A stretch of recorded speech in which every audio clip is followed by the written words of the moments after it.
Sense or Sensibility? Sense and Sensibility is Jane Austen's graceful answer to this timeless question. Elinor and Marianne Dashwood experience the same life in profoundly different ways. One chooses restraint, the other passion. In this audiobook, you are listening to Jane Austen's Sense and Sensibility, narrated with care to preserve the natural rhythm and flow of the story. We invite you to listen in a comfortable setting, while resting, drifting into sleep, or simply letting the story accompany your day. Enjoy the story. Chapter 1. The family of Dashwood had long been settled in Sussex. Their estate was large, and their residence was at Norland Park, in the center of their property, where, for many generations, they had lived in so respectable a manner as to engage the general good opinion of their surrounding acquaintance. The late owner of this estate was a single man who lived to a very advanced age, and who for many years of his life had a constant companion and housekeeper in his sister. But her death, which happened 10 years before his own, produced a great alteration in his home. For to supply her loss, he invited and received into his house the family of his nephew Mr. Henry Dashwood, the legal inheritor of the Norland estate, and the person to whom he intended to bequeath it. In the society of his nephew and niece and their children, the old gentleman's days were comfortably spent. His attachment to them all increased. The constant attention of Mr. and Mrs. Henry Dashwood to his wishes, which proceeded not merely from interest, but from goodness of heart, gave him every degree of solid comfort which his age could receive, and the cheerfulness of the children added a relish to his existence. By a former marriage, Mr. Henry Dashwood had one son, by his present lady 3 daughters. The son, a steady, respectable young man, was amply provided for by the fortune of his mother, which had been large and half of which devolved on him on his coming of age. By his own marriage, likewise, which happened soon afterwards, he added to his wealth. To him, therefore, the succession to the Norland estate was not so really important as to his sisters, for their fortune, independent of what might arise to them from their fathers inheriting that property, could be but small. Their mother had nothing, and their father only £7,000 in his own disposal. For the remaining moiety of his first wife's fortune was also secured to her child, and he had only a life interest in it. The old gentleman died. His will was read, and like almost every other will, gave as much disappointment as pleasure.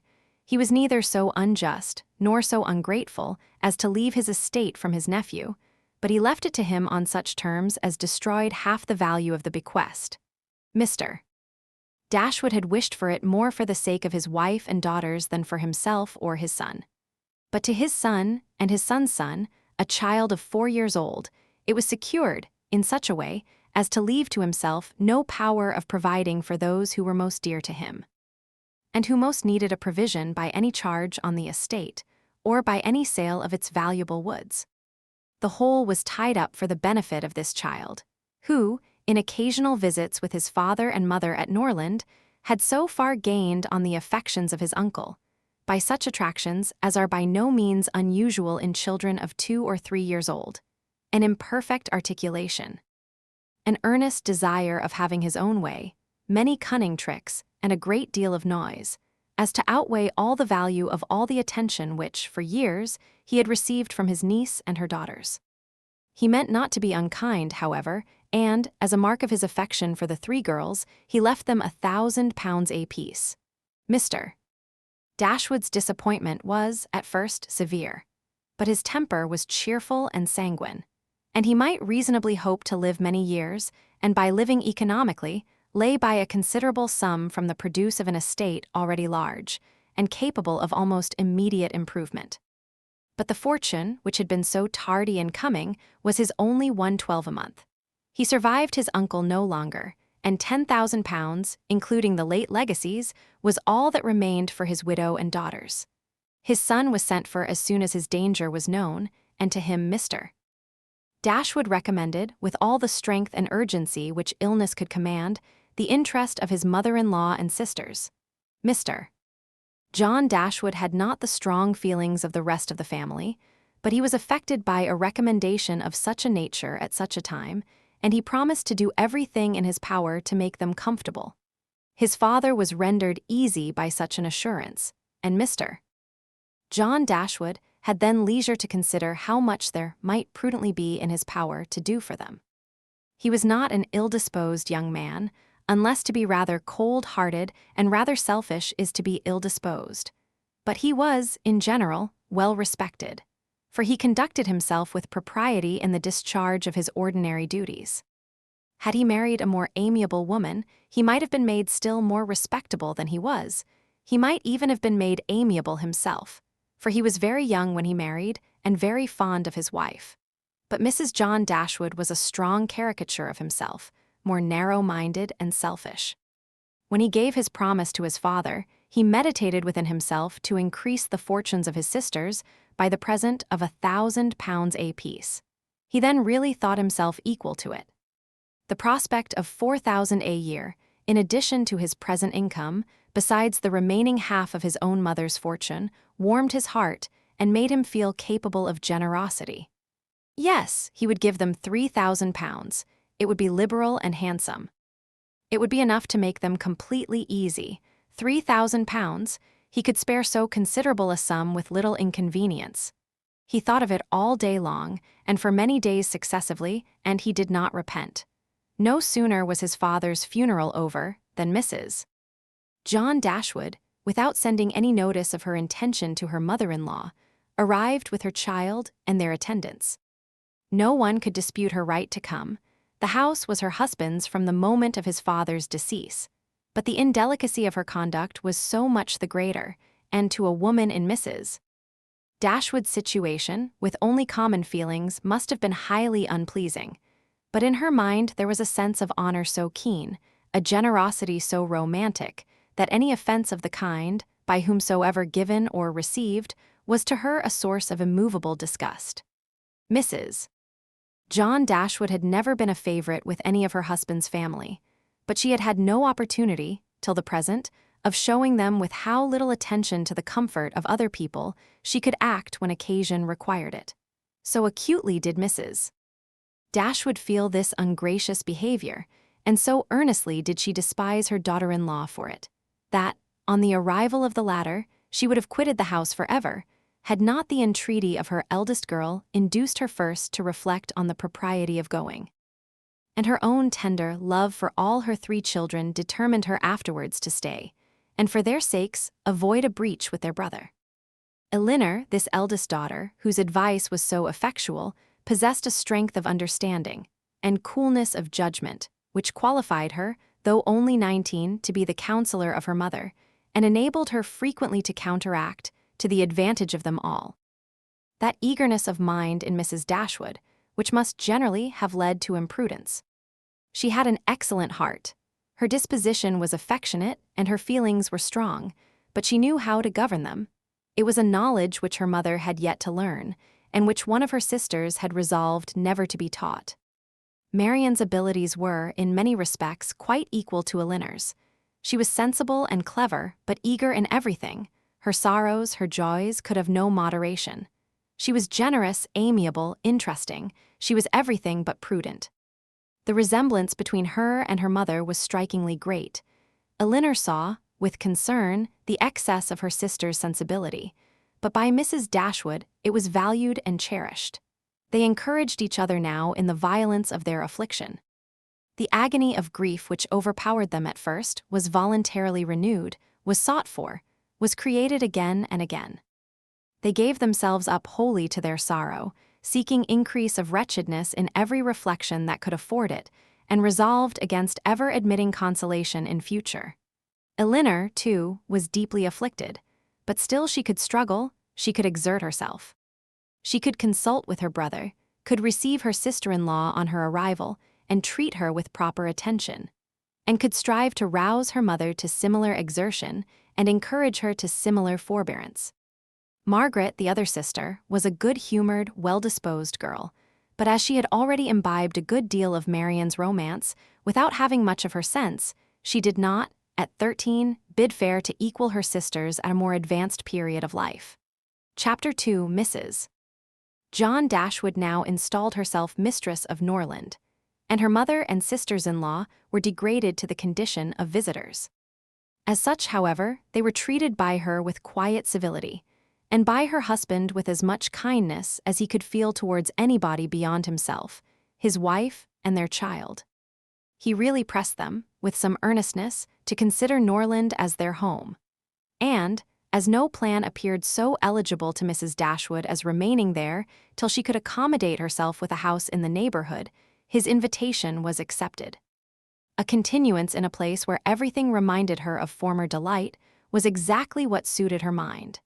In seasons of cheerfulness, no temper could be more cheerful than hers, or possess, in a greater degree, that sanguine expectation of happiness which is happiness itself.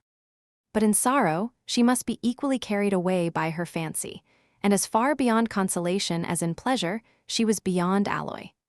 Mrs. John Dashwood did not at all approve of what her husband intended to do for his sisters. To take £3,000 from the fortune of their dear little boy would be impoverishing him to the most dreadful degree. She begged him to think again on the subject. How could he answer it to himself to rob his child, and his only child too, of so large a sum? And what possible claim could the Miss Dashwoods, who were related to him only by half-blood, which she considered as no relationship at all, have on his generosity to so large an amount? It was very well known that no affection was ever supposed to exist between the children of any man by different marriages, and why was he to ruin himself, and their poor little Harry, by giving away all his money to his half-sisters? "It was my father's last request to me," replied her husband, "that I should assist his widow and daughters. He did not know what he was talking of, I dare say, 10 to 1, but he was light-headed at the time. Had he been in his right senses, he could not have thought of such a thing as begging you to give away half your fortune from your own child. He did not stipulate for any particular sum, my dear Fanny. He only requested me, in general terms, to assist them, and make their situation more comfortable than it was in his power to do. Perhaps it would have been as well if he had left it wholly to myself. He could hardly suppose I should neglect them. But as he required the promise, I could not do less than give it. At least I thought so at the time. The promise, therefore, was given and must be performed. Something must be done for them whenever they leave Norland and settle in a new home. Well, then, let something be done for them, but that something need not be £3,000. Consider," she added, "that when the money is once parted with, it never can return. Your sisters will marry, and it will be gone forever, if indeed it could be restored to our poor little boy." "Why, to be sure," said her husband, very gravely, "that would make great difference. The time may come when Harry will regret that so large a sum was parted with. If he should have a numerous family, for instance, it would be a very convenient addition. To be sure it would. Perhaps, then, it would be better for all parties if the sum were diminished one half. £500 would be a prodigious increase to their fortunes. Oh, beyond anything great. What brother on earth would do half so much for his sisters, even if really his sisters? And as it is, only half-blood, but you have such a generous spirit." "I would not wish to do anything mean," he replied. "One had rather, on such occasions, do too much than too little. No one, at least, can think I have not done enough for them. Even themselves, they can hardly expect more." "There is no knowing what they may expect," said the lady, "but we are not to think of their expectations. The question is, what you can afford to do." "Certainly, and I think I may afford to give them £500 apiece. As it is, without any addition of mine, they will each have about £3,000 on their mother's death, a very comfortable fortune for any young woman." "To be sure it is, and, indeed, it strikes me that they can want no addition at all. They will have £10,000 divided amongst them. If they marry, they will be sure of doing well, and if they do not, they may all live very comfortably together on the interest of £10,000. "That is very true, and therefore, I do not know whether, upon the whole, it would not be more advisable to do something for their mother while she lives, rather than for them, something of the annuity kind, I mean. My sisters would feel the good effects of it as well as herself. 100 a year would make them all perfectly comfortable." His wife hesitated a little, however, in giving her consent to this plan. "To be sure," said she, "it is better than parting with £1,500 at once. But then, if Mrs. Dashwood should live 15 years, we shall be completely taken in." "15 years. My dear Fanny, Her life cannot be worth half that purchase. Certainly not, but if you observe, people always live forever when there is an annuity to be paid them, and she is very stout and healthy and hardly 40. An annuity is a very serious business. It comes over and over every year, and there is no getting rid of it. You are not aware of what you are doing. I have known a great deal of the trouble of annuities. For my mother was clogged with the payment of 3 to old superannuated servants by my father's will, and it is amazing how disagreeable she found it. Twice every year these annuities were to be paid, and then there was the trouble of getting it to them, and then one of them was said to have died, and afterwards it turned out to be no such thing. My mother was quite sick of it. Her income was not her own, she said, with such perpetual claims on it. And it was the more unkind in my father, because otherwise the money would have been entirely at my mother's disposal, without any restriction whatever. It has given me such an abhorrence of annuities that I am sure I would not pin myself down to the payment of one for all the world. It is certainly an unpleasant thing, replied Mr. Dashwood, to have those kind of yearly drains on one's income.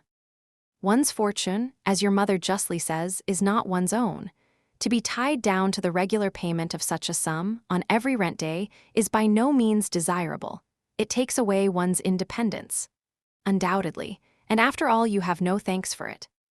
They think themselves secure, you do no more than what is expected, and it raises no gratitude at all.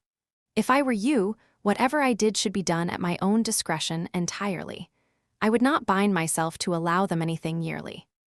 It may be very inconvenient some years to spare 100 or even 50 pounds from our own expenses. I believe you are right, my love. It will be better that there should be no annuity in the case. Whatever I may give them occasionally will be of far greater assistance than a yearly allowance. Because they would only enlarge their style of living if they felt sure of a larger income, and would not be sixpence the richer for it at the end of the year. It will certainly be much the best way. A present of 50 pounds now and then will prevent their ever being distressed for money, and will, I think, be amply discharging my promise to my father. To be sure it will. Indeed, to say the truth, I am convinced within myself that your father had no idea of your giving them any money at all. The assistance he thought of, I dare say, was only such as might be reasonably expected of you.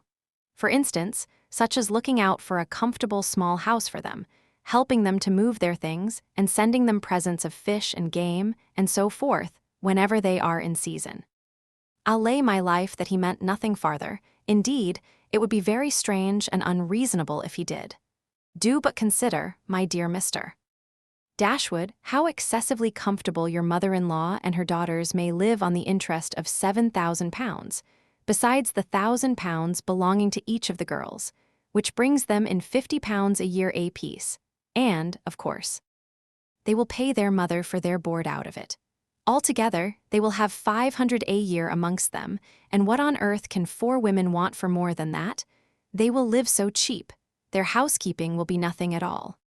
They will have no carriage, no horses, and hardly any servants. They will keep no company and can have no expenses of any kind. Only conceive how comfortable they will be. 500 a year. I am sure I cannot imagine how they will spend half of it, and as to your giving them more, it is quite absurd to think of it. They will be much more able to give you something. Upon my word, said Mr. Dashwood, I believe you are perfectly right. My father certainly could mean nothing more by his request to me than what you say. I clearly understand it now, and I will strictly fulfill my engagement by such acts of assistance and kindness to them as you have described. When my mother removes into another house, my services shall be readily given to accommodate her as far as I can.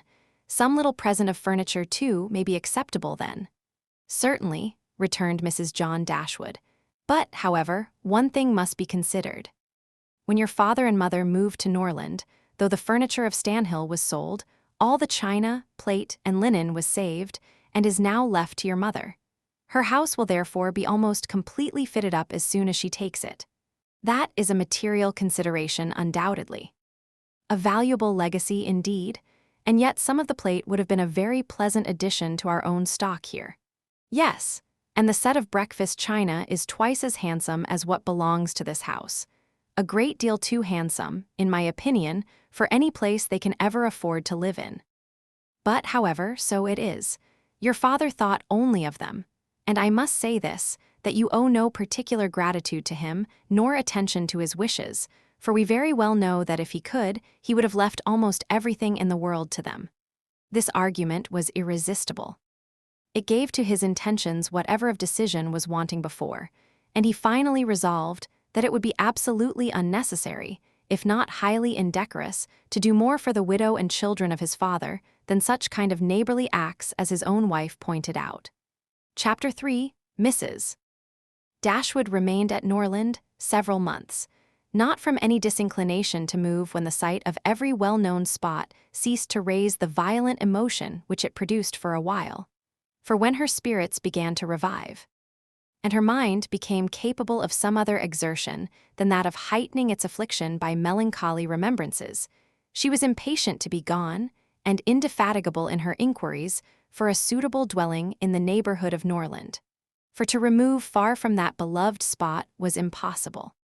But she could hear of no situation that at once answered her notions of comfort and ease, and suited the prudence of her eldest daughter, whose steadier judgment rejected several houses as too large for their income, which her mother would have approved. Mrs. Dashwood had been informed by her husband of the solemn promise on the part of his son in their favor, which gave comfort to his last earthly reflections. She doubted the sincerity of this assurance no more than he had doubted it himself, and she thought of it for her daughter's sake with satisfaction, though as for herself, she was persuaded that a much smaller provision than 7,000 L would support her in affluence. For their brother's sake, too, for the sake of his own heart, she rejoiced. And she reproached herself for being unjust to his merit before, in believing him incapable of generosity. His attentive behavior to herself and his sisters convinced her that their welfare was dear to him, and, for a long time, she firmly relied on the liberality of his intentions. The contempt which she had, very early in their acquaintance, felt for her daughter-in-law, was very much increased by the farther knowledge of her character, which half a year's residence in her family afforded.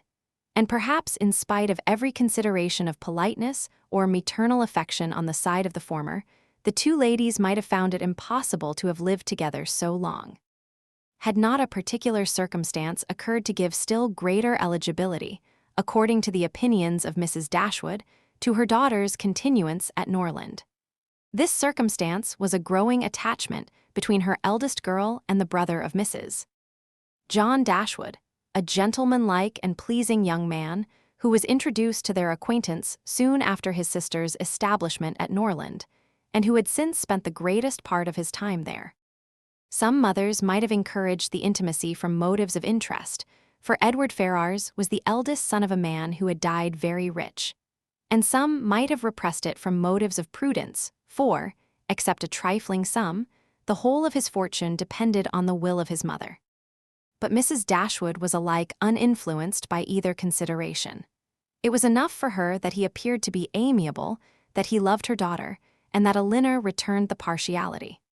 It was contrary to every doctrine of hers that difference of fortune should keep any couple asunder who were attracted by resemblance of disposition, and that Elinor's merit should not be acknowledged by everyone who knew her was to her comprehension impossible. Edward Ferrars was not recommended to their good opinion by any peculiar graces of person or address. He was not handsome, and his manners required intimacy to make them pleasing. He was too diffident to do justice to himself, but when his natural shyness was overcome, his behavior gave every indication of an open, affectionate heart. His understanding was good, and his education had given it solid improvement.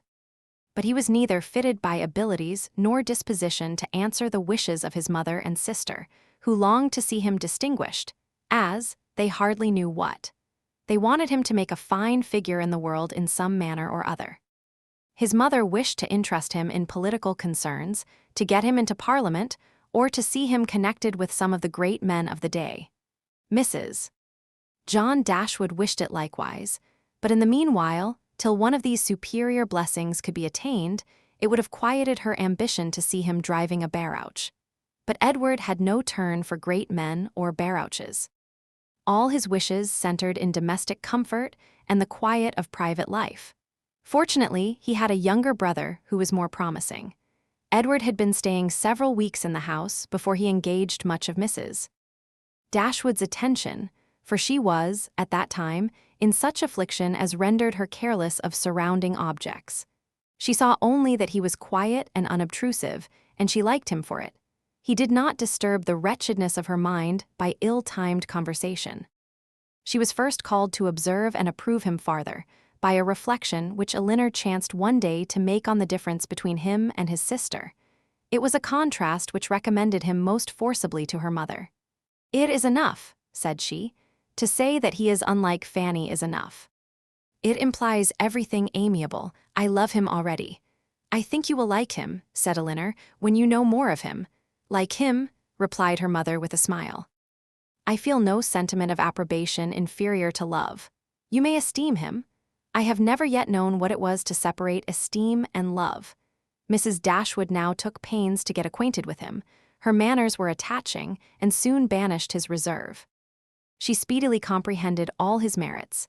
The persuasion of his regard for Elinor perhaps assisted her penetration, but she really felt assured of his worth, and even that quietness of manner, which militated against all her established ideas of what a young man's address ought to be, was no longer uninteresting when she knew his heart to be warm and his temper affectionate.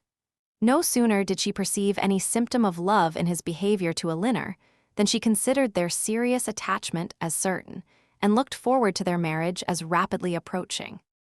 "In a few months, my dear Marianne," said she, "Elinor will in all probability be settled for life. We shall miss her, but she will be happy." "Oh, mamma, how shall we do without her?"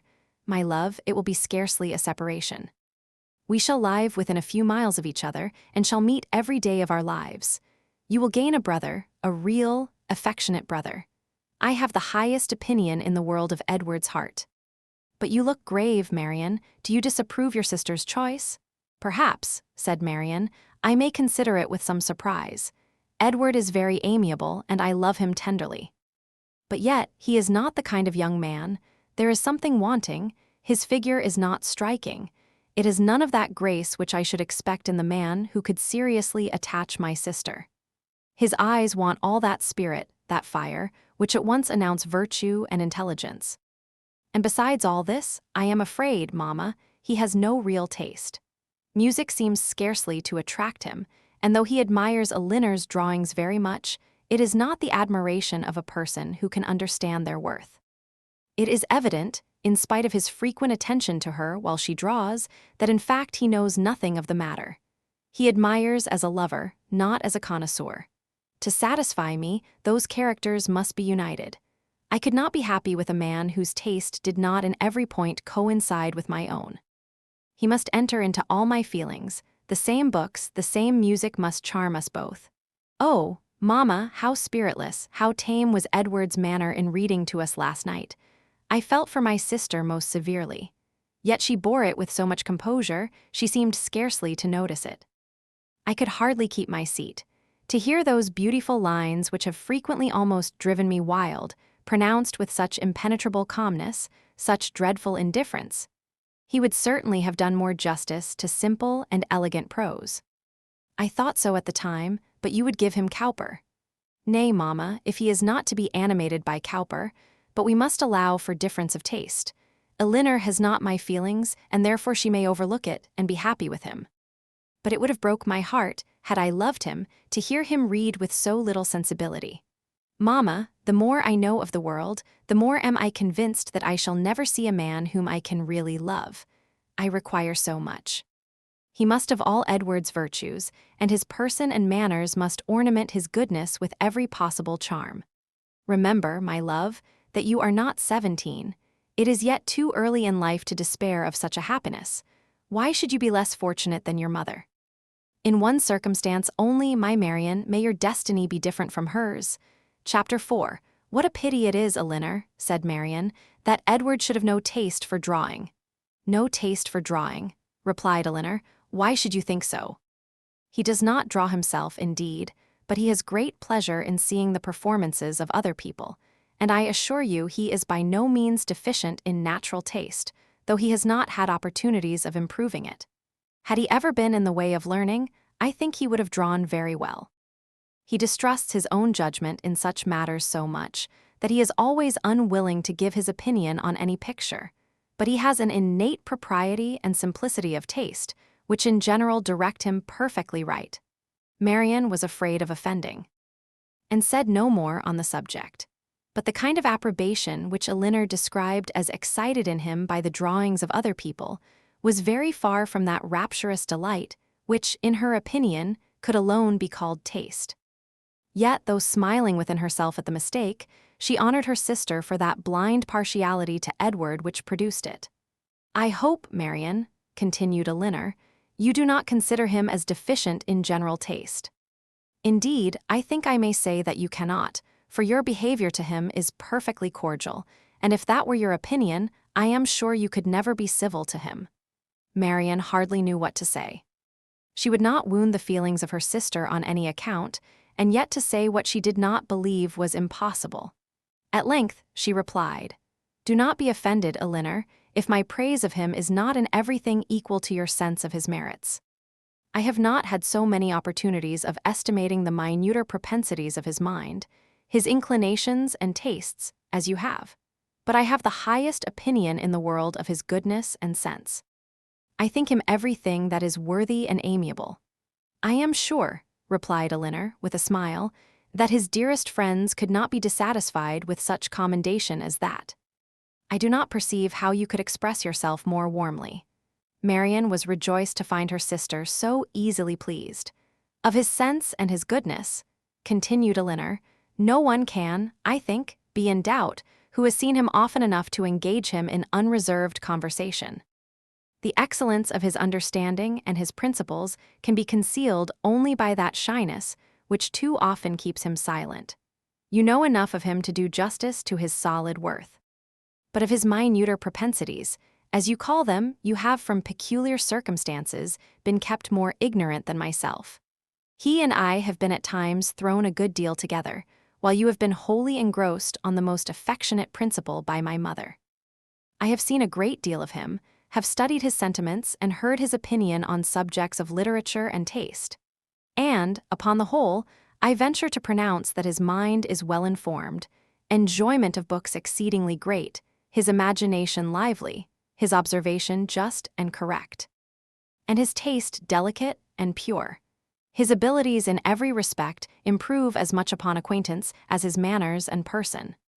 At first sight, his address is certainly not striking, and his person can hardly be called handsome, till the expression of his eyes, which are uncommonly good, and the general sweetness of his countenance, is perceived. At present I know him so well that I think him really handsome, or at least almost so. What say you, Marianne? I shall very soon think him handsome, Elinor, if I do not now. When you tell me to love him as a brother, I shall no more see imperfection in his face than I now do in his heart."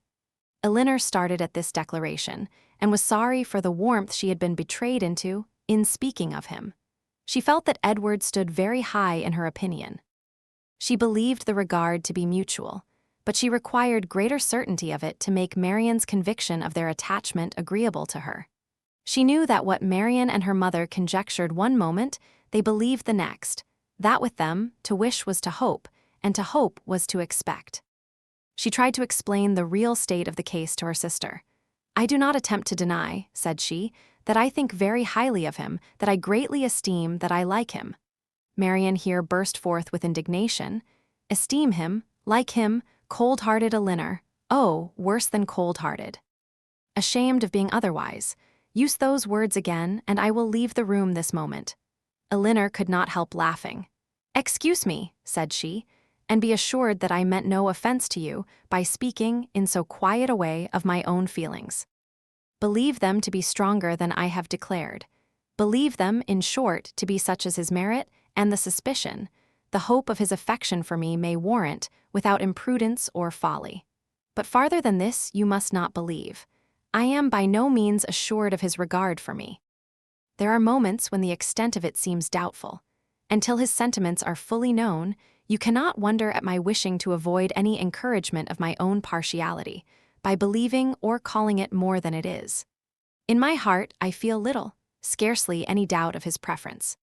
But there are other points to be considered besides his inclination. He is very far from being independent. What his mother really is we cannot know. But, from Fanny's occasional mention of her conduct and opinions, we have never been disposed to think her amiable. And I am very much mistaken if Edward is not himself aware that there would be many difficulties in his way. If he were to wish to marry a woman who had not either a great fortune or high rank. Marianne was astonished to find how much the imagination of her mother and herself had outstripped the truth. "And you really are not engaged to him," said she. "Yet it certainly soon will happen. But 2 advantages will proceed from this delay. I shall not lose you so soon, and Edward will have greater opportunity of improving that natural taste for your favorite pursuit, which must be so indispensably necessary to your future felicity. Oh, if he should be so far stimulated by your genius as to learn to draw himself, how delightful it would be." Elinor had given her real opinion to her sister. She could not consider her partiality for Edward in so prosperous a state as Marianne had believed it.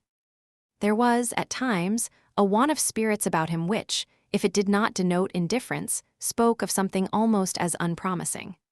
A doubt of her regard, supposing him to feel it, need not give him more than inquietude. It would not be likely to produce that dejection of mind which frequently attended him. A more reasonable cause might be found in the dependent situation which forbade the indulgence of his affection. She knew that his mother neither behaved to him so as to make his home comfortable at present, nor to give him any assurance that he might form a home for himself, without strictly attending to her views for his aggrandizement. With such a knowledge as this, it was impossible for Elinor to feel easy on the subject. She was far from depending on that result of his preference of her, which her mother and sister still considered as certain. Nay, the longer they were together, the more doubtful seemed the nature of his regard, and sometimes, for a few painful minutes, she believed it to be no more than friendship. But whatever might really be its limits, it was enough, when perceived by his sister, to make her uneasy, and at the same time, which was still more common, to make her uncivil.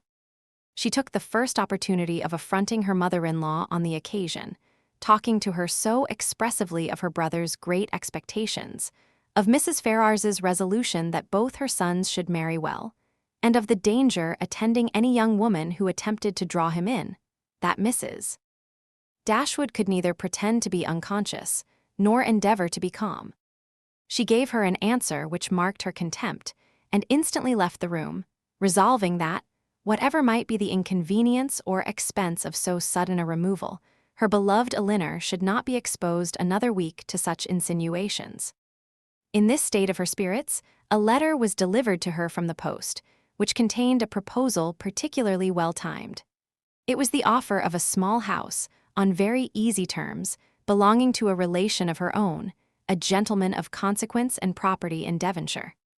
The letter was from this gentleman himself, and written in the true spirit of friendly accommodation.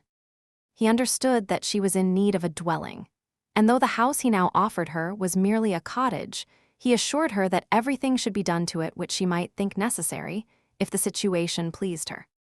He earnestly pressed her, after giving the particulars of the house and garden, to come with her daughters to Barton Park, the place of his own residence, from whence she might judge, herself, whether Barton Cottage, for the houses were in the same parish, could, by any alteration, be made comfortable to her. He seemed really anxious to accommodate them, and the whole of his letter was written in so friendly a style as could not fail of giving pleasure to his cousin, more especially at a moment when she was suffering under the cold and unfeeling behavior of her nearer connections. She needed no time for deliberation or inquiry. Her resolution was formed as she read. The situation of Barton, in a county so far distant from Sussex as Devonshire, which, but a few hours before, would have been a sufficient objection to outweigh every possible advantage belonging to the place, was now its first recommendation. To quit the neighborhood of Norland was no longer an evil. It was an object of desire. It was a blessing, in comparison of the misery of continuing her daughter-in-law's guest. And to remove forever from that beloved place would be less painful than to inhabit or visit it, while such a woman was its mistress. She instantly wrote Sir John Middleton her acknowledgement of his kindness and her acceptance of his proposal, and then hastened to show both letters to her daughters, that she might be secure of their approbation before her answer were sent. Elinor had always thought it would be more prudent for them to settle at some distance from Norland than immediately amongst their present acquaintance. On that head, therefore, it was not for her to oppose her mother's intention of removing into Devonshire. The house, too, as described by Sir John, was on so simple a scale, and the rent so uncommonly moderate, as to leave her no right of objection on either point.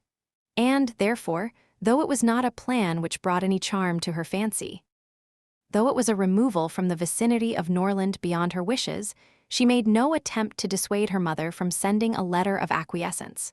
Chapter 5. No sooner was her answer dispatched than Mrs.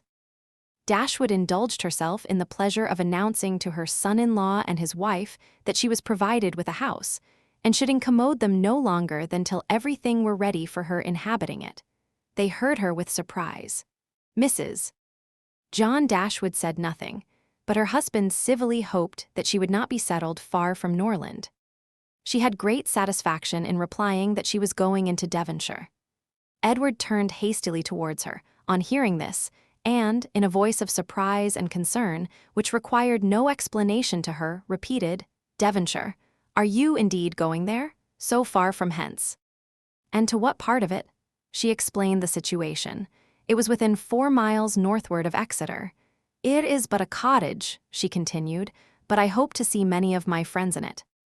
A room or two can easily be added, and if my friends find no difficulty in traveling so far to see me, I am sure I will find none in accommodating them." She concluded with a very kind invitation to Mr. and Mrs. John Dashwood to visit her at Barton, and to Edward she gave one with still greater affection. Though her late conversation with her daughter-in-law had made her resolve on remaining at Norland no longer than was unavoidable, it had not produced the smallest effect on her in that point to which it principally tended. To separate Edward and Elinor was as far from being her object as ever, and she wished to show Mrs. John Dashwood, by this pointed invitation to her brother, how totally she disregarded her disapprobation of the match. Mr. John Dashwood told his mother again and again how exceedingly sorry he was that she had taken a house at such a distance from Norland, as to prevent his being of any service to her in removing her furniture. He really felt conscientiously vexed on the occasion, for the very exertion to which he had limited the performance of his promise to his father was by this arrangement rendered impracticable. The furniture was all sent around by water. It chiefly consisted of household linen, plate, china, and books, with a handsome pianoforte of Marianne's.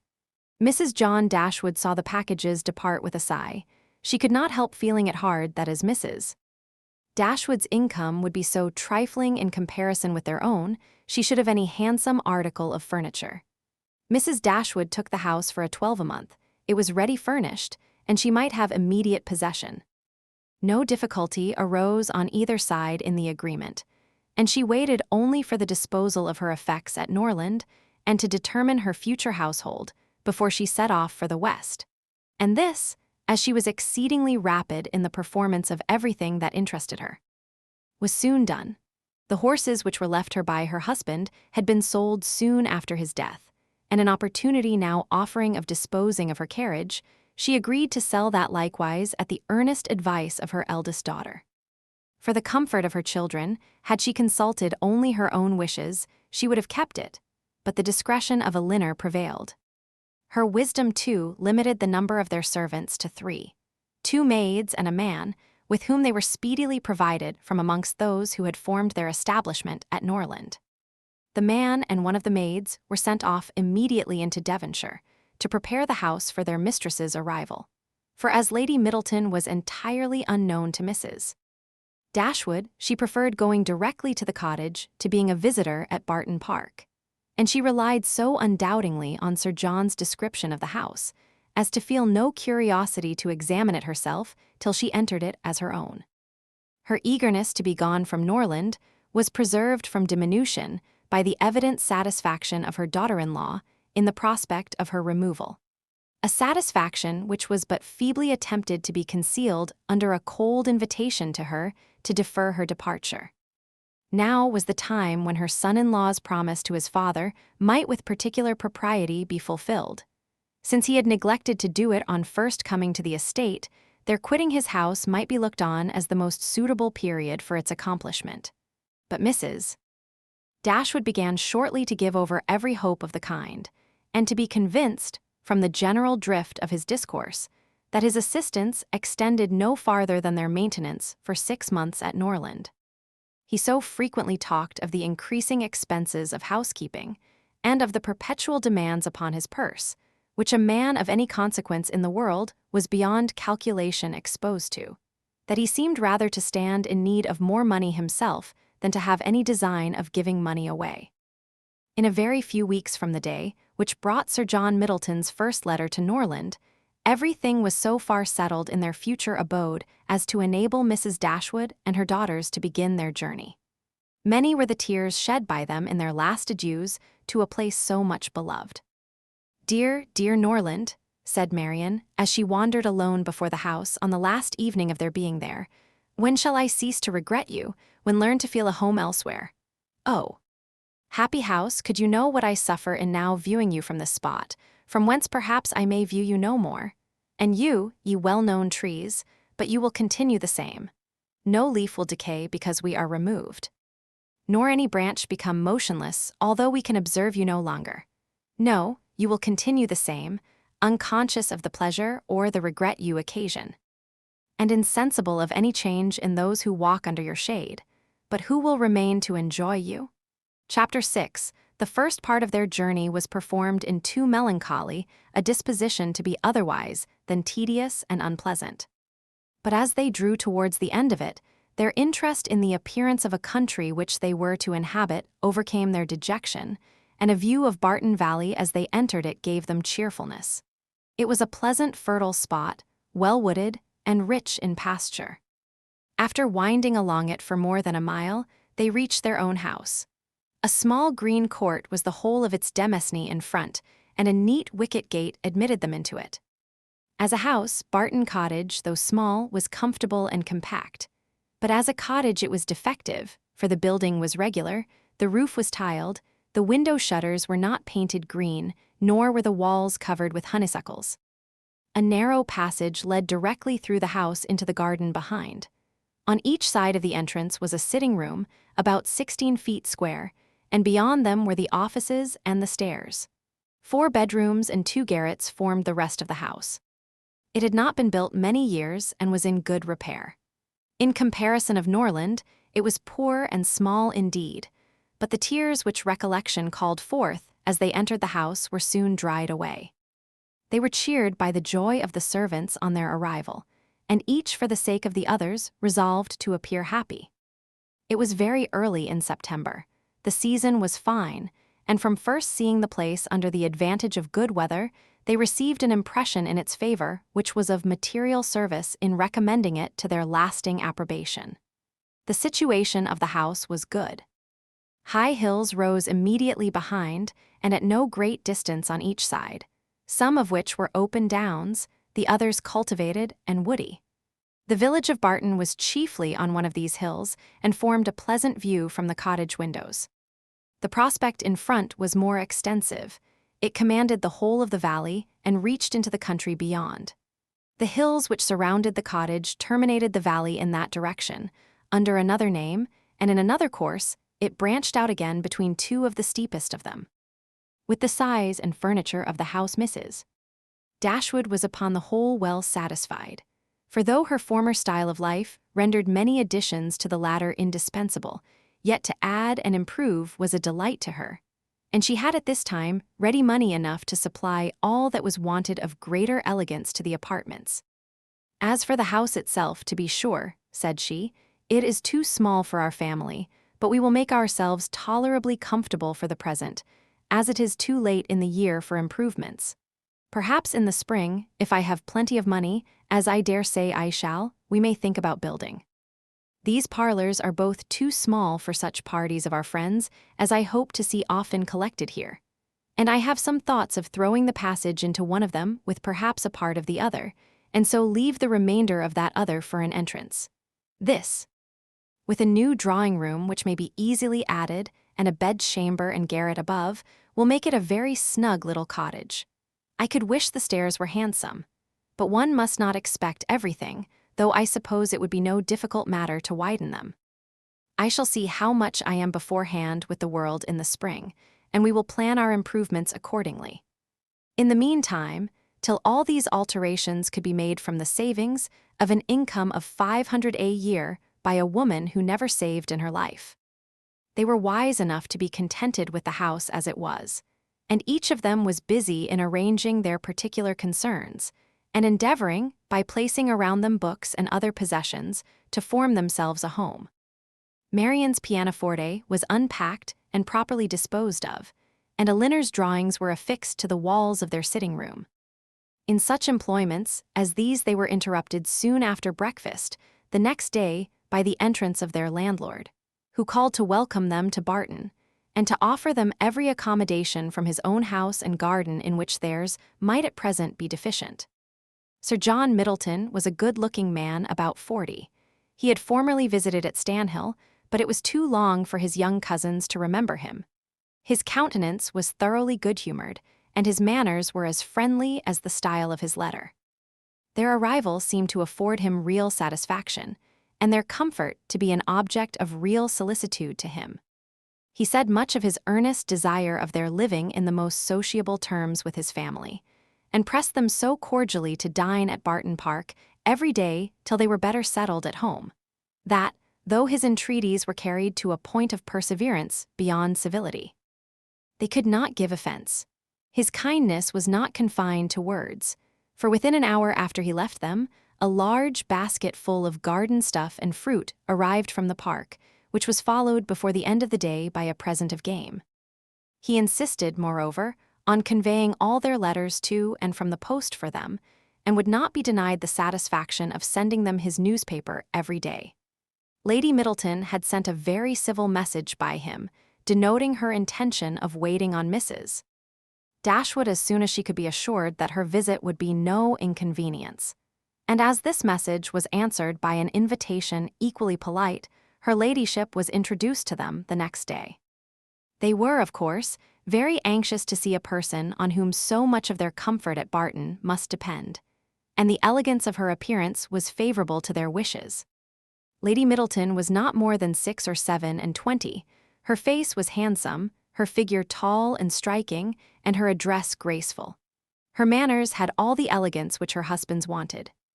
But they would have been improved by some share of his frankness and warmth, and her visit was long enough to detract something from their first admiration, by showing that, though perfectly well-bred, she was reserved, cold, and had nothing to say for herself beyond the most commonplace inquiry or remark. Conversation, however, was not wanted, for Sir John was very chatty, and Lady Middleton had taken the wise precaution of bringing with her their eldest child, a fine little boy about 6 years old, by which means there was one subject always to be recurred to by the ladies in case of extremity. For they had to inquire his name and age, admire his beauty, and ask him questions which his mother answered for him, while he hung about her and held down his head, to the great surprise of her ladyship, who wondered at his being so shy before company as he could make noise enough at home. On every formal visit, a child ought to be of the party, by way of provision for discourse. In the present case, it took up 10 minutes to determine whether the boy were most like his father or mother, and in what particular he resembled either, for of course every body differed, and every body was astonished at the opinion of the others.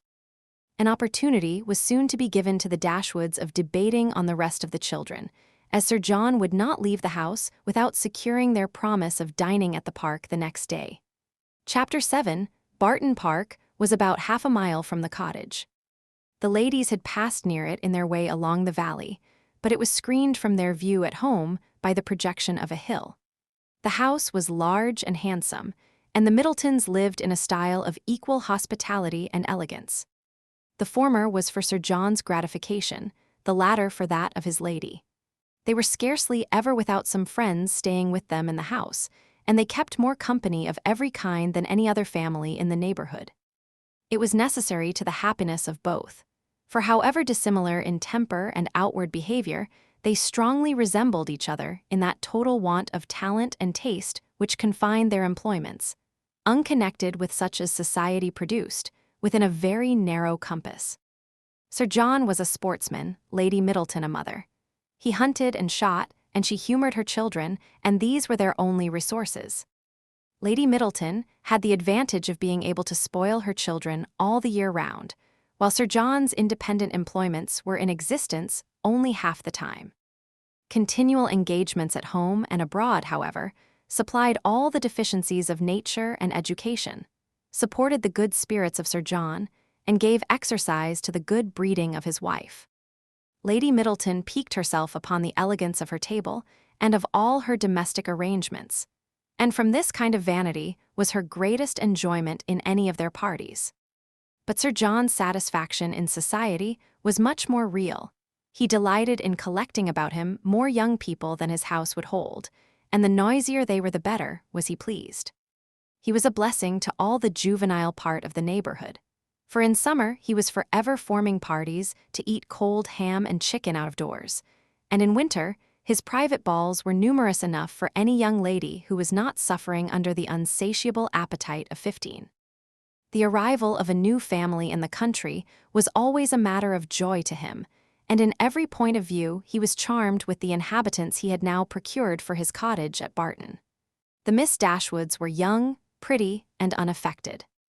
It was enough to secure his good opinion, for to be unaffected was all that a pretty girl could want to make her mind as captivating as her person.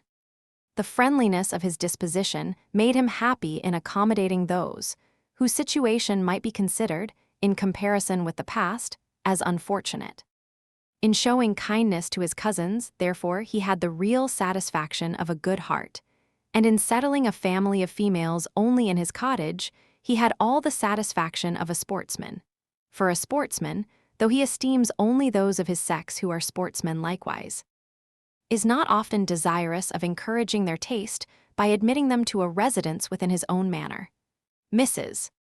Dashwood and her daughters were met at the door of the house by Sir John, who welcomed them to Barton Park with unaffected sincerity, and as he attended them to the drawing-room, repeated to the young ladies the concern which the same subject had drawn from him the day before.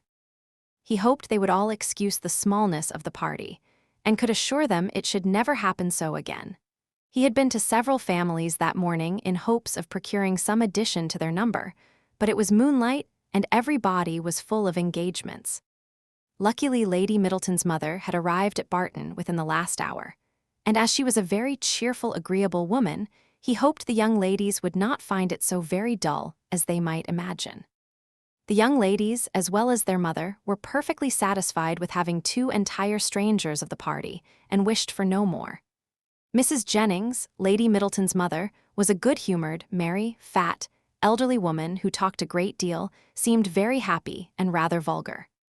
She was full of jokes and laughter, and before dinner was over had said many witty things on the subject of lovers and husbands, hoped they had not left their hearts behind them in Sussex, and pretended to see them blush whether they did or not.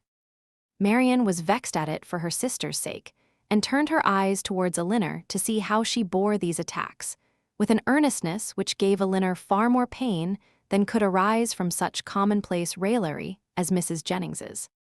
Colonel Brandon, the friend of Sir John, seemed no more adapted by resemblance of manner to be his friend than Lady Middleton was to be his wife, or Mrs. Jennings to be Lady Middleton's mother.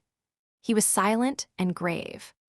His appearance, however, was not unpleasing, in spite of his being in the opinion of Marianne and Margaret an absolute old bachelor, for he was on the wrong side of 35. But though his face was not handsome, his countenance was sensible, and his address was particularly gentlemanlike. There was nothing in any of the party which could recommend them as companions to the Dashwoods, but the cold insipidity of Lady Middleton was so particularly repulsive that in comparison of it, the gravity of Colonel Brandon, and even the boisterous mirth of Sir John and his mother-in-law, was interesting. Lady Middleton seemed to be roused to enjoyment only by the entrance of her 4 noisy children after dinner, who pulled her about, tore her clothes, and put an end to every kind of discourse except what related to themselves. In the evening, as Marianne was discovered to be musical, she was invited to play. The instrument was unlocked, every body prepared to be charmed, and Marianne, who sang very well at their request, went through the chief of the songs which Lady Middleton had brought into the family on her marriage, and which perhaps had lain ever since in the same position on the pianoforte. For her ladyship had celebrated that event by giving up music, although by her mother's account she had played extremely well, and by her own was very fond of it. Marianne's performance was highly applauded.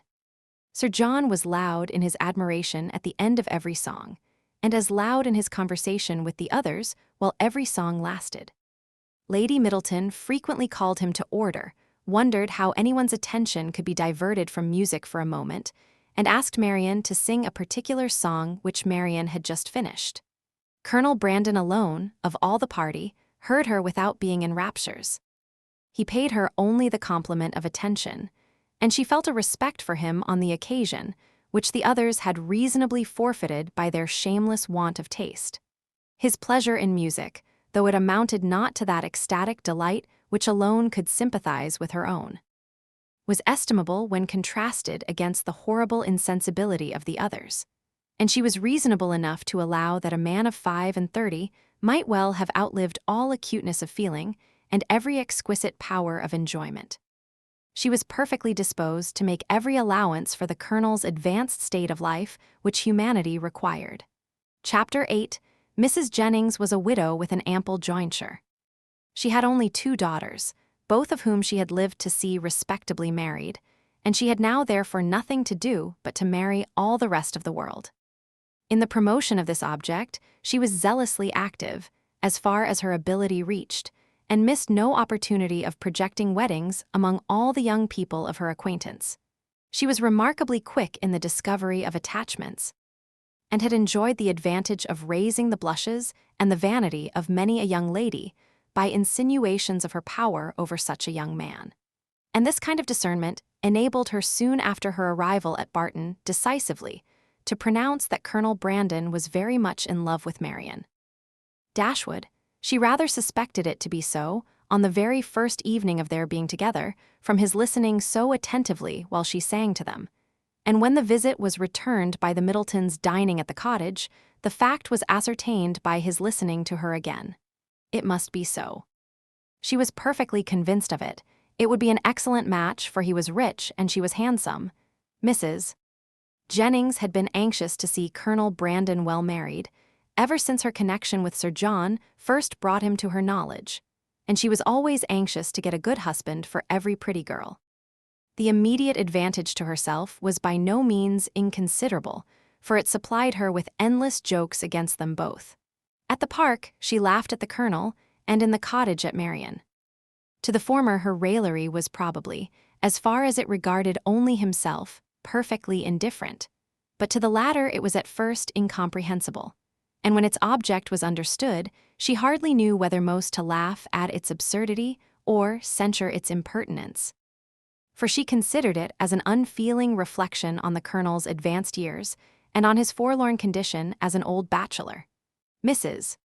Dashwood, who could not think a man 5 years younger than herself, so exceedingly ancient as he appeared to the youthful fancy of her daughter, ventured to clear Mrs. Jennings from the probability of wishing to throw ridicule on his age. But at least, mamma, you cannot deny the absurdity of the accusation, though you may not think it intentionally ill-natured. Colonel Brandon is certainly younger than Mrs.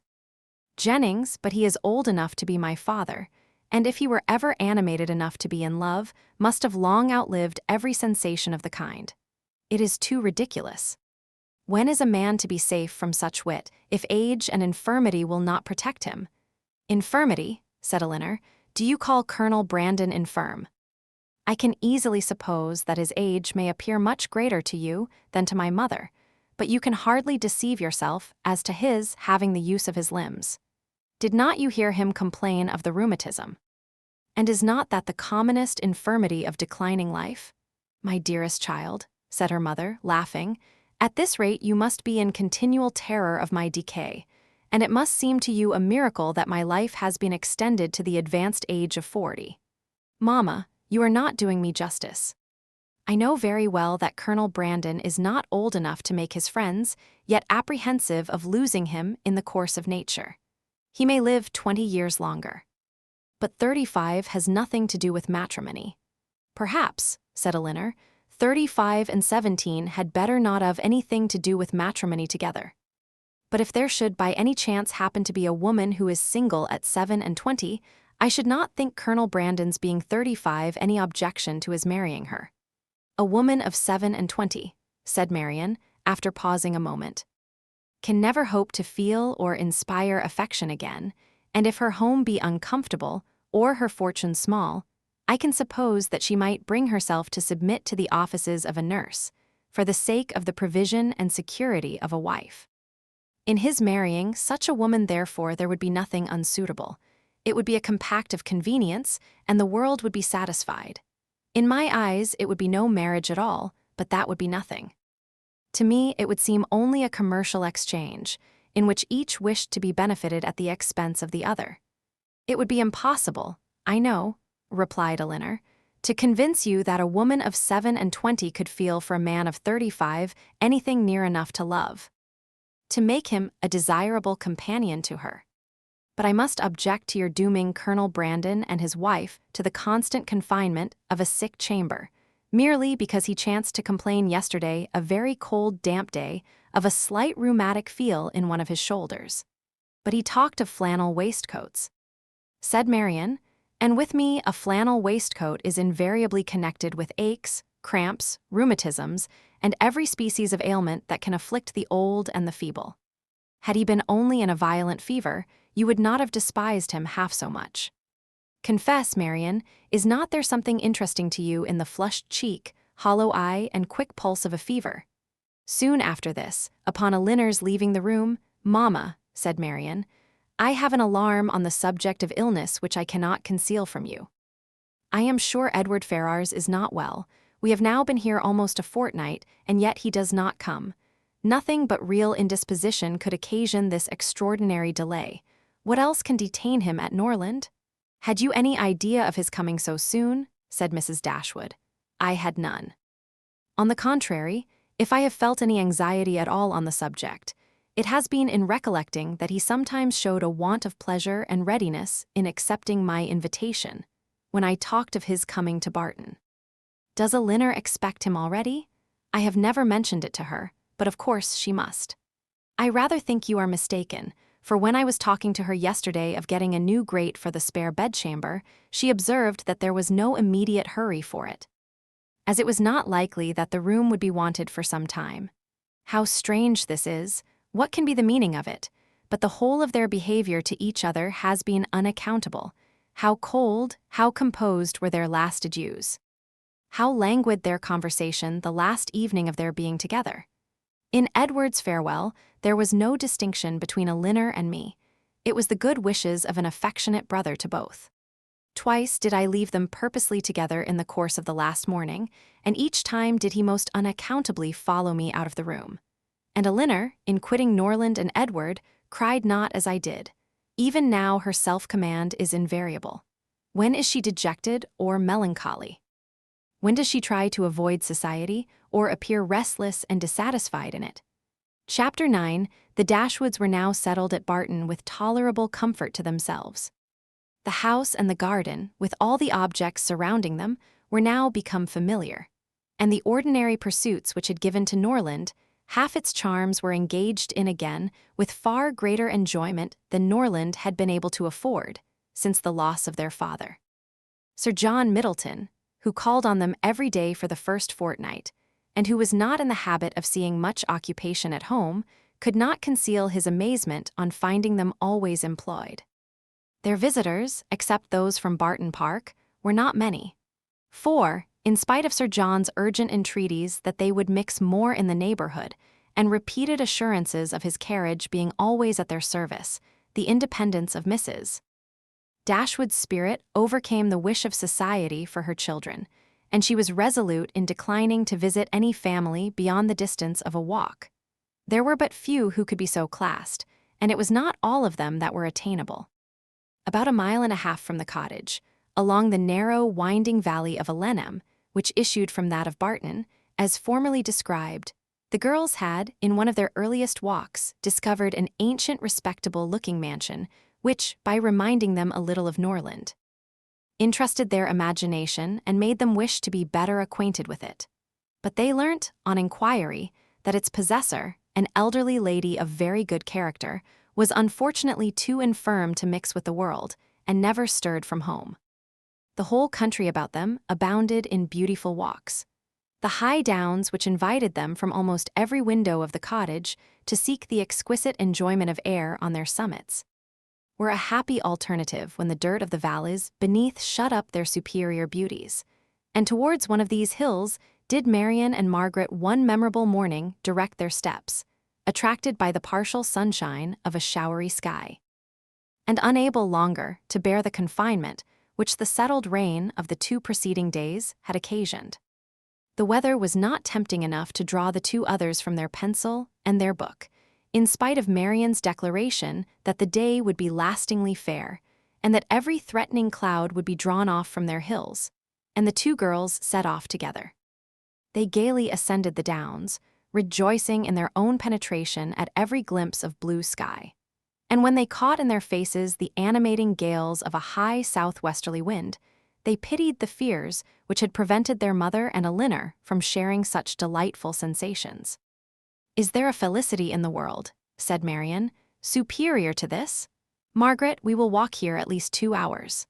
Margaret agreed, and they pursued their way against the wind, resisting it with laughing delight for about 20 minutes longer, when suddenly the clouds united over their heads, and a driving rain set full in their face. Chagrined and surprised, they were obliged, though unwillingly, to turn back, for no shelter was nearer than their own house. One consolation, however, remained for them, to which the exigence of the moment gave more than usual propriety. It was that of running with all possible speed down the steep side of the hill which led immediately to their garden gate. They set off. Marianne had at first the advantage, but a false step brought her suddenly to the ground, and Margaret, unable to stop herself to assist her, was involuntarily hurried along and reached the bottom in safety. A gentleman carrying a gun, with 2 pointers playing round him, was passing up the hill and within a few yards of Marianne when her accident happened. He put down his gun and ran to her assistance. She had raised herself from the ground, but her foot had been twisted in her fall, and she was scarcely able to stand.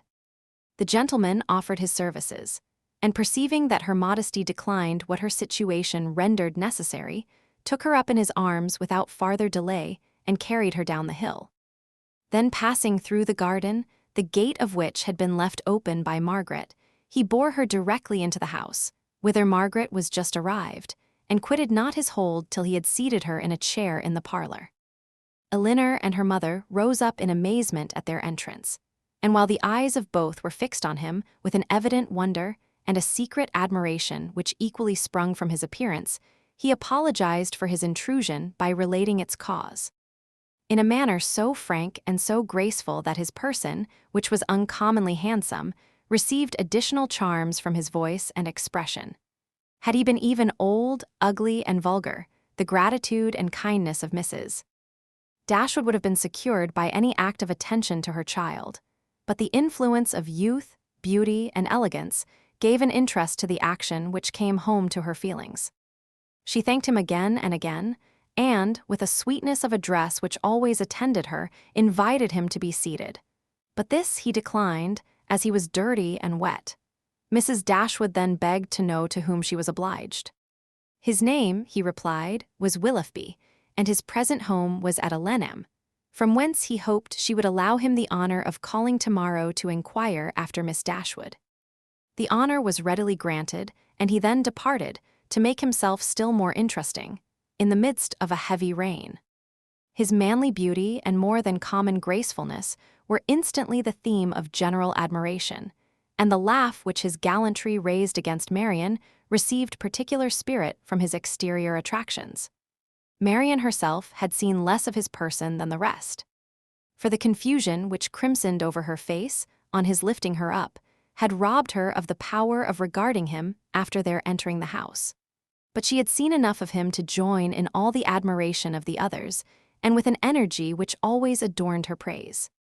His person and air were equal to what her fancy had ever drawn for the hero of a favorite story. And in his carrying her into the house with so little previous formality, there was a rapidity of thought which particularly recommended the action to her. Every circumstance belonging to him was interesting. His name was good, his residence was in their favorite village, and she soon found out that of all manly dresses, a shooting jacket was the most becoming. Her imagination was busy, her reflections were pleasant, and the pain of a sprained ankle was disregarded. Sir John called on them as soon as the next interval of fare, whether that morning, allowed him to get out of doors. And Marianne's accident being related to him, he was eagerly asked whether he knew any gentleman of the name of Willoughby at Alenham. "Willoughby," cried Sir John, "what, is he in the country? That is good news, however. I will ride over tomorrow and ask him to dinner on Thursday." "You know him, then?" said Mrs. Dashwood. "Know him, to be sure I do." "Why, he is down here every year. And what sort of a young man is he? As good a kind of fellow as ever lived, I assure you. A very decent shot, and there is not a bolder rider in England." "And is that all you can say for him?" cried Marianne indignantly. "But what are his manners on more intimate acquaintance? What his pursuits, his talents, and genius?" Sir John was rather puzzled. "Upon my soul," said he, "I do not know much about him as to all that. But he is a pleasant, good-humored fellow, and has got the nicest little black bitch of a pointer I ever saw. Was she out with him today?" But Marianne could no more satisfy him as to the color of Mr. Willoughby's pointer than he could describe to her the shades of his mind. "But who is he?" said Elinor. "Where does he come from? Has he a house at Alenham?" On this point Sir John could give more certain intelligence, and he told them that Mr.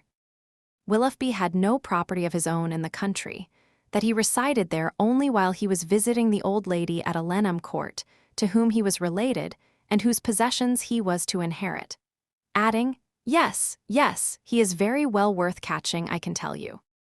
Miss Dashwood, he has a pretty little estate of his own in Somersetshire besides, and if I were you, I would not give him up to my younger sister, in spite of all this tumbling down hills. Miss Marianne must not expect to have all the men to herself. Brandon will be jealous if she does not take care.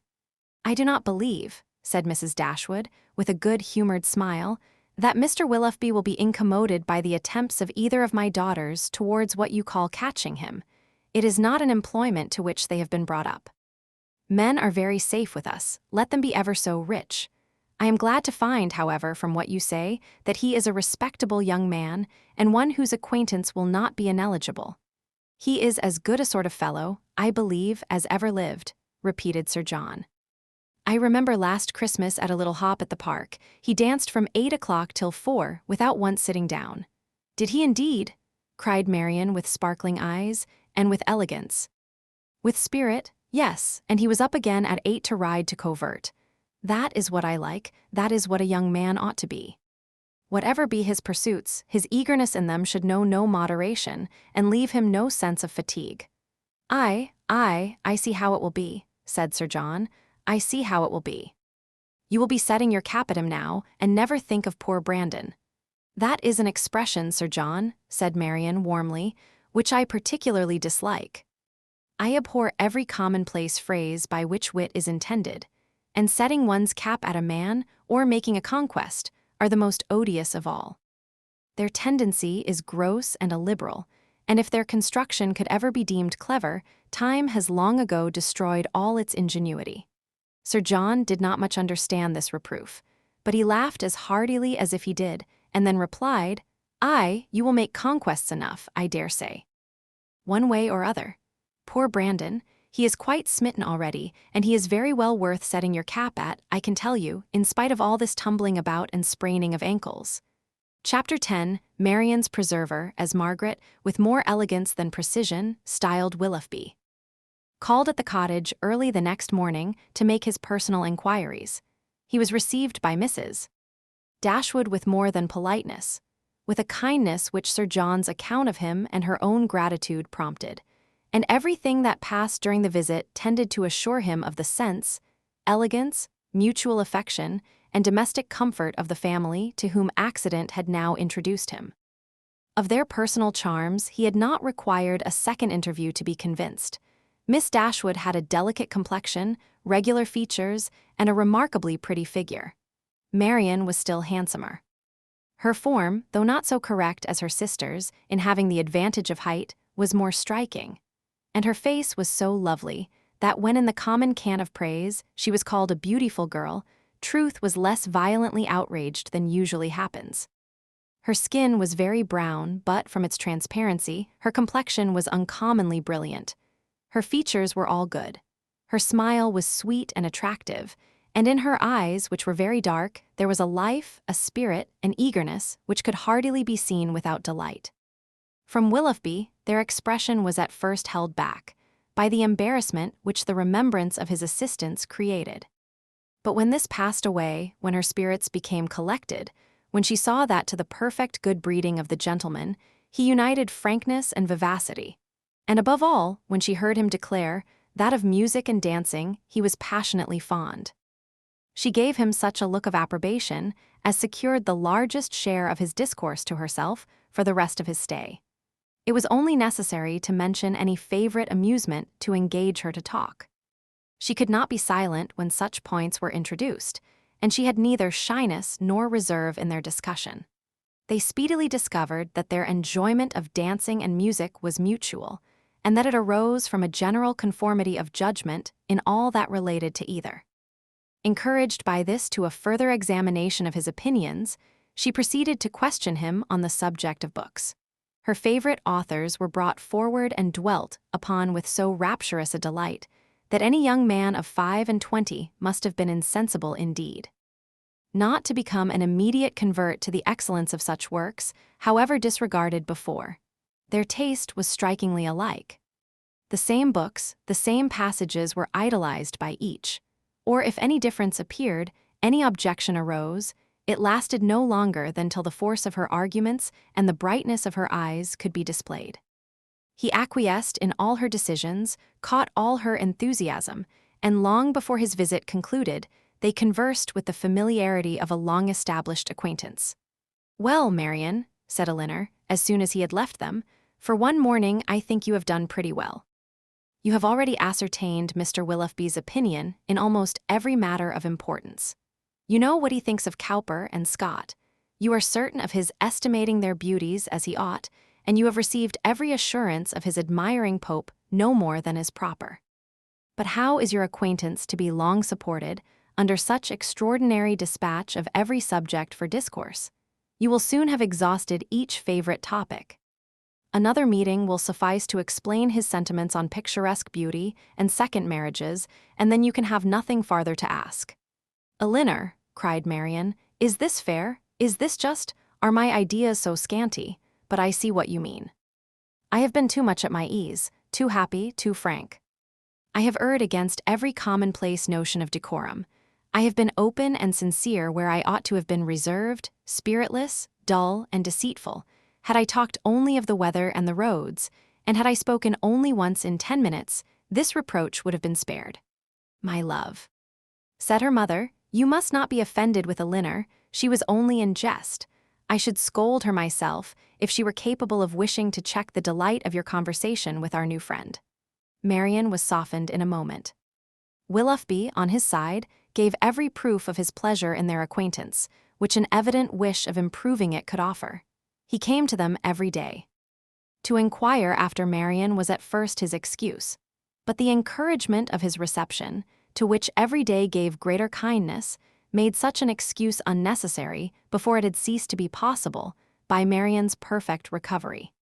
She was confined for some days to the house, but never had any confinement been less irksome. Willoughby was a young man of good abilities, quick imagination, lively spirits, and open, affectionate manners. He was exactly formed to engage Marianne's heart, for with all this, he joined not only a captivating person, but a natural ardor of mind which was now roused and increased by the example of her own, and which recommended him to her affection beyond everything else. His society became gradually her most exquisite enjoyment. They read, they talked, they sang together. His musical talents were considerable, and he read with all the sensibility and spirit which Edward had unfortunately wanted. In Mrs.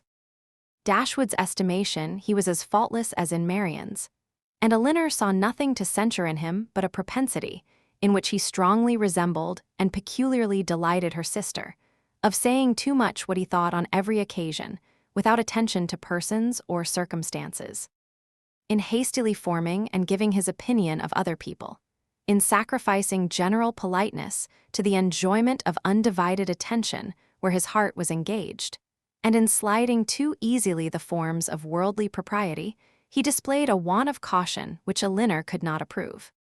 In spite of all that he and Marianne could say in its support, Marianne began now to perceive that the desperation which had seized her at 16 and a half, of ever seeing a man who could satisfy her ideas of perfection, had been rash and unjustifiable. Willoughby was all that her fancy had delineated in that unhappy hour and in every brighter period as capable of attaching her, and his behavior declared his wishes to be in that respect as earnest as his abilities were strong. Her mother, too, in whose mind not one speculative thought of their marriage had been raised by his prospect of riches, was led before the end of a week to hope and expect it, and secretly to congratulate herself on having gained two such sons-in-law as Edward and Willoughby. Colonel Brandon's partiality for Marianne, which had so early been discovered by his friends, now first became perceptible to Elinor when it ceased to be noticed by them. Their attention and wit were drawn off to his more fortunate rival, and the raillery which the other had incurred before any partiality arose was removed when his feelings began really to call for the ridicule so justly annexed to sensibility.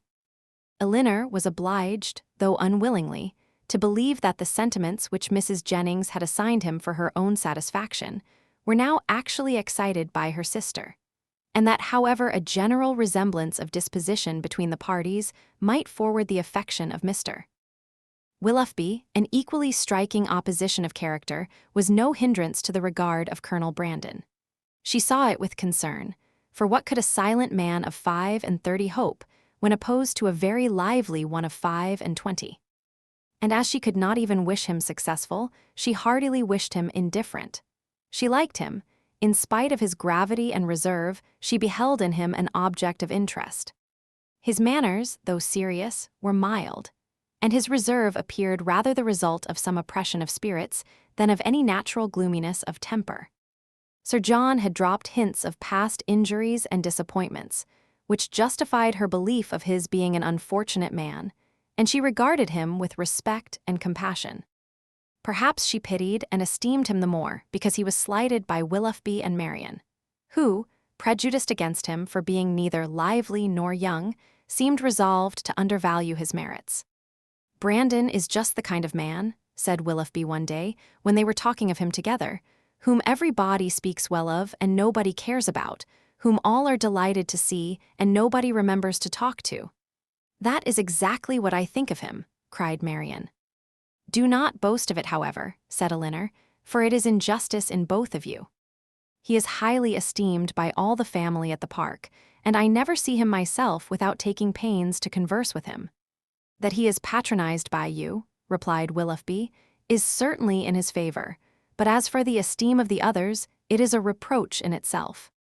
Who would submit to the indignity of being approved by such a woman as Lady Middleton and Mrs. Jennings, that could command the indifference of anybody else? But perhaps the abuse of such people as yourself and Marianne will make amends for the regard of Lady Middleton and her mother. If their praise is censure, your censure may be praise, for they are not more undiscerning than you are prejudiced and unjust. In defense of your protégé you can even be saucy. My protégé, as you call him, is a sensible man, and sense will always have attractions for me. Yes, Marianne, even in a man between 30 and 40. He has seen a great deal of the world, has been abroad, has read, and has a thinking mind. I have found him capable of giving me much information on various subjects, and he has always answered my inquiries with readiness of good breeding and good nature. That is to say, cried Marianne contemptuously. "He has told you that in the East Indies the climate is hot, and the mosquitoes are troublesome. He would have told me so, I doubt not, had I made any such inquiries, but they happened to be points on which I had been previously informed." "Perhaps," said Willoughby, "his observations may have extended to the existence of nabobs, gold mowers, and palanquins. I may venture to say that his observations have stretched much further than your candor, but why should you dislike him? I do not dislike him. I consider him, on the contrary, as a very respectable man who has everybody's good word and nobody's notice, who has more money than he can spend, more time than he knows how to employ, and 2 new coats every year. Add to which," cried Marianne, "that he has neither genius, taste, nor spirit, that his understanding has no brilliancy, his feelings no ardor, and his voice no expression." "You decide on his imperfections so much in the mass," replied Elinor, "and so much on the strength of your own imagination, that the commendation I am able to give of him is comparatively cold and insipid. I can only pronounce him to be a sensible man, well-bred, well-informed, of gentle address, and, I believe, possessing an amiable heart." "Miss Dashwood," cried Willoughby, "you are now using me unkindly. You are endeavoring to disarm me by reason, and to convince me against my will. But it will not do. You shall find me as stubborn as you can be artful. I have 3 unanswerable reasons for disliking Colonel Brandon. He threatened me with rain when I wanted it to be fine. He has found fault with the hanging of my curricle, and I cannot persuade him to buy my brown mare. If it will be any satisfaction to you, however, to be told that I believe his character to be in other respects irreproachable, I am ready to confess it. And in return for an acknowledgment, which must give me some pain, you cannot deny me the privilege of disliking him as much as ever." Chapter 11. Little had Mrs. Dashwood or her daughters imagined, when they first came into Devonshire, that so many engagements would arise to occupy their time as shortly presented themselves, or that they should have such frequent invitations and such constant visitors as to leave them little leisure for serious employment. Yet such was the case. When Marianne was recovered, the schemes of amusement at home and abroad, which Sir John had been previously forming, were put into execution. The private balls at the park then began, and parties on the water were made and accomplished as often as a showery October would allow. In every meeting of the kind Willoughby was included, and the ease and familiarity which naturally attended these parties were exactly calculated to give increasing intimacy to his acquaintance with the Dashwoods, to afford him opportunity of witnessing the excellencies of Marianne, of marking his animated admiration of her, and of receiving, in her behavior to himself, the most pointed assurance of her affection. Elinor could not be surprised at their attachment. She only wished that it were less openly shewn, and once or twice did venture to suggest the propriety of some self-command to Marianne. But Marianne abhorred all concealment where no real disgrace could attend unreserve, and to aim at the restraint of sentiments which were not in themselves laudable appeared to her not merely an unnecessary effort, but a disgraceful subjection of reason to commonplace and mistaken notions. Willoughby thought the same, and their behavior at all times was an illustration of their opinions. When he was present, she had no eyes for anyone else. Everything he did was right. Everything he said was clever. If their evenings at the park were concluded with cards, he cheated himself and all the rest of the party to get her a good hand. If dancing formed the amusement of the night, they were partners for half the time, and when obliged to separate for a couple of dances, were careful to stand together and scarcely spoke a word to anybody else. Such conduct made them, of course, most exceedingly laughed at, but ridicule could not shame and seemed hardly to provoke them. Mrs. Dashwood entered into all their feelings with a warmth which left her no inclination for checking this excessive display of them. To her it was but the natural consequence of a strong affection in a young and ardent mind. This was the season of happiness to Marianne. Her heart was devoted to Willoughby, and the fond attachment to Norland, which she brought with her from Sussex, was more likely to be softened than she had thought it possible before by the charms which his society bestowed on her present home. Elinor's happiness was not so great. Her heart was not so much at ease, nor her satisfaction in their amusements so pure. They afforded her no companion that could make amends for what she had left behind, nor that could teach her to think of Norland with less regret than ever. Neither Lady Middleton nor Mrs. Jennings could supply to her the conversation she missed, although the latter was an everlasting talker, and from the first had regarded her with a kindness which ensured her a large share of her discourse. She had already repeated her own history to Elinor 3 or 4 times, and had Elinor's memory been equal to her means of improvement, she might have known very early in their acquaintance all the particulars of Mr. Jennings's last illness, and what he said to his wife a few minutes before he died. Lady Middleton was more agreeable than her mother only in being more silent. Elinor needed little observation to perceive that her reserve was a mere calmness of manner with which sense had nothing to do. Towards her husband and mother, she was the same as to them, and intimacy was therefore neither to be looked for nor desired. She had nothing to say one day that she had not said the day before. Her insipidity was invariable, for even her spirits were always the same, and though she did not oppose the parties arranged by her husband, provided everything were conducted in style and her 2 eldest children attended her. She never appeared to receive more enjoyment from them than she might have experienced in sitting at home, and so little did her presence add to the pleasure of the others, by any share in their conversation, that they were sometimes only reminded of her being amongst them by her solicitude about her troublesome boys. In Colonel Brandon alone, of all her new acquaintance, did Elinor find a person who could in any degree claim the respect of abilities, excite the interest of friendship, or give pleasure as a companion. Willoughby was out of the question. Her admiration and regard, even her sisterly regard, was all his own, but he was a lover. His attentions were wholly Marianne's, and a far less agreeable man might have been more generally pleasing. Colonel Brandon, unfortunately for himself, had no such encouragement to think only of Marianne, and in conversing with Elinor, he found the greatest consolation for the indifference of her sister. Elinor's compassion for him increased, as she had reason to suspect that the misery of disappointed love had already been known to him. This suspicion was given by some words which accidentally dropped from him one evening at the park, when they were sitting down together by mutual consent, while the others were dancing. His eyes were fixed on Marianne, and, after a silence of some minutes, he said, with a faint smile, "Your sister, I understand, does not approve of second attachments."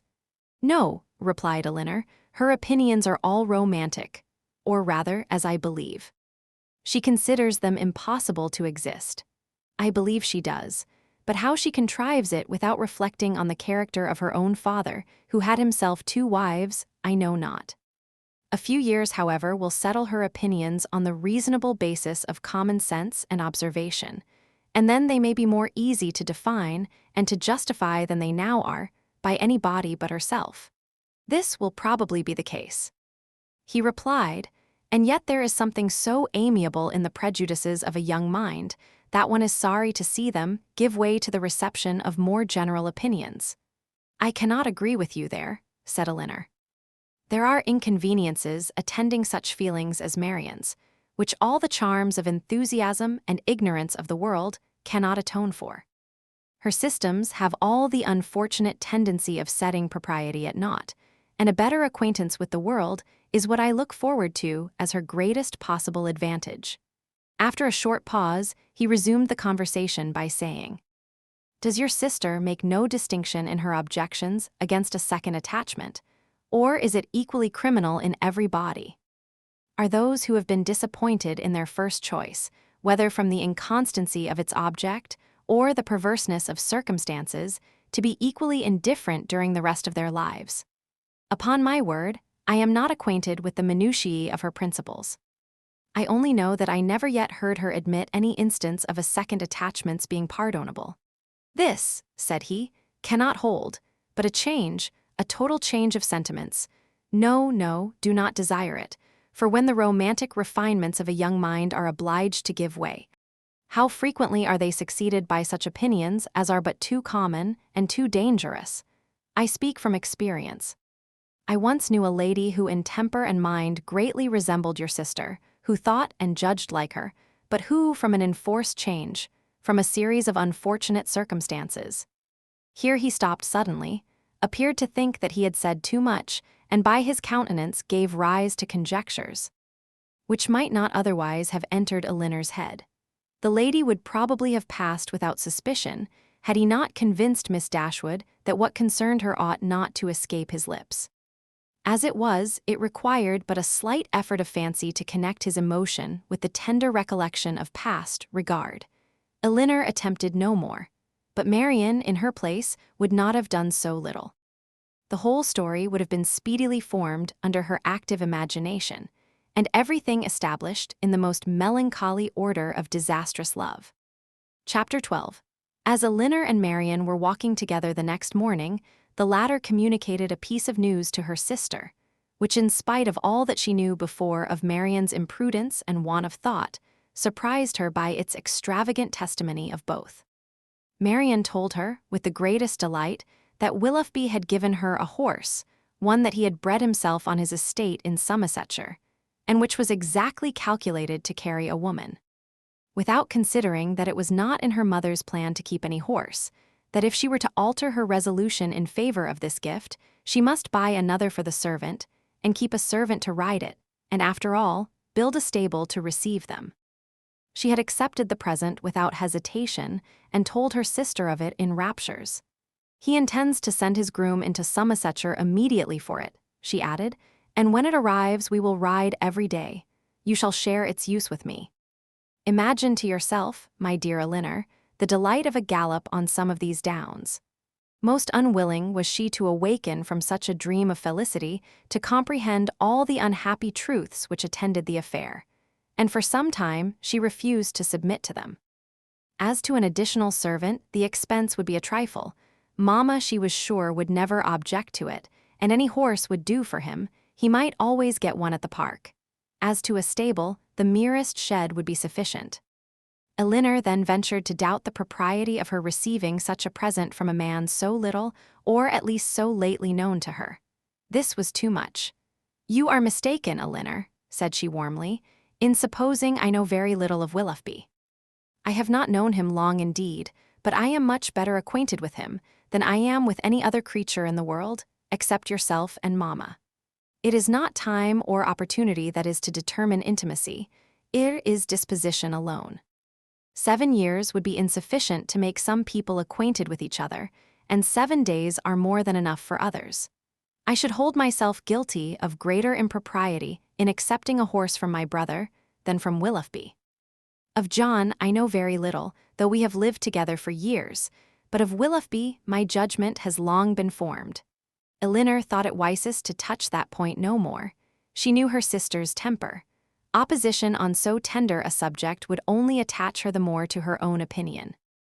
But by an appeal to her affection for her mother, by representing the inconveniences which that indulgent mother must draw on herself, if, as would probably be the case, she consented to this increase of establishment, Marianne was shortly subdued, and she promised not to tempt her mother to such imprudent kindness by mentioning the offer, and to tell Willoughby when she saw him next that it must be declined.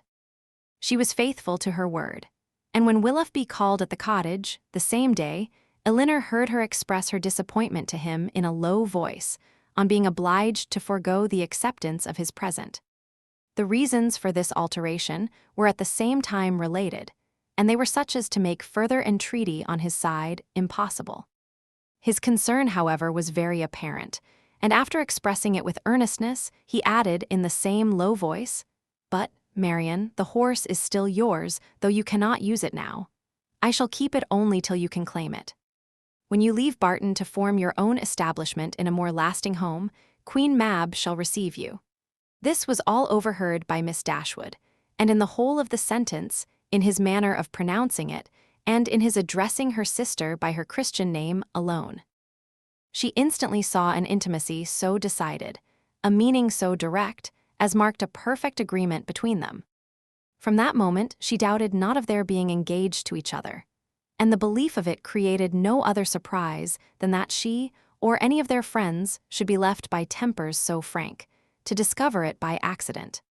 Margaret related something to her the next day, which placed this matter in a still clearer light. Willoughby had spent the preceding evening with them, and Margaret, by being left some time in the parlor with only him and Marianne, had had opportunity for observations, which, with a most important face, she communicated to her eldest sister when they were next by themselves. "Oh, Elinor," she cried, "I have such a secret to tell you about Marianne. I am sure she will be married to Mr. Willoughby very soon." "You have said so," replied Elinor, "almost every day since they first met on Whitechurch Down, and they had not known each other a week, I believe. Before you were certain that Marianne wore his picture round her neck, but it turned out to be only the miniature of our great uncle. But indeed this is quite another thing. I am sure they will be married very soon, for he has got a lock of her hair. Take care, Margaret. It may be only the hair of some great uncle of his. But, indeed, Elinor, it is Marianne's. I am almost sure it is, for I saw him cut it off. Last night after tea, when you and Mamma went out of the room, they were whispering and talking together as fast as could be, and he seemed to be begging something of her. And presently he took up her scissors and cut off a long lock of her hair, for it was all tumbled down her back, and he kissed it, and folded it up in a piece of white paper, and put it into his pocket-book.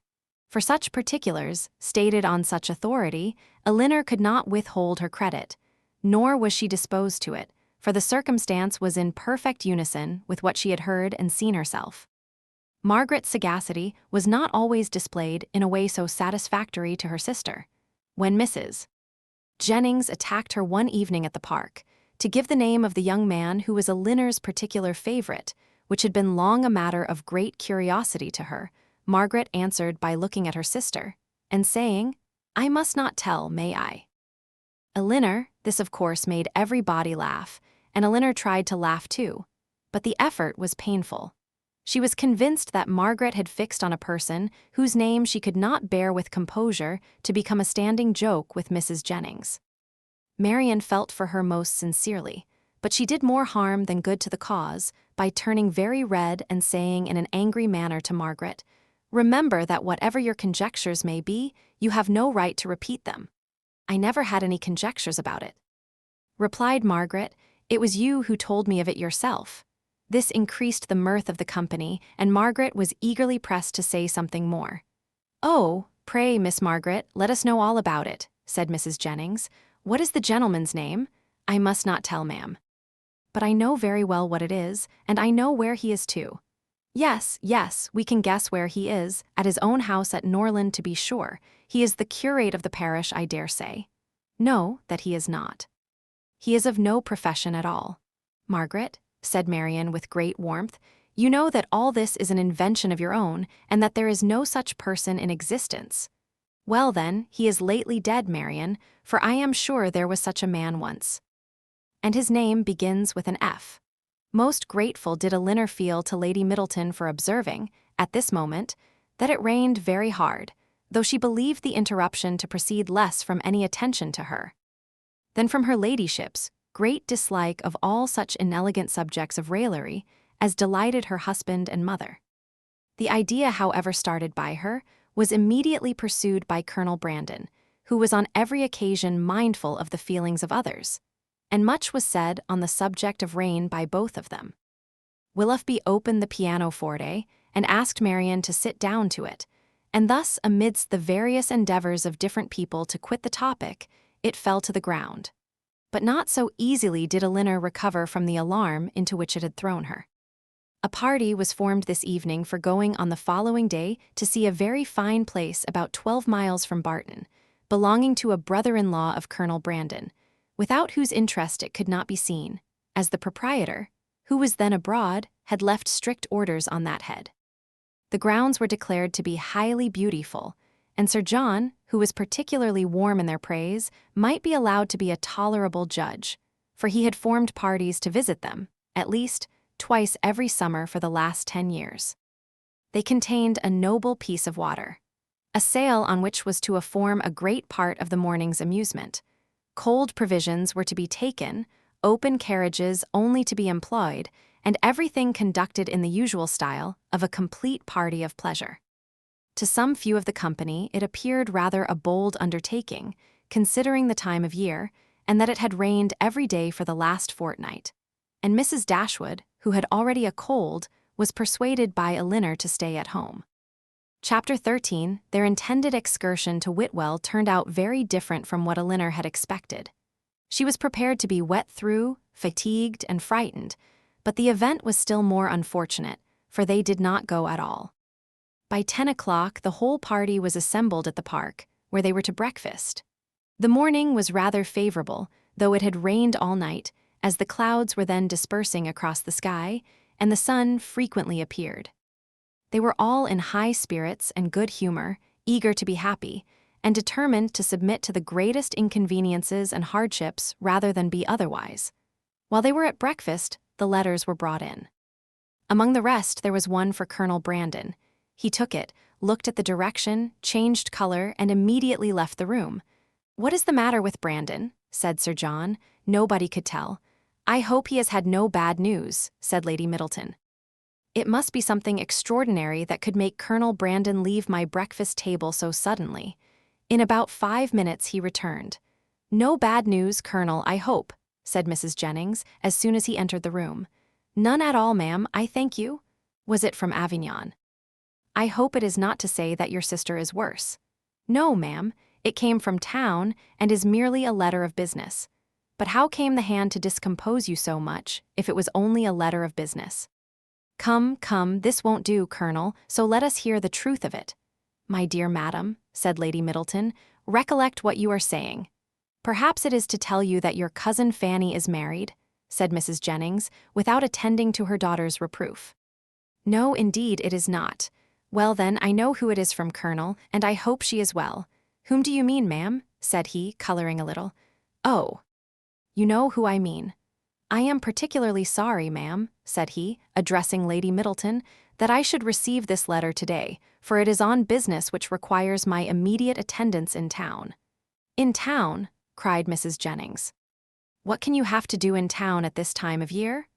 "My own loss is great," he continued, "in being obliged to leave so agreeable a party, but I am the more concerned, as I fear my presence is necessary to gain your admittance at Whitwell."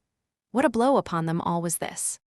"But if you write a note to the housekeeper, Mr. Brandon," said Marianne, eagerly, "will it not be sufficient?" He shook his head. "We must go," said Sir John. "It shall not be put off when we are so near it."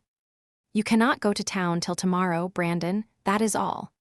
"I wish it could be so easily settled, but it is not in my power to delay my journey for one day. If you would but let us know what your business is," said Mrs. Jennings, "we might see whether it could be put off or not." "You would not be 6 hours later," said Willoughby, "if you were to defer your journey till our return." "I cannot afford to lose 1 hour." Elinor then heard Willoughby say, in a low voice to Marianne, "There are some people who cannot bear a party of pleasure. Brandon is one of them. He was afraid of catching cold, I dare say, and invented this trick for getting out of it. I would lay 50 guineas the letter was of his own writing." "I have no doubt of it," replied Marianne. "There is no persuading you to change your mind, Brandon, I know of old," said Sir John, "when once you are determined on anything. But, however, I hope you will think better of it. Consider, here are the 2 Miss Careys come over from Newton, the 3 Miss Dashwoods walked up from the cottage, and Mr. Willoughby got up 2 hours before his usual time, on purpose to go to Whitwell. Colonel Brandon again repeated his sorrow at being the cause of disappointing the party, but at the same time declared it to be unavoidable. "Well then, when will you come back again?"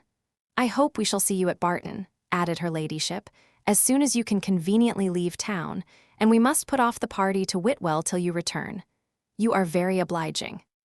"But it is so uncertain when I may have it in my power to return that I dare not engage for it at all." "Oh, he must and shall come back," cried Sir John. "If he is not here by the end of the week, I shall go after him." "Aye, so do, Sir John," cried Mrs. Jennings, "and then perhaps you may find out what his business is." "I do not want to pry into other men's concerns. I suppose it is something he is ashamed of." Colonel Brandon's horses were announced. "You do not go to town on horseback, do you?" added Sir John. "No, only to Honiton." "I shall then go post." "Well, as you are resolved to go, I wish you a good journey, but you had better change your mind. I assure you it is not in my power." He then took leave of the whole party. Is there no chance of my seeing you and your sisters in town this winter, Miss Dashwood? I am afraid none at all. Then I must bid you farewell for a longer time than I should wish to do. To Marianne, he merely bowed and said nothing. Come, Colonel, said Mrs. Jennings, before you go, do let us know what you are going about. He wished her a good morning, and, attended by Sir John, left the room. The complaints and lamentations which politeness had hitherto restrained now burst forth universally, and they all agreed again and again how provoking it was to be so disappointed. I can guess what his business is, however, said Mrs. Jennings exultingly. Can you, ma'am? Said almost everybody. Yes, it is about Miss Williams, I am sure. And who is Miss Williams? Asked Marianne. What, do not you know who Miss Williams is? I am sure you must have heard of her before. She is a relation of the Colonel's, my dear, a very near relation. We will not say how near for fear of shocking the young ladies. Then, lowering her voice a little, she said to Elinor, she is his natural daughter. Indeed. Oh, yes, and as like him as she can stare. I dare say the Colonel will leave her all his fortune. When Sir John returned, he joined most heartily in the general regret on so unfortunate an event, concluding, however, by observing that as they were all got together, they must do something by way of being happy. And after some consultation it was agreed that although happiness could only be enjoyed at Whitwell, they might procure a tolerable composure of mind by driving about the country. The carriages were then ordered. Willoughby's was first, and Marianne never looked happier than when she got into it. He drove through the park very fast, and they were soon out of sight, and nothing more of them was seen till their return, which did not happen till after the return of all the rest. They both seemed delighted with their drive, but said only in general terms that they had kept in the lanes, while the others went on the downs. It was settled that there should be a dance in the evening, and that everybody should be extremely merry all day long. Some more of the Careys came to dinner, and they had the pleasure of sitting down nearly 20 to table, which Sir John observed with great contentment. Willoughby took his usual place between the two elder Miss Dashwoods. Mrs. Jennings sat on Elinor's right hand, and they had not been long seated before she leant behind her and Willoughby, and said to Marianne, loud enough for them both to hear, I have found you out in spite of all your tricks. I know where you spent the morning. Marianne colored and replied very hastily, Where, pray? Did not you know, said Willoughby, that we had been out in my curricle? Yes, yes, Mr. Impudence, I know that very well, and I was determined to find out where you had been to. I hope you like your house, Miss Marianne. It is a very large one, I know, and when I come to see you, I hope you will have new furnished it, for it wanted it very much when I was there 6 years ago. Marianne turned away in great confusion. Mrs. Jennings laughed heartily, and Elinor found that in her resolution to know where they had been, she had actually made her own woman enquire of Mr. Willoughby's groom, and that she had by that method been informed that they had gone to Elenham, and spent a considerable time there in walking about the garden and going all over the house. Elinor could hardly believe this to be true, as it seemed very unlikely that Willoughby should propose, or Marianne consent, to enter the house while Mrs. Smith was in it, with whom Marianne had not the smallest acquaintance. As soon as they left the dining-room, Elinor enquired of her about it, and great was her surprise when she found that every circumstance related by Mrs. Jennings was perfectly true. Marianne was quite angry with her for doubting it. Why should you imagine, Elinor, that we did not go there or that we did not see the house? Is not it what you have often wished to do yourself? Yes, Marianne, but I would not go while Mrs. Smith was there, and with no other companion than Mr. Willoughby. Mr. Willoughby, however, is the only person who can have a right to show that house, and as he went in an open carriage, it was impossible to have any other companion. I never spent a pleasanter morning in my life. I am afraid, replied Elinor, that the pleasantness of an employment does not always evince its propriety. On the contrary, nothing can be a stronger proof of it, Elinor, for if there had been any real impropriety in what I did, I should have been sensible of it at the time, for we always know when we are acting wrong, and with such a conviction I could have had no pleasure. But, my dear Marianne, as it has already exposed you to some very impertinent remarks, do you not now begin to doubt the discretion of your own conduct? If the impertinent remarks of Mrs. Jennings are to be the proof of impropriety in conduct, we are all offending every moment of our lives. I value not her censure any more than I should do her commendation. I am not sensible of having done anything wrong in walking over Mrs. Smith's grounds or in seeing her house. They will one day be Mr.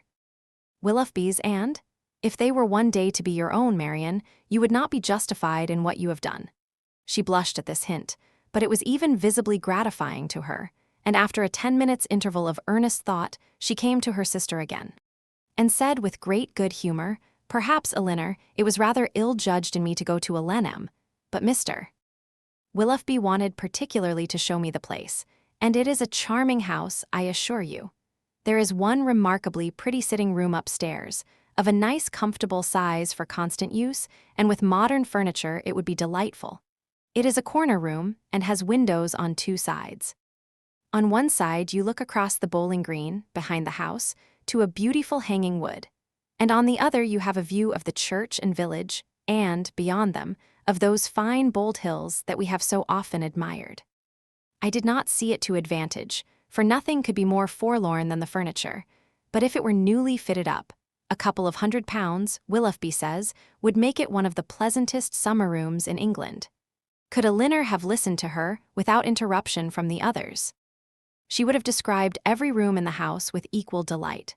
Chapter 14, the sudden termination of Colonel Brandon's visit at the park, with his steadiness in concealing its cause, filled the mind and raised the wonder of Mrs. Jennings for 2 or 3 days. She was a great wonderer, as everyone must be who takes a very lively interest in all the comings and goings of all their acquaintance. She wondered, with little intermission, what could be the reason of it, was sure there must be some bad news, and thought over every kind of distress that could have befallen him, with a fixed determination that he should not escape them all. "Something very melancholy must be the matter, I am sure," said she. "I could see it in his face. Poor man, I am afraid his circumstances may be bad. The estate at Delaford was never reckoned more than 2,000 a year, and his brother left everything sadly involved. I do think he must have been sent for about money matters, for what else can it be? I wonder whether it is so. I would give anything to know the truth of it. Perhaps it is about Miss Williams, and, by the by, I dare say it is, because he looked so conscious when I mentioned her. Maybe she is ill in town, nothing in the world more likely, for I have a notion she is always rather sickly. I would lay any wager it is about Miss Williams. It is not so very likely he should be distressed in his circumstances now, for he is a very prudent man, and to be sure must have cleared the estate by this time. I wonder what it can be. Maybe his sister is worse at Avignon, and has sent for him over. His setting off in such a hurry seems very like it. Well, I wish him out of all his trouble with all my heart, and a good wife into the bargain." So wondered, so talked Mrs. Jennings, her opinion varying with every fresh conjecture, and all seeming equally probable as they arose. Elinor, though she felt really interested in the welfare of Colonel Brandon, could not bestow all the wonder on his going so suddenly away, which Mrs. Jennings was desirous of her feeling. For besides that the circumstance did not, in her opinion, justify such lasting amazement or variety of speculation, her wonder was otherwise disposed of. It was engrossed by the extraordinary silence of her sister and Willoughby on the subject, which they must know to be peculiarly interesting to them all. As this silence continued, every day made it appear more strange and more incompatible with the disposition of both. Why they should not openly acknowledge to her mother and herself what their constant behavior to each other declared to have taken place, Elinor could not imagine. She could easily conceive that marriage might not be immediately in their power, for though Willoughby was independent, there was no reason to believe him rich. His estate had been rated by Sir John at about 600 or 700 a year, but he lived at an expense to which that income could hardly be equal, and he had himself often complained of his poverty. But for this strange kind of secrecy maintained by them relative to their engagement, which in fact concealed nothing at all, she could not account, and it was so wholly contradictory to their general opinions and practice that a doubt sometimes entered her mind of their being really engaged. And this doubt was enough to prevent her making any inquiry of Marianne. Nothing could be more expressive of attachment to them all than Willoughby's behavior. To Marianne, it had all the distinguishing tenderness which a lover's heart could give. And to the rest of the family, it was the affectionate attention of a son and a brother. The cottage seemed to be considered and loved by him as his home. Many more of his hours were spent there than at Alenham. And if no general engagement collected them at the park, the exercise which called him out in the morning was almost certain of ending there. Where the rest of the day was spent by himself at the side of Marianne, and by his favorite pointer at her feet. One evening in particular, about a week after Colonel Brandon left the country, his heart seemed more than usually open to every feeling of attachment to the objects around him. And on Mrs. Dashwood's happening to mention her design of improving the cottage in the spring, he warmly opposed every alteration of a place which affection had established as perfect with him. "What?" he exclaimed. "Improve this dear cottage? No, that I will never consent to. Not a stone must be added to its walls, not an inch to its size, if my feelings are regarded." "Do not be alarmed," said Miss Dashwood. "Nothing of the kind will be done, for my mother will never have money enough to attempt it." "I am heartily glad of it," he cried. "May she always be poor, if she can employ her riches no better." "Thank you, Willoughby, but you may be assured that I would not sacrifice one sentiment of local attachment of yours, or of anyone whom I loved, for all the improvements in the world. Depend upon it that whatever unemployed sum may remain, when I make up my accounts in the spring, I would even rather lay it uselessly by than dispose of it in a manner so painful to you. But are you really so attached to this place as to see no defect in it?" "I am," said he. "To me it is faultless. Nay, more, I consider it as the only form of building in which happiness is attainable, and were I rich enough I would instantly pull Commet down and build it up again in the exact plan of this cottage." "With dark narrow stairs and a kitchen that smokes, I suppose," said Elinor. "Yes," cried he in the same eager tone, "with all and everything belonging to it. In no one convenience or I inconvenience about it should the least variation be perceptible. Then, and then only, under such a roof, I might perhaps be as happy at Commet as I have been at Barton."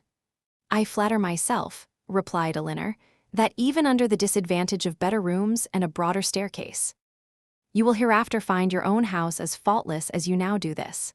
"There certainly are circumstances," said Willoughby, "which might greatly endear it to me, but this place will always have one claim of my affection which no other can possibly share." Mrs. Dashwood looked with pleasure at Marianne, whose fine eyes were fixed so expressively on Willoughby as plainly denoted how well she understood him. "How often did I wish," added he, "when I was at Alenham this time 12 months, that Barton Cottage were inhabited. I never passed within view of it without admiring its situation, and grieving that no one should live in it.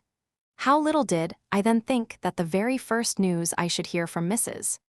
Smith when I next came into the country would be that Barton Cottage was taken. And I felt an immediate satisfaction and interest in the event, which nothing but a kind of prescience of what happiness I should experience from it can account for. Must it not have been so, Marianne?" speaking to her in a lowered voice. Then continuing his former tone, he said, "And yet this house you would spoil, Mrs. Dashwood. You would rob it of its simplicity by imaginary improvement. And this dear parlor, in which our acquaintance first began, and in which so many happy hours have been since spent by us together, you would degrade to the condition of a common entrance.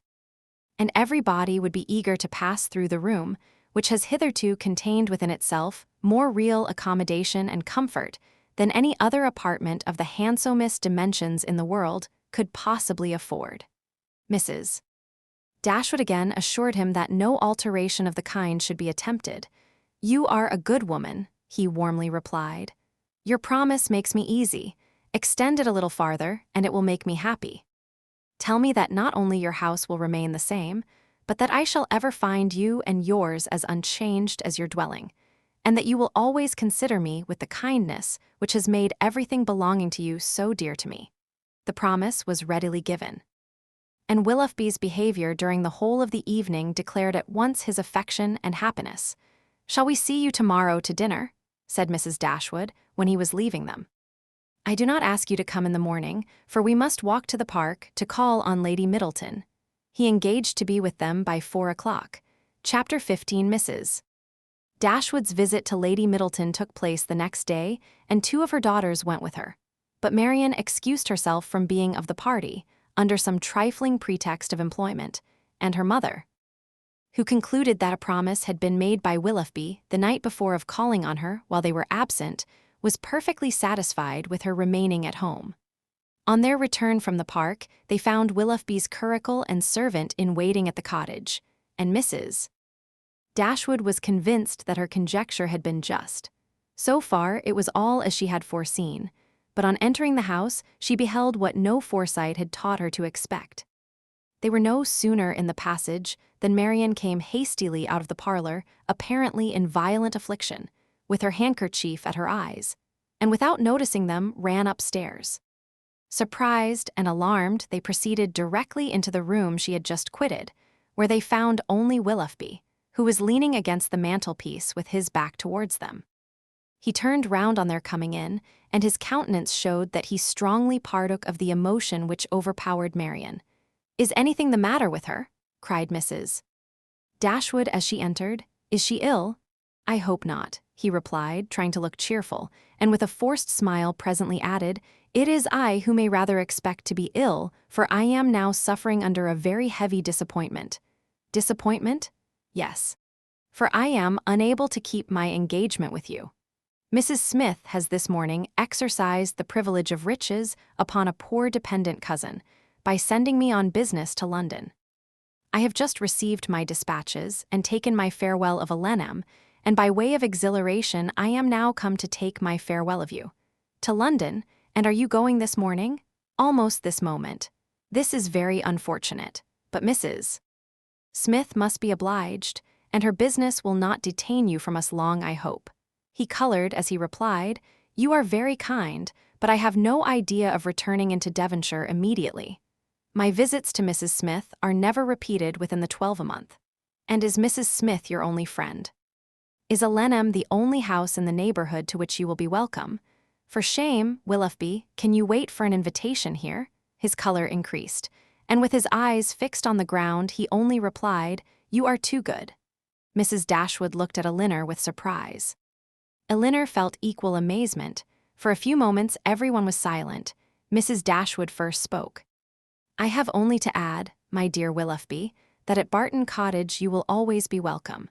For I will not press you to return here immediately, because you only can judge how far that might be pleasing to Mrs.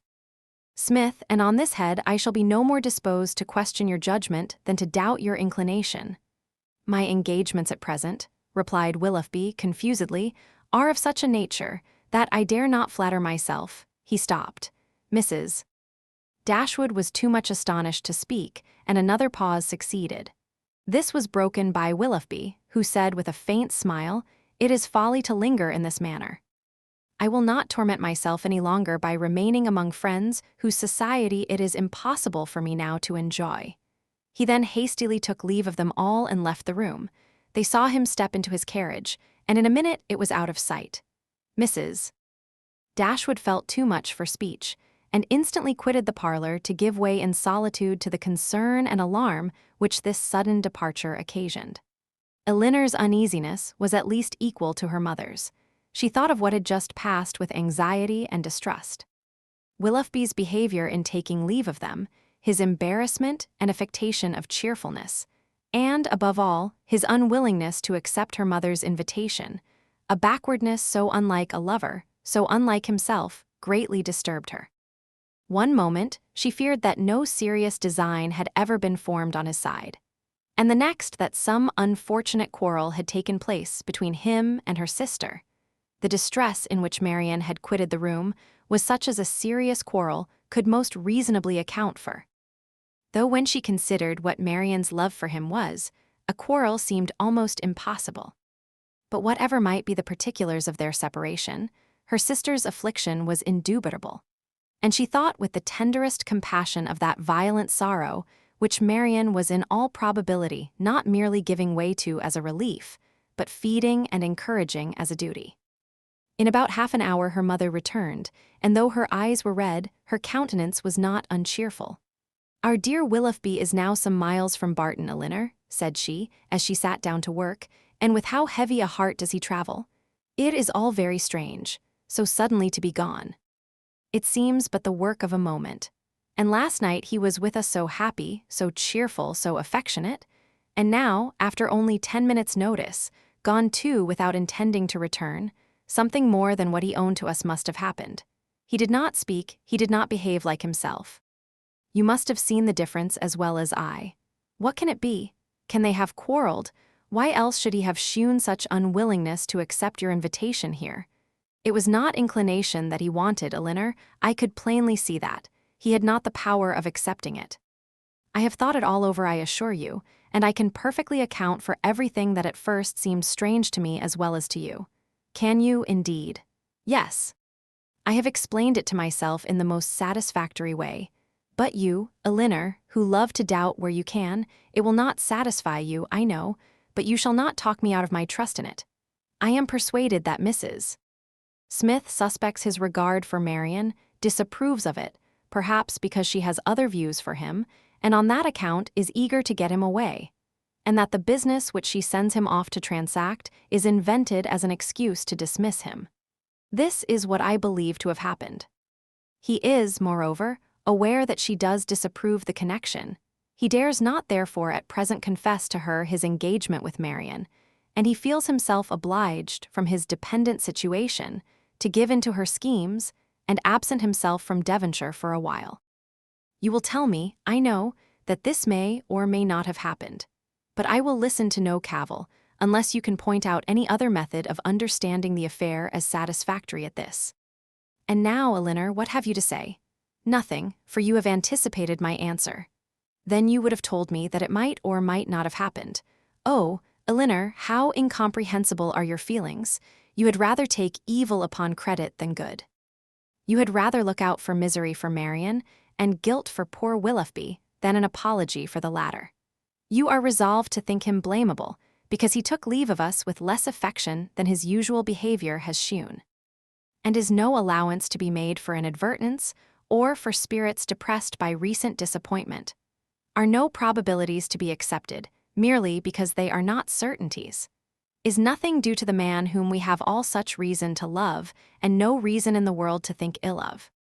To the possibility of motives unanswerable in themselves, though unavoidably secret for a while?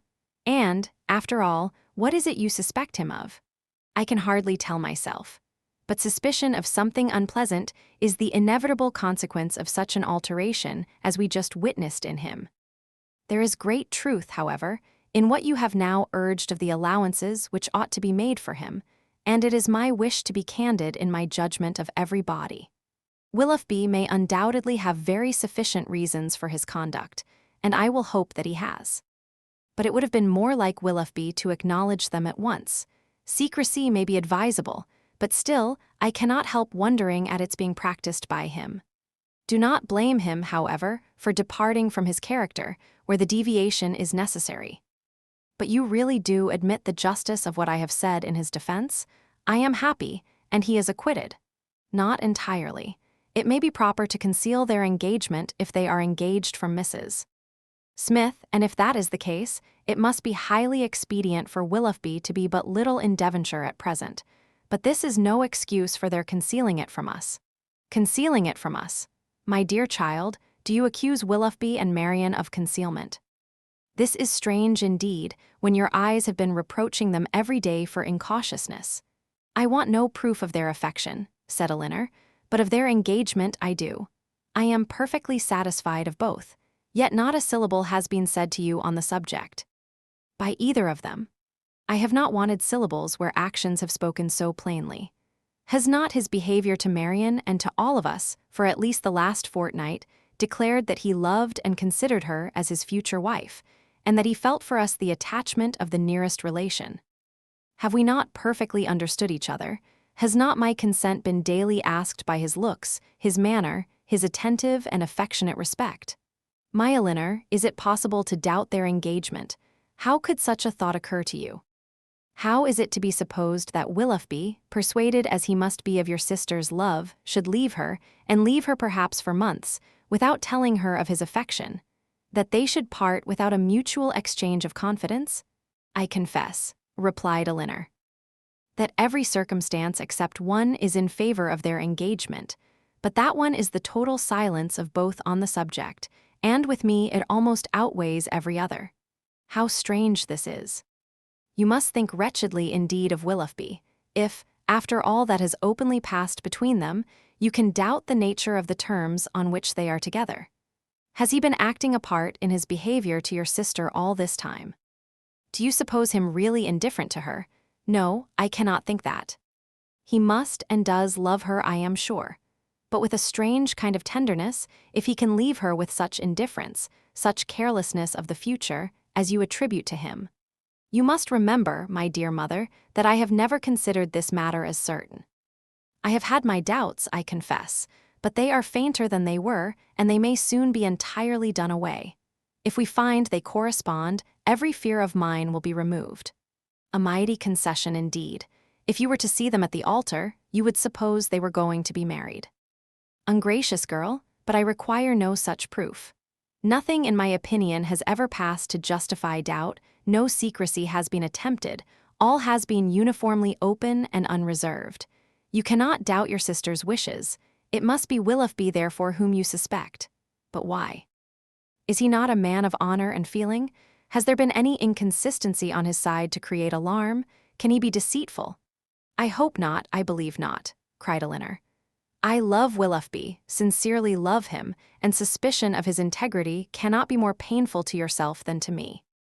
It has been involuntary, and I will not encourage it. I was startled, I confess, by the alteration in his manners this morning. He did not speak like himself, and did not return your kindness with any cordiality.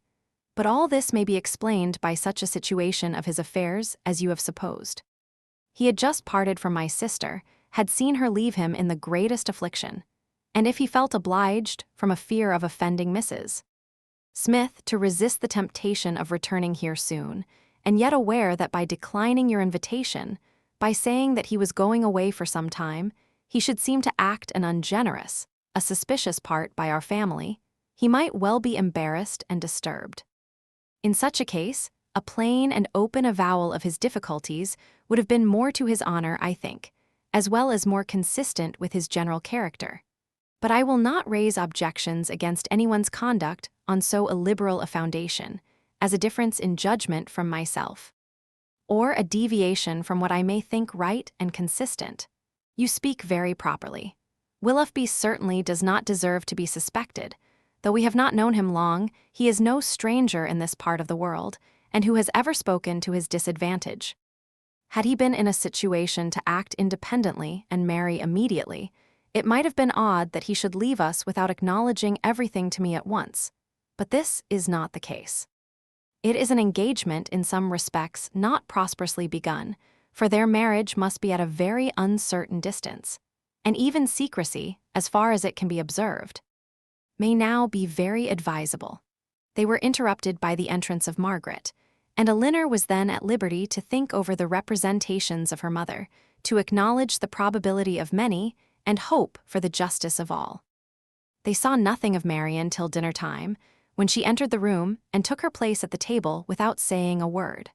Her eyes were red and swollen, and it seemed as if her tears were even then restrained with difficulty. She avoided the looks of them all, could neither eat nor speak, and after some time, on her mother's silently pressing her hand with tender compassion, her small degree of fortitude was quite overcome. She burst into tears and left the room. This violent oppression of spirits continued the whole evening. She was without any power, because she was without any desire of command over herself. The slightest mention of anything relative to Willoughby overpowered her in an instant. And though her family were most anxiously attentive to her comfort, it was impossible for them, if they spoke at all, to keep clear of every subject which her feelings connected with him. Chapter 16. Marianne would have thought herself very inexcusable had she been able to sleep at all the first night after parting from Willoughby. She would have been ashamed to look her family in the face the next morning, had she not risen from her bed in more need of repose than when she lay down in it. But the feelings which made such composure a disgrace left her in no danger of incurring it. She was awake the whole night, and she wept the greatest part of it. She got up with a headache, was unable to talk, and unwilling to take any nourishment, giving pain every moment to her mother and sisters, and forbidding all attempt at consolation from either. Her sensibility was potent enough. When breakfast was over, she walked out by herself and wandered about the village of Elenham, indulging the recollection of past enjoyment and crying over the present reverse for the chief of the morning. The evening passed off in the equal indulgence of feeling. She played over every favorite song that she had been used to play to Willoughby, every air in which their voices had been oftenest joined, and sat at the instrument gazing on every line of music that he had written out for her, till her heart was so heavy that no farther sadness could be gained, and this nourishment of grief was every day applied. She spent whole hours at the pianoforte, alternately singing and crying, her voice often totally suspended by her tears. In books, too, as well as in music, she courted the misery which a contrast between the past and present was certain of giving. She read nothing but what they had been used to read together. Such violence of affliction, indeed, could not be supported forever. It sunk within a few days into a calmer melancholy. But these employments, to which she daily recurred, her solitary walks and silent meditations, still produced occasional effusions of sorrow as lively as ever. No letter from Willoughby came, and none seemed expected by Marianne. Her mother was surprised, and Elinor again became uneasy, but Mrs. Dashwood could find explanations whenever she wanted them, which at least satisfied herself. "Remember, Elinor," said she, "how very often Sir John fetches our letters himself from the post, and carries them to it. We have already agreed that secrecy may be necessary, and we must acknowledge that it could not be maintained if their correspondence were to pass through Sir John's hands." Elinor could not deny the truth of this, and she tried to find in it a motive sufficient for their silence. But there was one method so direct, so simple, and in her opinion so eligible of knowing the real state of the affair and of instantly removing all mystery, that she could not help suggesting it to her mother. "Why do you not ask Marianne at once," said she, "whether she is or she is not engaged to Willoughby? From you, her mother, and so kind, so indulgent a mother, the question could not give offense. It would be the natural result of your affection for her. She used to be all unreserve, and to you more especially. I would not ask such a question for the world. Supposing it possible that they are not engaged, what distress would not such an inquiry inflict? At any rate, it would be most ungenerous. I should never deserve her confidence again, after forcing from her a confession of what is meant at present to be unacknowledged to anyone. I know Marianne's heart. I know that she dearly loves me, and that I shall not be the last to whom the affair is made known, when circumstances make the revealment of it eligible. I would not attempt to force the confidence of anyone, of a child much less, because a sense of duty would prevent the denial which her wishes might direct." Elinor thought this generosity overstrained, considering her sister's youth, and urged the matter farther, but in vain. Common sense, common care, common prudence, were all sunk in Mrs. Dashwood's romantic delicacy. It was several days before Willoughby's name was mentioned before Marianne by any of her family. Sir John and Mrs. Jennings, indeed, were not so nice. Their witticisms added pain to many a painful hour. But one evening, Mrs. Dashwood, accidentally taking up a volume of Shakespeare, exclaimed, "We have never finished Hamlet, Marianne. Our dear Willoughby went away before we could get through it. We will put it by that when he comes again, but it may be months, perhaps, before that happens." "Months," cried Marianne with strong surprise. "No, nor many weeks, Mrs." Dashwood was sorry for what she had said, but it gave Elinor pleasure, as it produced a reply from Marianne so expressive of confidence in Willoughby and knowledge of his intentions. One morning, about a week after his leaving the country, Marianne was prevailed on to join her sisters in their usual walk, instead of wandering away by herself. Hitherto, she had carefully avoided every companion in her rambles. If her sisters intended to walk on the downs, she directly stole away towards the lanes. If they talked of the valley, she was as speedy in climbing the hills, and could never be found when the others set off. But at length she was secured by the exertions of Elinor, who greatly disapproved such continual seclusion. They walked along the road through the valley, and chiefly in silence, for Marianne's mind could not be controlled, and Elinor, satisfied with gaining 1 point, would not then attempt more. Beyond the entrance of the valley, where the country, though still rich, was less wild and more open, a long stretch of the road which they had traveled on first coming to Barton lay before them, and on reaching that point, they stopped to look around them and examine a prospect which formed the distance of their view from the cottage, from a spot which they had never happened to reach in any of their walks before. Amongst the objects in the scene, they soon discovered an animated one. It was a man on horseback riding towards them. In a few minutes they could distinguish him to be a gentleman, and in a moment afterwards Marianne rapturously exclaimed, "It is he. It is indeed. I know it is," and was hastening to meet him when Elinor cried out, "Indeed, Marianne, I think you are mistaken. It is not Willoughby. The person is not tall enough for him and has not his air." He has, cried Marianne. "I am sure he has. His air, his coat, his horse. I knew how soon he would come." She walked eagerly on as she spoke, and Elinor, to screen Marianne from particularity, as she felt almost certain of its not being Willoughby, quickened her pace and kept up with her.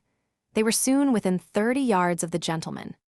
Marianne looked again, her heart sunk within her, and abruptly turning round, she was hurrying back, when the voices of both her sisters were raised to detain her.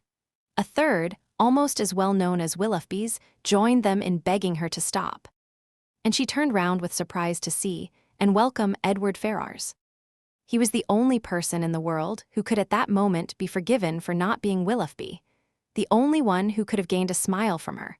But she dispersed her tears to smile on him, and in her sister's happiness forgot for a time her own disappointment.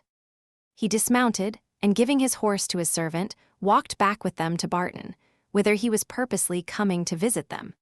He was welcomed by them all with great cordiality, but especially by Marianne, who showed more warmth of regard in her reception of him than even Elinor herself. To Marianne, indeed, the meeting between Edward and her sister was but a continuation of that unaccountable coldness which she had often observed at Norland in their mutual behavior. On Edward's side, more particularly, there was a deficiency of all that a lover ought to look and say on such an occasion. He was confused, seemed scarcely sensible of pleasure in seeing them, looked neither rapturous nor gay, said little but what was forced from him by questions, and distinguished Elinor by no mark of affection. Marianne saw and listened with increasing surprise. She began almost to feel a dislike of Edward, and it ended, as every feeling must end with her, by carrying back her thoughts to Willoughby, whose manners formed a contrast sufficiently striking to those of his brother-elect. After a short silence which succeeded the first surprise and inquiries of meeting, Marianne asked Edward if he came directly from London. No, he had been in Devonshire a fortnight. "A fortnight?" she repeated, surprised at his being so long in the same county with Elinor without seeing her before. He looked rather distressed as he added that he had been staying with some friends near Plymouth. "Have you been lately in Sussex?" said Elinor. "I was at Norland about a month ago." "And how does dear Norland look?" cried Marianne. Dear Norland," said Elinor, "probably looks much as it always does at this time of the year. The woods and walks thickly covered with dead leaves." "Oh," cried Marianne, "with what transporting sensation have I formerly seen them fall! How have I delighted, as I walked, to see them driven in showers about me by the wind! What feelings have they, the season, the air altogether inspired! Now there is no one to regard them. They are seen only as a nuisance, swept hastily off, and driven as much as possible from the sight." "It is not everyone," said Elinor, "who has your passion for dead leaves. No, my feelings are not often shared, not often understood. But sometimes they are." As she said this, she sunk into a reverie for a few moments, but rousing herself again, "Now, Edward," said she, calling his attention to the prospect, "here is Barton Valley. Look up to it and be tranquil if you can. Look at those hills. Did you ever see their equals? To the left is Barton Park, amongst those woods and plantations. You may see the end of the house. And there, beneath that farthest hill which rises with such grandeur, is our cottage. It is a beautiful country, he replied, but these bottoms must be dirty in winter. How can you think of dirt with such objects before you? Because, replied he, smiling. Among the rest of the objects before me, I see a very dirty lane. How strange, said Marianne to herself as she walked on. Have you an agreeable neighborhood here? Are the Middletons pleasant people? No, not all, answered Marianne. We could not be more unfortunately situated. Marianne, cried her sister, how can you say so? How can you be so unjust? They are a very respectable family, Mr. Ferrars, and towards us have behaved in the friendliest manner. Have you forgot, Marianne, how many pleasant days we have owed to them? No, said Marianne in a low voice, nor how many painful moments. Elinor took no notice of this, and directing her attention to their visitor, endeavored to support something like discourse with him. By talking of their present residence, its conveniences and extorting from him occasional questions and remarks. His coldness and reserve mortified her severely. She was vexed and half angry, but resolving to regulate her behavior to him by the past rather than the present, she avoided every appearance of resentment or displeasure, and treated him as she thought he ought to be treated from the family connection. Chapter 17. Mrs. Dashwood was surprised only for a moment at seeing him, for his coming to Barton was, in her opinion, of all things the most natural. Her joy and expression of regard long outlived her wonder. He received the kindest welcome from her, and shyness, coldness, reserve could not stand against such a reception.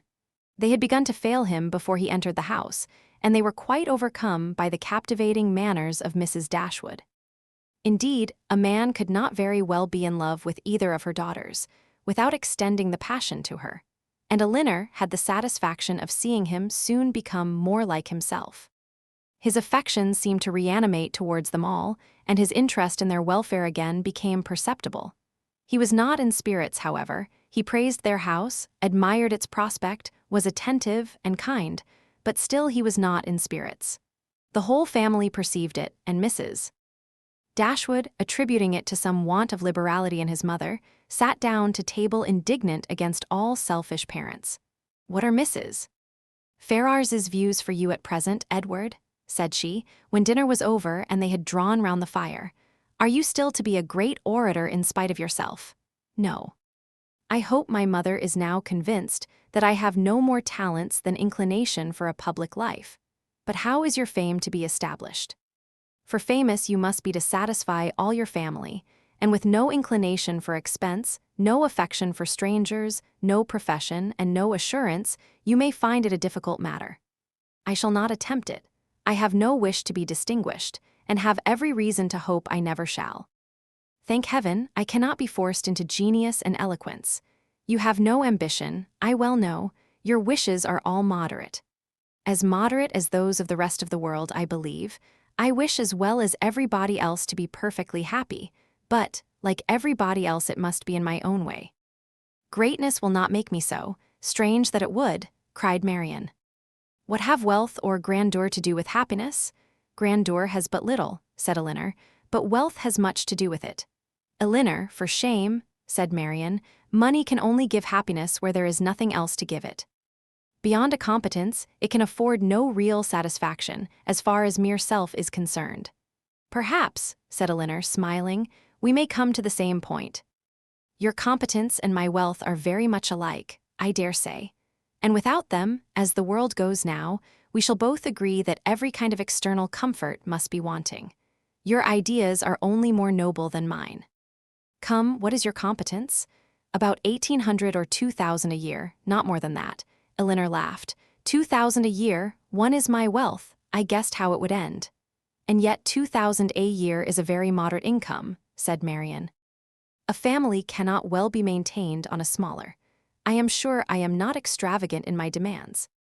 A proper establishment of servants, a carriage, perhaps two, and hunters cannot be supported on less." Elinor smiled again, to hear her sister describing so accurately their future expenses at Comem Magna. "Hunters," repeated Edward, "but why must you have hunters?"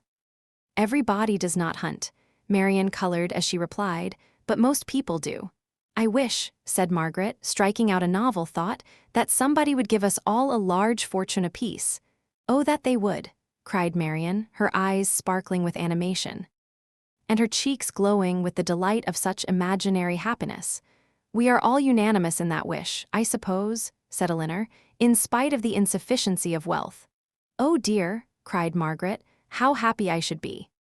I wonder what I should do with it. Marianne looked as if she had no doubt on that point. I should be puzzled to spend so large a fortune myself, said Mrs. Dashwood, if my children were all to be rich without my help. You must begin your improvements on this house, observed Elinor, and your difficulties will soon vanish.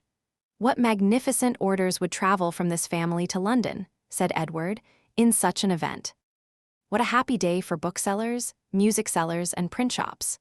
You, Miss Dashwood, would give a general commission for every new print of merit to be sent you. And as for Marianne, I know her greatness of soul, there would not be music enough in London to content her. And books, Thomson, Cowper, Scott, she would buy them all over and over again. She would buy up every copy, I believe, to prevent their falling into unworthy hands, and she would have every book that tells her how to admire an old twisted tree. Should not you, Marianne? Forgive me if I am very saucy, but I was willing to show you that I had not forgot our old disputes. I love to be reminded of the past, Edward, whether it be melancholy or gay, I love to recall it, and you will never offend me by talking of former times.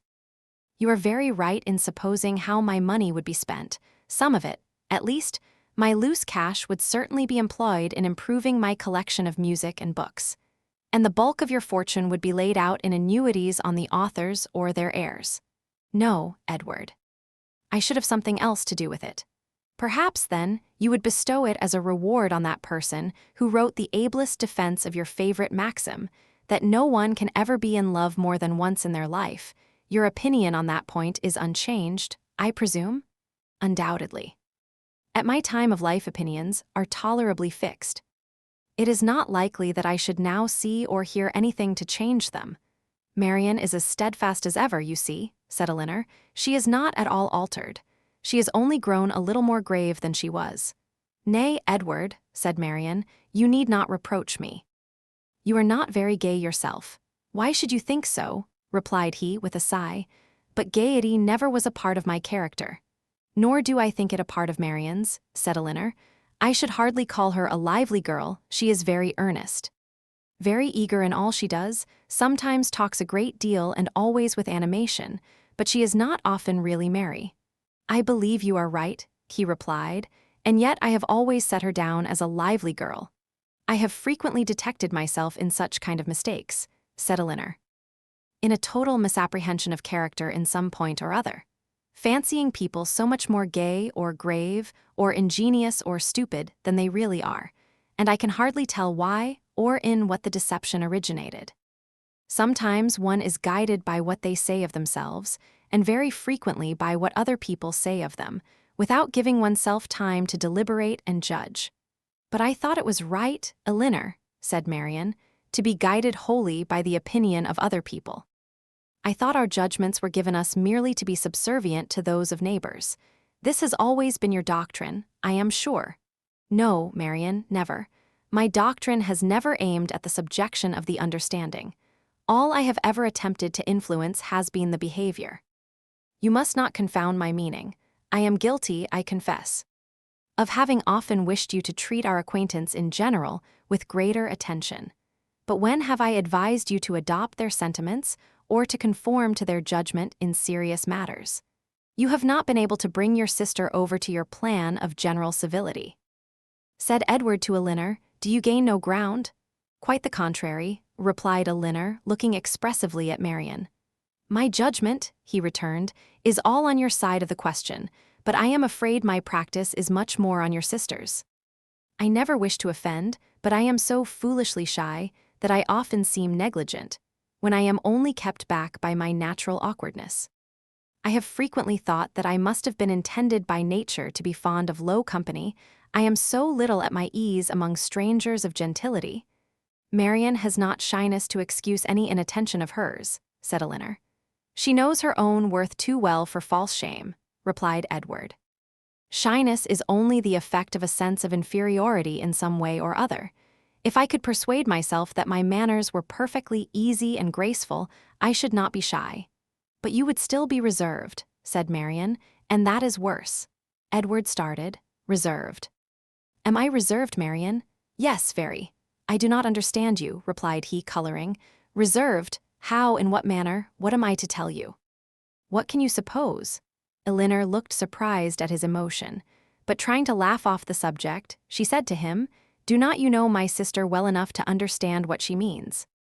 Do not you know she calls everyone reserved who does not talk as fast, and admire what she admires as rapturously as herself?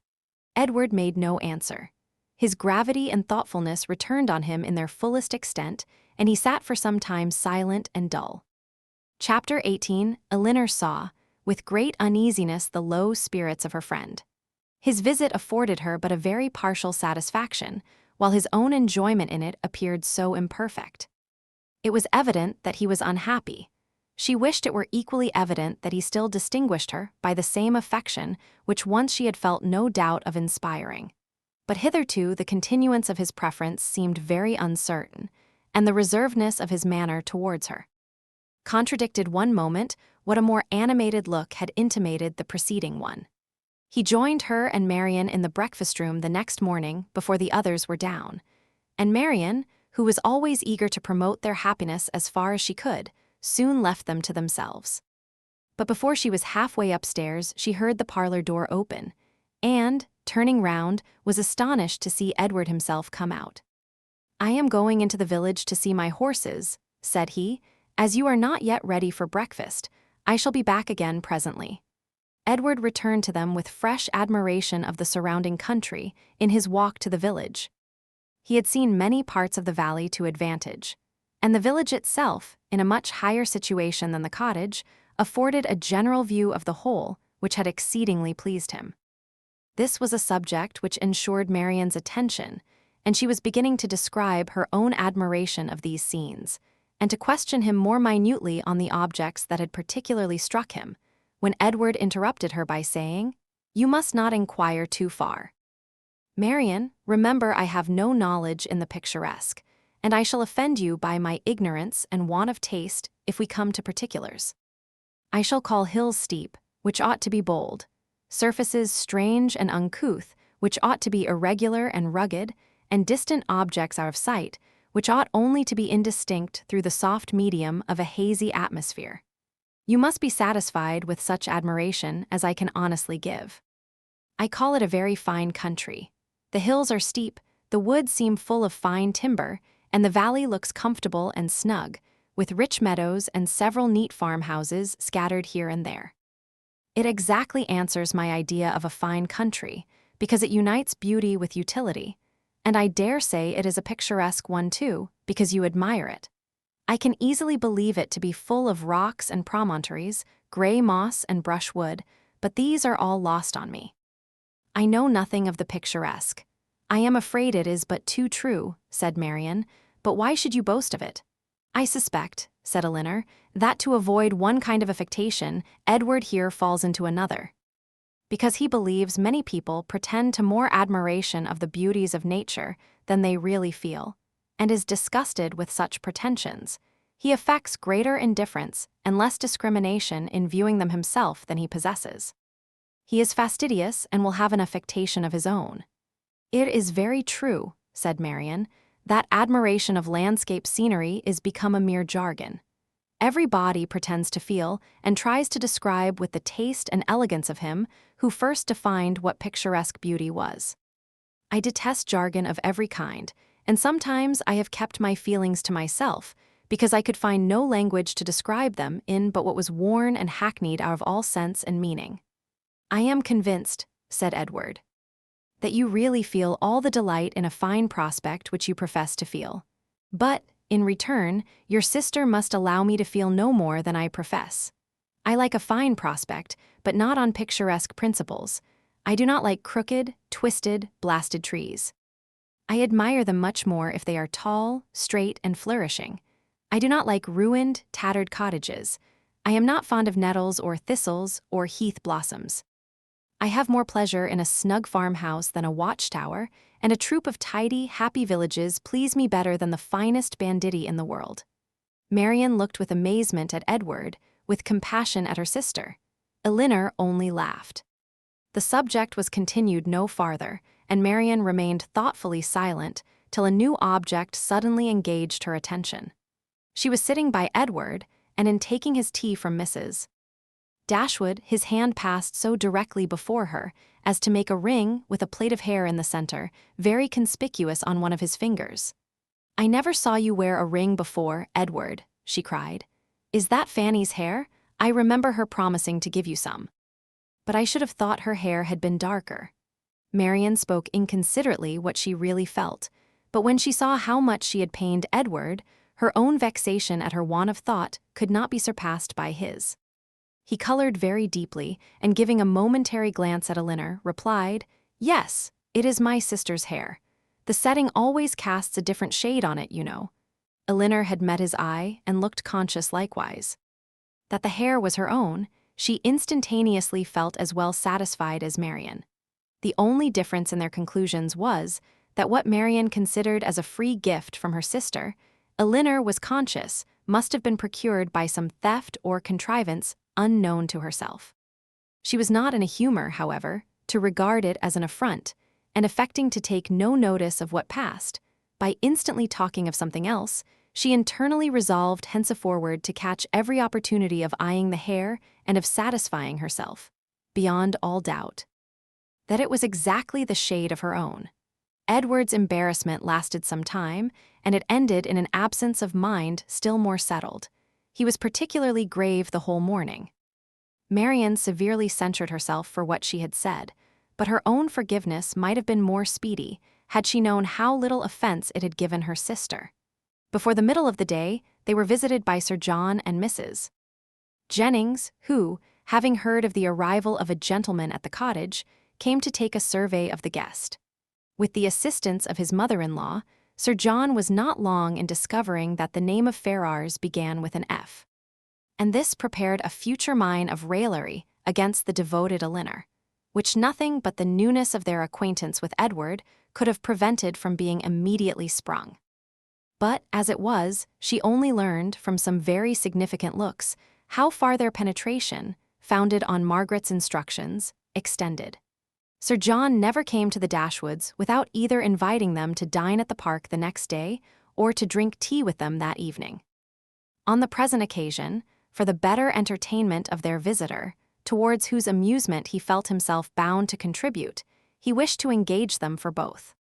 "You must drink tea with us tonight," said he, "for we shall be quite alone, and tomorrow you must absolutely dine with us, for we shall be a large party."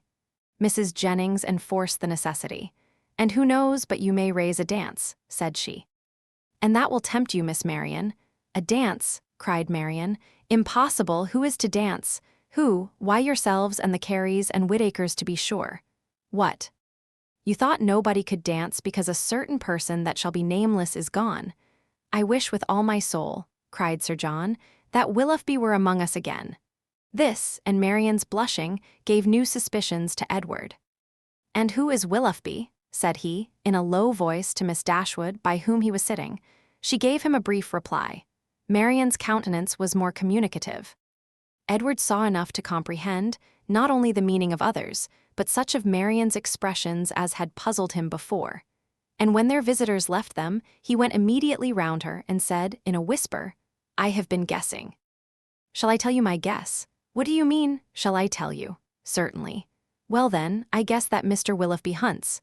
Marianne was surprised and confused, yet she could not help smiling at the quiet archness of his manner, and after a moment's silence said, "Oh, Edward, how can you? But the time will come, I hope. I am sure you will like him." "I do not doubt it," replied he, rather astonished at her earnestness and warmth, for had he not imagined it to be a joke for the good of her acquaintance in general, founded only on a something or a nothing between Mr. Willoughby and herself, he would not have ventured to mention it. Chapter 19. Edward remained a week at the cottage. He was earnestly pressed by Mrs. Dashwood to stay longer. But, As if he were bent only on self-mortification, he seemed resolved to be gone when his enjoyment among his friends was at the height. His spirits, during the last 2 or 3 days, though still very unequal, were greatly improved. He grew more and more partial to the house and environs, never spoke of going away without a sigh, declared his time to be wholly disengaged, even doubted to what place he should go when he left them. But still, go he must. Never had any week passed so quickly. He could hardly believe it to be gone. He said so repeatedly. Other things he said too, which marked the turn of his feelings and gave the lie to his actions. He had no pleasure at Norland. He detested being in town, but either to Norland or London, he must go. He valued their kindness beyond anything, and his greatest happiness was in being with them. Yet, he must leave them at the end of a week, in spite of their wishes and his own, and without any restraint on his time. Elinor placed all that was astonishing in this way of acting to his mother's account, and it was happy for her that he had a mother whose character was so imperfectly known to her, as to be the general excuse for everything strange on the part of her son. Disappointed, however, and vexed as she was, and sometimes displeased with his uncertain behavior to herself, she was very well disposed on the whole to regard his actions with all the candid allowances and generous qualifications, which had been rather more painfully extorted from her, for Willoughby's service by her mother. His want of spirits, of openness, and of consistency were most usually attributed to his want of independence and his better knowledge of Mrs. Ferrars's disposition and designs. The shortness of his visit, the steadiness of his purpose in leaving them, originated in the same fettered inclination, the same inevitable necessity of temporizing with his mother. The old well-established grievance of duty against will, parent against child, was the cause of all. She would have been glad to know when these difficulties were to cease. This opposition was to yield, when Mrs. Ferrars would be reformed and her son be at liberty to be happy. But from such vain wishes, she was forced to turn for comfort to the renewal of her confidence in Edward's affection, to the remembrance of every mark of regard in look or word which fell from him while at Barton, and above all to that flattering proof of it which he constantly wore round his finger. "I think, Edward," said Mrs. Dashwood, as they were at breakfast the last morning, "you would be a happier man if you had any profession to engage your time and give an interest to your plans and actions. Some inconvenience to your friends, indeed, might result from it. You would not be able to give them so much of your time. But with a smile you would be materially benefited in one particular at least. You would know where to go when you left them." "I do assure you," he replied, "that I have long thought on this point, as you think now. It has been, and is, and probably will always be a heavy misfortune to me, that I have had no necessary business to engage me, no profession to give me employment, or afford me anything like independence. But unfortunately, my own nicety and the nicety of my friends have made me what I am, an idle, helpless being. We never could agree in our choice of a profession. I always preferred the church, as I still do. But that was not smart enough for my family. They recommended the army. That was a great deal too smart for me. The law was allowed to be genteel enough. Many young men, who had chambers in the Temple, made a very good appearance in the first circles and drove about town in very knowing gigs. But I had no inclination for the law, even in this less abstruse study of it, which my family approved. As for the Navy, it had fashion on its side, but I was too old when the subject was first started to enter it, and, at length, as there was no necessity for my having any profession at all, as I might be as dashing and expensive without a red coat on my back as with one.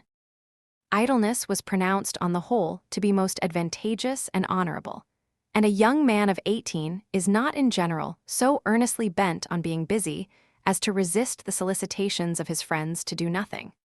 I was therefore entered at Oxford and have been properly idle ever since, the consequence of which, I suppose, will be, said Mrs. Dashwood, since leisure has not promoted your own happiness, that your sons will be brought up to as many pursuits, employments, professions, and trades as Columella's. They will be brought up, said he, in a serious accent, to be as unlike myself as is possible. In feeling, in action, in condition, in everything. Come, come, This is all an effusion of immediate want of spirits, Edward. You are in a melancholy humor and fancy that anyone unlike yourself must be happy.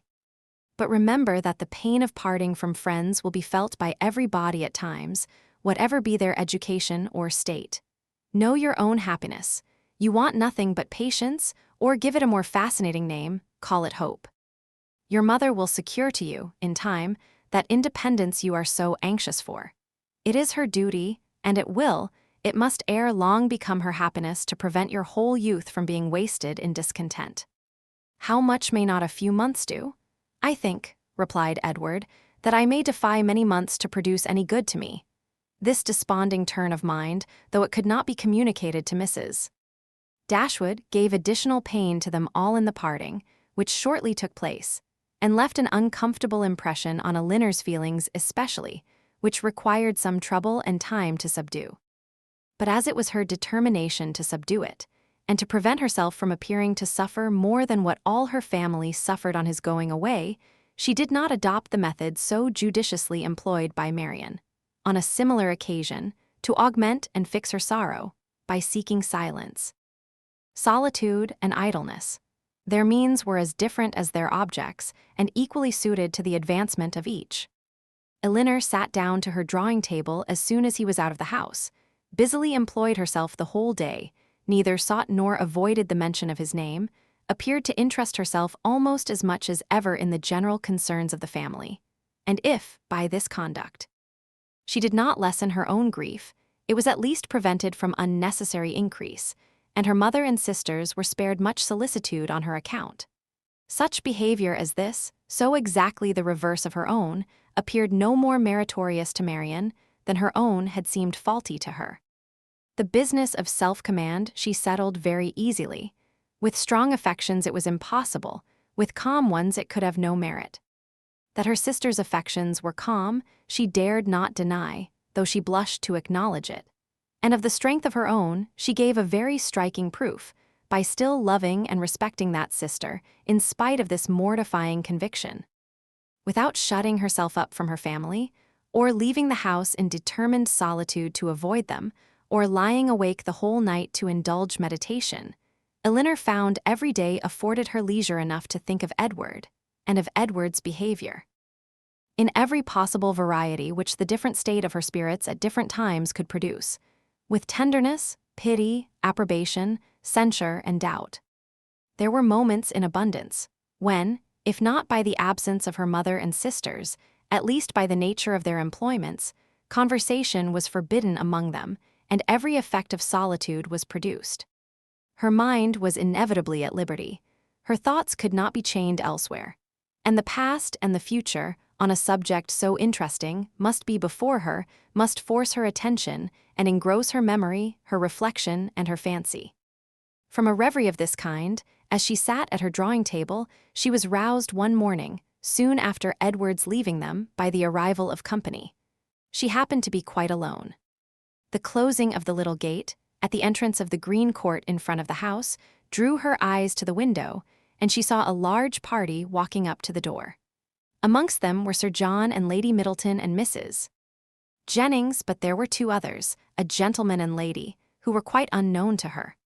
She was sitting near the window, and as soon as Sir John perceived her, he left the rest of the party to the ceremony of knocking at the door, and stepping across the turf, obliged her to open the casement to speak to him, though the space was so short between the door and the window, as to make it hardly possible to speak at one without being heard at the other. "Well," said he, "we have brought you some strangers. How do you like them?" "Hush, they will hear you." "Never mind if they do. It is only the Palmers. Charlotte is very pretty, I can tell you. You may see her if you look this way." As Elinor was certain of seeing her in a couple of minutes, without taking that liberty, she begged to be excused. "Where is Marianne? Has she run away because we are come? I see her instrument is open." "She is walking, I believe." They were now joined by Mrs. Jennings, who had not patience enough to wait till the door was opened before she told her story. She came hallooing to the window. "How do you do, my dear? How does Mrs. Dashwood do? And where are your sisters?" "What? All alone. You will be glad of a little company to sit with you. I have brought my other son and daughter to see you. Only think of their coming so suddenly. I thought I heard a carriage last night while we were drinking our tea, but it never entered my head that it could be them. I thought of nothing but whether it might not be Colonel Brandon come back again, so I said to Sir John, I do think I hear a carriage. Perhaps it is Colonel Brandon come back again. Elinor was obliged to turn from her, in the middle of her story, to receive the rest of the party. Lady Middleton introduced the two strangers. Mrs. Dashwood and Margaret came downstairs at the same time, and they all sat down to look at one another, while Mrs. Jennings continued her story as she walked through the passage into the parlor, attended by Sir John. Mrs. Palmer was several years younger than Lady Middleton, and totally unlike her in every respect. She was short and plump, had a very pretty face, and the finest expression of good humor in it that could possibly be. Her manners were by no means so elegant as her sister's, but they were much more prepossessing. She came in with a smile, smiled all the time of her visit, except when she laughed, and smiled when she went away. Her husband was a grave-looking young man of 5 or 6 and 20, with an air of more fashion and sense than his wife, but of less willingness to please or be pleased. He entered the room with a look of self-consequence, slightly bowed to the ladies, without speaking a word, and, after briefly surveying them and their apartments, took up a newspaper from the table and continued to read it as long as he stayed. Mrs. Palmer, on the contrary, who was strongly endowed by nature with a turn for being uniformly civil and happy, was hardly seated before her admiration of the parlor and everything in it burst forth. Well, what a delightful room this is! I never saw anything so charming. Only think, Mamma, how it is improved since I was here last. I always thought it such a sweet place, ma'am. Turning to Mrs. Dashwood, but you have made it so charming. Only look, sister, how delightful everything is. How I should like such a house for myself. Should not you, Mr. Palmer? Mr. Palmer made her no answer and did not even raise his eyes from the newspaper. Mr. Palmer does not hear me, said she, laughing. He never does sometimes. It is so ridiculous. This was quite a new idea to Mrs. Dashwood. She had never been used to find wit in the inattention of anyone, and could not help looking with surprise at them both. Mrs. Jennings, in the meantime, talked on as loud as she could, and continued her account of their surprise, the evening before, on seeing their friends, without ceasing till everything was told. Mrs. Palmer laughed heartily at the recollection of their astonishment, and everybody agreed, 2 or 3 times over, that it had been quite an agreeable surprise. You may believe how glad we all were to see them, added Mrs. Jennings, leaning forward towards Elinor, and speaking in a low voice as if she meant to be heard by no one else, though they were seated on different sides of the room. But, however, I can't help wishing they had not traveled quite so fast, nor made such a long journey of it. For they came all round by London upon account of some business, for you know, nodding significantly and pointing to her daughter, it was wrong in her situation. I wanted her to stay at home and rest this morning, but she would come with us. She longed so much to see you all. Mrs. Palmer laughed and said it would not do her any harm. She expects to be confined in February, continued Mrs. Jennings. Lady Middleton could no longer endure such a conversation, and therefore exerted herself to ask Mr. Palmer if there was any news in the paper. No, none at all, he replied, and read on. Here comes Marianne, cried Sir John.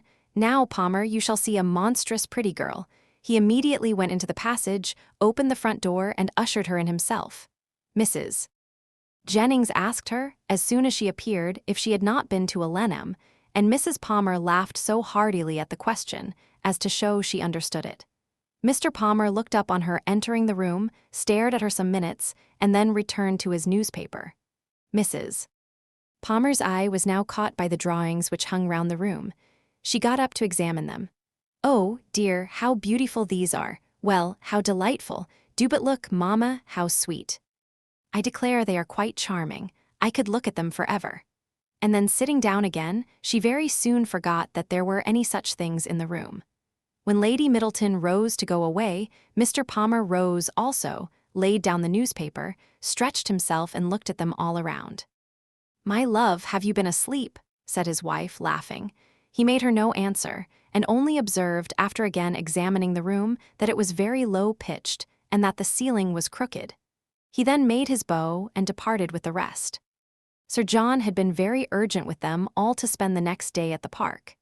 Mrs. Dashwood, who did not choose to dine with them oftener than they dined at the cottage, absolutely refused on her own account. Her daughters might do as they pleased. But they had no curiosity to see how Mr. and Mrs. Palmer ate their dinner, and no expectation of pleasure from them in any other way. They attempted, therefore, likewise, to excuse themselves. The weather was uncertain and not likely to be good. But Sir John would not be satisfied. The carriage should be sent for them, and they must come. Lady Middleton, too, though she did not press their mother, pressed them. Mrs. Jennings and Mrs. Palmer joined their entreaties. All seemed equally anxious to avoid a family party, and the young ladies were obliged to yield. "Why should they ask us?" said Marianne, as soon as they were gone. "The rent of this cottage is said to be low, but we have it on very hard terms if we are to dine at the park whenever anyone is staying either with them or with us. They mean no less to be civil and kind to us now," said Elinor, "by these frequent invitations than by those which we received from them a few weeks ago. The alteration is not in them if their parties are grown tedious and dull. We must look for the change elsewhere." Chapter 20. As the Miss Dashwoods entered the drawing-room of the park the next day, at one door Mrs. Palmer came running in at the other, looking as good-humored and merry as before. She took them almost affectionately by the hand, and expressed great delight in seeing them again. "I am so glad to see you," said she, seating herself between Elinor and Marianne, "for it is so bad a day I was afraid you might not come, which would be a shocking thing, as we go away again tomorrow. We must go, for the Westons come to us next week, you know. It was quite a sudden thing our coming at all, and I knew nothing of it till the carriage was coming to the door, and then Mr. Palmer asked me if I would go with him to Barton. He is so droll, he never tells me anything. I am so sorry we cannot stay longer. However, we shall meet again in town very soon, I hope." They were obliged to put an end to such an expectation. "Not go to town?" cried Mrs. Palmer, with a laugh. "I shall be quite disappointed if you do not. I could get the nicest house in the world for you, next door to ours, in Hanover Square. You must come, indeed. I am sure I shall be very happy to chaperone you at any time till I am confined, if Mrs. Dashwood should not like to go into public." They thanked her, but were obliged to resist all her entreaties. "Oh, my love," cried Mrs. Palmer to her husband, who just then entered the room, "you must help me to persuade the Miss Dashwoods to go to town this winter." Her love made no answer, and after slightly bowing to the ladies, began complaining of the weather. "How horrid all this is," said he. "Such weather makes everything and everybody disgusting. Dullness is as much produced within doors as without, by rain. It makes one detest all one's acquaintance. What the devil does Sir John mean by not having a billiard room in his house? How few people know what comfort is. Sir John is as stupid as the weather." The rest of the company soon dropped in. "I am afraid, Miss Marianne," said Sir John, "you have not been able to take your usual walk to Alenham today." Marianne looked very grave and said nothing. "Oh, don't be so sly before us," said Mrs. Palmer, "for we know all about it, I assure you, and I admire your taste very much, for I think he is extremely handsome. We do not live a great way from him in the country, you know. Not above 10 miles, I dare say." "Much nearer 30, said her husband. "Ah, well, there is not much difference. I never was at his house, but they say it is a sweet, pretty place." "As vile a spot as I ever saw in my life," said Mr. Palmer. Marianne remained perfectly silent, though her countenance betrayed her interest in what was said. "Is it very ugly?" continued Mrs. Palmer. "Then it must be some other place that is so pretty, I suppose." When they were seated in the dining-room, Sir John observed with regret that they were only 8 altogether. "My dear," said he to his lady, "it is very provoking that we should be so few. Why did not you ask the Gilberts to come to us today? Did not I tell you, Sir John, when you spoke to me about it before, that it could not be done? They dined with us last." "You and I, Sir John," said Mrs. Jennings, "should not stand upon such ceremony." "Then you would be very ill-bred," cried Mr. Palmer. "My love, you contradict everybody," said his wife with her usual laugh. "Do you know that you are quite rude?" "I did not know I contradicted anybody in calling your mother ill-bred." "You may abuse me as you please," said the good-natured old lady. "You have taken Charlotte off my hands and cannot give her back again. So there, I have the whip hand of you." Charlotte laughed heartily to think that her husband could not get rid of her, and exultingly said she did not care how cross he was to her, as they must live together. It was impossible for anyone to be more thoroughly good-natured or more determined to be happy than Mrs. Palmer. The studied indifference, insolence, and discontent of her husband gave her no pain, and when he scolded or abused her, she was highly diverted. "Mr. Palmer is so droll," said she, in a whisper, to Elinor. "He is always out of humor." Elinor was not inclined, after a little observation, to give him credit for being so genuinely and unaffectedly ill-natured or ill-bred as he wished to appear. His temper might perhaps be a little soured by finding, like many others of his sex, that through some unaccountable bias in favor of beauty, he was the husband of a very silly woman. But she knew that this kind of blunder was too common for any sensible man to be lastingly hurt by it. It was rather a wish of distinction, she believed, which produced his contemptuous treatment of every body and his general abuse of everything before him. It was the desire of appearing superior to other people. The motive was too common to be wondered at, but the means, however they might succeed by establishing his superiority in ill-breeding, were not likely to attach anyone to him except his wife. "Oh, my dear Miss Dashwood," said Mrs.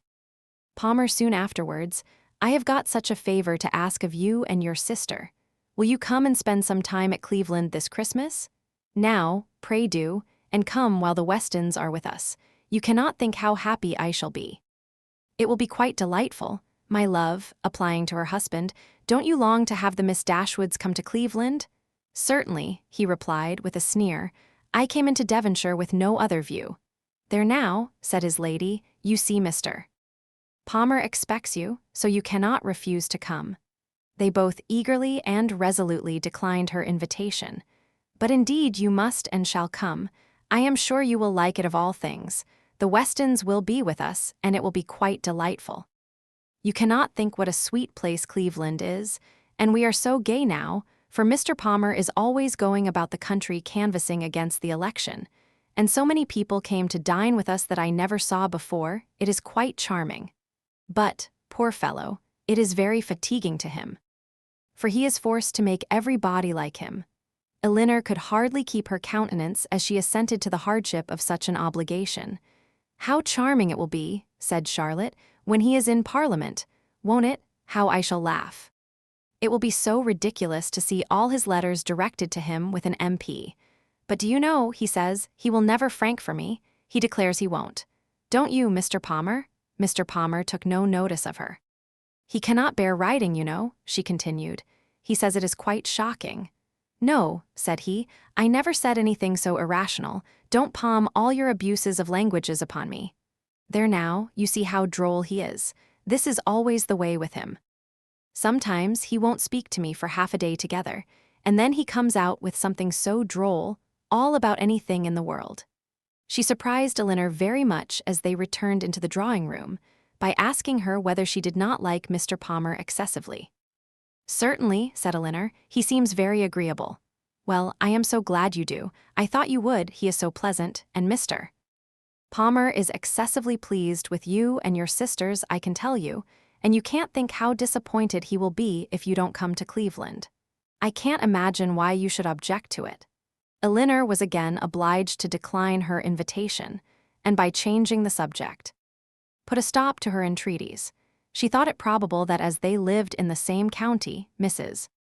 Palmer might be able to give some more particular account of Willoughby's general character than could be gathered from the Middletons' partial acquaintance with him, and she was eager to gain from anyone such a confirmation of his merits as might remove the possibility of fear from Marianne. She began by inquiring if they saw much of Mr. Willoughby at Cleveland, and whether they were intimately acquainted with him. "Oh dear, yes, I know him extremely well," replied Mrs. Palmer. "Not that I ever spoke to him, indeed, but I have seen him forever in town. Somehow or other I never happened to be staying at Barton while he was at Alenham. Mamma saw him here once before, but I was with my uncle at Weymouth.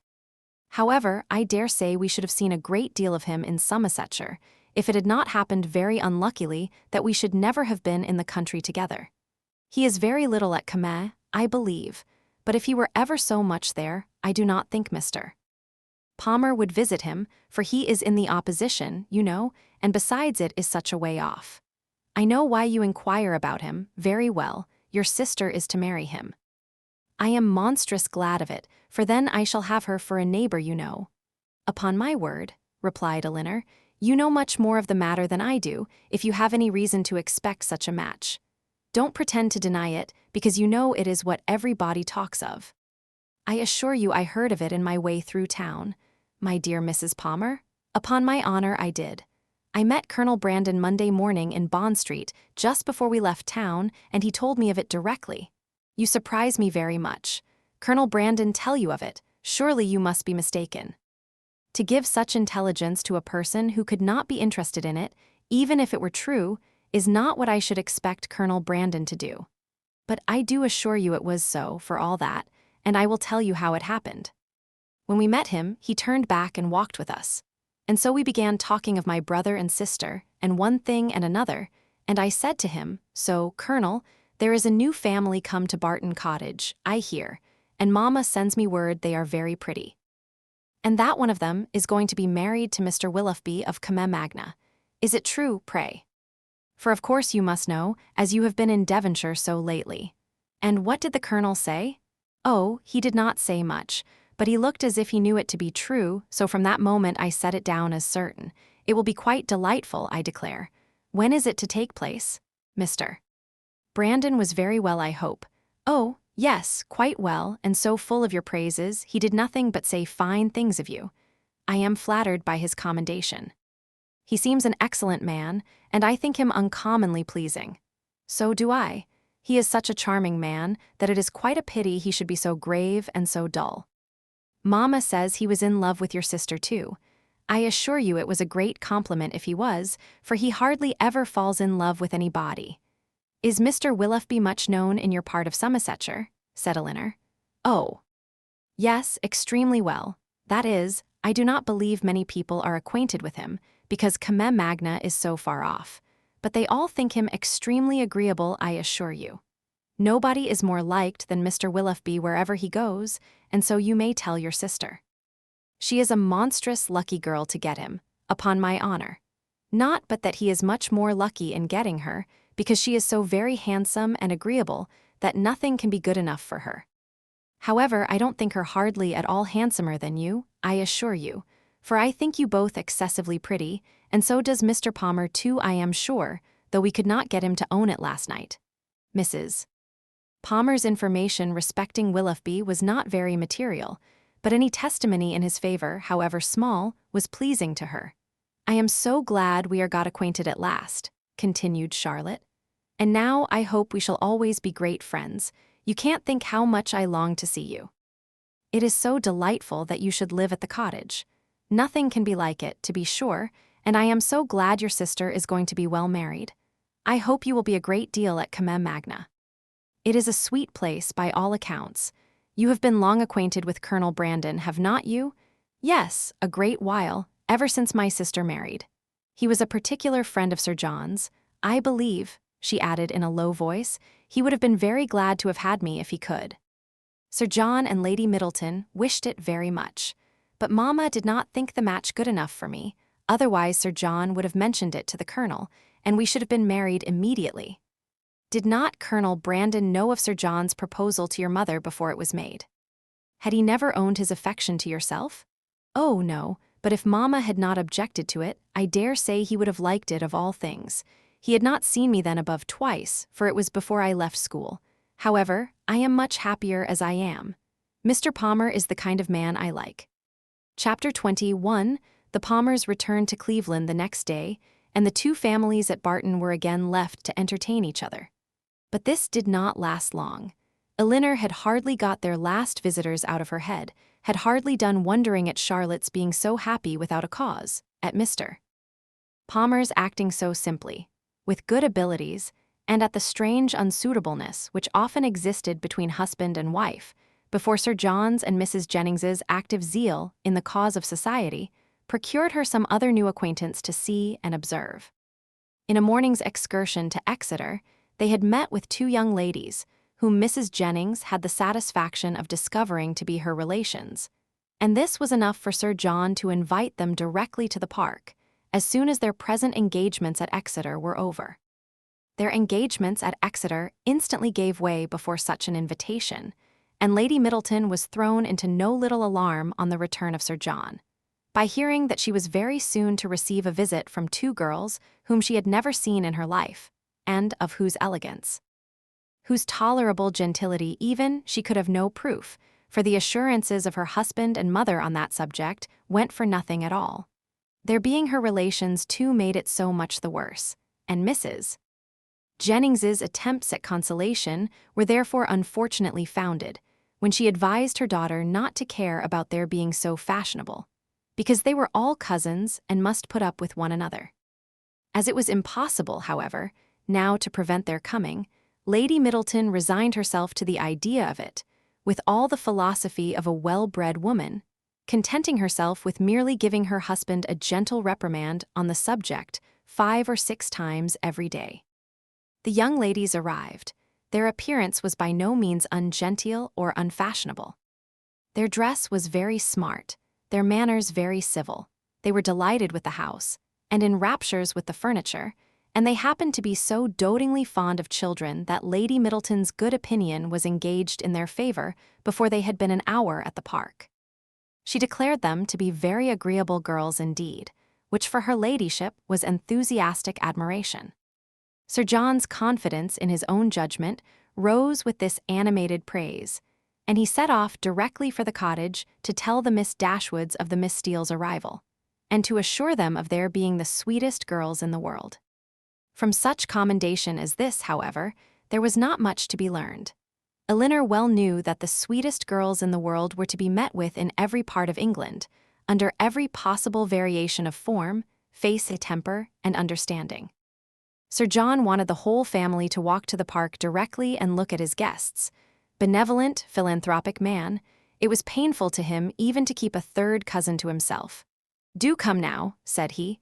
"Pray come, you must come, I declare you shall come, you can't think how you will like them. Lucy is monstrous pretty, and so good-humored and agreeable. The children are all hanging about her already, as if she was an old acquaintance. And they both long to see you of all things, for they have heard at Exeter that you are the most beautiful creatures in the world, and I have told them it is all very true, and a great deal more. You will be delighted with them, I am sure. They have brought the whole coach full of playthings for the children. How can you be so cross as not to come? Why, they are your cousins, you know, after a fashion. You are my cousins, and they are my wife's, so you must be related." But Sir John could not prevail. He could only obtain a promise of their calling at the park within a day or two, and then left them in amazement at their indifference, to walk home and boast anew of their attractions to the Miss Steeles, as he had been already boasting of the Miss Steeles to them. When their promised visit to the park and consequent introduction to these young ladies took place, they found in the appearance of the eldest, who was nearly 30, with a very plain and not a sensible face, nothing to admire, but in the other, who was not more than 2 or 3 and 20. They acknowledged considerable beauty, her features were pretty, and she had a sharp, quick eye, and a smartness of air, which though it did not give actual elegance or grace, gave distinction to her person. Their manners were particularly civil. And Elinor soon allowed them credit for some kind of sense, when she saw with what constant and judicious attention they were making themselves agreeable to Lady Middleton. With her children they were in continual raptures, extolling their beauty, courting their notice, and humoring their whims, and such of their time as could be spared from the importunate demands which this politeness made on it, was spent in admiration of whatever her ladyship was doing. If she happened to be doing anything, or in taking patterns of some elegant new dress, in which her appearance the day before had thrown them into unceasing delight. Fortunately for those who pay their court through such foibles, a fond mother, though in pursuit of praise for her children, the most rapacious of human beings, is likewise the most credulous. Her demands are exorbitant, but she will swallow anything, and the excessive affection and endurance of the Miss Steeles towards her offspring were viewed therefore by Lady Middleton without the smallest surprise or distrust. She saw with maternal complacency all the impertinent encroachments and mischievous tricks to which her cousins submitted.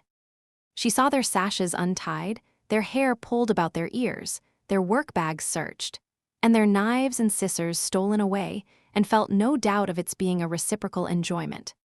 It suggested no other surprise than that Elinor and Marianne should sit so composedly by, without claiming a share in what was passing.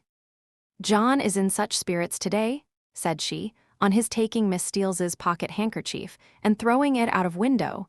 "He is full of monkey tricks." And soon afterwards, on the second boy's violently pinching one of the same lady's fingers, she fondly observed, "How playful William is! And here is my sweet little Anna Maria," she added, tenderly caressing a little girl of 3 years old, "who had not made a noise for the last 2 minutes. And she is always so gentle and quiet, never was there such a quiet little thing." But unfortunately, in bestowing these embraces, a pin in her ladyship's head dress slightly scratching the child's neck, produced from this pattern of gentleness such violent screams as could hardly be outdone by any creature professedly noisy. The mother's consternation was excessive, but it could not surpass the alarm of the Miss Steeles, and everything was done by all three, in so critical an emergency, which affection could suggest as likely to assuage the agonies of the little sufferer. She was seated in her mother's lap, covered with kisses, her wound bathed with lavender water by one of the Miss Steeles, who was on her knees to attend her, and her mouth stuffed with sugar plums by the other. With such a reward for her tears, the child was too wise to cease crying. She still screamed and sobbed lustily, kicked her 2 brothers for offering to touch her, and all their united soothings were ineffectual, till Lady Middleton, luckily remembering that, in a scene of similar distress last week, some apricot marmalade had been successfully applied for a bruised temple. The same remedy was eagerly proposed for this unfortunate scratch, and a slight intermission of screams in the young lady on hearing it gave them reason to hope that it would not be rejected. She was carried out of the room, therefore, in her mother's arms, in quest of this medicine. And as the 2 boys chose to follow, though earnestly entreated by their mother to stay behind, the 4 young ladies were left in a quietness which the room had not known for many hours. "Poor little creatures," said Miss Steele, as soon as they were gone. "It might have been a very sad accident. Yet I hardly know how," cried Marianne, "unless it had been under totally different circumstances. But this is the usual way of heightening alarm, where there is nothing to be alarmed at in reality." "What a sweet woman Lady Middleton is," said Lucy Steele. Marianne was silent. It was impossible for her to say what she did not feel, however trivial the occasion. And upon Elinor, therefore, the whole task of telling lies when politeness required it always fell. She did her best when thus called on, by speaking of Lady Middleton with more warmth than she felt, though with far less than Miss Lucy.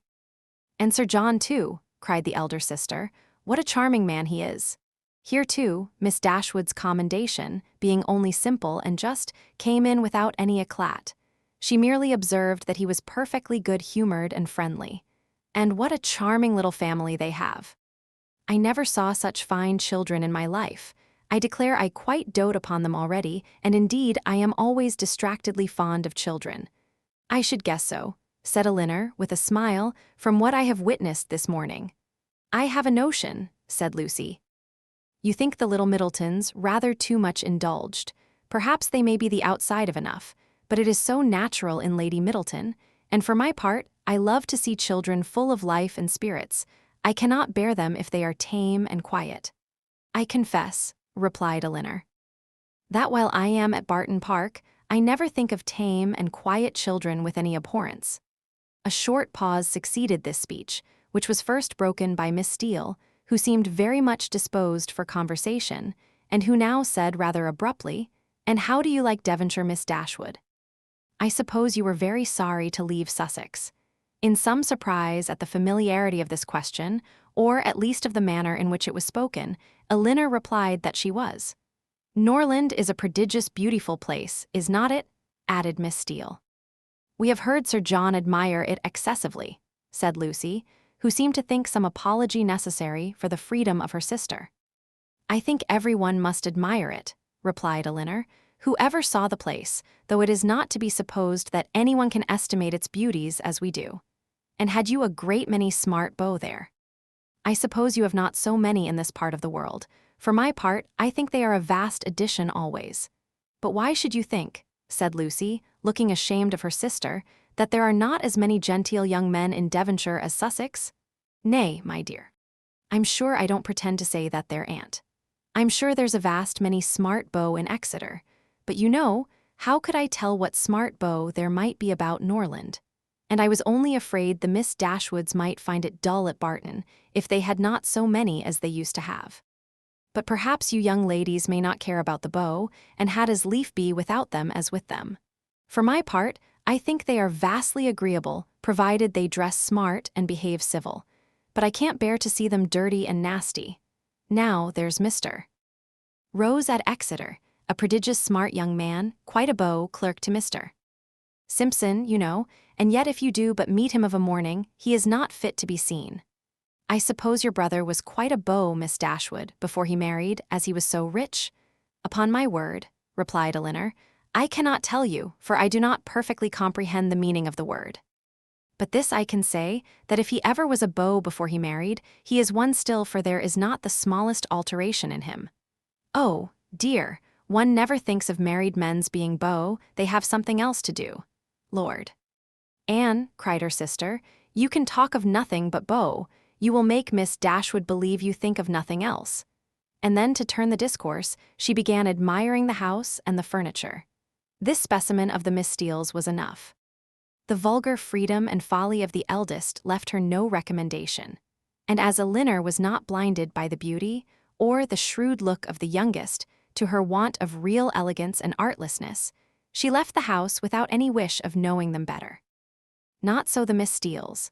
They came from Exeter, well provided with admiration for the use of Sir John Middleton, his family, and all his relations, and no niggardly proportion was now dealt out to his fair cousins, whom they declared to be the most beautiful, elegant, accomplished, and agreeable girls they had ever beheld, and with whom they were particularly anxious to be better acquainted.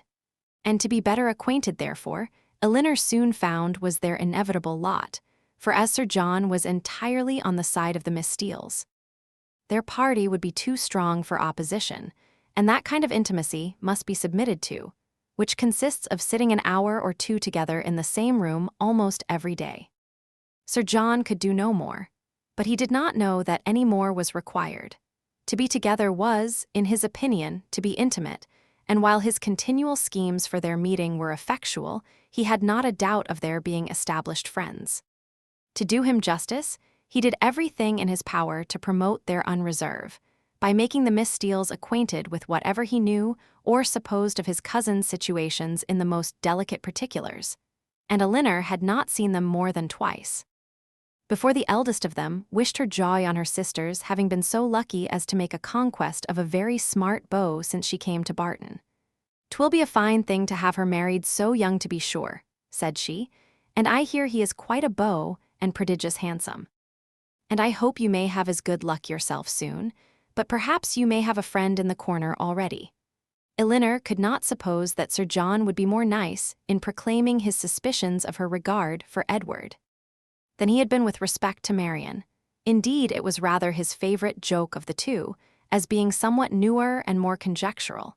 And since Edward's visit, they had never dined together without his drinking to her best affections with so much significancy and so many nods and winks as to excite general attention. The letter F had been likewise invariably brought forward and found productive of such countless jokes that its character as the wittiest letter in the alphabet had been long established with Elinor. The Miss Steeles, as she expected, had now all the benefit of these jokes, and in the eldest of them they raised a curiosity to know the name of the gentleman alluded to, which, though often impertinently expressed, was perfectly of a piece with her general inquisitiveness into the concerns of their family. But Sir John did not sport long with the curiosity which he delighted to raise, for he had at least as much pleasure in telling the name as Miss Steele had in hearing it. "His name is Ferrars," said he in a very audible whisper, "but pray do not tell it, for it's a great secret." "Ferrars," repeated Miss Steele. "Mr. Ferrars is the happy man, is he? What, your sister-in-law's brother, Miss Dashwood?" "A very agreeable young man, to be sure. I know him very well." "How can you say so, Anne?" cried Lucy, who generally made an amendment to all her sister's assertions. "Though we have seen him once or twice at my uncle's, it is rather too much to pretend to know him very well." Elinor heard all this with attention and surprise. And who was this uncle? Where did he live? How came they acquainted? She wished very much to have the subject continued, though she did not choose to join in it herself. But nothing more of it was said, and for the first time in her life, she thought Mrs. Jennings deficient either in curiosity after petty information, or in a disposition to communicate it. The manner in which Miss Steele had spoken of Edward increased her curiosity, for it struck her as being rather ill-natured, and suggested the suspicion of that lady's knowing or fancying herself to know something to his disadvantage. But her curiosity was unavailing, for no farther notice was taken of Mr. Ferrars's name by Miss Steele when alluded to, or even openly mentioned by Sir John. Chapter 22. Marianne, who had never much toleration for anything like impertinence, vulgarity, inferiority of parts, or even difference of taste from herself, was at this time particularly ill-disposed, from the state of her spirits, to be pleased with the Miss Steeles, or to encourage their advances, and to the invariable coldness of her behavior towards them, which checked every endeavor at intimacy on their side. Elinor principally attributed that preference of herself which soon became evident in the manners of both, but especially of Lucy, who missed no opportunity of engaging her in conversation, or of striving to improve their acquaintance by an easy and frank communication of her sentiments. Lucy was naturally clever. Her remarks were often just and amusing, and as a companion for half an hour Elinor frequently found her agreeable. But her powers had received no aid from education. She was ignorant and illiterate, and her deficiency of all mental improvement.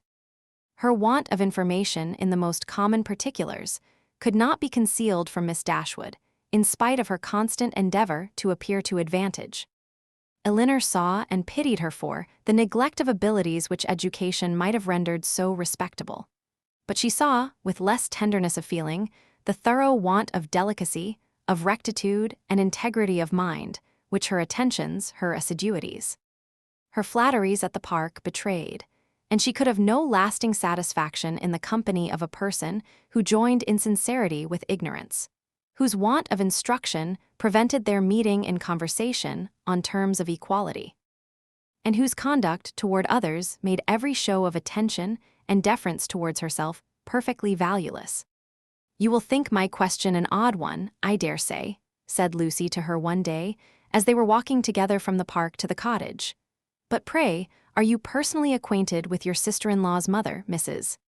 Ferrars?" Elinor did think the question a very odd one, and her countenance expressed it, as she answered that she had never seen Mrs. Ferrars. "Indeed," replied Lucy, "I wonder at that, for I thought you must have seen her at Norland sometimes." "Then, perhaps, you cannot tell me what sort of a woman she is." "No," returned Elinor, cautious of giving her real opinion of Edward's mother, and not very desirous of satisfying what seemed impertinent curiosity. "I know nothing of her.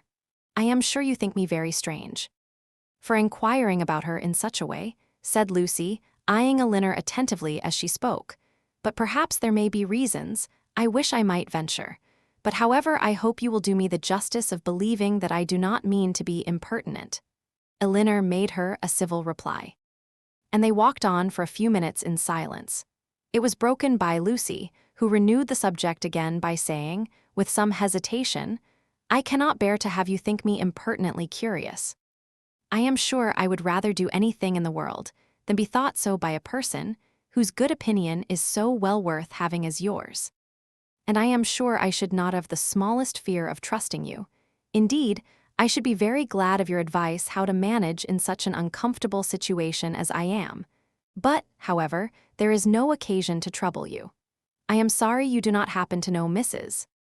Ferrars." "I am sorry I do not," said Elinor, in great astonishment. if it could be of any use to you to know my opinion of her. But really, I never understood that you were at all connected with that family, and therefore I am a little surprised, I confess, at so serious an inquiry into her character. I dare say you are, and I am sure I do not at all wonder at it. But if I dared tell you all, you would not be so much surprised. Mrs. Ferrars is certainly nothing to me at present, but the time may come, how soon it will come must depend upon herself, when we may be very intimately connected. She looked down as she said this, amiably bashful, with only one side glance at her companion to observe its effect on her. "Good heavens," cried Elinor, "what do you mean? Are you acquainted with Mr. Robert Ferrars? Can you be?" And she did not feel much delighted with the idea of such a sister-in-law. "No," replied Lucy, "not to Mr.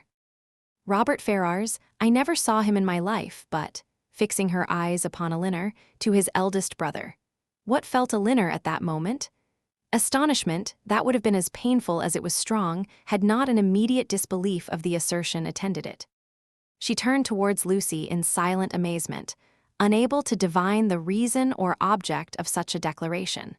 And though her complexion varied, she stood firm in incredulity, and felt in no danger of an hysterical fit or a swoon. "You may well be surprised," continued Lucy, "for to be sure you could have had no idea of it before, for I dare say he never dropped the smallest hint of it to you or any of your family, because it was always meant to be a great secret, and I am sure has been faithfully kept so by me to this hour. Not a soul of all my relations know of it but Anne, and I never should have mentioned it to you if I had not felt the greatest dependence in the world upon your secrecy. And I really thought my behavior in asking so many questions about Mrs. Ferrars must seem so odd that it ought to be explained. And I do not think Mr. Ferrars can be displeased when he knows I have trusted you, because I know he has the highest opinion in the world of all your family, and looks upon yourself and the other Miss Dashwoods quite as his own sisters." She paused. Elinor for a few moments remained silent. Her astonishment at what she heard was at first too great for words, but at length forcing herself to speak, and to speak cautiously, she said, with calmness of manner, which tolerably well concealed her surprise and solicitude, "May I ask if your engagement is of long standing? We have been engaged these 4 years. 4 years? Yes." Elinor, though greatly shocked, still felt unable to believe it. "I did not know," said she, "that you were even acquainted till the other day. Our acquaintance, however, is of many years' date. He was under my uncle's care, you know, a considerable while." "Your uncle?" "Yes, Mr. Pratt. Did you never hear him talk of Mr. Pratt?" "I think I have," replied Elinor, with an exertion of spirits which increased with her increase of emotion. "He was 4 years with my uncle, who lives at Longstaple, near Plymouth. It was there our acquaintance begun, for my sister and me was often staying with my uncle, and it was there our engagement was formed, though not till a year after he had quitted as a pupil. But he was almost always with us afterwards. I was very unwilling to enter into it, as you may imagine, without the knowledge and approbation of his mother, but I was too young and loved him too well to be so prudent as I ought to have been. Though you do not know him so well as me, Miss Dashwood, you must have seen enough of him to be sensible he is very capable of making a woman sincerely attached to him." "Certainly," answered Elinor, without knowing what she said, but after a moment's reflection, she added, with revived security of Edward's honor and love, "And her companion's falsehood, engaged to Mr. Edward Ferrars. I confess myself so totally surprised at what you tell me that really, I beg your pardon, but surely there must be some mistake of person or name. We cannot mean the same Mr. Ferrars." "We can mean no other," cried Lucy, smiling. "Mr. Edward Ferrars, the eldest son of Mrs. Ferrars, of Park Street, and brother of your sister-in-law, Mrs. John Dashwood, is the person I mean. You must allow that I am not likely to be deceived as to the name of the man on whom all my happiness depends." "It is strange," replied Elinor, in a most painful perplexity, "that I should never have heard him even mention your name. No, considering our situation, it was not strange. Our first care has been to keep the matter secret. You knew nothing of me, or my family, and therefore there could be no occasion for ever mentioning my name to you. And understand, as he was always particularly afraid of his sisters suspecting anything. That was reason enough for his not mentioning it. She was silent. Elinor's security sunk, but her self-command did not sink with it. 4 years you have been engaged, said she with a firm voice. Yes, and heaven knows how much longer we may have to wait. Poor Edward. It puts him quite out of heart. Then taking a small miniature from her pocket, she added, to prevent the possibility of mistake, be so good as to look at this face. It does not do him justice, to be sure, but yet I think you cannot be deceived as to the person it was drew for. I have had it above these 3 years. She put it into her hands as she spoke, and when Elinor saw the painting, whatever other doubts her fear of a too hasty decision, or her wish of detecting falsehood might suffer to linger in her mind, she could have none of its being Edward's face. She returned it almost instantly, acknowledging the likeness. I have never been able, continued Lucy, to give him my picture in return, which I am very much vexed at, for he has been always so anxious to get it, but I am determined to set for it the very first opportunity. You are quite in the right, replied Elinor calmly. They then proceeded a few paces in silence. Lucy spoke first. I am sure, said she, I have no doubt in the world of your faithfully keeping this secret, because you must know of what importance it is to us not to have it reach his mother, for she would never approve of it, I dare say. I shall have no fortune, and I fancy she is an exceeding proud woman. I certainly did not seek your confidence, said Elinor, but you do me no more than justice in imagining that I may be depended on. Your secret is safe with me, but pardon me if I express some surprise at so unnecessary a communication. You must at least have felt that my being acquainted with it could not add to its safety. As she said this, she looked earnestly at Lucy, hoping to discover something in her countenance, perhaps the falsehood of the greatest part of what she had been saying, but Lucy's countenance suffered no change. I was afraid you would think I was taking a great liberty with you, said she, in telling you all this. I have not known you long, to be sure, personally at least, but I have known you and all your family by description a great while, and as soon as I saw you, I felt almost as if you was an old acquaintance. Besides, in the present case, I really thought some explanation was due to you after my making such particular inquiries about Edward's mother, and I am so unfortunate that I have not a creature whose advice I can ask.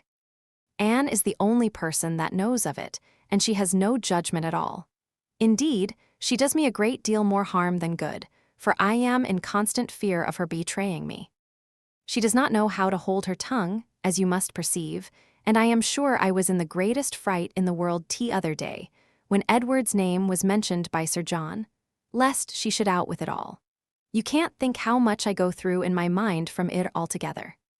I only wonder that I am alive after what I have suffered for Edward's sake these last 4 years. Everything in such suspense and uncertainty, and seeing him so seldom, we can hardly meet above twice a year. I am sure I wonder my heart is not quite broke. Here she took out her handkerchief, but Elinor did not feel very compassionate. Sometimes, continued Lucy, after wiping her eyes, I think whether it would not be better for us both to break off the matter entirely. As she said this, she looked directly at her companion. But then at other times I have not resolution enough for it. I cannot bear the thoughts of making him so miserable, as I know the very mention of such a thing would do. And on my own account, too, so dear as he is to me, I don't think I could be equal to it.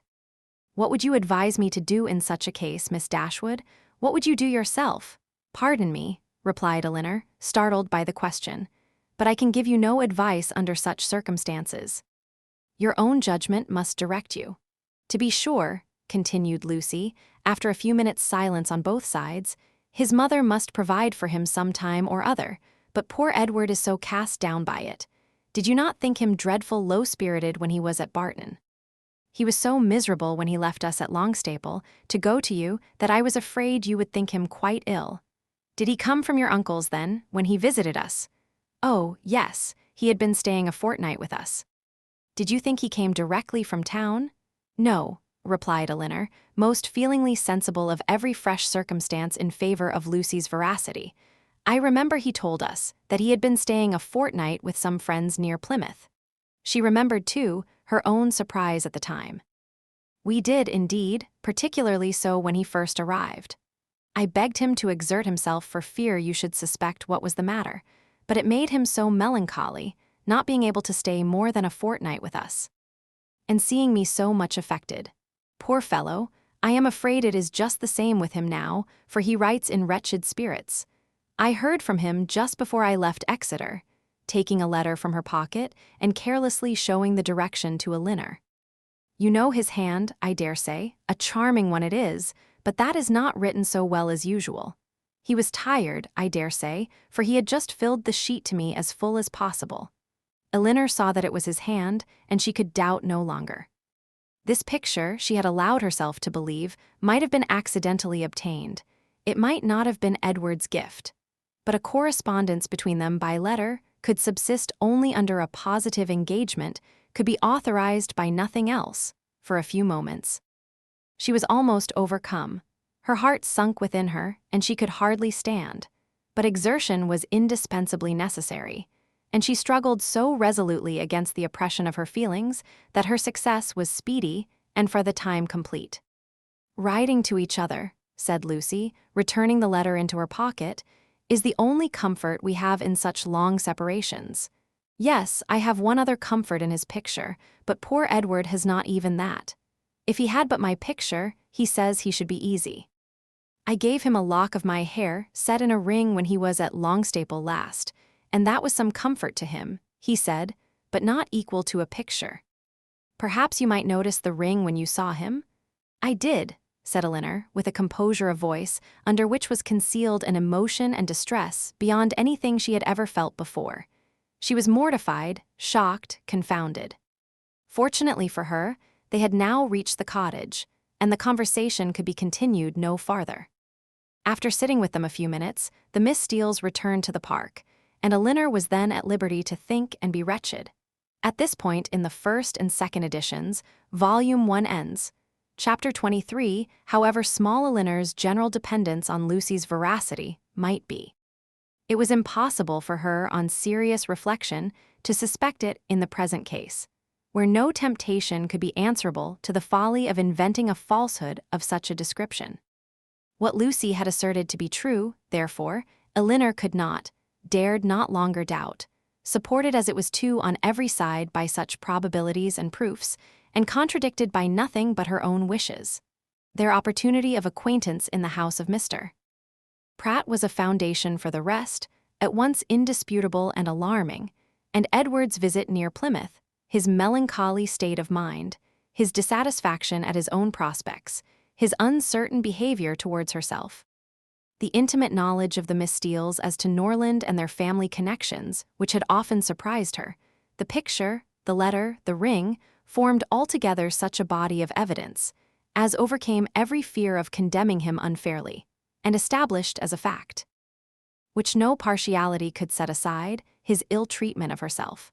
Her resentment of such behavior, her indignation at having been its dupe, for a short time made her feel only for herself.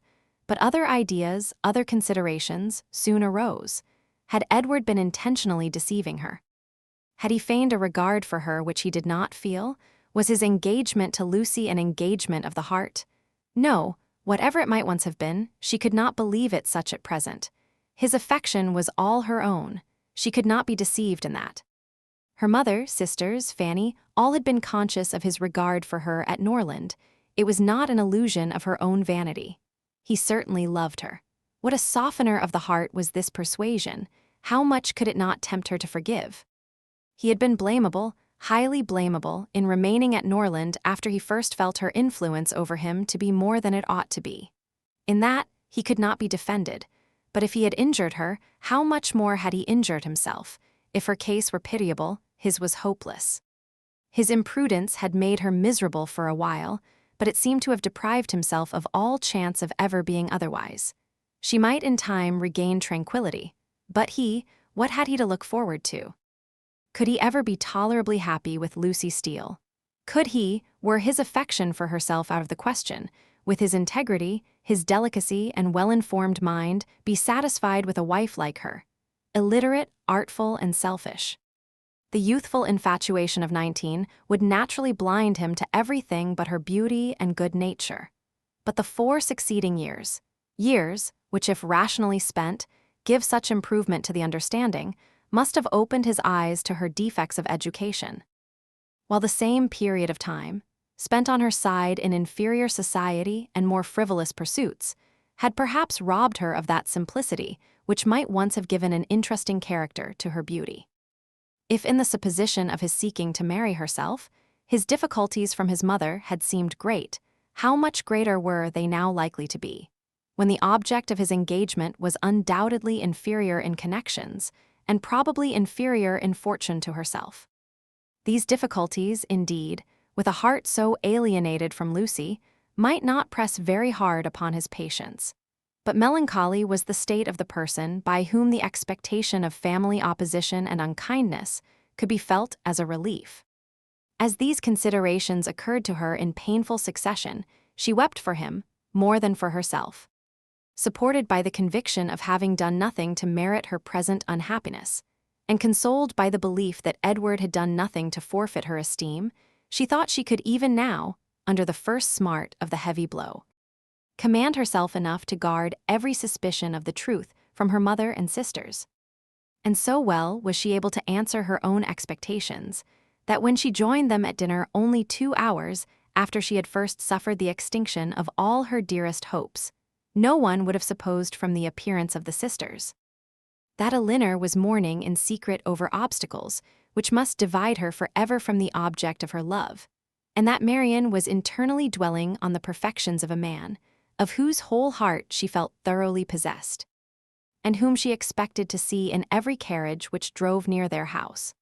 The necessity of concealing from her mother and Marianne what had been entrusted in confidence to herself, though it obliged her to unceasing exertion, was no aggravation of Elinor's distress. On the contrary, it was a relief to her to be spared the communication of what would give such affliction to them, and to be saved likewise from hearing that condemnation of Edward, which would probably flow from the excess of their partial affection for herself, and which was more than she felt equal to support. From their counsel or their conversation, she knew she could receive no assistance. Their tenderness and sorrow must add to her distress, while her self-command would neither receive encouragement from their example nor from their praise. She was stronger alone, and her own good sense so well supported her that her firmness was as unshaken, her appearance of cheerfulness as invariable, as with regrets so poignant and so fresh it was possible for them to be. Much as she had suffered from her first conversation with Lucy on the subject, she soon felt an earnest wish of renewing it, and this for more reasons than one. She wanted to hear many particulars of their engagement repeated again. She wanted more clearly to understand what Lucy really felt for Edward, whether there were any sincerity in her declaration of tender regard for him, and she particularly wanted to convince Lucy, by her readiness to enter on the matter again, and her calmness in conversing on it, that she was no otherwise interested in it than as a friend, which she very much feared her involuntary agitation in their morning discourse must have left at least doubtful. That Lucy was disposed to be jealous of her appeared very probable. It was plain that Edward had always spoken highly in her praise, not merely from Lucy's assertion, but from her venturing to trust her on so short a personal acquaintance, with a secret so confessedly and evidently important. And even Sir John's joking intelligence must have had some weight. But indeed, while Elinor remained so well assured within herself of being really beloved by Edward, it required no other consideration of probabilities to make it natural that Lucy should be jealous. And that she was so, her very confidence was a proof. What other reason for the disclosure of the affair could there be, but that Elinor might be informed by it of Lucy's superior claims on Edward, and be taught to avoid him in future? She had little difficulty in understanding thus much of her rival's intentions, and while she was firmly resolved to act by her as every principle of honor and honesty directed, to combat her own affection for Edward, and to see him as little as possible, she could not deny herself the comfort of endeavoring to convince Lucy that her heart was unwounded.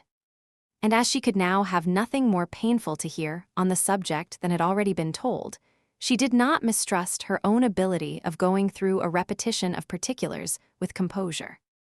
But it was not immediately that an opportunity of doing so could be commanded, though Lucy was as well disposed as herself to take advantage of any that occurred. For the weather was not often fine enough to allow of their joining in a walk, where they might most easily separate themselves from the others. And though they met at least every other evening either at the park or cottage, and chiefly at the former, they could not be supposed to meet for the sake of conversation. Such a thought would never enter either Sir John or Lady Middleton's head, and therefore very little leisure was ever given for a general chat, and none at all for particular discourse. They met for the sake of eating, drinking, and laughing together, playing at cards or consequences, or any other game that was sufficiently noisy. One or two meetings of this kind had taken place, without affording Elinor any chance of engaging Lucy in private, when Sir John called at the cottage one morning to beg, in the name of charity, that they would all dine with Lady Middleton that day, as he was obliged to attend the club at Exeter. And she would otherwise be quite alone, except her mother and the two Miss Steeles.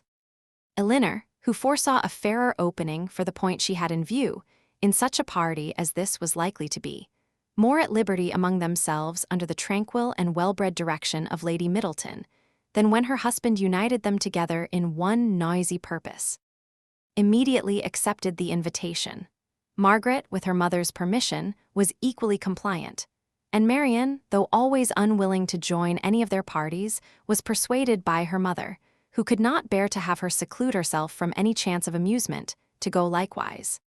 The young ladies went, and Lady Middleton was happily preserved from the frightful solitude which had threatened her. The insipidity of the meeting was exactly such as Elinor had expected. It produced not one novelty of thought or expression, and nothing could be less interesting than the whole of their discourse both in the dining parlor and drawing-room. To the latter, the children accompanied them. And while they remained there, she was too well convinced of the impossibility of engaging Lucy's attention to attempt it. They quitted it only with the removal of the tea-things. The card table was then placed, and Elinor began to wonder at herself for having ever entertained a hope of finding time for conversation at the park.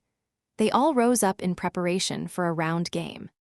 "I am glad," said Lady Middleton to Lucy, "you are not going to finish poor little Anna Maria's basket this evening, for I am sure it must hurt your eyes to work filigree by candlelight. And we will make the dear little love some amends for her disappointment tomorrow, and then I hope she will not much mind it." This hint was enough. Lucy recollected herself instantly and replied, "Indeed, you are very much mistaken.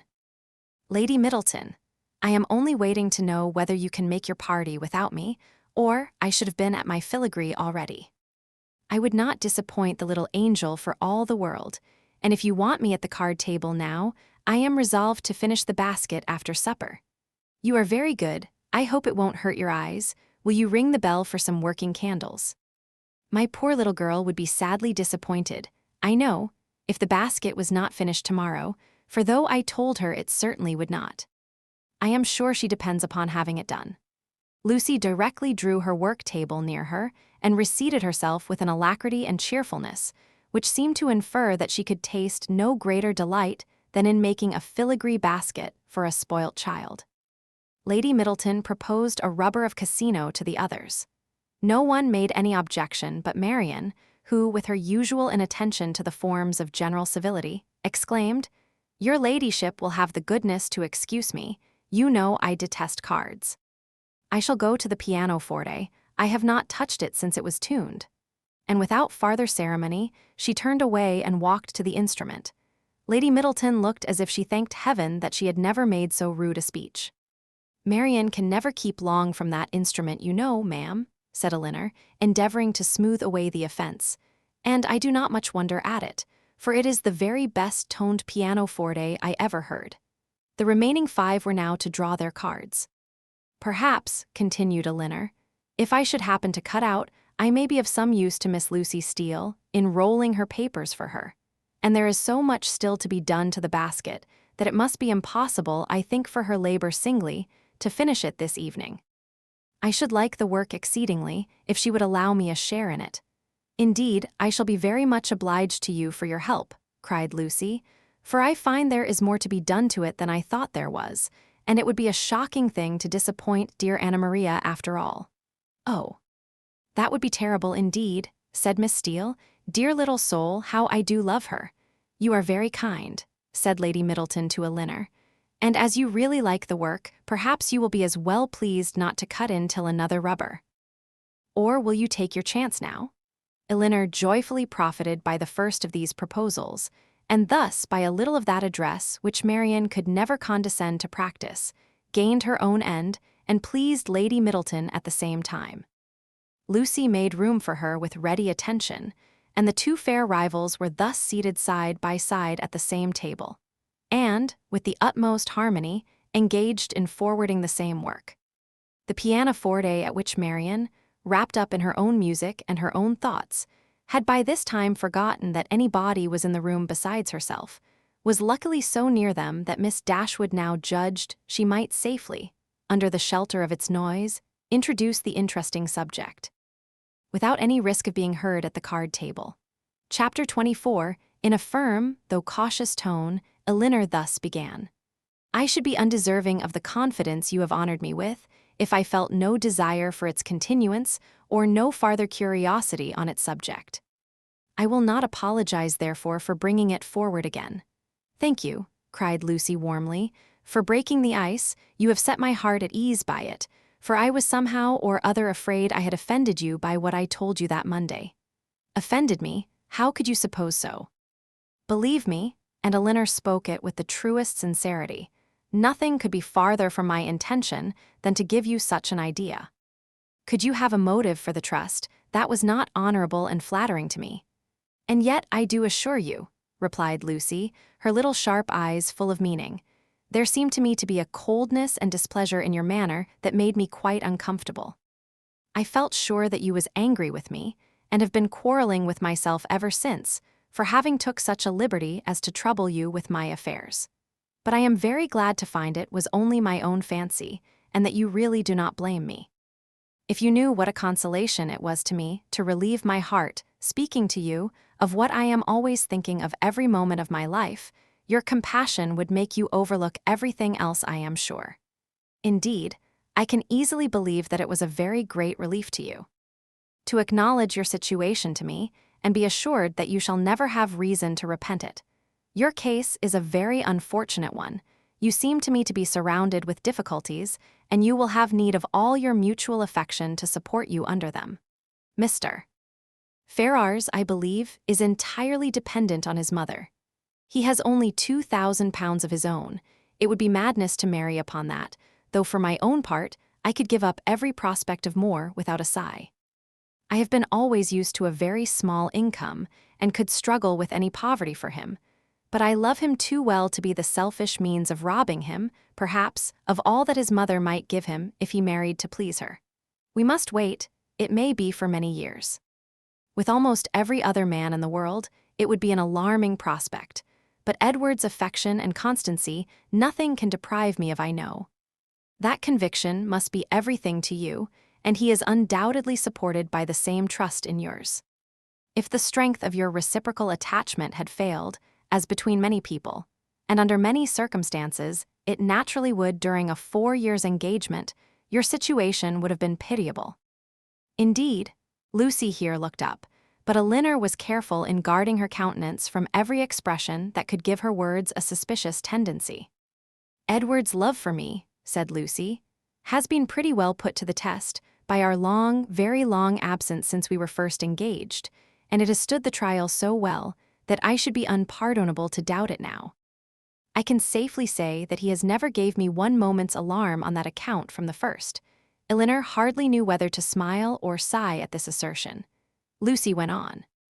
"I am rather of a jealous temper too by nature, and from our different situations in life, from his being so much more in the world than me, and our continual separation, I was enough inclined for suspicion to have found out the truth in an instant.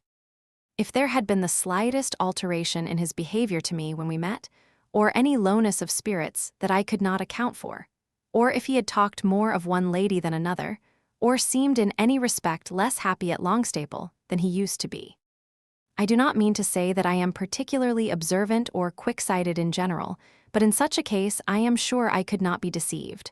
All this, thought Elinor, is very pretty, but it can impose upon neither of us. But what, said she after a short silence, are your views? Or have you none but that of waiting for Mrs. Ferrars's death, which is a melancholy and shocking extremity? Is her son determined to submit to this, and to all the tediousness of the many years of suspense in which it may involve you?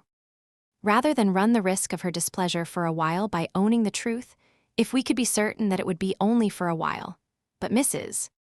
Ferrars is a very headstrong, proud woman, and in her first fit of anger upon hearing it, would very likely secure everything to Robert, and the idea of that, for Edward's sake, frightens away all my inclination for hasty measures. And for your own sake, too. Or you are carrying your disinterestedness beyond reason. Lucy looked at Elinor again and was silent. Do you know Mr. Robert Ferrars? Asked Elinor.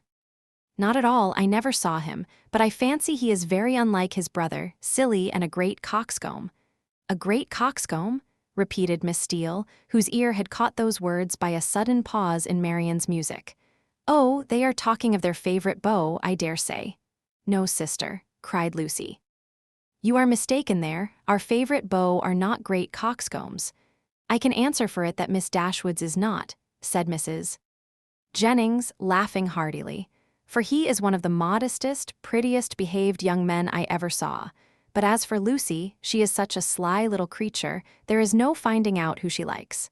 Oh, cried Miss Steele, looking significantly round at them. I dare say Lucy's beau is quite as modest and pretty behaved as Miss Dashwood's. Elinor blushed in spite of herself. Lucy bit her lip and looked angrily at her sister. A mutual silence took place for some time. Lucy first put an end to it by saying in a lower tone, though Marianne was then giving them the powerful protection of a very magnificent concerto. I will honestly tell you of one scheme which has lately come into my head for bringing matters to bear. Indeed, I am bound to let you into the secret. For you are a party concerned. I dare say you have seen enough of Edward to know that he would prefer the church to every other profession. Now my plan is that he should take orders as soon as he can, and then through your interest, which I am sure you would be kind enough to use our friendship for him, and I hope out of some regard to me, your brother might be persuaded to give him Norland living, which I understand is a very good one, and the present incumbent not likely to live a great while. That would be enough for us to marry upon, and we might trust to time and chance for the rest.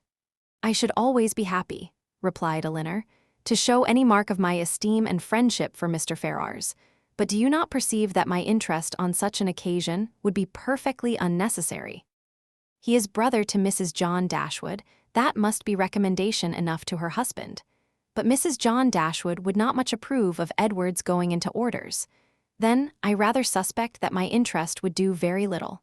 They were again silent for many minutes. At length Lucy exclaimed with a deep sigh, I believe it would be the wisest way to put an end to the business at once by dissolving the engagement. We seem so beset with difficulties on every side that though it would make us miserable for a time, we should be happier perhaps in the end. But you will not give me your advice, Miss Dashwood? No, answered Elinor with a smile which concealed very agitated feelings. On such a subject I certainly will not. You know very well that my opinion would have no weight with you unless it were on the side of your wishes. Indeed you wrong me, replied Lucy with great solemnity. I know nobody of whose judgment I think so highly as I do of yours, and I do really believe that if you was to say to me, I advise you by all means to put an end to your engagement with Edward Ferrars, it will be more for the happiness of both of you, I should resolve upon doing it immediately. Elinor blushed for the insincerity of Edward's future wife, and replied, This compliment would effectually frighten me from giving any opinion on the subject had I formed one. It raises my influence much too high. The power of dividing two people so tenderly attached is too much for an indifferent person. 'Tis because you are an indifferent person, said Lucy, with some pique, and laying a particular stress on those words, that your judgment might justly have such weight with me. If you could be supposed to be biased in any respect by your own feelings, your opinion would not be worth having. Elinor thought it wisest to make no answer to this, lest they might provoke each other to an unsuitable increase of ease and unreserve, and was even partly determined never to mention the subject again. Another pause, therefore, of many minutes' duration succeeded this speech, and Lucy was still the first to end it. "Shall you be in town this winter, Miss Dashwood?" said she with all her customary complacency. "Certainly not." "I am sorry for that," returned the other, while her eyes brightened at the information. "It would have gave me such pleasure to meet you there, but I dare say you will go for all that. To be sure, your brother and sister will ask you to come to them. It will not be in my power to accept their invitation if they do. How unlucky that is! I had quite depended upon meeting you there. Anne and me are to go the latter end of January to some relations who have been wanting us to visit them these several years. But I only go for the sake of seeing Edward. He will be there in February, otherwise London would have no charms for me. I have not spirits for it." Elinor was soon called to the card table by the conclusion of the first rubber, and the confidential discourse of the two ladies was therefore at an end, to which both of them submitted without any reluctance. For nothing had been said on either side to make them dislike each other less than they had done before. And Elinor sat down to the card table with the melancholy persuasion that Edward was not only without affection for the person who was to be his wife, but that he had not even the chance of being tolerably happy in marriage, which sincere affection on her side would have given, for self-interest alone could induce a woman to keep a man to an engagement, of which she seemed so thoroughly aware that he was weary. From this time the subject was never revived by Elinor, and when entered on by Lucy, who seldom missed an opportunity of introducing it, and was particularly careful to inform her confidante of her happiness whenever she received a letter from Edward, it was treated by the former with calmness and caution, and dismissed as soon as civility would allow, for she felt such conversations to be an indulgence which Lucy did not deserve, and which were dangerous to herself. The visit of the Miss Steeles at Barton Park was lengthened far beyond what the first invitation implied. Their favor increased. They could not be spared. Sir John would not hear of their going, and in spite of their numerous and long-arranged engagements in Exeter, in spite of the absolute necessity of returning to fulfill them immediately, which was in full force at the end of every week, they were prevailed on to stay nearly 2 months at the park, and to assist in the due celebration of that festival, which requires a more than ordinary share of private balls and large dinners to proclaim its importance. Chapter 25. Though Mrs. Jennings was in the habit of spending a large portion of the year at the houses of her children and friends, she was not without a settled habitation of her own. Since the death of her husband, who had traded with success in a less elegant part of the town, she had resided every winter in a house in one of the streets near Portman Square. Towards this home, she began on the approach of January to turn her thoughts, and thither she one day abruptly, and very unexpectedly by them, asked the elder Mrs. Dashwood to accompany her. Elinor, without observing the varying complexion of her sister, and the animated look which spoke no indifference to the plan, immediately gave a grateful but absolute denial for both, in which she believed herself to be speaking their united inclinations.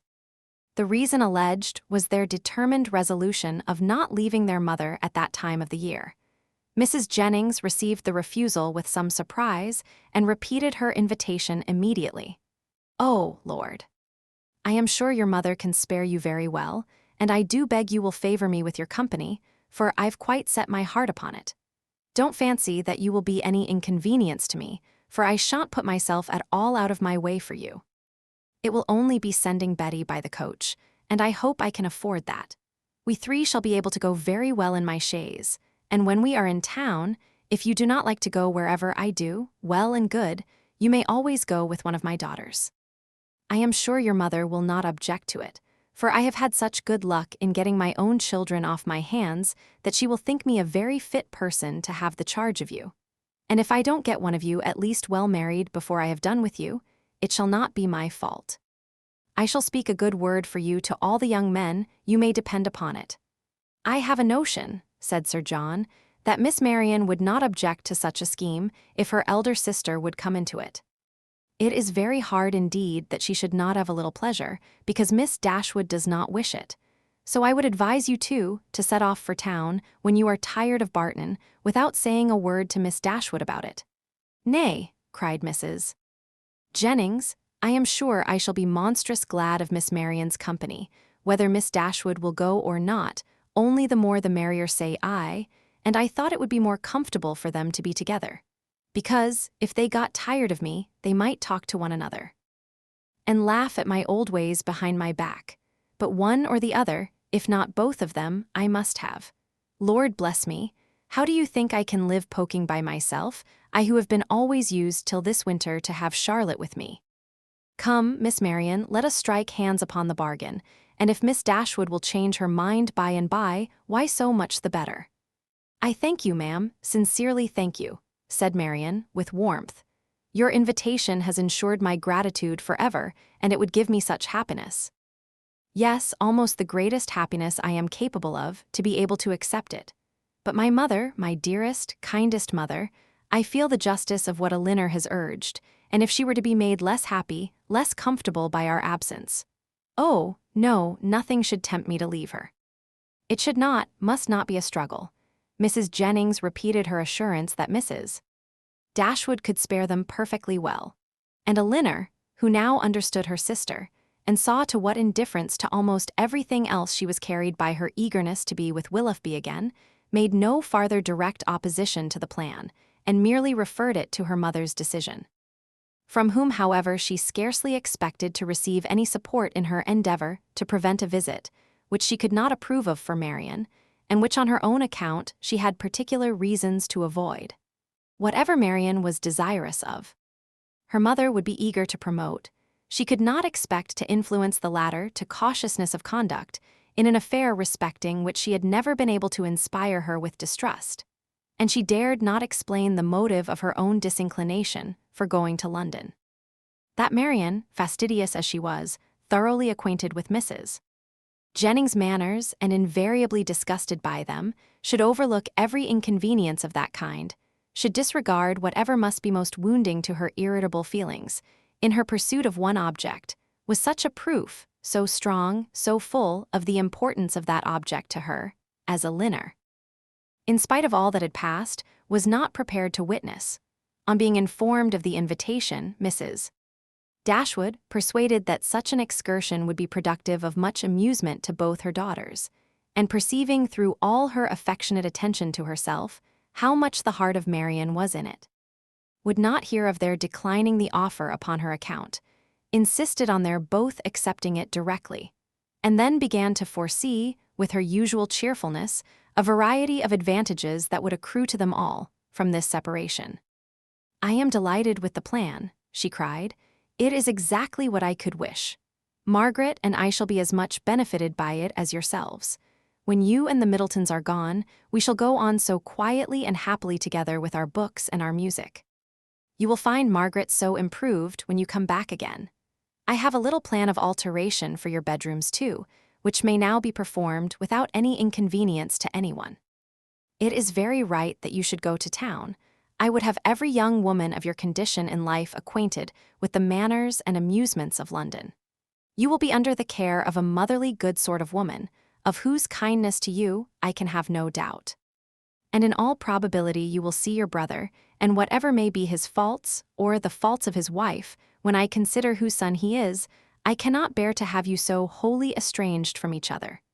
Though with your usual anxiety for our happiness," said Elinor, "you have been obviating every impediment to the present scheme which occurred to you, there is still one objection which, in my opinion, cannot be so easily removed." Marianne's countenance sunk. "And what," said Mrs. Dashwood, "is my dear prudent Elinor going to suggest? What formidable obstacle is she now to bring forward? Do let me hear a word about the expense of it. My objection is this, though I think very well of Mrs. Jennings's heart, she is not a woman whose society can afford us pleasure, or whose protection will give us consequence." "That is very true," replied her mother, "but of her society, separately from that of other people, you will scarcely have anything at all. And you will almost always appear in public with Lady Middleton. "If Elinor is frightened away by her dislike of Mrs. Jennings," said Marianne, "at least it need not prevent my accepting her invitation. I have no such scruples, and I am sure I could put up with every unpleasantness of that kind with very little effort." Elinor could not help smiling at this display of indifference towards the manners of a person to whom she had often had difficulty in persuading Marianne to behave with tolerable politeness, and resolved within herself that if her sister persisted in going, she would go likewise, as she did not think it proper that Marianne should be left to the sole guidance of her own judgment, or that Mrs. Jennings should be abandoned to the mercy of Marianne for all the comfort of her domestic hours. To this determination she was the more easily reconciled by recollecting that Edward Ferrars, by Lucy's account, was not to be in town before February, and that their visit, without any unreasonable abridgment, might be previously finished. "I will have you both go," said Mrs. Dashwood. "These objections are nonsensical. You will have much pleasure in being in London, and especially in being together. And if Elinor would ever condescend to anticipate enjoyment, she would foresee it there from a variety of sources. She would, perhaps, expect some from improving her acquaintance with her sister-in-law's family." Elinor had often wished for an opportunity of attempting to weaken her mother's dependence on the attachment of Edward and herself, that the shock might be less when the whole truth were revealed, and now on this attack, though almost hopeless of success, she forced herself to begin her design by saying, as calmly as she could, "I like Edward Ferrars very much, and shall always be glad to see him. But as to the rest of the family, it is a matter of perfect indifference to me, whether I am ever known to them or not." Mrs. Dashwood smiled and said nothing. Marianne lifted up her eyes in astonishment, and Elinor conjectured that she might as well have held her tongue. After very little farther discourse, it was finally settled that the invitation should be fully accepted. Mrs. Jennings received the information with a great deal of joy and many assurances of kindness and care. Nor was it a matter of pleasure merely to her. Sir John was delighted, for to a man whose prevailing anxiety was the dread of being alone, the acquisition of 2 to the number of inhabitants in London was something. Even Lady Middleton took the trouble of being delighted, which was putting herself rather out of her way. And as for the Miss Steeles, especially Lucy, they had never been so happy in their lives as this intelligence made them. Elinor submitted to the arrangement, which counteracted her wishes with less reluctance than she had expected to feel. With regard to herself, it was now a matter of unconcern whether she went to town or not, and when she saw her mother so thoroughly pleased with the plan, and her sister exhilarated by it in look, voice, and manner, restored to all her usual animation, and elevated to more than her usual gaiety, she could not be dissatisfied with the cause, and would hardly allow herself to distrust the consequence. Marianne's joy was almost a degree beyond happiness, so great was the perturbation of her spirits and her impatience to be gone. Her unwillingness to quit her mother was her only restorative to calmness, and at the moment of parting her grief on that score was excessive. Her mother's affliction was hardly less, and Elinor was the only one of the 3 who seemed to consider the separation as anything short of eternal. Their departure took place in the first week in January. The Middletons were to follow in about a week. The Miss Steeles kept their station at the park and were to quit it only with the rest of the family. Chapter 26. Elinor could not find herself in the carriage with Mrs. Jennings, and beginning a journey to London under her protection, and as her guest, without wondering at her own situation, so short had their acquaintance with that lady been, so wholly unsuited were they in age and disposition, and so many had been her objections against such a measure only a few days before. But these objections had all, with that happy ardor of youth which Marianne and her mother equally shared, been overcome or overlooked, and Elinor, in spite of every occasional doubt of Willoughby's constancy, could not witness the rapture of delightful expectation which filled the whole soul and beamed in the eyes of Marianne, without feeling how blank was her own prospect, how cheerless her own state of mind in the comparison, and how gladly she would engage in the solicitude of Marianne's situation to have the same animating object in view, the same possibility of hope. A short, A very short time, however, must now decide what Willoughby's intentions were. In all probability, he was already in town. Marianne's eagerness to be gone declared her dependence on finding him there, and Elinor was resolved not only upon gaining every new light as to his character which her own observation or the intelligence of others could give her, but likewise upon watching his behavior to her sister with such zealous attention as to ascertain what he was and what he meant before many meetings had taken place. Should the result of her observations be unfavorable, she was determined at all events to open the eyes of her sister. Should it be otherwise, her exertions would be of a different nature. She must then learn to avoid every selfish comparison, and banish every regret which might lessen her satisfaction in the happiness of Marianne. They were 3 days on their journey, and Marianne's behavior as they traveled was a happy specimen of what future complacence and companionableness to Mrs. Jennings might be expected to be. She sat in silence almost all the way, wrapped in her own meditations, and scarcely ever voluntarily speaking, except when any object of picturesque beauty within their view drew from her an exclamation of delight exclusively addressed to her sister. To atone for this conduct, therefore, Elinor took immediate possession of the post of civility which she had assigned herself, behaved with the greatest attention to Mrs. Jennings, talked with her, laughed with her, and listened to her whenever she could, and Mrs. Jennings on her side treated them both with all possible kindness, was solicitous on every occasion for their ease and enjoyment, and only disturbed that she could not make them choose their own dinners at the inn, nor extort a confession of their preferring salmon to cod, or boiled fowls to veal cutlets. They reached town by 3 o'clock the 3rd day, glad to be released, after such a journey, from the confinement of a carriage, and ready to enjoy all the luxury of a good fire. The house was handsome, and handsomely fitted up, and the young ladies were immediately put in possession of a very comfortable apartment. It had formerly been Charlotte's, and over the mantelpiece still hung a landscape in colored silks of her performance, in proof of her having spent 7 years at a great school in town to some effect.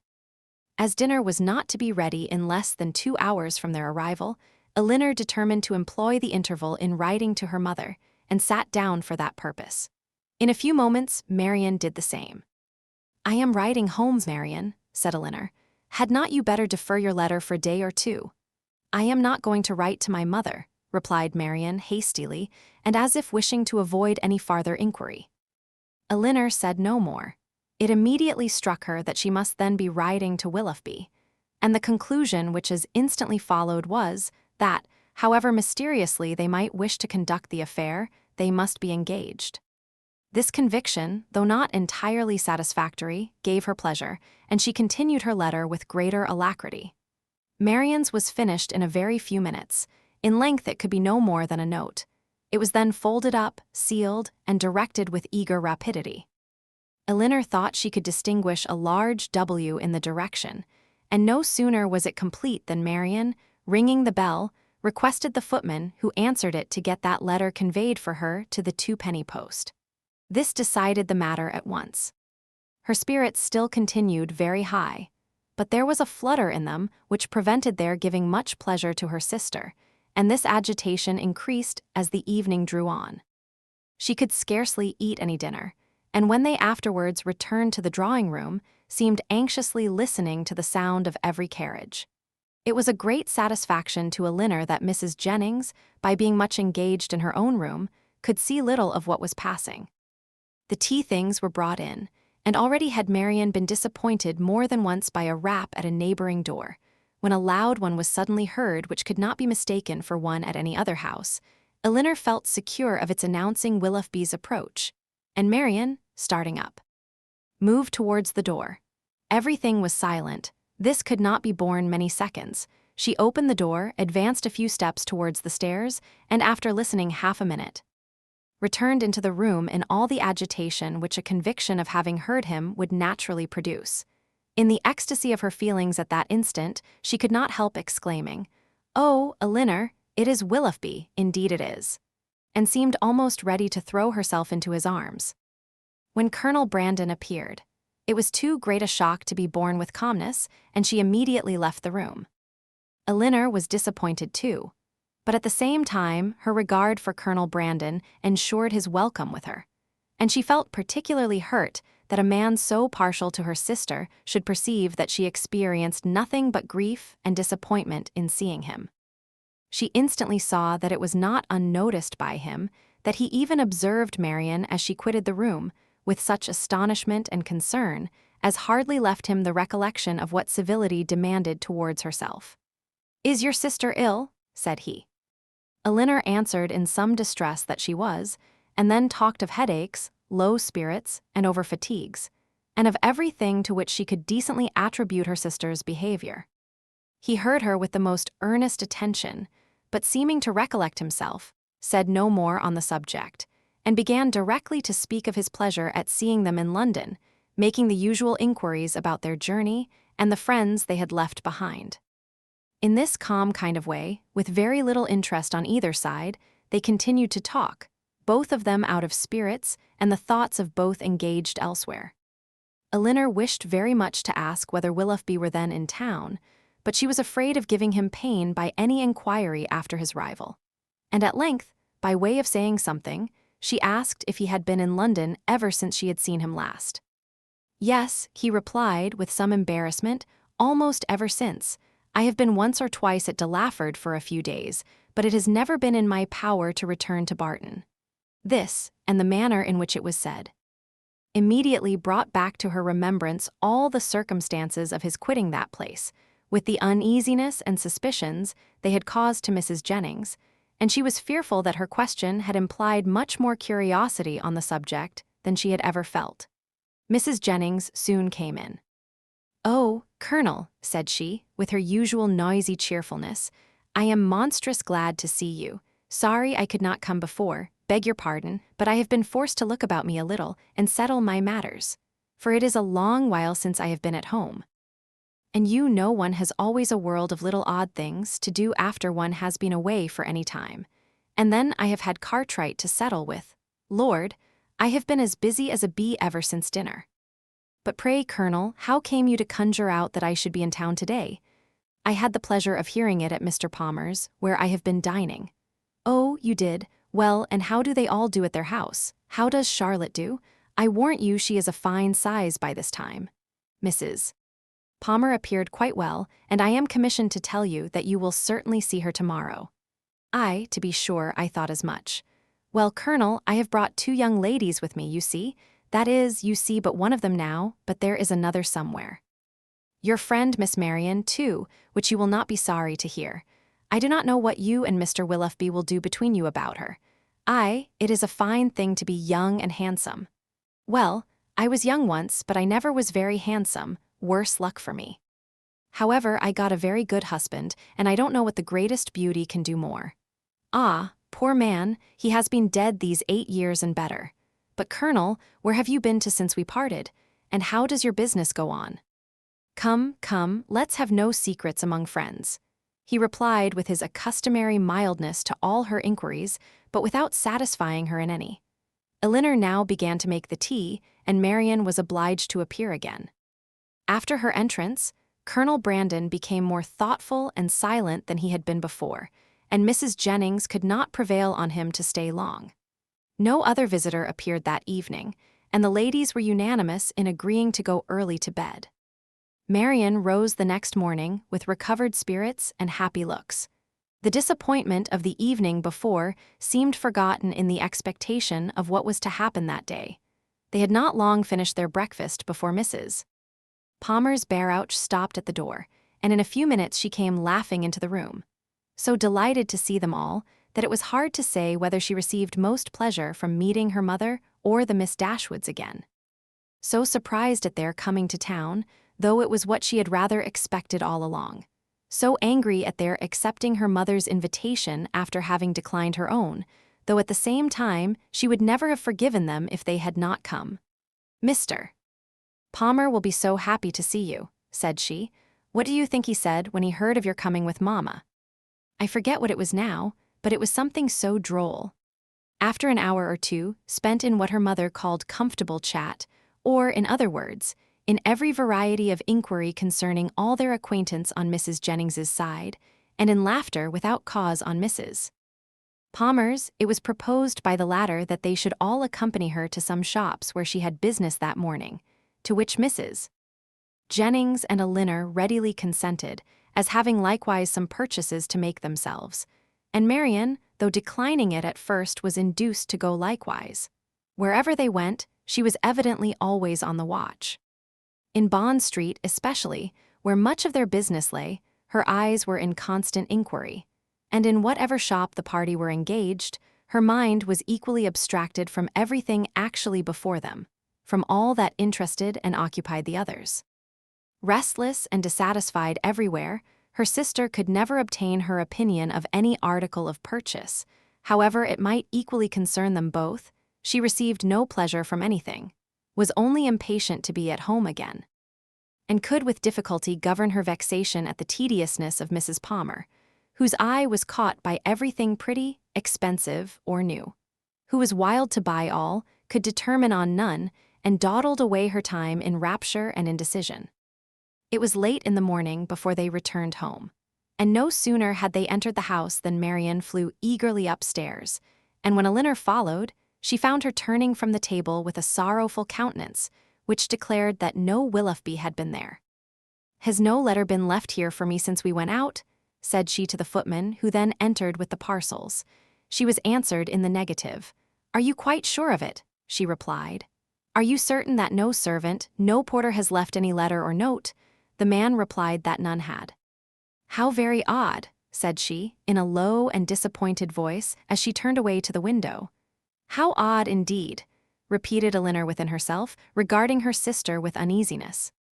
If she had not known him to be in town, she would not have written to him, as she did. She would have written to Comem Magna, and if he is in town, how odd that he should neither come nor write. "Oh, my dear mother, you must be wrong in permitting an engagement between a daughter so young, a man so little known, to be carried on in so doubtful, so mysterious a manner. I long to inquire, and how will my interference be borne?" She determined, after some consideration, that if appearances continued many days longer as unpleasant as they now were, she would represent in the strongest manner to her mother the necessity of some serious inquiry into the affair. Mrs. Palmer and two elderly ladies of Mrs. Jennings's intimate acquaintance, whom she had met and invited in the morning, dined with them. The former left them soon after tea to fulfill her evening engagements, and Elinor was obliged to assist in making a whist table for the others. Marianne was of no use on these occasions, as she would never learn the game. But though her time was therefore at her own disposal, the evening was by no means more productive of pleasure to her than to Elinor, for it was spent in all the anxiety of expectation and the pain of disappointment. She sometimes endeavored for a few minutes to read, but the book was soon thrown aside, and she returned to the more interesting employment of walking backwards and forwards across the room, pausing for a moment whenever she came to the window, in hopes of distinguishing the long-expected rap. "Chapter 27, If this open weather holds much longer," said Mrs. Jennings, when they met at breakfast the following morning. "Sir John will not like leaving Barton next week. 'Tis a sad thing for sportsmen to lose a day's pleasure. Poor souls. I always pity them when they do, they seem to take it so much to heart." "That is true," cried Marianne in a cheerful voice, and walking to the window as she spoke to examine the day. "I had not thought of that. This weather will keep many sportsmen in the country." It was a lucky recollection. All her good spirits were restored by it. "It is charming weather for them indeed," she continued, as she sat down to the breakfast table with a happy countenance. "How much they must enjoy it. But, with a little return of anxiety, it cannot be expected to last long. At this time of the year, and after such a series of rain, we shall certainly have very little more of it. Frosts will soon set in, and in all probability with severity. In another day or two perhaps, this extreme mildness can hardly last longer, nay, perhaps it may freeze tonight. At any rate," said Elinor, wishing to prevent Mrs. Jennings from seeing her sister's thoughts as clearly as she did, "I dare say we shall have Sir John and Lady Middleton in town by the end of next week." "Aye, my dear, I'll warrant you we do. Mary always has her own way. And now," silently conjectured Elinor, She will write to Kame by this day's post. But if she did, the letter was written and sent away with a privacy which eluded all her watchfulness to ascertain the fact. Whatever the truth of it might be, and far as Elinor was from feeling thorough contentment about it, yet while she saw Marianne in spirits, she could not be very uncomfortable herself. And Marianne was in spirits, happy in the mildness of the weather, and still happier in her expectation of a frost. The morning was chiefly spent in leaving cards at the houses of Mrs. Jennings's acquaintance to inform them of her being in town. And Marianne was all the time busy in observing the direction of the wind, watching the variations of the sky, and imagining an alteration in the air. "Don't you find it colder than it was in the morning, Elinor? There seems to me a very decided difference. I can hardly keep my hands warm even in my muff. It was not so yesterday, I think. The clouds seem parting too, the sun will be out in a moment, and we shall have a clear afternoon." Elinor was alternately diverted and pained, but Marianne persevered, and saw every night in the brightness of the fire, and every morning in the appearance of the atmosphere, the certain symptoms of approaching frost. The Miss Dashwoods had no greater reason to be dissatisfied with Mrs. Jennings's style of living and set of acquaintance than with her behavior to themselves, which was invariably kind. Everything in her household arrangements was conducted on the most liberal plan, and excepting a few old city friends, whom, to Lady Middleton's regret, she had never dropped, she visited no one to whom an introduction could at all discompose the feelings of her young companions. Pleased to find herself more comfortably situated in that particular than she had expected, Elinor was very willing to compound for the want of much real enjoyment from any of their evening parties, which, whether at home or abroad, formed only for cards, could have little to amuse her.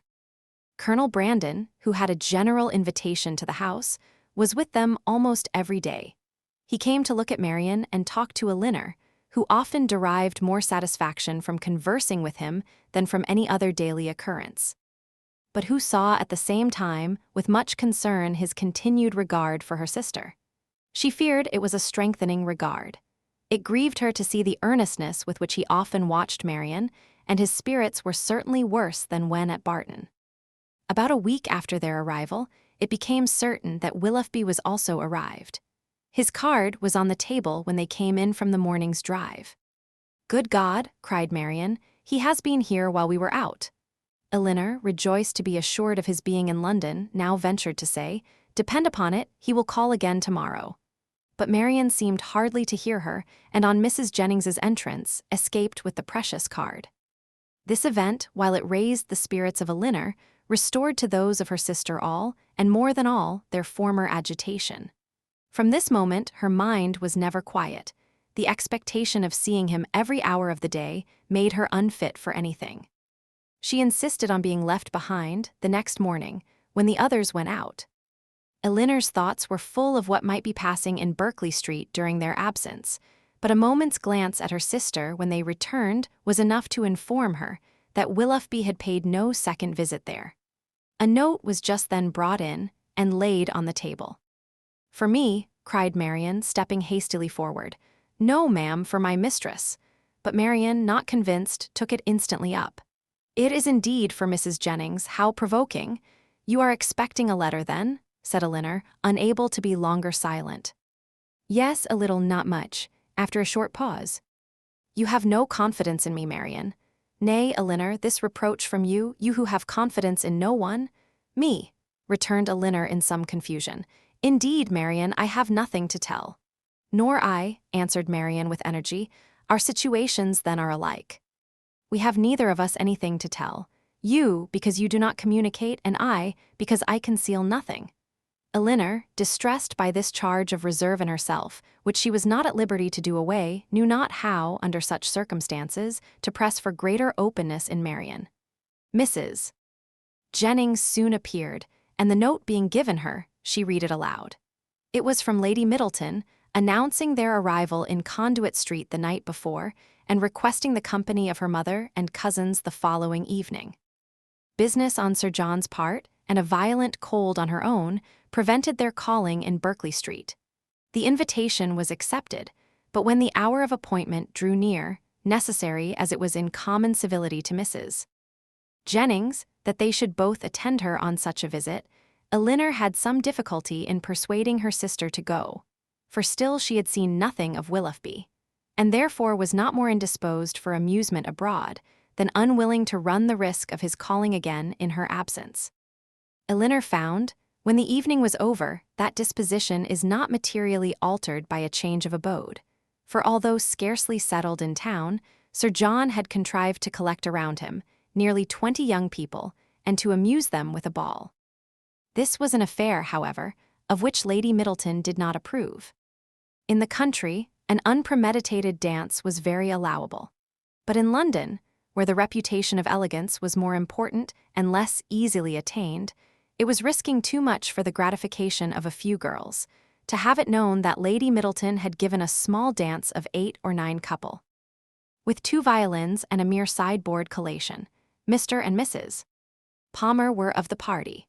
From the former, whom they had not seen before since their arrival in town, as he was careful to avoid the appearance of any attention to his mother-in-law, and therefore never came near her, they received no mark of recognition on their entrance.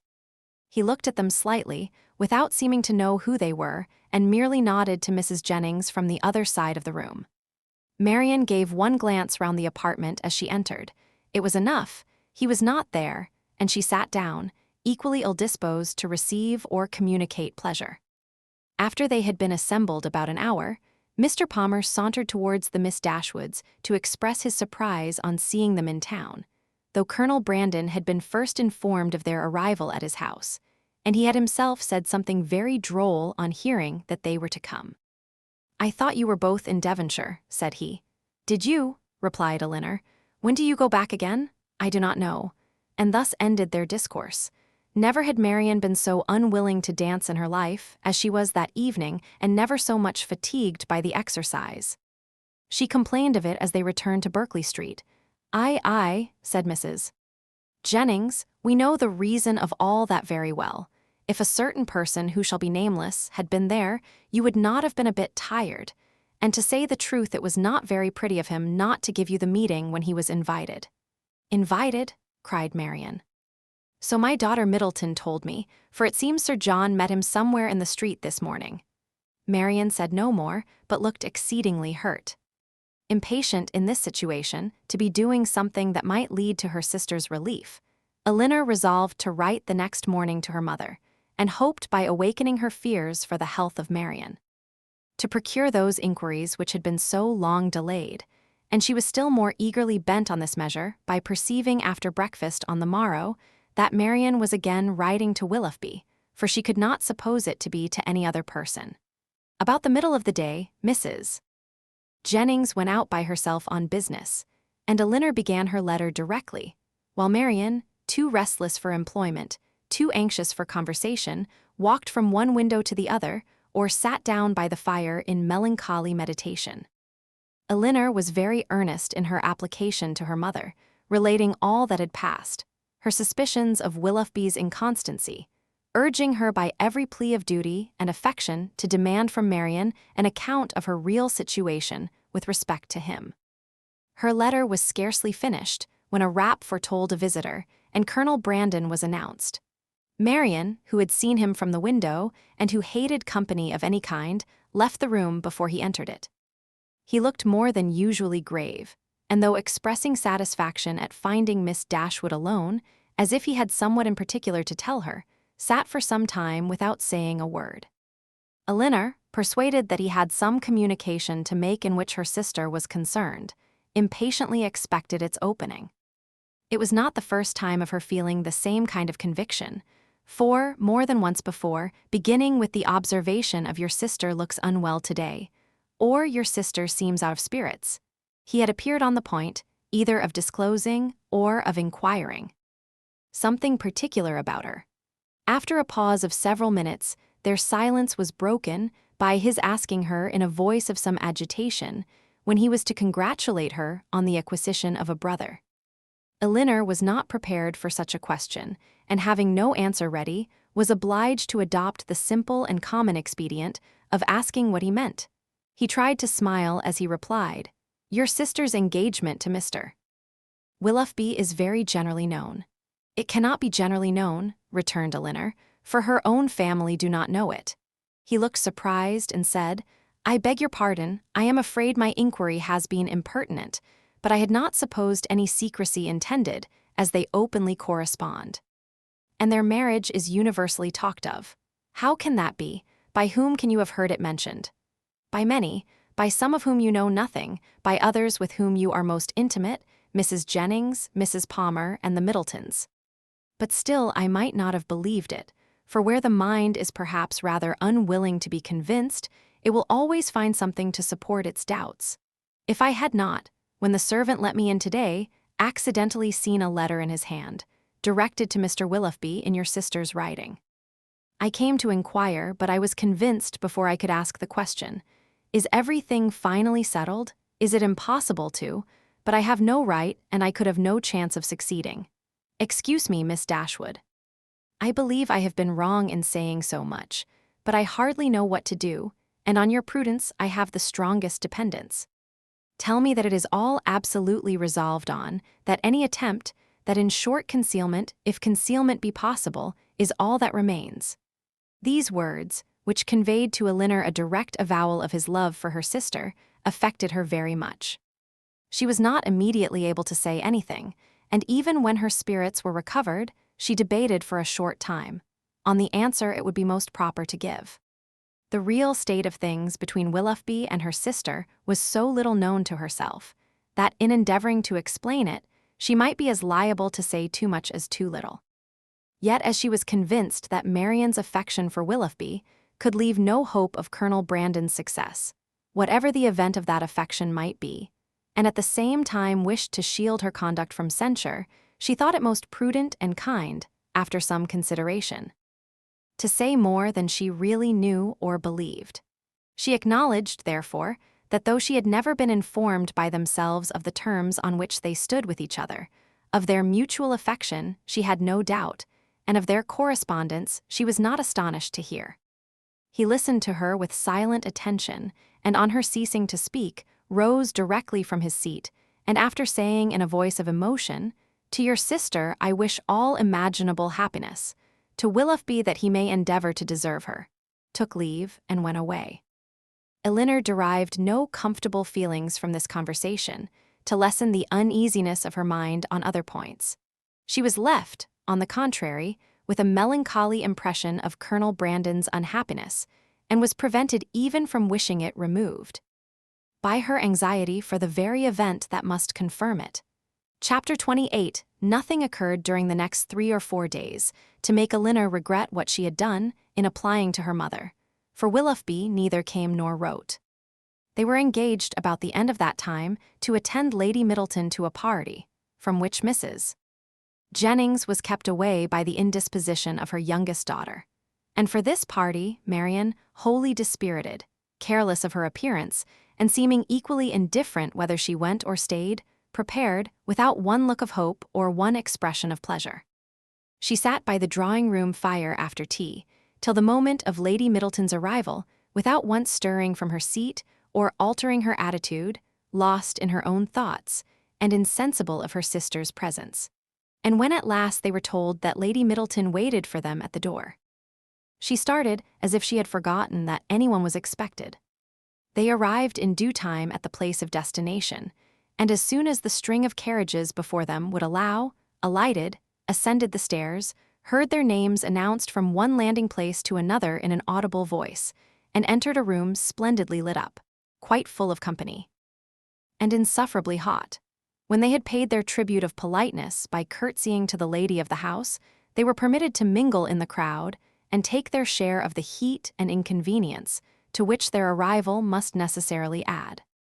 After some time spent in saying little or doing less, Lady Middleton sat down to Cassino, and as Marianne was not in spirits for moving about, she and Elinor, luckily succeeding to chairs, placed themselves at no great distance from the table.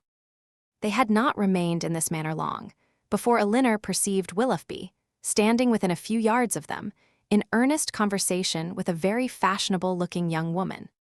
She soon caught his eye, and he immediately bowed, but without attempting to speak to her or to approach Marianne, though he could not but see her, and then continued his discourse with the same lady. Elinor turned involuntarily to Marianne to see whether it could be unobserved by her. At that moment she first perceived him, and her whole countenance glowing with sudden delight, she would have moved towards him instantly, had not her sister caught hold of her. "Good heavens!" she exclaimed. He is there, oh, why does he not look at me? Why cannot I speak to him? Pray be composed," cried Elinor, "and do not betray what you feel to every body present. Perhaps he has not observed you yet." This, however, was more than she could believe herself, and to be composed at such a moment was not only beyond the reach of Marianne, it was beyond her wish. She sat in an agony of impatience which affected every feature.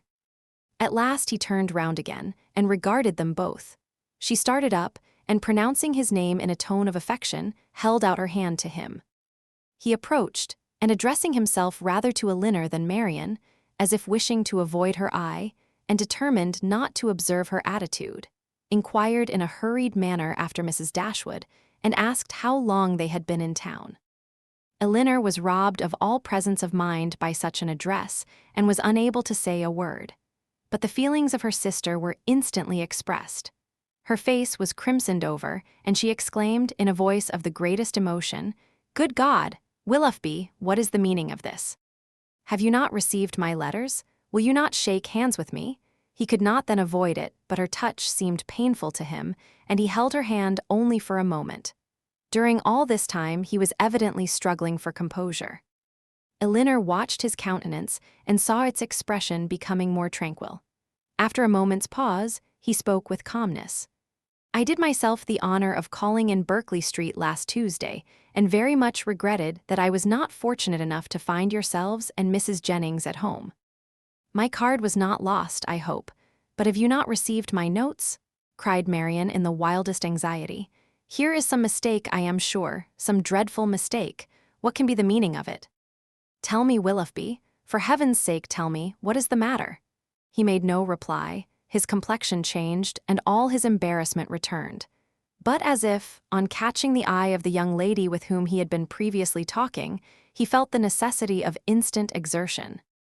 He recovered himself again, and after saying, "Yes, I had the pleasure of receiving the information of your arrival in town, which you were so good as to send me," turned hastily away with a slight bow and joined his friend. Marianne, now looking dreadfully white and unable to stand, sunk into her chair, and Elinor, expecting every moment to see her faint, tried to screen her from the observation of others, while reviving her with lavender water. "Go to him, Elinor," she cried as soon as she could speak, "and force him to come to me. Tell him I must see him again, must speak to him instantly. I cannot rest, I shall not have a moment's peace till this is explained, some dreadful misapprehension or other. Oh, go to him this moment. How can that be done? No, my dearest Marianne, you must wait. This is not the place for explanations. Wait only till tomorrow." With difficulty, however, could she prevent her from following him herself, and to persuade her to check her agitation, to wait, at least, with the appearance of composure, till she might speak to him with more privacy and more effect. Was impossible, for Marianne continued incessantly to give way in a low voice to the misery of her feelings, by exclamations of wretchedness. In a short time, Elinor saw Willoughby quit the room by the door towards the staircase, and telling Marianne that he was gone, urged the impossibility of speaking to him again that evening, as a fresh argument for her to be calm. She instantly begged her sister would entreat Lady Middleton to take them home, as she was too miserable to stay a minute longer. Lady Middleton, though in the middle of a rubber, on being informed that Marianne was unwell, was too polite to object for a moment to her wish of going away, and making over her cards to a friend, they departed as soon the carriage could be found. Scarcely a word was spoken during their return to Berkeley Street. Marianne was in a silent agony, too much oppressed even for tears, but as Mrs. Jennings was luckily not come home, they could go directly to their own room, where Hartshorn restored her a little to herself. She was soon undressed and in bed, and as she seemed desirous of being alone, her sister then left her, and while she waited the return of Mrs. Jennings, had leisure enough for thinking over the past. That some kind of engagement had subsisted between Willoughby and Marianne, she could not doubt, and that Willoughby was weary of it, seemed equally clear. For however Marianne might still feed her own wishes, she could not attribute such behavior to mistake or misapprehension of any kind. Nothing but a thorough change of sentiment could account for it. Her indignation would have been still stronger than it was, had she not witnessed that embarrassment which seemed to speak a consciousness of his own misconduct, and prevented her from believing him so unprincipled as to have been sporting with the affections of her sister from the first, without any design that would bear investigation. Absence might have weakened his regard, and convenience might have determined him to overcome it, but that such a regard had formerly existed she could not bring herself to doubt. As for Marianne, on the pangs which so unhappy a meeting must already have given her, and on those still more severe which might await her in its probable consequence, she could not reflect without the deepest concern. Her own situation gained in the comparison. For while she could esteem Edward as much as ever, however they might be divided in future, her mind might be always supported. But every circumstance that could embitter such an evil seemed uniting to heighten the misery of Marianne in a final separation from Willoughby, in an immediate and irreconcilable rupture with him. Chapter 29. Before the housemaid had lit their fire the next day, or the sun gained any power over a cold, gloomy morning in January, Marianne, only half-dressed, was kneeling against one of the window seats for the sake of all the little light she could command from it, and writing as fast as a continual flow of tears would permit her. In this situation, Elinor, roused from sleep by her agitation and sobs, first perceived her, and after observing her for a few moments with silent anxiety, said, in a tone of the most considerate gentleness, "Marianne, may I ask?" "No, Elinor," she replied. "Ask nothing, you will soon know all." The sort of desperate calmness with which this was said lasted no longer than while she spoke, and was immediately followed by a return of the same excessive affliction.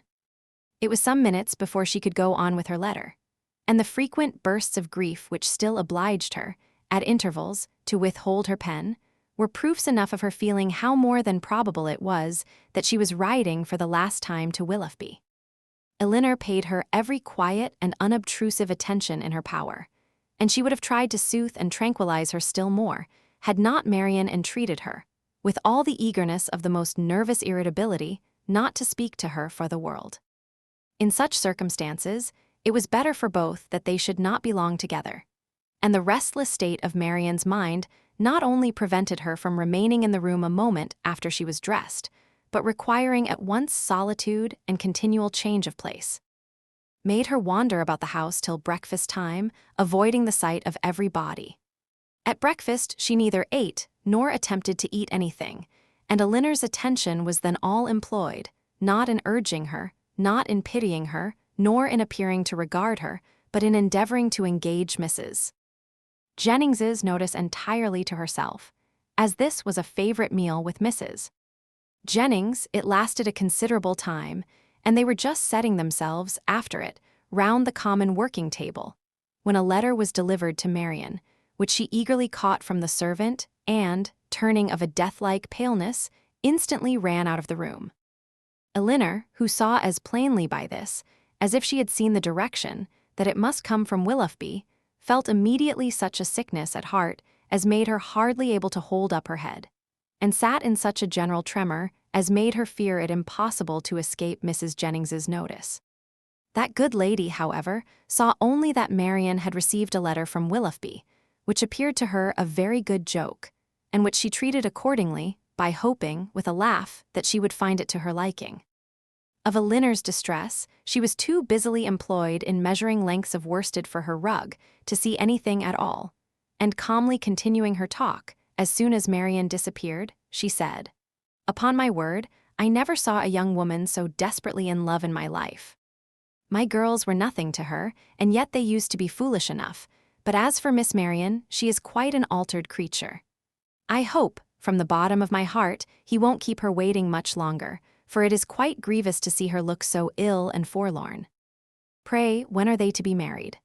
Elinor, though never less disposed to speak than at that moment, obliged herself to answer such an attack as this, and, therefore, trying to smile, replied, "And have you really, ma'am, talked yourself into a persuasion of my sister's being engaged to Mr. Willoughby, I thought it had been only a joke, but so serious a question seems to imply more. And I must beg, therefore, that you will not deceive yourself any longer. I do assure you that nothing would surprise me more than to hear of their being going to be married. For shame, Miss Dashwood. How can you talk so? Don't we all know that it must be a match, that they were over head and ears in love with each other from the first moment they met? Did not I see them together in Devonshire every day and all day long? And did not I know that your sister came to town with me on purpose to buy wedding clothes? Come, this won't do. Because you are so sly about it yourself, you think nobody else has any senses, but it is no such thing, I can tell you, for it has been known all over town this ever so long. I tell every body of it, and so does Charlotte. Indeed, ma'am, said Elinor, very seriously, you are mistaken. Indeed, you are doing a very unkind thing in spreading the report, and you will find that you have, though you will not believe me now. Mrs. Jennings laughed again, but Elinor had not spirits to say more, and eager at all events to know what Willoughby had written, hurried away to their room, where, on opening the door, she saw Marianne stretched on the bed, almost choked by grief, one letter in her hand, and 2 or 3 others laying by her.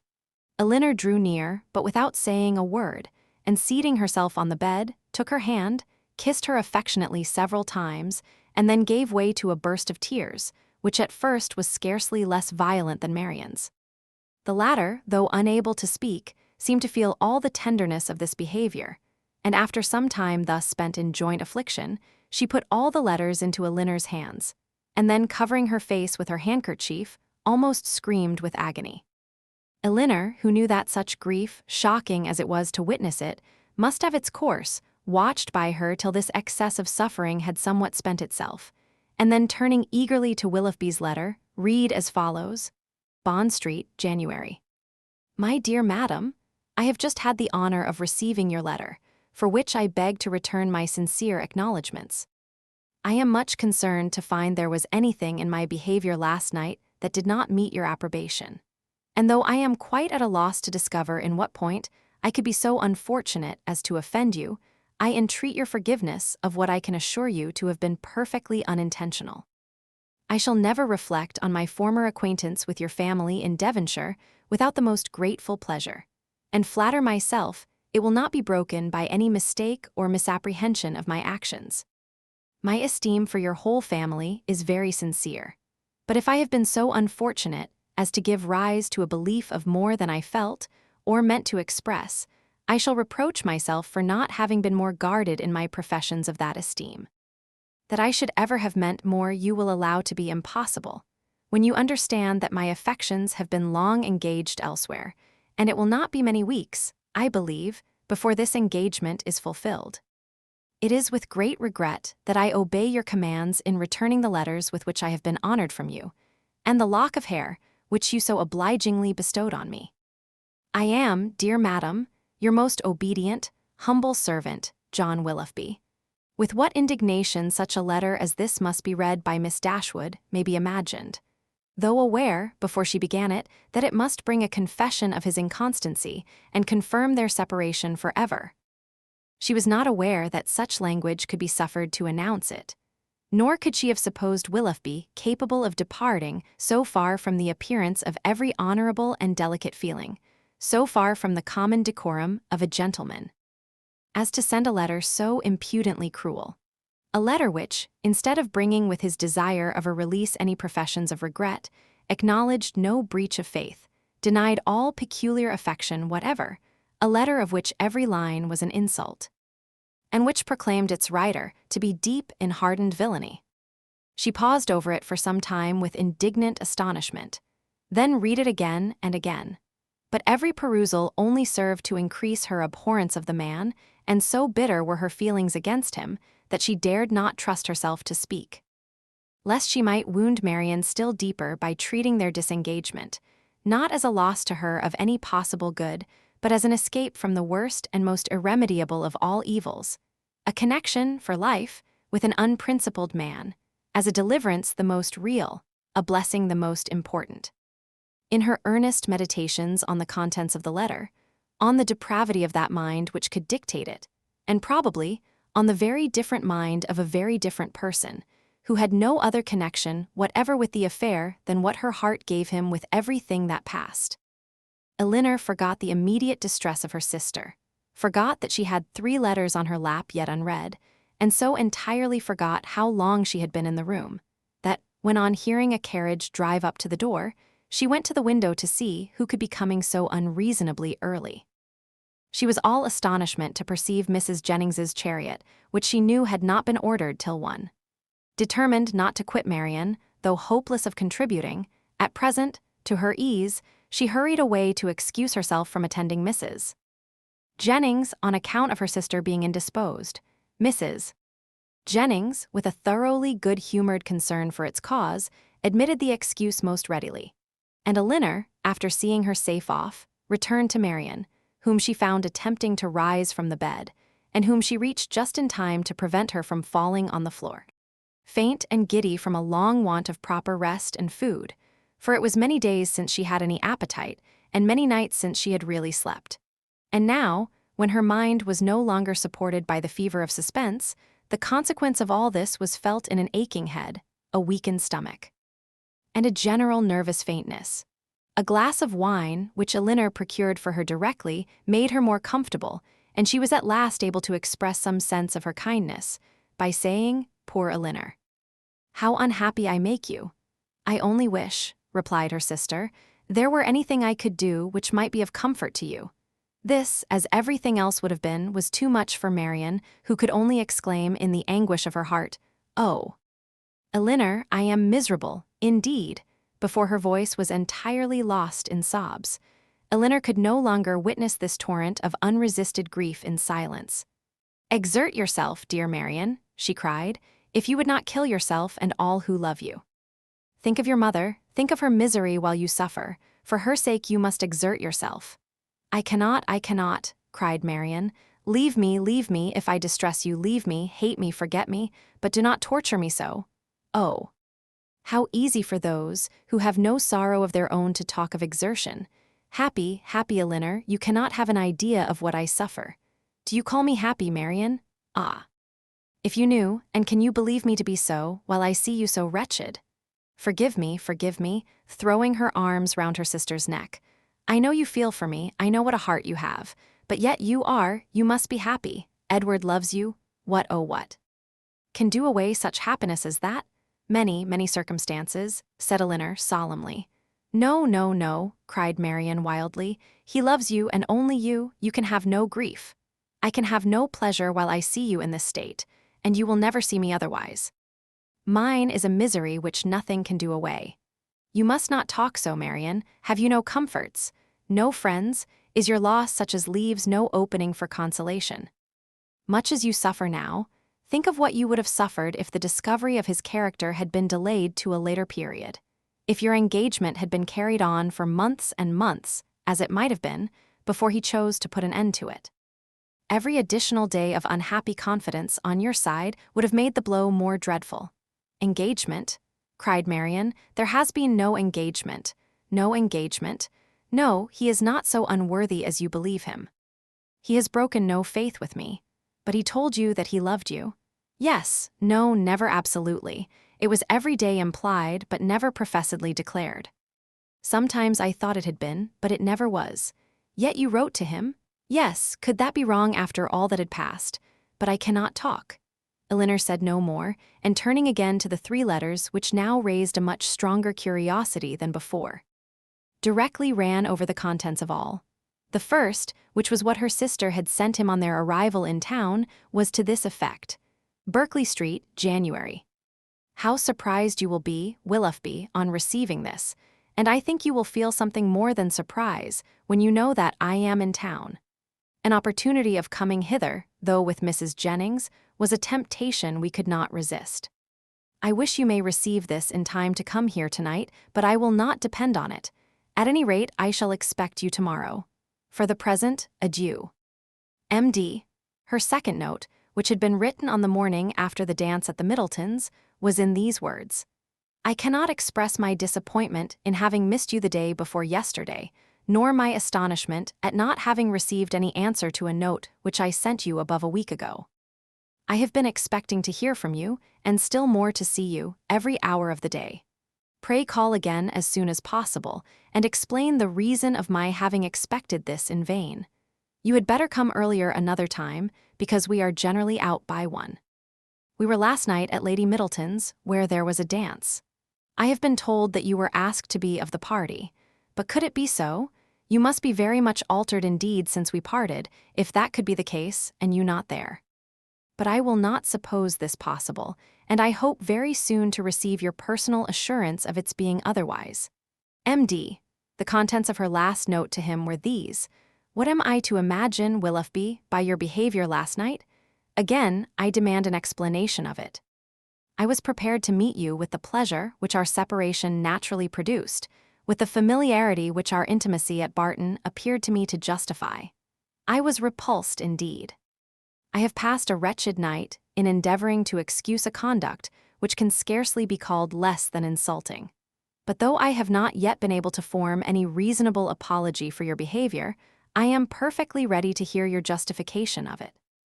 You have perhaps been misinformed or purposely deceived in something concerning me which may have lowered me in your opinion. Tell me what it is, explain the grounds on which you acted, and I shall be satisfied in being able to satisfy you. It would grieve me indeed to be obliged to think ill of you. But if I am to do it, if I am to learn that you are not what we have hitherto believed you, that your regard for us all was insincere, that your behavior to me was intended only to deceive, let it be told as soon as possible. My feelings are at present in a state of dreadful indecision. I wish to acquit you, but certainty on either side will be ease to what I now suffer. If your sentiments are no longer what they were, you will return my notes, and the lock of my hair which is in your possession. M.D. That such letters, so full of affection and confidence, could have been so answered, Elinor, for Willoughby's sake, would have been unwilling to believe.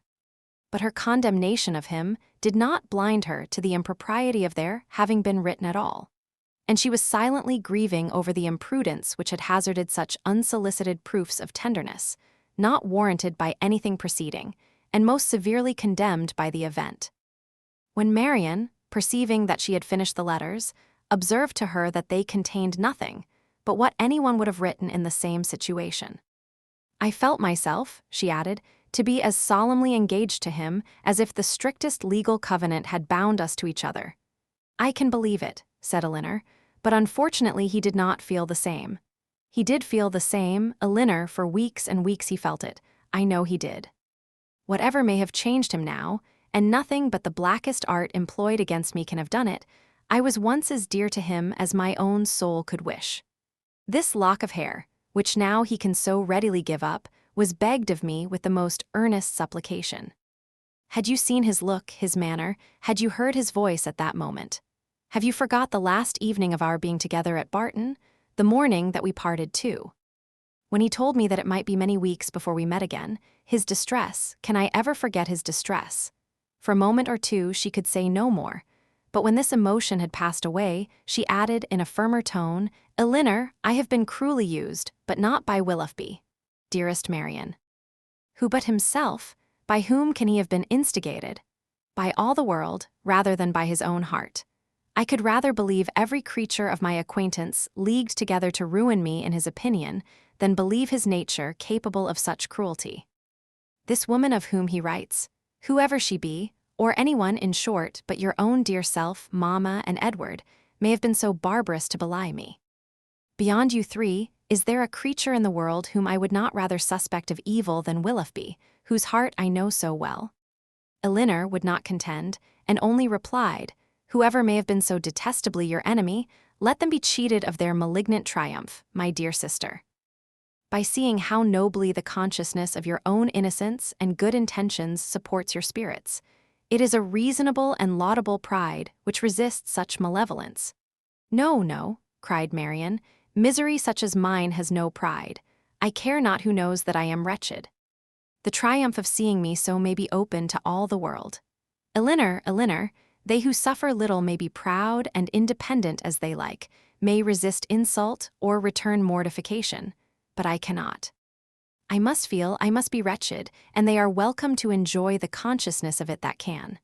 But for my mother's sake and mine, I would do more than for my own.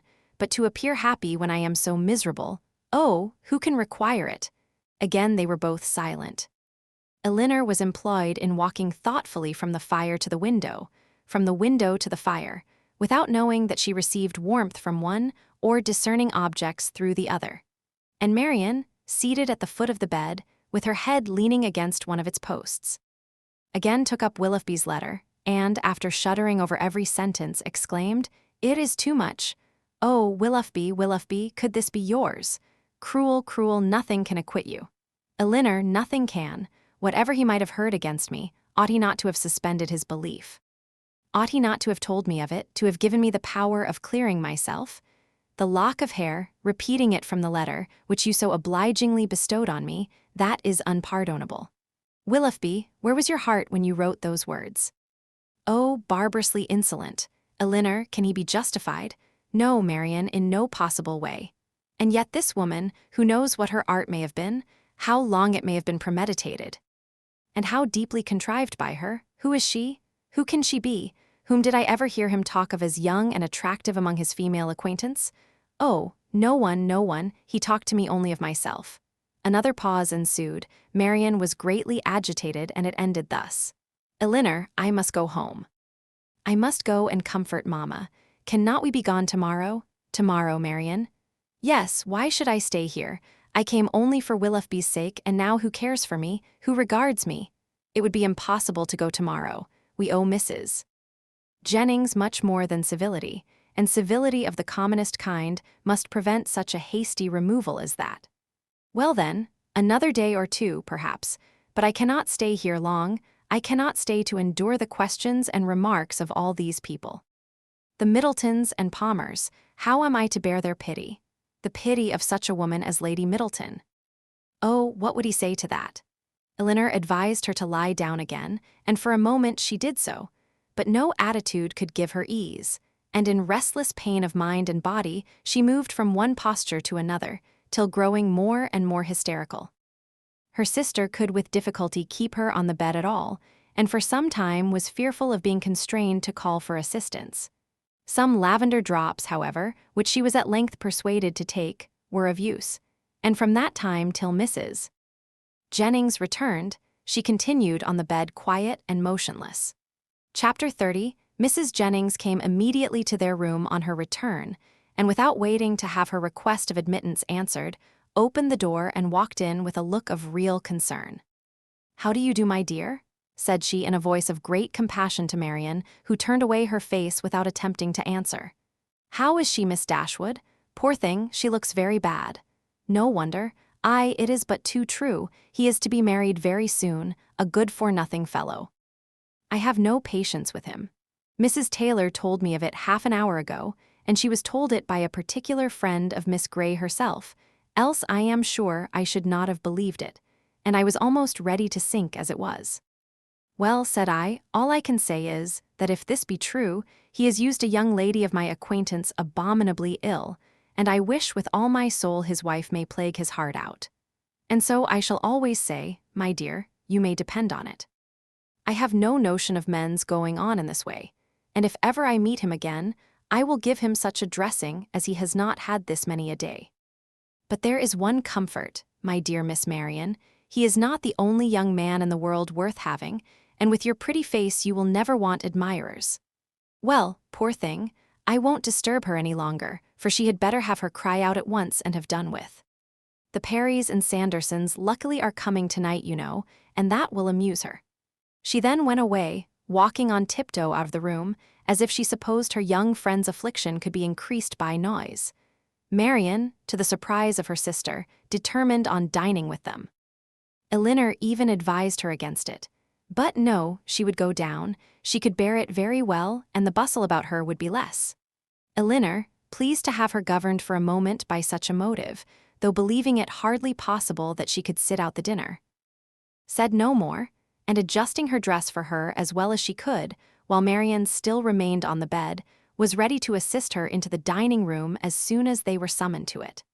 When there, though looking most wretchedly, she ate more and was calmer than her sister had expected. Had she tried to speak, or had she been conscious of half misses? Jennings's well-meant but ill-judged attentions to her, this calmness could not have been maintained, but not a syllable escaped her lips, and the abstraction of her thoughts preserved her in ignorance of everything that was passing before her. Elinor, who did justice to Mrs. Jennings's kindness, though its effusions were often distressing and sometimes almost ridiculous, made her those acknowledgments and returned her those civilities, which her sister could not make or return for herself. Their good friend saw that Marianne was unhappy and felt that everything was due to her which might make her at all less so. She treated her, therefore, with all the indulgent fondness of a parent towards a favorite child on the last day of its holidays. Marianne was to have the best place by the fire, was to be tempted to eat by every delicacy in the house, and to be amused by the relation of all the news of the day. Had not Elinor, in the sad countenance of her sister, seen a check to all mirth, she could have been entertained by Mrs. Jennings's endeavors to cure a disappointment in love by a variety of sweetmeats and olives and a good fire. As soon, however, as the consciousness of all this was forced by continual repetition on Marianne, she could stay no longer. With a hasty exclamation of misery and a sign to her sister not to follow her, she directly got up and hurried out of the room. "Poor soul," cried Mrs. Jennings, as soon as she was gone, "how it grieves me to see her, and I declare if she is not gone away without finishing her wine. And the dried cherries, too. Lord, nothing seems to do her any good. I am sure if I knew of anything she would like, I would send all over the town for it. Well, it is the oddest thing to me that a man should use such a pretty girl so ill. But when there is plenty of money on one side and next to none on the other, Lord bless you, they care no more about such things. The lady then, Miss Grey I think you called her, is very rich. £50,000, my dear. Did you ever see her? A smart, stylish girl, they say, but not handsome. I remember her aunt very well, Biddy Henshaw. She married a very wealthy man, but the family are all rich together. £50,000, and by all accounts it won't come before it's wanted, for they say he is all to pieces. No wonder, dashing about with his curricle and hunters. Well, it don't signify talking. But when a young man, be who he will, comes and makes love to a pretty girl and promises marriage, he has no business to fly off from his word only because he grows poor, and a richer girl is ready to have him. Why don't he, in such a case, sell his horses, let his house, turn off his servants, and make a thorough reform at once? I warrant you, Miss Marianne would have been ready to wait till matters came round. But that won't do nowadays. Nothing in the way of pleasure can ever be given up by the young men of this age. Do you know what kind of a girl Miss Grey is? Is she said to be amiable? I never heard any harm of her. Indeed, I hardly ever heard her mentioned, except that Mrs. Taylor did say this morning that one day Miss Walker hinted to her that she believed Mr. and Mrs. Ellison would not be sorry to have Miss Grey married, for she and Mrs. Ellison could never agree. And who are the Ellisons? Her guardians, my dear. But now she is of age and may choose for herself, and a pretty choice she has made. What now? After pausing a moment, your poor sister is gone to her own room, I suppose, to moan by herself. Is there nothing one can get to comfort her? Poor dear, it seems quite cruel to let her be alone. Well, by and by we shall have a few friends, and that will amuse her a little. What shall we play at? She hates whist, I know, but is there no round game she cares for? Dear ma'am, this kindness is quite unnecessary. Marianne, I dare say, will not leave her room again this evening. I shall persuade her if I can to go early to bed, for I am sure she wants rest. I believe that will be best for her. Let her name her own supper and go to bed. Lord. No wonder she has been looking so bad and so cast down this last week or two, for this matter I suppose has been hanging over her head as long as that. And so the letter that came today finished it. Poor soul. I am sure if I had had a notion of it, I would not have joked her about it for all my money. But then you know, how should I guess such a thing? I made sure of its being nothing but a common love letter, and you know young people like to be laughed at about them. Lord. How concerned Sir John and my daughters will be when they hear it. If I had my senses about me, I might have called in Conduit Street in my way home and told them of it. But I shall see them tomorrow. It would be unnecessary, I am sure, for you to caution Mrs. Palmer and Sir John against ever naming Mr. Willoughby, or making the slightest allusion to what has passed, before my sister. Their own good nature must point out to them the real cruelty of appearing to know anything about it when she is present, and the less that may ever be said to myself on the subject, the more my feelings will be spared, as you, my dear madam, will easily believe. Oh, Lord, yes, that I do indeed. It must be terrible for you to hear it talked of, and as for your sister, I am sure I would not mention a word about it to her for the world. You saw I did not all dinner time. No more would Sir John, nor my daughters, for they are all very thoughtful and considerate, especially if I give them a hint, as I certainly will. For my part, I think the less that is said about such things, the better, the sooner 'tis blown over and forgot. And what does talking ever do, you know? In this affair it can only do harm, more so perhaps than in many cases of a similar kind, for it has been attended by circumstances which, for the sake of every one concerned in it, make it unfit to become the public conversation. I must do this justice to Mr. Willoughby. He has broken no positive engagement with my sister. Law, my dear, don't pretend to defend him. No positive engagement indeed. After taking her all over a Lenham house and fixing on the very rooms they were to live in hereafter, Elinor, for her sister's sake, could not press the subject farther, and she hoped it was not required of her for Willoughby's, since, though Marianne might lose much, he could gain very little by the enforcement of the real truth. After a short silence on both sides, Mrs. Jennings, with all her natural hilarity, burst forth again. Well, my dear, 'tis a true saying about an ill wind, for it will be all the better for Colonel Brandon. He will have her at last. Aye, that he will. Mind me now if they ain't married by midsummer. Lord, how he'll chuckle over this news. I hope he will come tonight. It will be all to one a better match for your sister. 2,000 a year without debt or drawback, except the little love-child, indeed. I had forgot her. But she may be prenticed out at a small cost, and then what does it signify? De Lafford is a nice place, I can tell you. Exactly what I call a nice old-fashioned place, full of comforts and conveniences, quite shut in with great garden walls that are covered with the best fruit trees in the country, and such a mulberry tree in one corner. Lord, how Charlotte and I did stuff the only time we were there.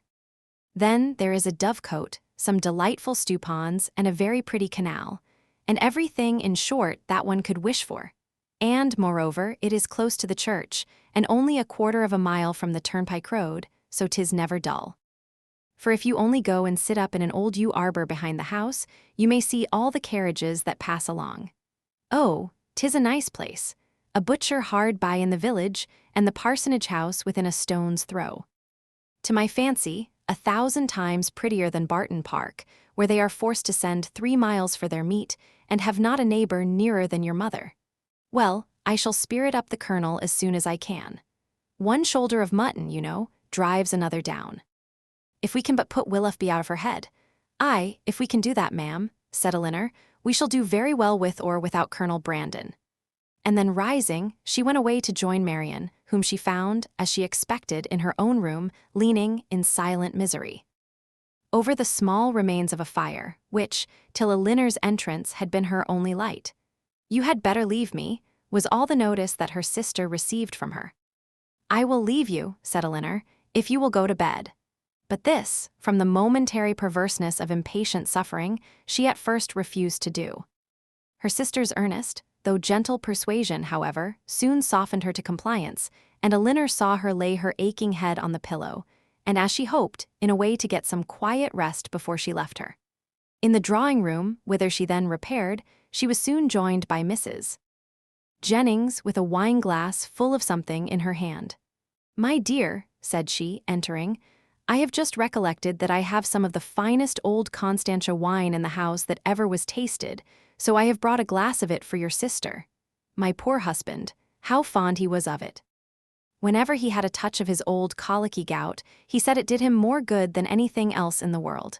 Do take it to your sister. Dear ma'am, replied Elinor, smiling at the difference of the complaints for which it was recommended, how good you are. But I have just left Marianne in bed and, I hope, almost asleep, and as I think nothing will be of so much service to her as rest, If you will give me leave, I will drink the wine myself. Mrs. Jennings, though regretting that she had not been 5 minutes earlier, was satisfied with the compromise.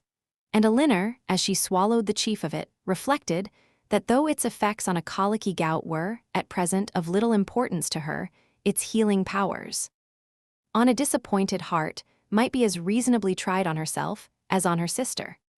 Colonel Brandon came in while the party were at tea, and by his manner of looking round the room for Marianne, Elinor immediately fancied that he neither expected nor wished to see her there, and, in short, that he was already aware of what occasioned her absence. Mrs. Jennings was not struck by the same thought, for soon after his entrance, she walked across the room to the tea-table where Elinor presided, and whispered, "The Colonel looks as grave as ever you see."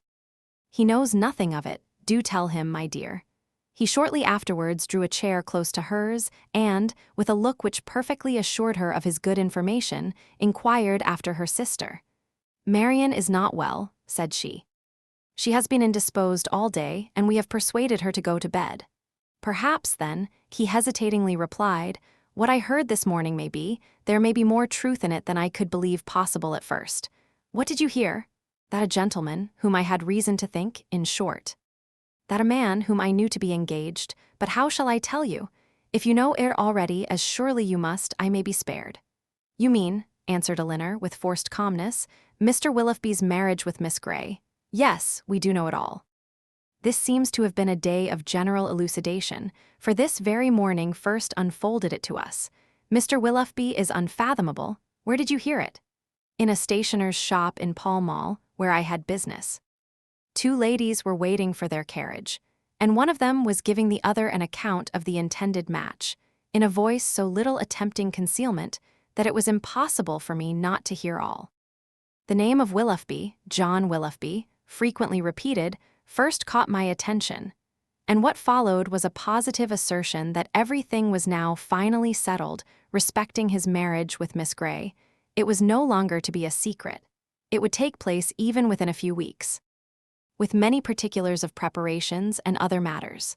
One thing, especially, I remember because it served to identify the man still more.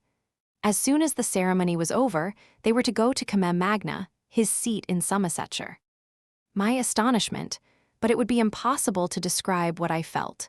The communicative lady I learnt, on inquiry, for I stayed in the shop till they were gone, was a Mrs. Ellison, and that, as I have been since informed, is the name of Miss Grey's guardian. It is. But have you likewise heard that Miss Grey has £50,000? In that, if in anything, we may find an explanation. It may be so, but Willoughby is capable, at least I think. He stopped a moment, then added in a voice which seemed to distrust itself, "And your sister, how did she? Her sufferings have been very severe." "I have only to hope that they may be proportionately short. It is a most cruel affliction. Till yesterday, I believe, she never doubted his regard, and even now, perhaps, but I am almost convinced that he never was really attached to her. He has been very deceitful. And, in some points, there seems a hardness of heart about him." "Ah," said Colonel Brandon, "there is, indeed. But your sister does not, I think you said so, she does not consider quite as you do. You know her disposition, and may believe how eagerly she would still justify him if she could." He made no answer, and soon afterwards, by the removal of the tea-things and the arrangement of the card parties, the subject was necessarily dropped. Mrs. Jennings, who had watched them with pleasure while they were talking, and who expected to see the effect of Miss Dashwood's communication, in such an instantaneous gaiety on Colonel Brandon's side, as might have become a man in the bloom of youth, of hope and happiness, saw him, with amazement, remain the whole evening more serious and thoughtful than usual. Chapter 31. From a night of more sleep than she had expected, Marianne awoke the next morning to the same consciousness of misery in which she had closed her eyes. Elinor encouraged her as much as possible to talk of what she felt, and before breakfast was ready, they had gone through the subject again and again, and with the same steady conviction and affectionate counsel on Elinor's side, the same impetuous feelings and varying opinions on Marianne's. As before, sometimes she could believe Willoughby to be as unfortunate and as innocent as herself, and at others, lost every consolation in the impossibility of acquitting him. At one moment, she was absolutely indifferent to the observation of all the world. At another, she would seclude herself from it forever, and at a third could resist it with energy. In one thing, however, she was uniform, when it came to the point, in avoiding, where it was possible, the presence of Mrs. Jennings, and in a determined silence when obliged to endure it. Her heart was hardened against the belief of Mrs. Jennings's entering into her sorrows with any compassion. "No, no, no, it cannot be," she cried. "She cannot feel. Her kindness is not sympathy, her good nature is not tenderness. All that she wants is gossip, and she only likes me now because I supply it." Elinor had not needed this to be assured of the injustice to which her sister was often led in her opinion of others by the irritable refinement of her own mind, and the too great importance placed by her on the delicacies of a strong sensibility and the graces of a polished manner. Like half the rest of the world, if more than half there be that are clever and good, Marianne, with excellent abilities and an excellent disposition, was neither reasonable nor candid. She expected from other people the same opinions and feelings as her own, and she judged of their motives by the immediate effect of their actions on herself. Thus a circumstance occurred, while the sisters were together in their own room after breakfast, which sunk the heart of Mrs. Jennings still lower in her estimation, because, through her own weakness, it chanced to prove a source of fresh pain to herself, though Mrs. Jennings was governed in it by an impulse of the utmost goodwill. With a letter in her outstretched hand, and countenance gaily smiling from the persuasion of bringing comfort, she entered their room, saying, "Now, my dear, I bring you something that I am sure will do you good." Marianne heard enough. In one moment her imagination placed before her a letter from Willoughby, full of tenderness and contrition, explanatory of all that had passed, satisfactory, convincing, and instantly followed by Willoughby himself, rushing eagerly into the room to enforce, at her feet, by the eloquence of his eyes. The assurances of his letter, the work of one moment, was destroyed by the next. The handwriting of her mother, never till then unwelcome, was before her, and, in the acuteness of the disappointment which followed such an ecstasy of more than hope, she felt as if, till that instant, she had never suffered. The cruelty of Mrs. Jennings no language, within her reach in her moments of happiest eloquence, could have expressed, and now she could reproach her only by the tears which streamed from her eyes with passionate violence, a reproach, however, so entirely lost on its object, that after many expressions of pity, she withdrew, still referring her to the letter of comfort. But the letter, when she was calm enough to read it, brought little comfort. Willoughby filled every page. Her mother, still confident of their engagement, and relying as warmly as ever on his constancy, had only been roused by Elinor's application to entreat from Marianne greater openness towards them both, and this, with such tenderness towards her, such affection for Willoughby, and such a conviction of their future happiness in each other, that she wept with agony through the whole of it. All her impatience to be at home again now returned. Her mother was dearer to her than ever, dearer through the very excess of her mistaken confidence in Willoughby, and she was wildly urgent to be gone. Elinor, unable herself to determine whether it were better for Marianne to be in London or at Barton, offered no counsel of her own except of patience till their mother's wishes could be known, and at length she obtained her sister's consent to wait for that knowledge. Mrs. Jennings left them earlier than usual, for she could not be easy till the Middletons and Palmers were able to grieve as much as herself, and positively refusing Elinor's offered attendance, went out alone for the rest of the morning. Elinor, with a very heavy heart, aware of the pain she was going to communicate, and perceiving, by Marianne's letter, how ill she had succeeded in laying any foundation for it, then sat down to write her mother an account of what had passed and entreat her directions for the future, while Marianne, who came into the drawing-room on Mrs. Jennings's going away, remained fixed at the table where Elinor wrote, watching the advancement of her pen, grieving over her for the hardship of such a task, and grieving still more fondly over its effect on her mother. In this manner they had continued about a quarter of an hour, when Marianne, whose nerves could not then bear any sudden noise, was startled by a rap at the door. "Who can this be?" cried Elinor. So early too. I thought we had been safe. Marianne moved to the window. It is Colonel Brandon, said she, with vexation. We are never safe from him. He will not come in, as Mrs. Jennings is from home. I will not trust to that, retreating to her own room. A man who has nothing to do with his own time has no conscience in his intrusion on that of others. The event proved her conjecture right, though it was founded on injustice and error. For Colonel Brandon did come in, and Elinor, who was convinced that solicitude for Marianne brought him thither, and who saw that solicitude in his disturbed and melancholy look, and in his anxious though brief inquiry after her, could not forgive her sister for esteeming him so lightly. I met Mrs. Jennings in Bond Street, said he, after the first salutation, and she encouraged me to come on, and I was the more easily encouraged, because I thought it probable that I might find you alone, which I was very desirous of doing. My object, my wish, my sole wish in desiring it, I hope, I believe it is to be a means of giving comfort. No, I must not say comfort, not present comfort, but conviction, lasting conviction to your sister's mind. My regard for her, for yourself, for your mother, will you allow me to prove it, by relating some circumstances which nothing but a very sincere regard, nothing but an earnest desire of being useful, I think I am justified, though where so many hours have been spent in convincing myself that I am right. Is there not some reason to fear I may be wrong? He stopped. I understand you, said Elinor. You have something to tell me of Mr. Willoughby that will open his character farther. Your telling it will be the greatest act of friendship that can be shewn Marianne. My gratitude will be ensured immediately by any information tending to that end, and hers must be gained by it in time. Pray let me hear it. You shall, and, to be brief, when I quitted Barton last October, but this will give you no idea, I must go farther back.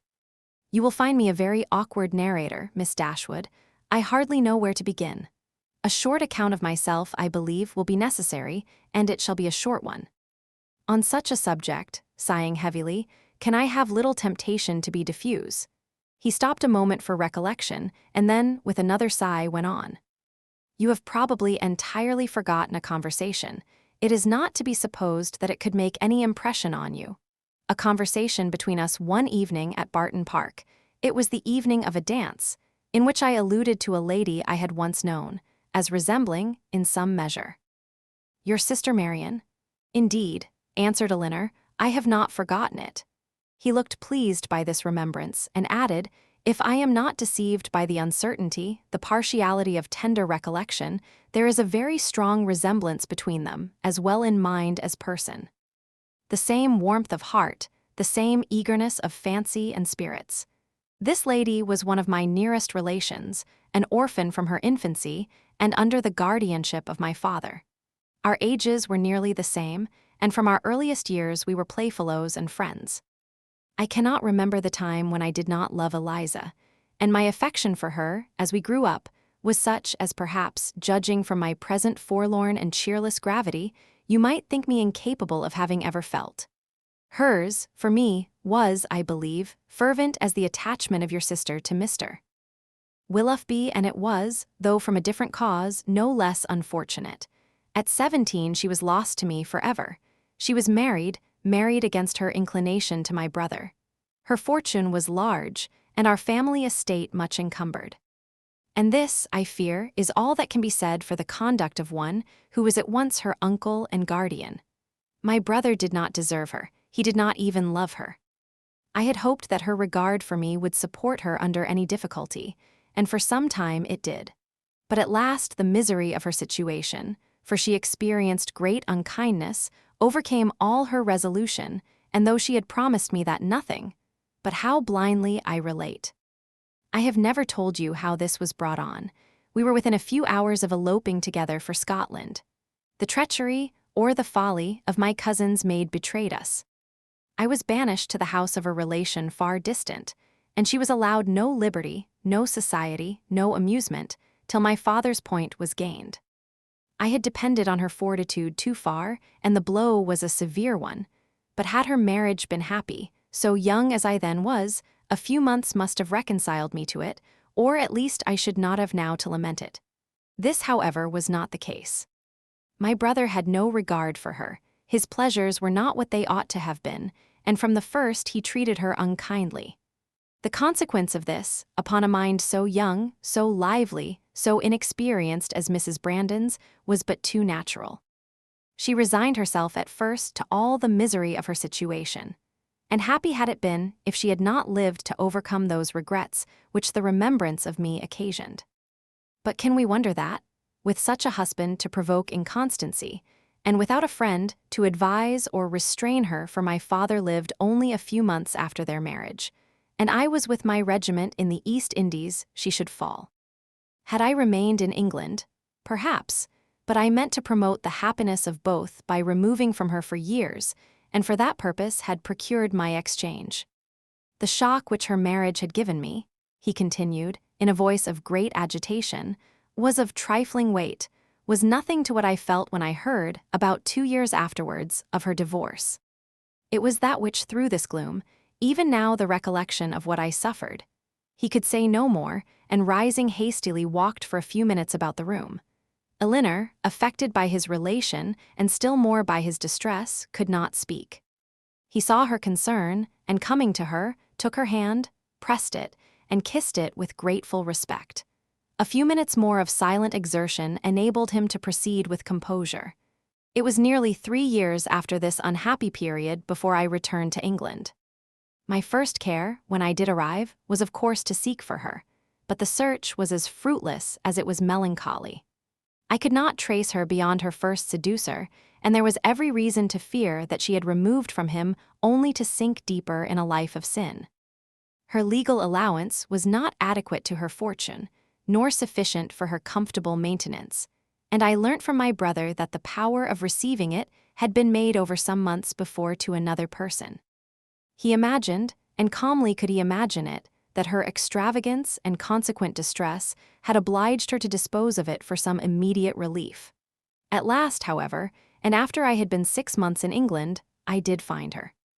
Regard for a former servant of my own, who had since fallen into misfortune, carried me to visit him in a sponging house, where he was confined for debt. And there, in the same house, under a similar confinement, was my unfortunate sister. So altered, so faded, worn down by acute suffering of every kind. Hardly could I believe the melancholy and sickly figure before me to be the remains of the lovely, blooming, healthful girl on whom I had once doted. What I endured in so beholding her, but I have no right to wound your feelings by attempting to describe it. I have pained you too much already. That she was, to all appearance, in the last stage of a consumption, was, yes, in such a situation it was my greatest comfort. Life could do nothing for her, beyond giving time for a better preparation for death, and that was given. I saw her placed in comfortable lodgings and under proper attendance. I visited her every day during the rest of her short life. I was with her in her last moments. Again he stopped to recover himself, and Elinor spoke her feelings in an exclamation of tender concern. Their fates, their fortunes, cannot be the same, and had the natural sweet disposition of the one been guarded by a firmer mind or a happier marriage, she might have been all that you will live to see the other be. But to what does all this lead? I seem to have been distressing you for nothing. Ah! Miss Dashwood, a subject such as this, untouched for 14 years, it is dangerous to handle it at all.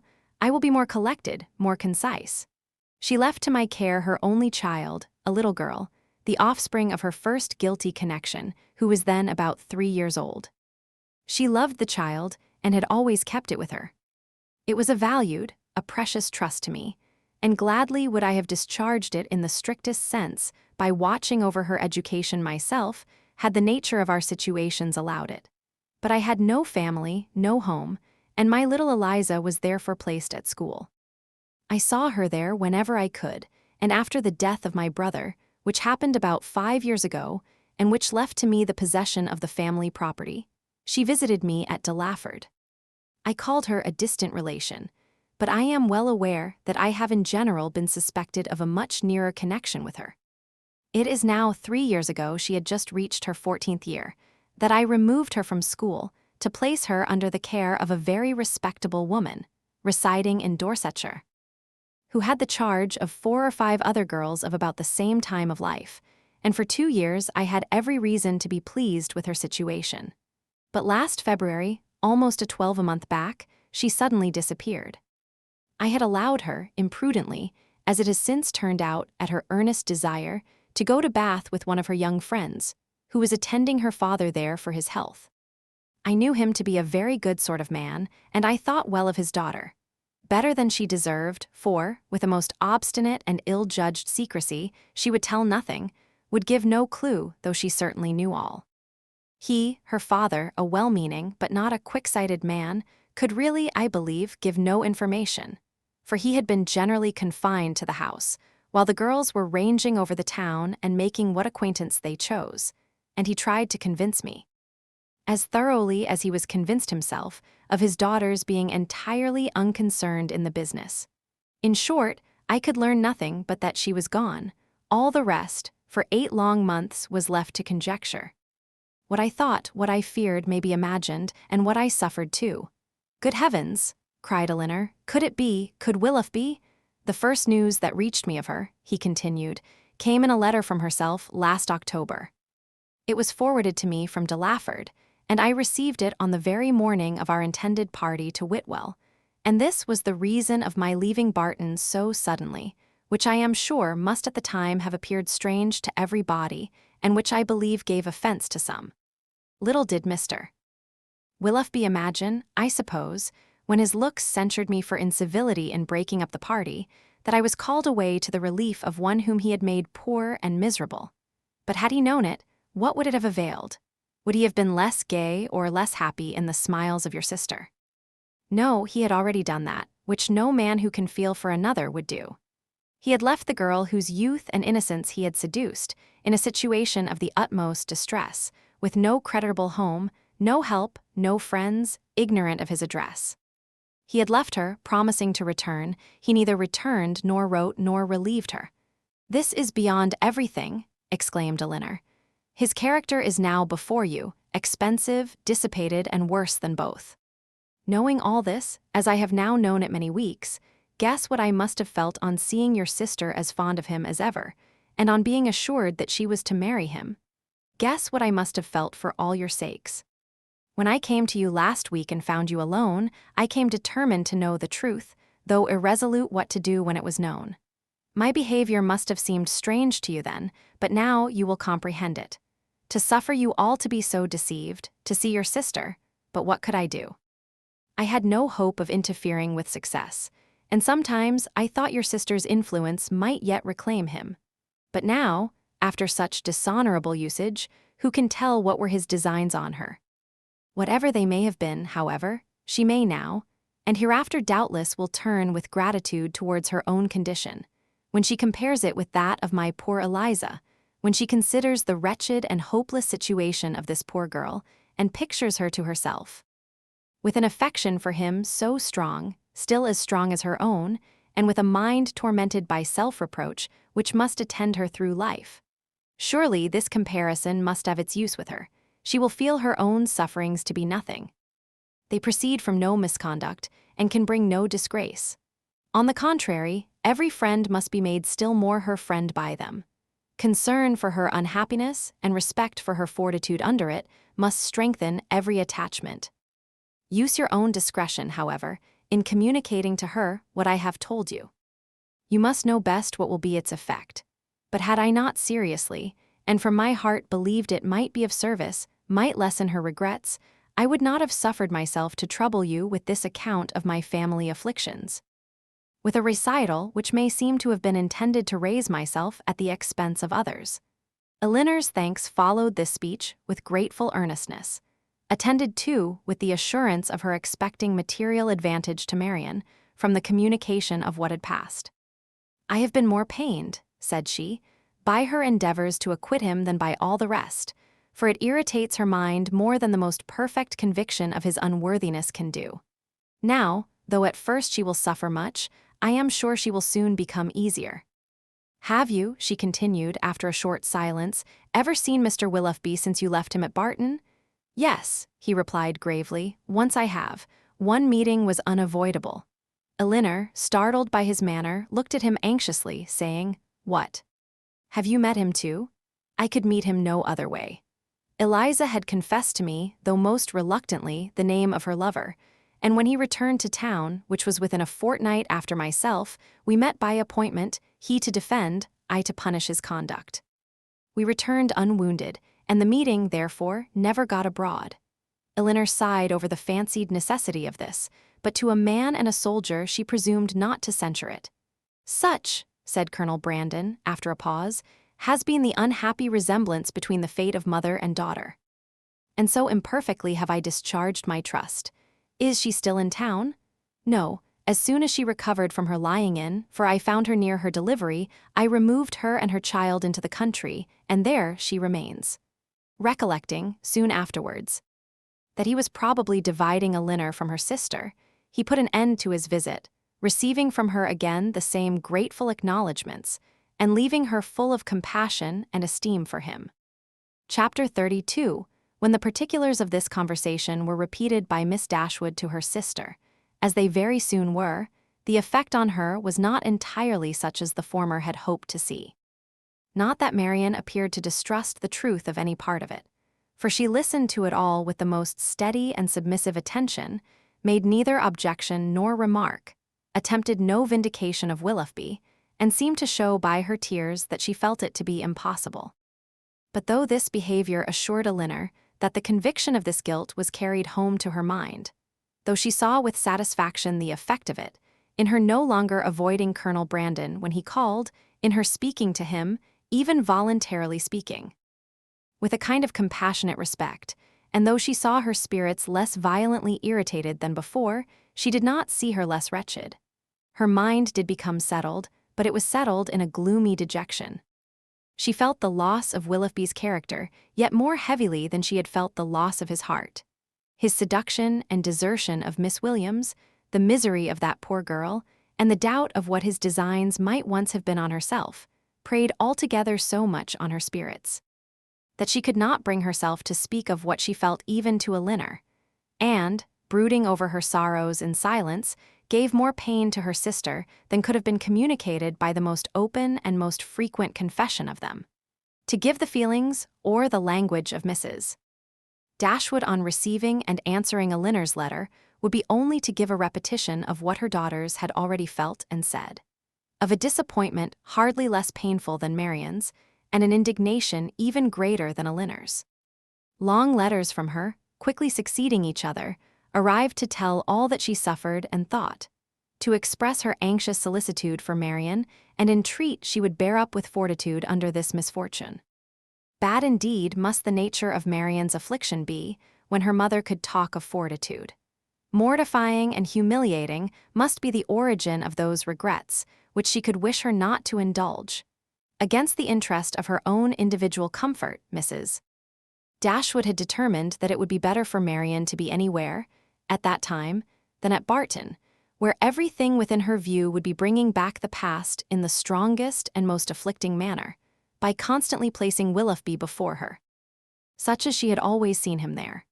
She recommended it to her daughters, therefore, by all means not to shorten their visit to Mrs. Jennings, the length of which, though never exactly fixed, had been expected by all to comprise at least 5 or 6 weeks. A variety of occupations, of objects, and of company which could not be procured at Barton would be inevitable there, and might yet, she hoped, cheat Marianne at times into some interest beyond herself, and even into some amusement, much as the ideas of both might now be spurned by her.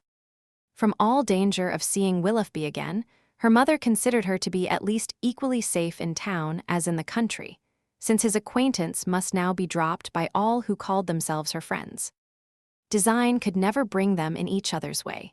Negligence could never leave them exposed to a surprise, and chance had less in its favor in the crowd of London than even in the retirement of Barton, where it might force him before her while paying that visit at Alenham on his marriage, which Mrs. Dashwood, from foreseeing at first as a probable event, had brought herself to expect as a certain one. She had yet another reason for wishing her children to remain where they were.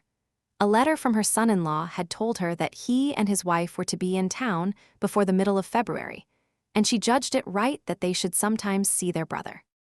Marianne had promised to be guided by her mother's opinion, and she submitted to it therefore without opposition, though it proved perfectly different from what she wished and expected, though she felt it to be entirely wrong, formed on mistaken grounds.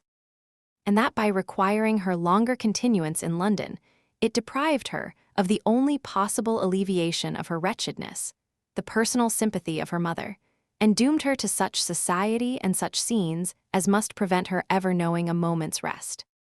But it was a matter of great consolation to her that what brought evil to herself would bring good to her sister.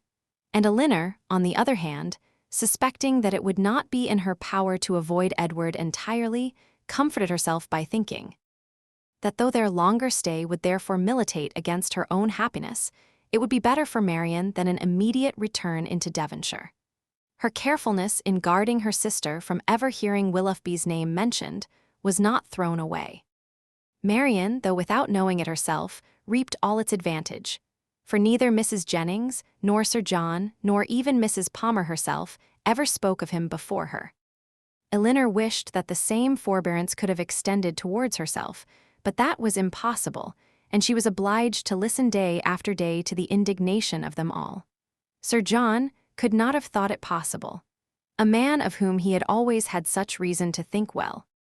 Such a good-natured fellow, he did not believe there was a bolder rider in England.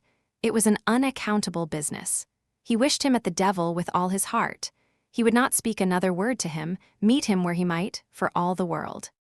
No, not if it were to be by the side of Barton Covert, and they were kept watching for 2 hours together. Such a scoundrel of a fellow, such a deceitful dog. It was only the last time they met that he had offered him one of Folly's puppies, and this was the end of it. Mrs. Palmer, in her way, was equally angry. She was determined to drop his acquaintance immediately, and she was very thankful that she had never been acquainted with him at all. She wished with all her heart Combe Magna was not so near Cleveland, but it did not signify, for it was a great deal too far off to visit. She hated him so much that she was resolved never to mention his name again, and she should tell everybody she saw how good-for-nothing he was. The rest of Mrs. Palmer's sympathy was shewn in procuring all the particulars in her power of the approaching marriage, and communicating them to Elinor.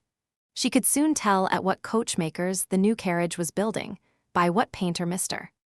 Willoughby's portrait was drawn, and at what warehouse Miss Grey's clothes might be seen.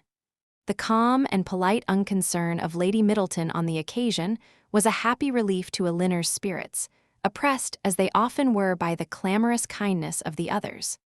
It was a great comfort to her to be sure of exciting no interest in one person, at least among their circle of friends. A great comfort to know that there was one who would meet her, without feeling any curiosity after particulars, or any anxiety for her sister's health.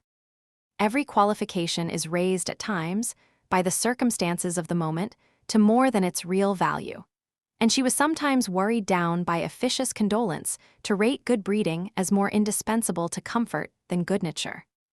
Lady Middleton expressed her sense of the affair about once every day, or twice, if the subject occurred very often, by saying, "It is very shocking indeed," and by the means of this continual, though gentle vent, was able not only to see the Miss Dashwoods from the first without the smallest emotion, but very soon to see them without recollecting a word of the matter.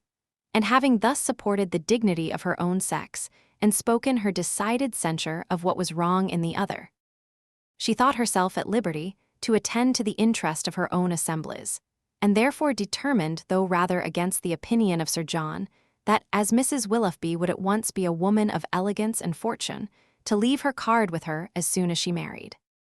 Colonel Brandon's delicate, unobtrusive inquiries were never unwelcome to Miss Dashwood.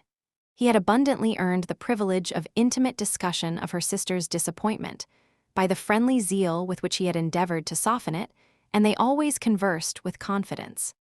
His chief reward for the painful exertion of disclosing past sorrows and present humiliations was given in the pitying eye with which Marianne sometimes observed him, and the gentleness of her voice whenever, though it did not often happen she was obliged, or could oblige herself to speak to him.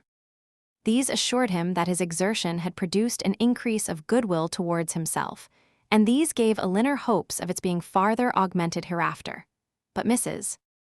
Jennings, who knew nothing of all this, who knew only that the colonel continued as grave as ever, and that she could neither prevail on him to make the offer himself, nor commission her to make it for him, began, at the end of 2 days, to think that, instead of midsummer, they would not be married till Michaelmas, and by the end of a week that it would not be a match at all. The good understanding between the colonel and Miss Dashwood seemed rather to declare that the honors of the mulberry tree, the canal, and the yew arbor would all be made over to her, and Mrs. Jennings had, for some time, ceased to think at all of Mrs. Ferrars. Early in February, within a fortnight from the receipt of Willoughby's letter, Elinor had the painful office of informing her sister that he was married. She had taken care to have the intelligence conveyed to herself, as soon as it was known that the ceremony was over, as she was desirous that Marianne should not receive the first notice of it from the public papers, which she saw her eagerly examining every morning. She received the news with resolute composure, made no observation on it, and at first shed no tears. But after a short time they would burst out, and for the rest of the day she was in a state hardly less pitiable than when she first learnt to expect the event. The Willoughbys left town as soon as they were married, and Elinor now hoped, as there could be no danger of her seeing either of them, to prevail on her sister, who had never yet left the house since the blow first fell, to go out again by degrees as she had done before. About this time the two Miss Steeles, lately arrived at their cousin's house in Bartlett's Buildings, Holborn, presented themselves again before their more grand relations in Conduit and Berkeley Streets, and were welcomed by them all with great cordiality. Elinor only was sorry to see them. Their presence always gave her pain, and she hardly knew how to make a very gracious return to the overpowering delight of Lucy in finding her still in town. "I should have been quite disappointed if I had not found you here still," said she repeatedly, with a strong emphasis on the word. "But I always thought I should. I was almost sure you would not leave London yet a while, though you told me, you know, at Barton, that you should not stay above a month. But I thought, at the time, that you would most likely change your mind when it came to the point. It would have been such a great pity to have went away before your brother and sister came, and now to be sure you will be in no hurry to be gone. I am amazingly glad you did not keep to your word." Elinor perfectly understood her, and was forced to use all her self-command to make it appear that she did not. "Well, my dear," said Mrs. Jennings, "and how did you travel?" "Not in the stage, I assure you," replied Miss Steele, with quick exultation. "We came post all the way and had a very smart beau to attend us. Dr. Davies was coming to town, and so we thought we'd join him in a post-chaise, and he behaved very genteelly and paid 10 or 12 shillings more than we did." "Oh, oh," cried Mrs. Jennings, "very pretty indeed. And the doctor is a single man, I warrant you." "There now," said Miss Steele, affectedly simpering, "everybody laughs at me so about the doctor, and I cannot think why. My cousins say they are sure I have made a conquest, but for my part I declare I never think about him from one hour's end to another. Lord, here comes your beau, Nancy," my cousin said t'other day when she saw him crossing the street to the house. "My beau, indeed," said I cannot think who you mean. The doctor is no beau of mine." Aye, that is very pretty talking, but it won't do. The doctor is the man I see." "No, indeed," replied her cousin with affected earnestness, "and I beg you will contradict it if you ever hear it talked of." Mrs. Jennings directly gave her the gratifying assurance that she certainly would not, and Miss Steele was made completely happy. "I suppose you will go and stay with your brother and sister, Miss Dashwood, when they come to town," said Lucy, returning, after a cessation of hostile hints to the charge. "No, I do not think we shall." "Oh, yes, I dare say you will." Elinor would not humor her by farther opposition. "What a charming thing it is that Mrs. Dashwood can spare you both for so long a time together." "Long a time, indeed," interposed Mrs. Jennings. "Why, their visit is but just begun." Lucy was silenced. "I am sorry we cannot see your sister, Miss Dashwood," said Miss Steele. "I am sorry she is not well," for Marianne had left the room on their arrival. "You are very good. My sister will be equally sorry to miss the pleasure of seeing you, but she has been very much plagued lately with nervous headaches, which make her unfit for company or conversation." "Oh, dear, that is a great pity. But such old friends as Lucy and me, I think she might see us, and I am sure we would not speak a word." Elinor, with great civility, declined the proposal. Her sister was perhaps laid down upon the bed, or in her dressing gown, and therefore not able to come to them. "Oh, if that's all," cried Miss Steele, "we can just as well go and see her." Elinor began to find this impertinence too much for her temper, but she was saved the trouble of checking it by Lucy's sharp reprimand, which now, as on many occasions, though it did not give much sweetness to the manners of one sister, was of advantage in governing those of the other. Chapter 33. After some opposition, Marianne yielded to her sister's entreaties and consented to go out with her and Mrs. Jennings one morning for half an hour. She expressly conditioned, however, for paying no visits, and would do no more than accompany them to Gray's in Sackville Street, where Elinor was carrying on a negotiation for the exchange of a few old-fashioned jewels of her mother. When they stopped at the door, Mrs. Jennings recollected that there was a lady at the other end of the street on whom she ought to call, and as she had no business at Gray's, it was resolved that while her young friends transacted theirs, she should pay her visit and return for them. On ascending the stairs, the Miss Dashwoods found so many people before them in the room that there was not a person at liberty to tend to their orders, and they were obliged to wait. All that could be done was to sit down at that end of the counter, which seemed to promise the quickest succession. One gentleman only was standing there, and it is probable that Elinor was not without hope of exciting his politeness to a quicker dispatch. But the correctness of his eye and the delicacy of his taste proved to be beyond his politeness. He was giving orders for a toothpick case for himself, until its size, shape, and ornaments were determined, all of which, after examining and debating for a quarter of an hour over every toothpick case in the shop, were finally arranged by his own inventive fancy. He had no leisure to bestow any other attention on the two ladies than what was comprised in 3 or 4 very broad stares, a kind of notice which served to imprint on Elinor the remembrance of a person and face, of strong, natural, sterling insignificance. Though adorned in the first style of fashion, Marianne was spared from the troublesome feelings of contempt and resentment on this impertinent examination of their features, and on the puppyism of his manner in deciding on all the different horrors of the different toothpick cases presented to his inspection.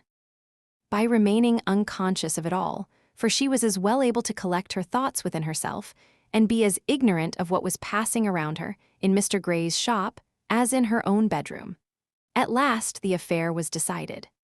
The ivory, the gold, and the pearls all received their appointment, and the gentleman, having named the last day on which his existence could be continued without the possession of the toothpick case, drew on his gloves with leisurely care, and bestowing another glance on the Miss Dashwoods, but such a one as seemed rather to demand than express admiration, walked off with a happy air of real conceit and affected indifference. Elinor lost no time in bringing her business forward, was on the point of concluding it, when another gentleman presented himself at her side. She turned her eyes towards his face, and found him with some surprise to be her brother. Their affection and pleasure in meeting was just enough to make a very creditable appearance in Mr. Gray's shop. John Dashwood was really far from being sorry to see his sisters again. It rather gave them satisfaction, and his inquiries after their mother were respectful and attentive. Elinor found that he and Fanny had been in town 2 days. "I wished very much to call upon you yesterday," said he, "but it was impossible, for we were obliged to take Harry to see the wild beasts at Exeter Exchange, and we spent the rest of the day with Mrs. Ferrars." Harry was vastly pleased. "This morning I had fully intended to call on you, if I could possibly find a spare half-hour, but one has always so much to do on first coming to town. I am come here to bespeak Fanny a seal. But tomorrow I think I shall certainly be able to call in Berkeley Street and be introduced to your friend Mrs. Jennings. I understand she is a woman of very good fortune, and the Middletons, too, you must introduce me to them. As my mother-in-law's relations, I shall be happy to show them every respect. They are excellent neighbors to you in the country, I understand. Excellent indeed. Their attention to our comfort, their friendliness in every particular, is more than I can express. I am extremely glad to hear it, upon my word, extremely glad indeed. but so it ought to be. They are people of large fortune, they are related to you, and every civility and accommodation that can serve to make your situation pleasant might be reasonably expected. And so you are most comfortably settled in your little cottage and want for nothing. Edward brought us a most charming account of the place. The most complete thing of its kind, he said, that ever was, and you all seem to enjoy it beyond anything. It was a great satisfaction to us to hear it, I assure you. Elinor did feel a little ashamed of her brother, and was not sorry to be spared the necessity of answering him by the arrival of Mrs. Jennings's servant, who came to tell her that his mistress waited for them at the door. Mr. Dashwood attended them downstairs, was introduced to Mrs. Jennings at the door of her carriage, and repeating his hope of being able to call on them the next day, took leave. His visit was duly paid. He came with a pretense at an apology from their sister-in-law for not coming too, but she was so much engaged with her mother that really she had no leisure for going anywhere. Mrs. Jennings, however, assured him directly that she should not stand upon ceremony, for they were all cousins or something like it, and she should certainly wait on Mrs. John Dashwood very soon and bring her sisters to see her. His manners to them, though calm, were perfectly kind. To Mrs. Jennings, most attentively civil, and on Colonel Brandon's coming in soon after himself, he eyed him with a curiosity which seemed to say that he only wanted to know him to be rich, to be equally civil to him. After staying with them half an hour, he asked Elinor to walk with him to Conduit Street and introduce him to Sir John and Lady Middleton. The weather was remarkably fine, and she readily consented. As soon as they were out of the house, his inquiries began. Who is Colonel Brandon? Is he a man of fortune? Yes, he has very good property in Dorsetshire. I am glad of it. He seems a most gentlemanlike man, and I think, Elinor, I may congratulate you on the prospect of a very respectable establishment in life. Me, brother, what do you mean? He likes you. I observed him narrowly, and am convinced of it. What is the amount of his fortune? I believe about 2,000 a year. 2,000 a year. And then working himself up to a pitch of enthusiastic generosity, he added, Elinor, I wish with all my heart it were twice as much, for your sake. Indeed, I believe you, replied Elinor, but I am very sure that Colonel Brandon has not the smallest wish of marrying me. You are mistaken, Elinor, you are very much mistaken. A very little trouble on your side secures him. Perhaps just at present he may be undecided. The smallness of your fortune may make him hang back. His friends may all advise him against it. But some of those little attentions and encouragements which ladies can so easily give will fix him, in spite of himself. And there can be no reason why you should not try for him. It is not to be supposed that any prior attachment on your side. In short, you know, as to an attachment of that kind, it is quite out of the question. The objections are insurmountable. You have too much sense not to see all that. Colonel Brandon must be the man, and no civility shall be wanting on my part to make him pleased with you and your family. It is a match that must give universal satisfaction. In short, it is a kind of thing that, lowering his voice to an important whisper, will be exceedingly welcome to all parties. Recollecting himself, however, he added, that is, I mean to say, your friends are all truly anxious to see you well settled, Fanny particularly. For she has your interest very much at heart, I assure you. And her mother too, Mrs. Ferrars, a very good-natured woman, I am sure it would give her great pleasure. She said as much the other day. Elinor would not vouchsafe any answer. It would be something remarkable now, he continued, something droll, if Fanny should have a brother and I a sister settling at the same time, and yet it is not very unlikely. Is Mr. Edward Ferrars, said Elinor, with resolution, going to be married? It is not actually settled, but there is such a thing in agitation. He has a most excellent mother. Mrs. Ferrars, with the utmost liberality, will come forward and settle on him 1,000 a year if the match takes place. The lady is the Hon. Miss Morton, only daughter of the late Lord Morton, with 30,000 pounds. A very desirable connection on both sides, and I have not a doubt of its taking place in time. 1,000 a year is a great deal for a mother to give away to make over forever, but Mrs. Ferrars has a noble spirit. To give you another instance of her liberality. The other day, as soon as we came to town, Aware that money could not be very plenty with us just now, she put banknotes into Fanny's hands to the amount of £200. And extremely acceptable it is, for we must live at a great expense while we are here. He paused for her assent and compassion, and she forced herself to say, "Your expenses both in town and country must certainly be considerable, but your income is a large one." "Not so large, I dare say." "As many people suppose. I do not mean to complain, however. It is undoubtedly a comfortable one, and I hope will in time be better.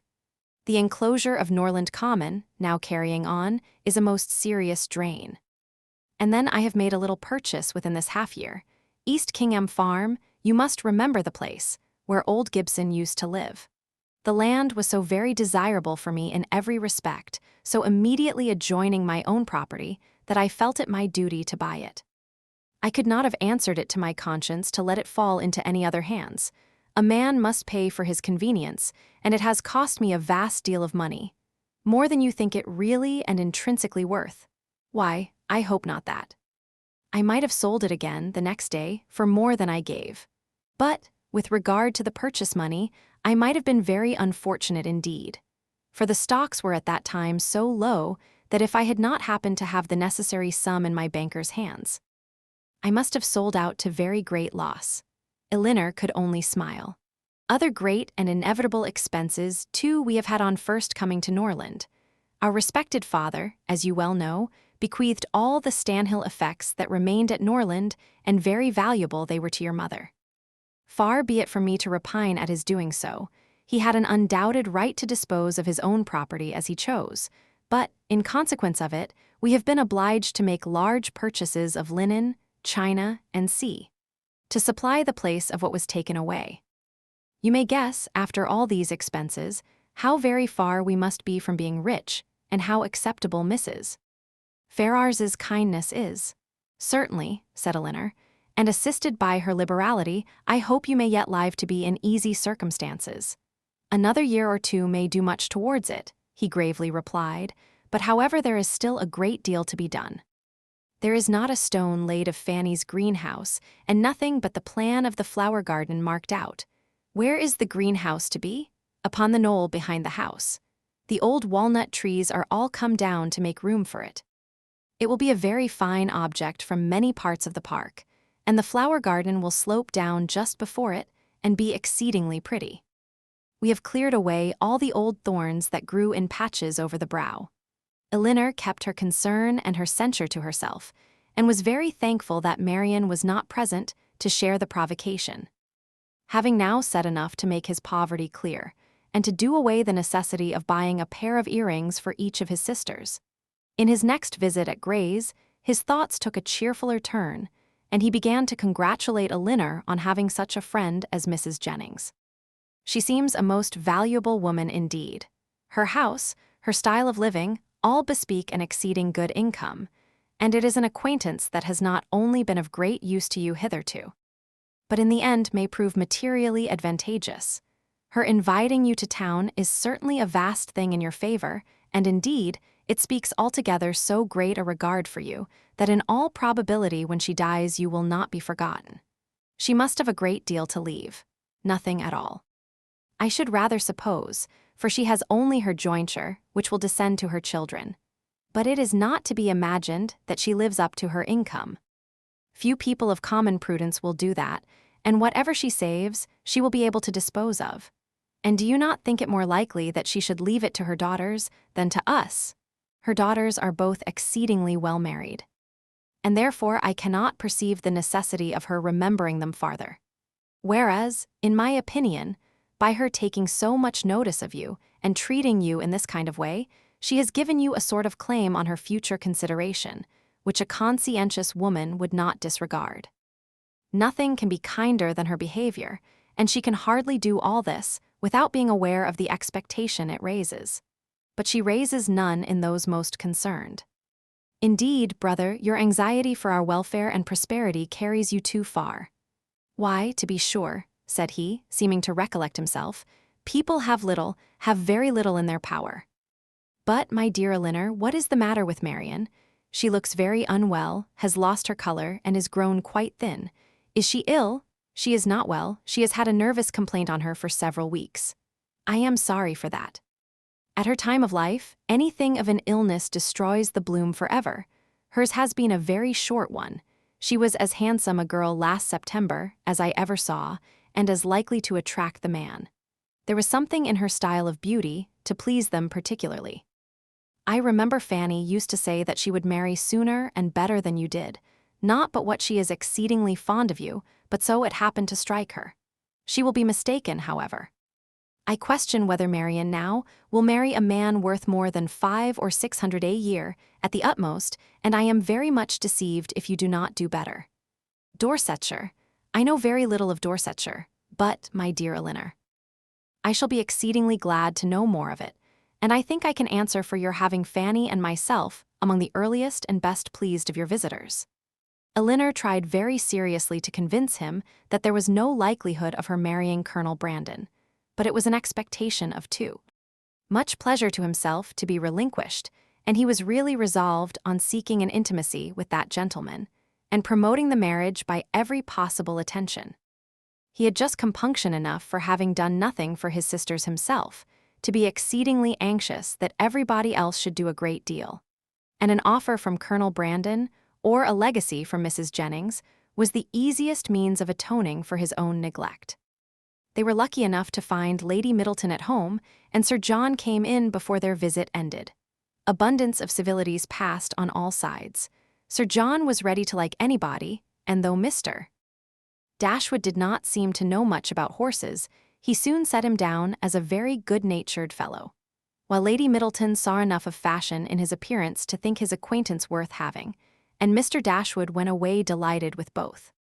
I shall have a charming account to carry to Fanny, said he, as he walked back with his sister. Lady Middleton is really a most elegant woman, such a woman as I am sure Fanny will be glad to know, and Mrs. Jennings, too, an exceedingly well-behaved woman, though not so elegant as her daughter. Your sister need not have any scruple even of visiting her, which, to say the truth, has been a little the case, and very naturally. For we only knew that Mrs. Jennings was the widow of a man who had got all his money in a low way, and Fanny and Mrs. Ferrars were both strongly prepossessed that neither she nor her daughters were such kind of women as Fanny would like to associate with. But now I can carry her a most satisfactory account of both. Chapter 34. Mrs. John Dashwood had so much confidence in her husband's judgment that she waited the very next day both on Mrs. Jennings and her daughter, and her confidence was rewarded by finding even the former, even the woman with whom her sisters were staying, by no means unworthy her notice. And as for Lady Middleton, she found her one of the most charming women in the world. Lady Middleton was equally pleased with Mrs. Dashwood. There was a kind of cold-hearted selfishness on both sides which mutually attracted them, and they sympathized with each other in an insipid propriety of demeanor and a general want of understanding. The same manners, however, which recommended Mrs. John Dashwood to the good opinion of Lady Middleton did not suit the fancy of Mrs. Jennings, and to her she appeared nothing more than a little proud-looking woman of uncordial address, who met her husband's sisters without any affection, and almost without having anything to say to them, for of the quarter of an hour bestowed on Berkeley Street, she sat at least 7 minutes and a half in silence. Elinor wanted very much to know, though she did not choose to ask, whether Edward was then in town, but nothing would have induced Fanny voluntarily to mention his name before her, till able to tell her that his marriage with Miss Morton was resolved on, or till her husband's expectations on Colonel Brandon were answered, because she believed them still so very much attached to each other that they could not be too sedulously divided in word and deed on every occasion. The intelligence, however, which she would not give, soon flowed from another quarter. Lucy came very shortly to claim Elinor's compassion on being unable to see Edward, though he had arrived in town with Mr. and Mrs. Dashwood. He dared not come to Bartlett's Buildings for fear of detection, and though their mutual impatience to meet was not to be told, they could do nothing at present but write. Edward assured them himself of his being in town, within a very short time, by twice calling in Berkeley Street. Twice was his card found on the table when they returned from their morning's engagements. Elinor was pleased that he had called, and still more pleased that she had missed him. The Dashwoods were so prodigiously delighted with the Middletons that, though not much in the habit of giving anything, they determined to give them a dinner, and soon after their acquaintance began, invited them to dine in Harley Street, where they had taken a very good house for 3 months. Their sisters and Mrs. Jennings were invited likewise, and John Dashwood was careful to secure Colonel Brandon, who, always glad to be where the Miss Dashwoods were, received his eager civilities with some surprise, but much more pleasure. They were to meet Mrs. Ferrars, but Elinor could not learn whether her sons were to be of the party. The expectation of seeing her, however, was enough to make her interested in the engagement, for though she could now meet Edward's mother without that strong anxiety which had once promised to attend such an introduction, though she could now see her with perfect indifference as to her opinion of herself, her desire of being in company with Mrs. Ferrars, her curiosity to know what she was like, was as lively as ever. The interest with which she thus anticipated the party was soon afterwards increased, more powerfully than pleasantly, by her hearing that the Miss Steeles were also to be at it. So well had they recommended themselves to Lady Middleton, so agreeable had their assiduities made them to her, that though Lucy was certainly not so elegant, and her sister not even genteel, she was as ready as Sir John to ask them to spend a week or 2 in Conduit Street, and it happened to be particularly convenient to the Miss Steeles, as soon as the Dashwoods' invitation was known, that their visit should begin a few days before the party took place. Their claims to the notice of Mrs. John Dashwood, as the nieces of the gentleman who for many years had had the care of her brother, might not have done much, however, towards procuring them seats at her table. But as Lady Middleton's guests they must be welcome, and Lucy, who had long wanted to be personally known to the family, to have a nearer view of their characters and her own difficulties, and to have an opportunity of endeavoring to please them, had seldom been happier in her life than she was on receiving Mrs. John Dashwood's card. On Elinor, its effect was very different. She began immediately to determine that Edward, who lived with his mother, must be asked, as his mother was, to a party given by his sister, and to see him for the first time, after all that passed, in the company of Lucy. She hardly knew how she could bear it. These apprehensions, perhaps, were not founded entirely on reason, and certainly not at all on truth. They were relieved, however, not by her own recollection, but by the goodwill of Lucy, who believed herself to be inflicting a severe disappointment when she told her that Edward certainly would not be in Harley Street on Tuesday, and even hoped to be carrying the pain still farther by persuading her that he was kept away by the extreme affection for herself, which he could not conceal when they were together. The important Tuesday came that was to introduce the 2 young ladies to this formidable mother-in-law. "Pity me, dear Miss Dashwood," said Lucy, as they walked up the stairs together, for the Middletons arrived so directly after Mrs. Jennings that they all followed the servant at the same time. "There is nobody here but you that can feel for me. I declare I can hardly stand. Good gracious, in a moment I shall see the person that all my happiness depends on, that is to be my mother." Elinor could have given her immediate relief by suggesting the possibility of its being Miss Morton's mother, rather than her own, whom they were about to behold, but instead of doing that, she assured her, and with great sincerity, that she did pity her, to the utter amazement of Lucy, who, though really uncomfortable herself, hoped at least to be an object of irrepressible envy to Elinor. Mrs. Ferrars was a little, thin woman, upright, even to formality in her figure, and serious, even to sourness in her aspect. Her complexion was sallow, and her features small, without beauty, and naturally without expression.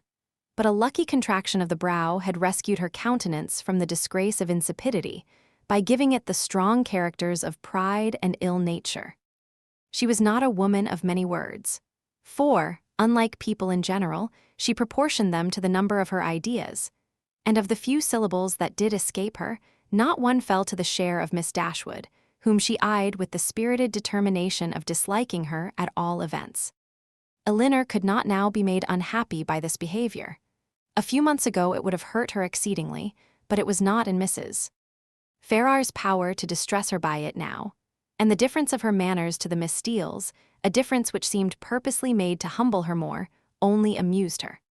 She could not but smile to see the graciousness of both mother and daughter towards the very person, for Lucy was particularly distinguished, whom of all others, had they known as much as she did, they would have been most anxious to mortify, while she herself, who had comparatively no power to wound them, sat pointedly slighted by both. But while she smiled at a graciousness so misapplied, she could not reflect on the mean-spirited folly from which it sprung, nor observe the studied attentions with which the Miss Steeles courted its continuance, without thoroughly despising them all four. Lucy was all exultation on being so honorably distinguished, and Miss Steele wanted only to be teased about Dr. Davies to be perfectly happy. The dinner was a grand one, the servants were numerous, and everything bespoke the mistress's inclination for show and the master's ability to support it. In spite of the improvements and additions which were making to the Norland estate, and in spite of its owner having once been within some £1,000 of being obliged to sell out at a loss, nothing gave any symptom of that indigence which he had tried to infer from it. No poverty of any kind, except of conversation, appeared, but there the deficiency was considerable. John Dashwood had not much to say for himself that was worth hearing, and his wife had still less. But there was no peculiar disgrace in this, for it was very much the case with the chief of their visitors, who almost all labored under one or other of these disqualifications for being agreeable: want of sense, either natural or improved, want of elegance, want of spirits, or want of temper. When the ladies withdrew to the drawing-room after dinner, this poverty was particularly evident, for the gentlemen had supplied the discourse with some variety, the variety of politics, enclosing land, and breaking horses, but then it was all over, and one subject only engaged the ladies till coffee came in, which was the comparative heights of Harry Dashwood and Lady Middleton's second son William, who were nearly of the same age. Had both the children been there, the affair might have been determined too easily by measuring them at once. But as Harry only was present, it was all conjectural assertion on both sides, and every body had a right to be equally positive in their opinion, and to repeat it over and over again as often as they liked. The parties stood thus. The two mothers, though each really convinced that her own son was the tallest, politely decided in favor of the other. The two grandmothers, with not less partiality, but more sincerity, were equally earnest in support of their own descendant. Lucy, who was hardly less anxious to please one parent than the other, thought the boys were both remarkably tall for their age, and could not conceive that there could be the smallest difference in the world between them. And Miss Steele, with yet greater address, gave it, as fast as she could, in favor of each. Elinor, having once delivered her opinion on William's side, by which she offended Mrs. Ferrars and Fanny still more, did not see the necessity of enforcing it by any farther assertion. And Marianne, when called on for hers, offended them all, by declaring that she had no opinion to give, as she had never thought about it. Before her removing from Norland, Elinor had painted a very pretty pair of screens for her sister-in-law, which being now just mounted and brought home, ornamented her present drawing-room. And these screens, catching the eye of John Dashwood on his following the other gentleman into the room, were officiously handed by him to Colonel Brandon for his admiration. "These are done by my eldest sister," said he, "and you, as a man of taste, will, I dare say, be pleased with them. I do not know whether you have ever happened to see any of her performances before, but she is in general reckoned to draw extremely well."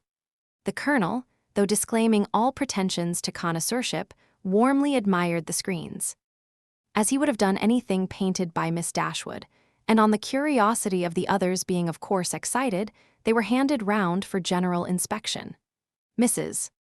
Ferrars, not aware of their being Elinor's work, particularly requested to look at them, and after they had received gratifying testimony of Lady Middleton's approbation, Fanny presented them to her mother, considerately informing her, at the same time, that they were done by Miss Dashwood.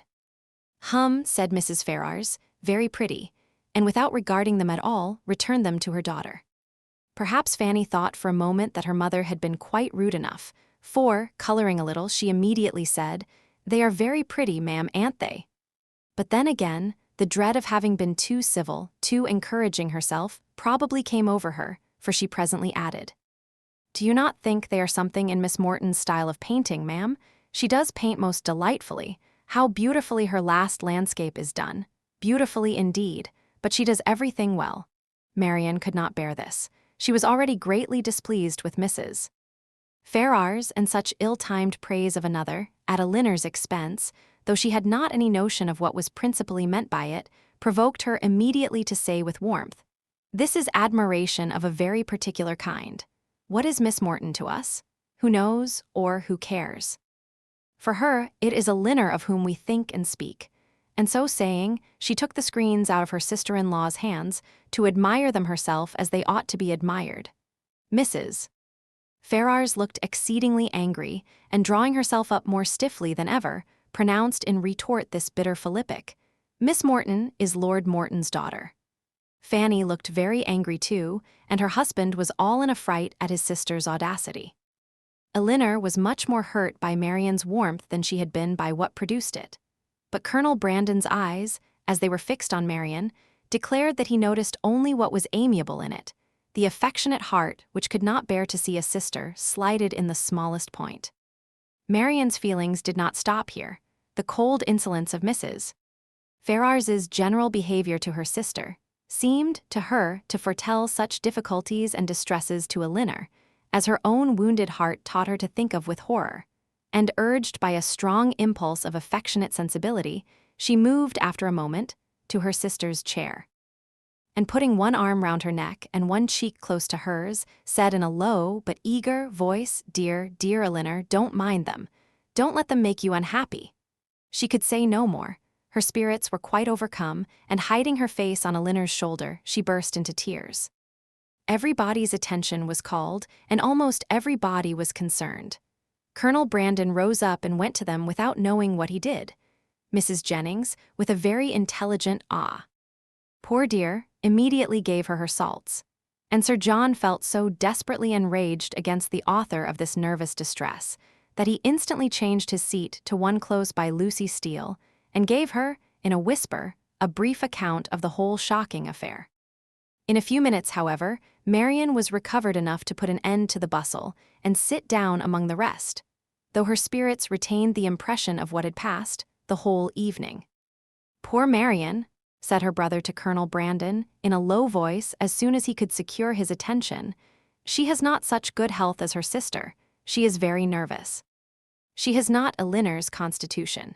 And one must allow that there is something very trying to a young woman who has been a beauty in the loss of her personal attractions. You would not think it perhaps, but Marianne was remarkably handsome a few months ago, quite as handsome as Elinor. Now you see it is all gone."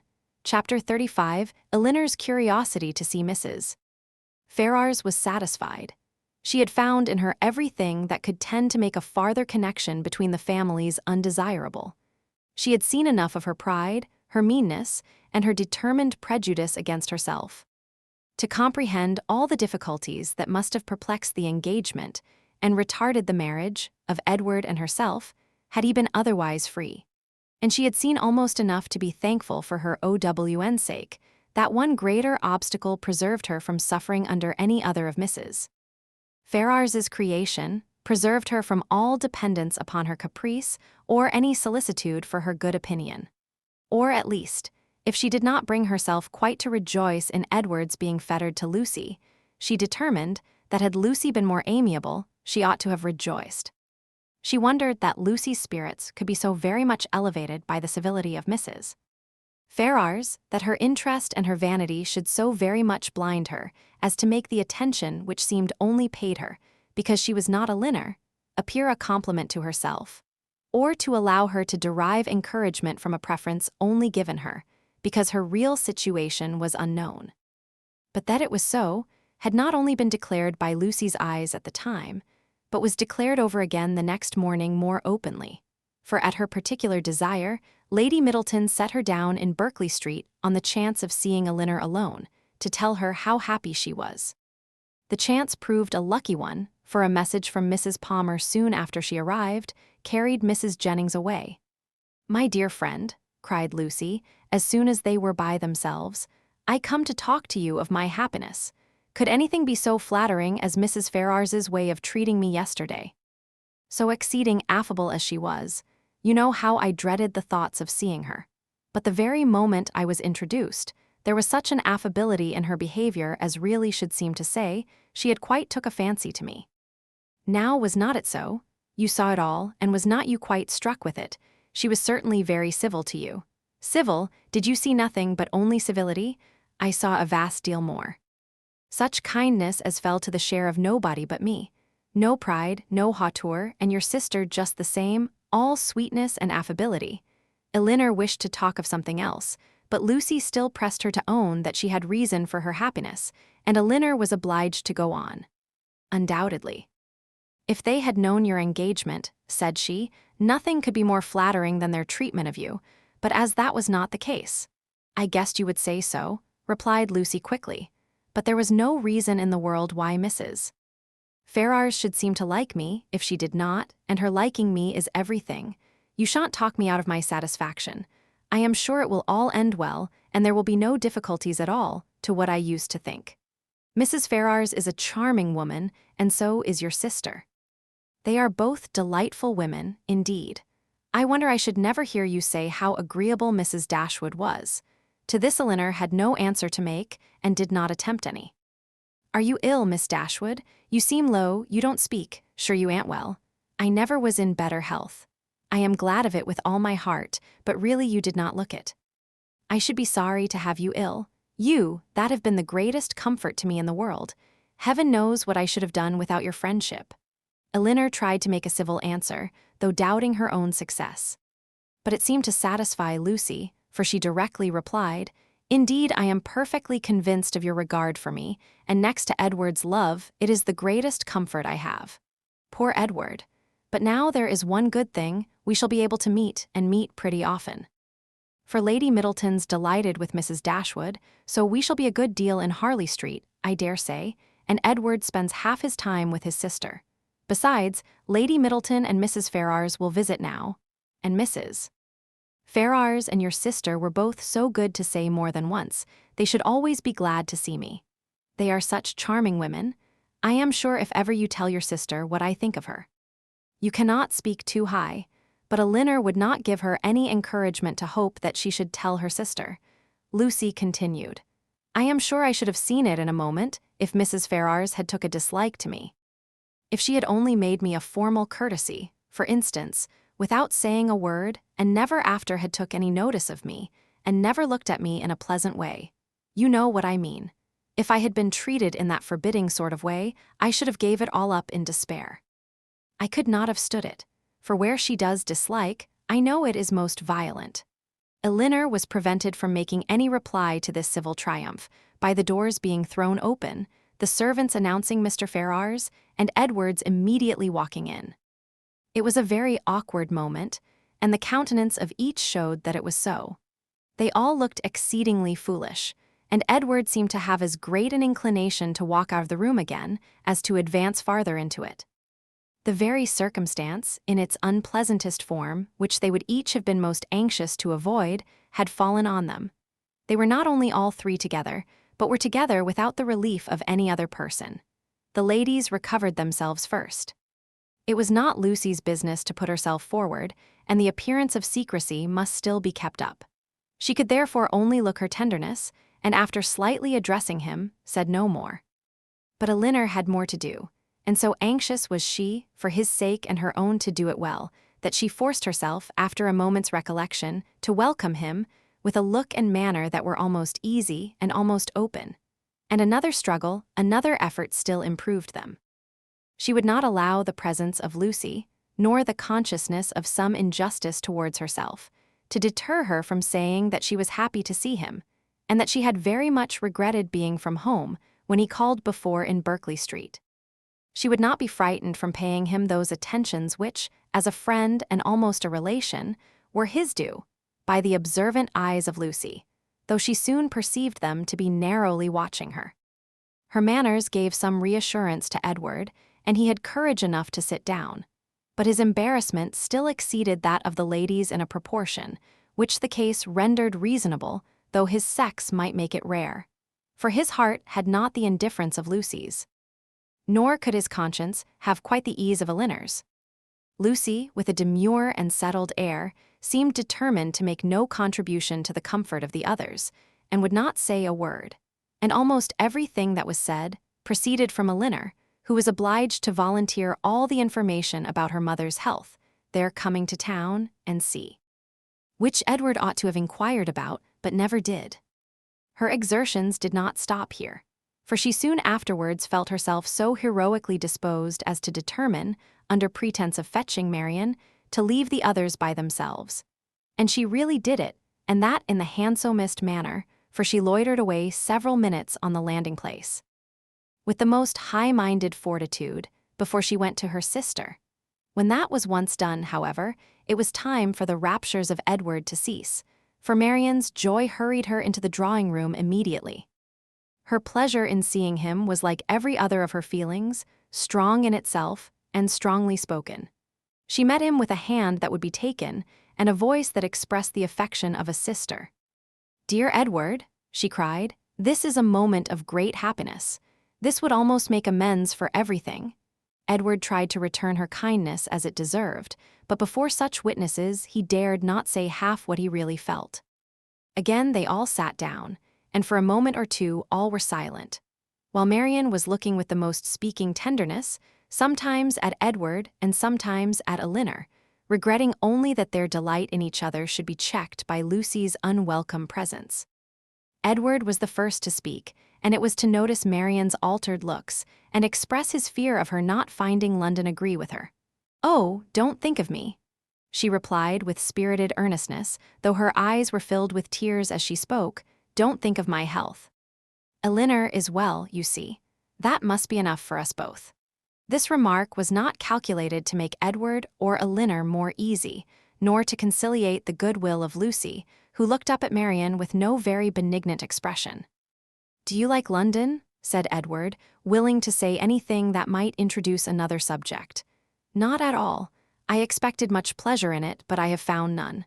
The sight of you, Edward, is the only comfort it has afforded, and thank heaven. You are what you always were." She paused. No one spoke.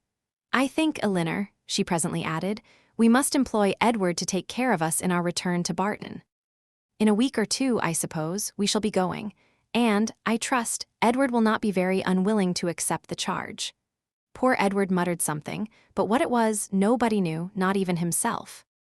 But Marianne, who saw his agitation and could easily trace it to whatever cause best pleased herself, was perfectly satisfied, and soon talked of something else.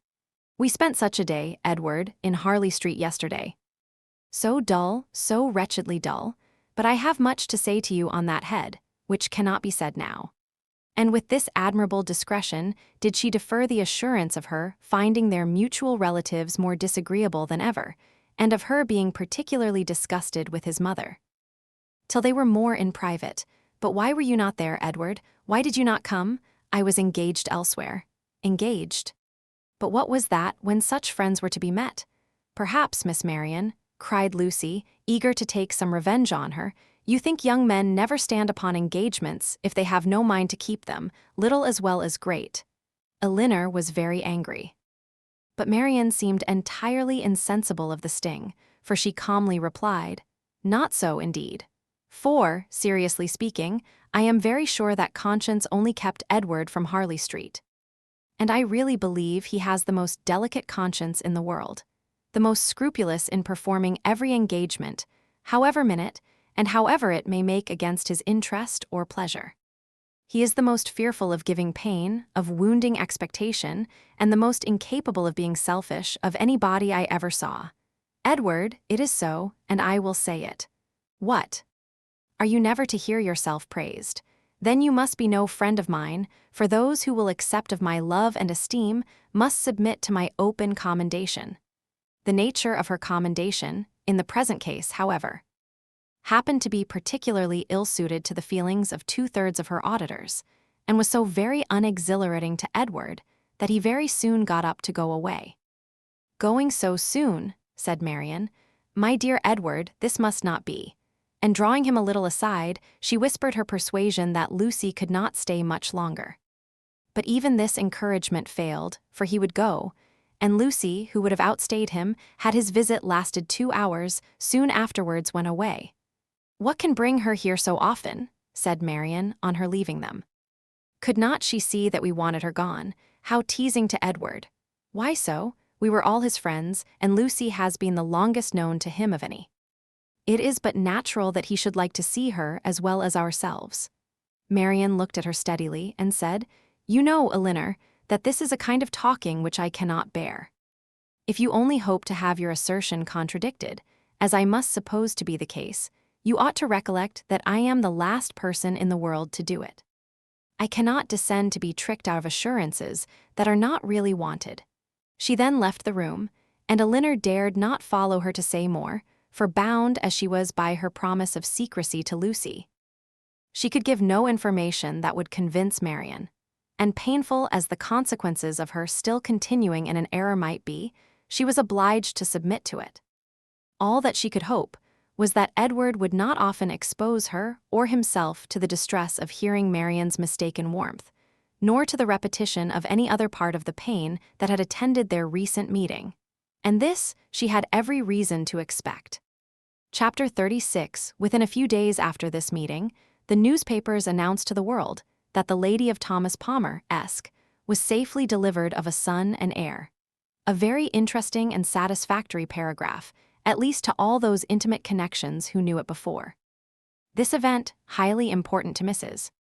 Jennings's happiness, produced a temporary alteration in the disposal of her time, and influenced, in a like degree, the engagements of her young friends.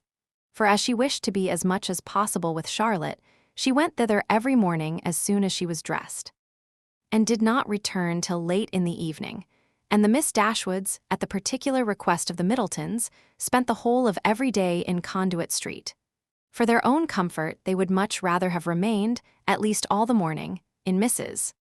Jennings's house, but it was not a thing to be urged against the wishes of everybody. Their hours were therefore made over to Lady Middleton and the 2 Miss Steeles, by whom their company, in fact, was as little valued, as it was professedly sought. They had too much sense to be desirable companions to the former, and by the latter they were considered with a jealous eye, as intruding on their ground and sharing the kindness which they wanted to monopolize. Though nothing could be more polite than Lady Middleton's behavior to Elinor and Marianne, she did not really like them at all. Because they neither flattered herself nor her children, she could not believe them good-natured, and because they were fond of reading, she fancied them satirical, perhaps without exactly knowing what it was to be satirical, but that did not signify. It was censure in common use and easily given. Their presence was a restraint both on her and on Lucy. It checked the idleness of one and the business of the other. Lady Middleton was ashamed of doing nothing before them, and the flattery which Lucy was proud to think of and administer at other times, she feared they would despise her for offering. Miss Steele was the least discomposed of the 3 by their presence, and it was in their power to reconcile her to it entirely. Would either of them only have given her a full and minute account of the whole affair between Marianne and Mr. Willoughby, she would have thought herself amply rewarded for the sacrifice of the best place by the fire after dinner, which their arrival occasioned.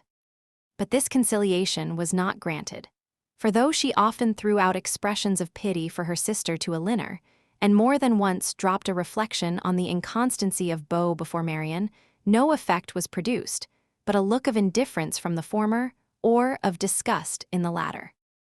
An effort even yet lighter might have made her their friend, would they only have laughed at her about the doctor. But so little were they, any more than the others, inclined to oblige her, that if Sir John dined from home, she might spend a whole day without hearing any other raillery on the subject than what she was kind enough to bestow on herself. All these jealousies and discontents, however, were so totally unsuspected by Mrs. Jennings that she thought it a delightful thing for the girls to be together, and generally congratulated her young friends every night on having escaped the company of a stupid old woman so long. She joined them sometimes at Sir John's, sometimes at her own house, but wherever it was, she always came in excellent spirits, full of delight and importance, attributing Charlotte's well-doing to her own care, and ready to give so exact, so minute a detail of her situation. As only Miss Steele had curiosity enough to desire, one thing did disturb her, and of that she made her daily complaint. Mr. Palmer maintained the common, but unfatherly opinion among his sex, of all infants being alike. And though she could plainly perceive, at different times, the most striking resemblance between this baby and every one of his relations on both sides, there was no convincing his father of it, no persuading him to believe that it was not exactly like every other baby of the same age, nor could he even be brought to acknowledge the simple proposition of its being the finest child in the world. I come now to the relation of a misfortune, which about this time befell Mrs. John Dashwood. It so happened that while her two sisters with Mrs. Jennings were first calling on her in Harley Street, another of her acquaintance had dropped in, a circumstance in itself not apparently likely to produce evil to her. But while the imaginations of other people will carry them away to form wrong judgments of our conduct, and to decide on it by slight appearances, one's happiness must in some measure be always at the mercy of chance. In the present instance, this last-arrived lady allowed her fancy to so far outrun truth and probability, that on merely hearing the name of the Miss Dashwoods, and understanding them to be Mr. Dashwood's sisters, she immediately concluded them to be staying in Harley Street, and this misconstruction produced within a day or two afterwards cards of invitation for them as well as for their brother and sister to a small musical party at her house, the consequence of which was that Mrs. John Dashwood was obliged to submit not only to the exceedingly great inconvenience of sending her carriage for the Miss Dashwoods, but, what was still worse, must be subject to all the unpleasantness of appearing to treat them with attention, and who could tell that they might not expect to go out with her a second time? The power of disappointing them, it was true, must always be hers. But that was not enough, for when people are determined on a mode of conduct which they know to be wrong, they feel injured by the expectation of anything better from them. Marianne had now been brought by degrees so much into the habit of going out every day that it was become a matter of indifference to her whether she went or not, and she prepared quietly and mechanically for every evening's engagement, though without expecting the smallest amusement from any, and very often without knowing, till the last moment, where it was to take her. To her dress and appearance she was grown so perfectly indifferent as not to bestow half the consideration on it during the whole of her toilet, which it received from Miss Steele in the first 5 minutes of their being together, when it was finished. Nothing escaped her minute observation and general curiosity. She saw everything and asked everything, was never easy till she knew the price of every part of Marianne's dress, could have guessed the number of her gowns altogether with better judgment than Marianne herself, and was not without hopes of finding out before they parted how much her washing cost per week, and how much she had every year to spend upon herself.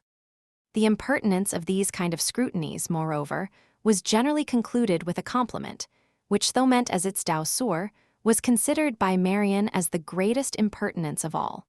For after undergoing an examination into the value and make of her gown, the color of her shoes, and the arrangement of her hair, she was almost sure of being told that upon her word she looked vastly smart, and she dared to say she would make a great many conquests. With such encouragement as this was she dismissed on the present occasion to her brother's carriage, which they were ready to enter 5 minutes after it stopped at the door, a punctuality not very agreeable to their sister-in-law, who had preceded them to the house of her acquaintance, and was there hoping for some delay on their part that might inconvenience either herself or her coachman. The events of this evening were not very remarkable. The party, like other musical parties, comprehended a great many people who had real taste for the performance, and a great many more who had none at all. And the performers themselves were, as usual, in their own estimation, and that of their immediate friends, the first private performers in England.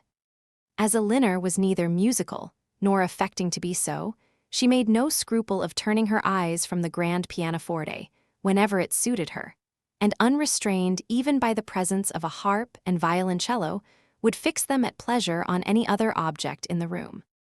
In one of these excursive glances, she perceived among a group of young men the very he who had given them a lecture on toothpick cases at Gray's. She perceived him soon afterwards looking at herself and speaking familiarly to her brother, and had just determined to find out his name from the latter when they both came towards her, and Mr. Dashwood introduced him to her as Mr. Robert Ferrars. He addressed her with easy civility, and twisted his head into a bow which assured her as plainly as words could have done that he was exactly the coxcomb she had heard him described to be by Lucy. Happy had it been for her if her regard for Edward had depended less on his own merit than on the merit of his nearest relations, for then his brother's bow must have given the finishing stroke to what the ill humor of his mother and sister would have begun. But while she wondered at the difference of the two young men, she did not find that the emptiness of conceit of the one put her out of all charity with the modesty and worth of the other. Why they were different, Robert exclaimed to her himself in the course of a quarter of an hour's conversation. For, talking of his brother, and lamenting the extreme gaucherie which he really believed kept him from mixing in proper society, he candidly and generously attributed it much less to any natural deficiency than to the misfortune of a private education, while he himself, though probably without any material superiority by nature, merely from the advantage of a public school, was as well fitted to mix in the world as any other man. Upon my soul, he added, I believe it is nothing more, and so I often tell my mother when she is grieving about it, my dear madam, I always say to her, you must make yourself easy. The evil is now irremediable, and it has been entirely your own doing. Why would you be persuaded by my uncle, Sir Robert, against your own judgment, to place Edward under private tuition at the most critical time of his life? If you had only sent him to Westminster as well as myself, instead of sending him to Mr. Pratt's, all this would have been prevented. This is the way in which I always consider the matter, and my mother is perfectly convinced of her error. Elinor would not oppose his opinion, because, whatever might be her general estimation of the advantage of a public school, she could not think of Edward's abode in Mr. Pratt's family with any satisfaction. You reside in Devonshire, I think, was his next observation, in a cottage near Dawlish. Elinor set him right as to its situation, and it seemed rather surprising to him that anybody could live in Devonshire without living near Dawlish. He bestowed his hearty approbation, however, on their species of house. For my own part, said he, I am excessively fond of a cottage. There is always so much comfort, so much elegance about them. And I protest, if I had any money to spare, I should buy a little land and build one myself within a short distance of London, where I might drive myself down at any time and collect a few friends about me and be happy. I advise everybody who is going to build a cottage. My friend Lord Courtland came to me the other day on purpose to ask my advice, and laid before me 3 different plans of Bonomies. I was to decide on the best of them. My dear Courtland, said I, immediately throwing them all into the fire, do not adopt either of them, but by all means build a cottage, and that I fancy will be the end of it. Some people imagine that there can be no accommodations, no space in a cottage, but this is all a mistake. I was last month at my friend Elliot's, near Dartford. Lady Elliot wished to give a dance, but how can it be done, said she. My dear Ferrars, do tell me how it is to be managed. There is not a room in this cottage that will hold 10 couple, and where can the supper be? I immediately saw that there could be no difficulty in it, so I said, my dear Lady Elliot, do not be uneasy. The dining parlor will admit 18 couple with ease. Card tables may be placed in the drawing room, the library may be open for tea and other refreshments, and let the supper be set out in the saloon.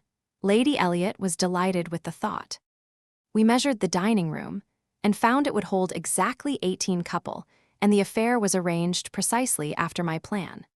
So that, in fact, you see, if people do but know how to set about it, every comfort may be as well enjoyed in a cottage as in the most spacious dwelling. Elinor agreed to it all, for she did not think he deserved the compliment of rational opposition.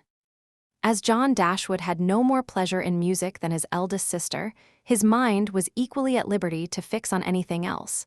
And a thought struck him during the evening, which he communicated to his wife, for her approbation, when they got home. The consideration of Mrs. Denison's mistake, in supposing his sisters their guests, had suggested the propriety of their being really invited to become such, while Mrs. Jennings's engagements kept her from home. The expense would be nothing, the inconvenience not more, and it was altogether an attention which the delicacy of his conscience pointed out to be requisite to its complete enfranchisement from his promise to his father. Fanny was startled at the proposal. "I do not see how it can be done," said she, "without affronting Lady Middleton, for they spend every day with her.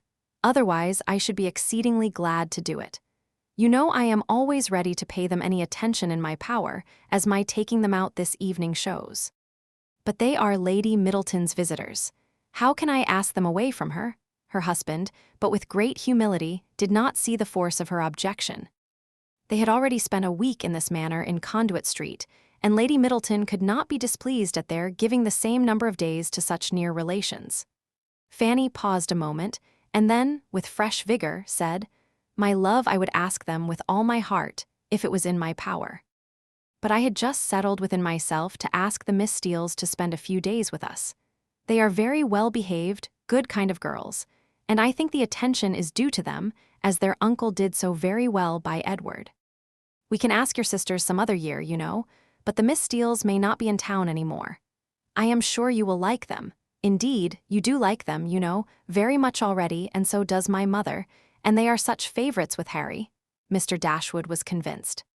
He saw the necessity of inviting the Miss Steeles immediately, and his conscience was pacified by the resolution of inviting his sisters another year. At the same time, however, slyly suspecting that another year would make the invitation needless. By bringing Elinor to town as Colonel Brandon's wife, and Marianne as their visitor.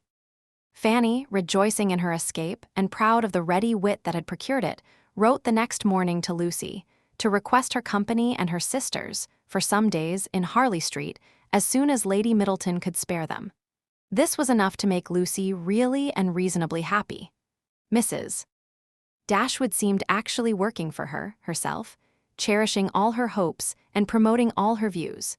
Such an opportunity of being with Edward and his family was, above all things, the most material to her interest, and such an invitation the most gratifying to her feelings.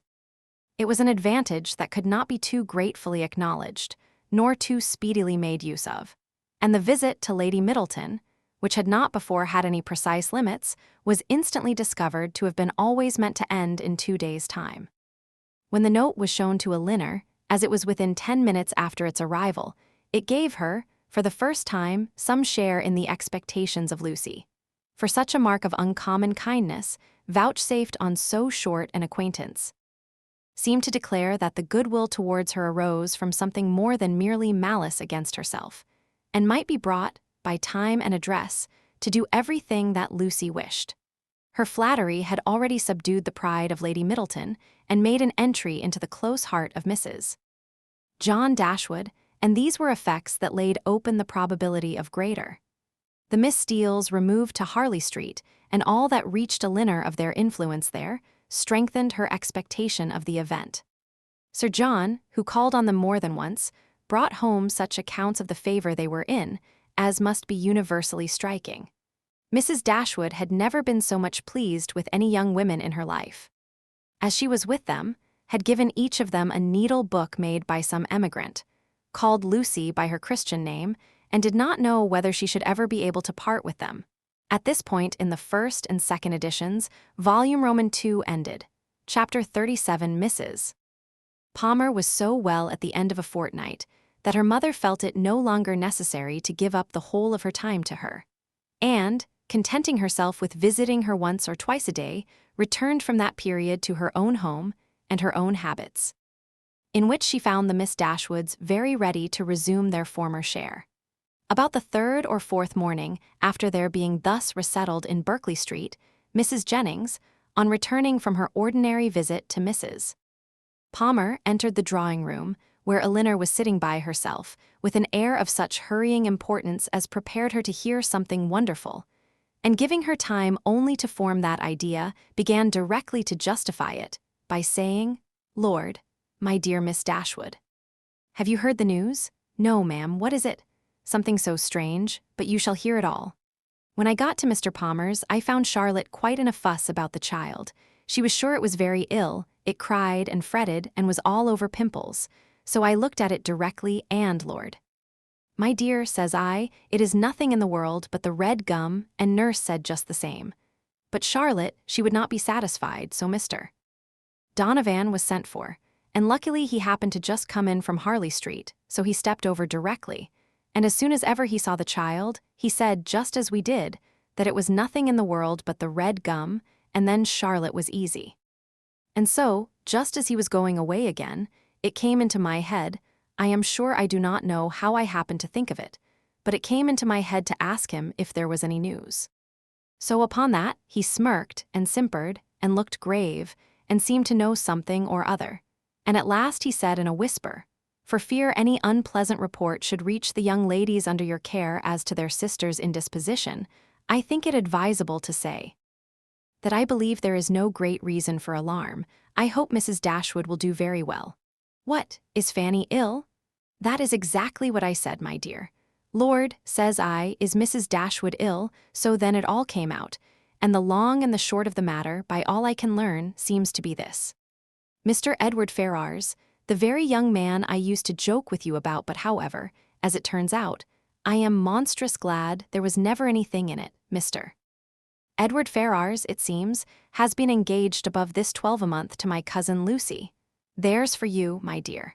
And not a creature knowing a syllable of the matter. Except Nancy. Could you have believed such a thing possible? There is no great wonder in their liking one another, but that matters should be brought so forward between them, and nobody suspect it. That is strange. I never happened to see them together. Or I am sure I should have found it out directly. Well, and so this was kept a great secret, for fear of Mrs. Ferrars, and neither she nor your brother or sister suspected a word of the matter. Till this very morning, poor Nancy, who, you know, is a well-meaning creature, but no conjurer, popped it all out. Lord, thinks she to herself, they are all so fond of Lucy, to be sure they will make no difficulty about it. And so, away she went to your sister, who was sitting all alone at her carpet work, little suspecting what was to come, for she had just been saying to your brother, only 5 minutes before, that she thought to make a match between Edward and some lord's daughter or other, I forget who. So you may think what a blow it was to all her vanity and pride. She fell into violent hysterics immediately, with such screams as reached your brother's ears, as he was sitting in his own dressing room downstairs, thinking about writing a letter to his steward in the country. So up he flew directly, and a terrible scene took place, for Lucy was come to them by that time, little dreaming what was going on. Poor soul, I pity her, and I must say I think she was used very hardly, for your sister scolded like any fury and soon drove her into a fainting fit. Nancy, she fell upon her knees and cried bitterly, and your brother, he walked about the room and said he did not know what to do. Mrs. Dashwood declared they should not stay a minute longer in the house, and your brother was forced to go down upon his knees too, to persuade her to let them stay till they had packed up their clothes. Then she fell into hysterics again, and he was so frightened that he would send for Mr. Donovan, and Mr. Donovan found the house in all this uproar. The carriage was at the door ready to take my poor cousins away, and they were just stepping in as he came off. Poor Lucy in such a condition, he says, she could hardly walk, and Nancy, she was almost as bad. I declare I have no patience with your sister, and I hope with all my heart it will be a match in spite of her. Lord, what a taking poor Mr. Edward will be in when he hears of it, to have his love used so scornfully, for they say he is monstrous fond of her, as well he may. I should not wonder if he was to be in the greatest passion, and Mr. Donovan thinks just the same. He and I had a great deal of talk about it, and the best of all is that he has gone back again to Harley Street, that he may be within call when Mrs. Ferrars is told of it, for she was sent for as soon as ever my cousins left the house, for your sister was sure she would be in hysterics too, and so she may, for what I care. I have no pity for either of them. I have no notion of people's making such a to-do about money and greatness. There is no reason on earth why Mr. Edward and Lucy should not marry, For I am sure Mrs. Ferrars may afford to do very well by her son, and though Lucy has next to nothing herself, she knows better than anybody how to make the most of everything. I dare say, if Mrs. Ferrars would only allow him 500 a year, she would make as good an appearance with it as anybody else would with 8. Lord, how snug they might live in such another cottage as yours, or a little bigger, with 2 maids and 2 men, and I believe I could help them to a housemaid, for my Betty has a sister out of place that would fit them exactly. Here Mrs. Jennings ceased, and as Elinor had had time enough to collect her thoughts, she was able to give such an answer and make such observations as the subject might naturally be supposed to produce. Happy to find that she was not suspected of any extraordinary interest in it, that Mrs. Jennings, as she had of late often hoped might be the case, had ceased to imagine her at all attached to Edward. And happy above all the rest, in the absence of Marianne, she felt very well able to speak of the affair without embarrassment, and to give her judgment, as she believed, with impartiality on the conduct of everyone concerned in it. She could hardly determine what her own expectation of its event really was, though she earnestly tried to drive away the notion of its being possible to end otherwise at last than in the marriage of Edward and Lucy. What Mrs. Ferrars would say and do, though there could not be a doubt of its nature, she was anxious to hear, and still more anxious to know how Edward would conduct himself. For him she felt much compassion, for Lucy very little, and it cost her some pains to procure that little, for the rest of the party none at all. As Mrs. Jennings could talk on no other subject, Elinor soon saw the necessity of preparing Marianne for its discussion. No time was to be lost in undeceiving her, in making her acquainted with the real truth, and in endeavoring to bring her to hear it talked of by others, without betraying that she felt any uneasiness for her sister or any resentment against Edward. Elinor's office was a painful one. She was going to remove what she really believed to be her sister's chief consolation, to give such particulars of Edward as she feared would ruin him forever in her good opinion, and to make Marianne, by a resemblance in their situations, which to her fancy would seem strong, feel all her own disappointment over again. But unwelcome as such a task must be, it was necessary to be done, and Elinor therefore hastened to perform it. She was very far from wishing to dwell on her own feelings, or to represent herself as suffering much, any otherwise than as the self-command she had practiced since her first knowledge of Edward's engagement might suggest a hint of what was practicable to Marianne. Her narration was clear and simple, and though it could not be given without emotion, it was not accompanied by violent agitation nor impetuous grief. That belonged rather to the hearer, for Marianne listened with horror and cried excessively. Elinor was to be the comforter of others in her own distresses, no less than in theirs, and all the comfort that could be given by assurances of her own composure of mind, and a very earnest vindication of Edward from every charge but of imprudence was readily offered. But Marianne for some time would give credit to neither. Edward seemed a second Willoughby, and acknowledging as Elinor did that she had loved him most sincerely, could she feel less than herself. As for Lucy Steele, she considered her so totally unamiable, so absolutely incapable of attaching a sensible man, that she could not be persuaded at first to believe, and afterwards to pardon, any former affection of Edward for her. She would not even admit it to have been natural, and Elinor left her to be convinced that it was so by that which only could convince her, a better knowledge of mankind. Her first communication had reached no farther than to state the fact of the engagement and the length of time it had existed. Marianne's feelings had then broken in and put an end to all regularity of detail, and for some time all that could be done was to soothe her distress, lessen her alarms, and combat her resentment. The first question on her side, which led to farther particulars, was, "How long has this been known to you, Elinor? Has he written to you?" "I have known it these 4 months. When Lucy first came to Barton Park last November, she told me in confidence of her engagement." At these words, Marianne's eyes expressed the astonishment which her lips could not utter. After a pause of wonder, she exclaimed, "4 months? Have you known of this 4 months?" Elinor confirmed it. "What, while attending me in all my misery? Has this been on your heart, and I have reproached you for being happy, It was not fit that you should then know how much I was the reverse. 4 months, cried Marianne again. So calm, so cheerful. How have you been supported? By feeling that I was doing my duty. My promise to Lucy obliged me to be secret. I owed it to her, therefore, to avoid giving any hint of the truth, and I owed it to my family and friends not to create in them a solicitude about me which it could not be in my power to satisfy. Marianne seemed much struck. I have very often wished to undeceive yourself and my mother, added Elinor, and once or twice I have attempted it, but without betraying my trust I never could have convinced you. 4 months, and yet you loved him? Yes. But I did not love only him, and while the comfort of others was dear to me, I was glad to spare them from knowing how much I felt. Now, I can think and speak of it with little emotion. I would not have you suffer on my account, for I assure you I no longer suffer materially myself. I have many things to support me. I am not conscious of having provoked the disappointment by any imprudence of my own. I have borne it as much as possible without spreading it farther. I acquit Edward of essential misconduct. I wish him very happy, and I am so sure of his always doing his duty, that though now he may harbor some regret, in the end he must become so. Lucy does not want sense, and that is the foundation on which everything good may be built.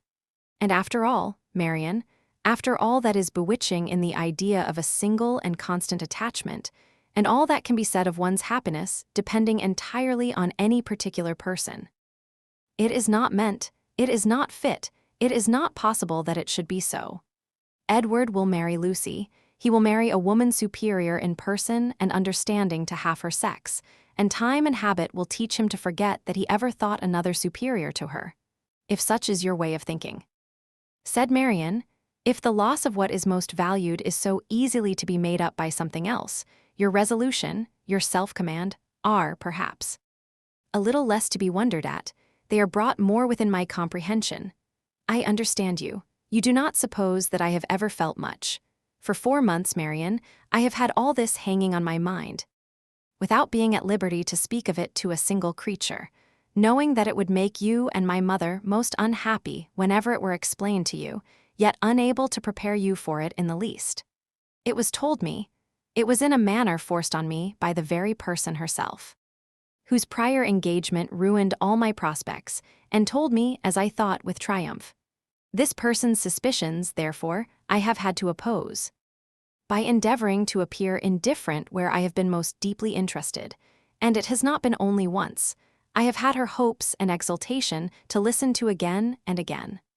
I have known myself to be divided from Edward forever, without hearing one circumstance that could make me less desire the connection. Nothing has proved him unworthy, nor has anything declared him indifferent to me. I have had to contend against the unkindness of his sister and the insolence of his mother, and have suffered the punishment of an attachment without enjoying its advantages. And all this has been going on at a time when, as you know too well, it has not been my only unhappiness. If you can think me capable of ever feeling, surely you may suppose that I have suffered now. The composure of mind with which I have brought myself at present to consider the matter, the consolation that I have been willing to admit, have been the effect of constant and painful exertion. They did not spring up of themselves. They did not occur to relieve my spirits at first. No. Marianne, then, if I had not been bound to silence, perhaps nothing could have kept me entirely, not even what I owed to my dearest friends, from openly showing that I was very unhappy. Marianne was quite subdued. Oh, Elinor, she cried, you have made me hate myself forever. How barbarous have I been to you?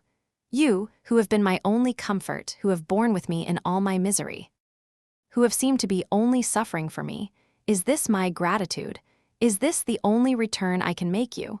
Because your merit cries out upon myself, I have been trying to do it away. The tenderest caresses followed this confession.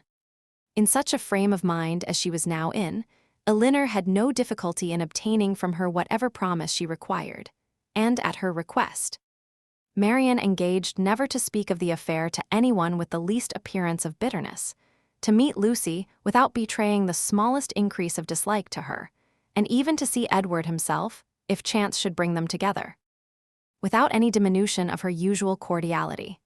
These were great concessions, but where Marianne felt that she had injured, no reparation could be too much for her to make. She performed her promise of being discreet to admiration. She attended to all that Mrs.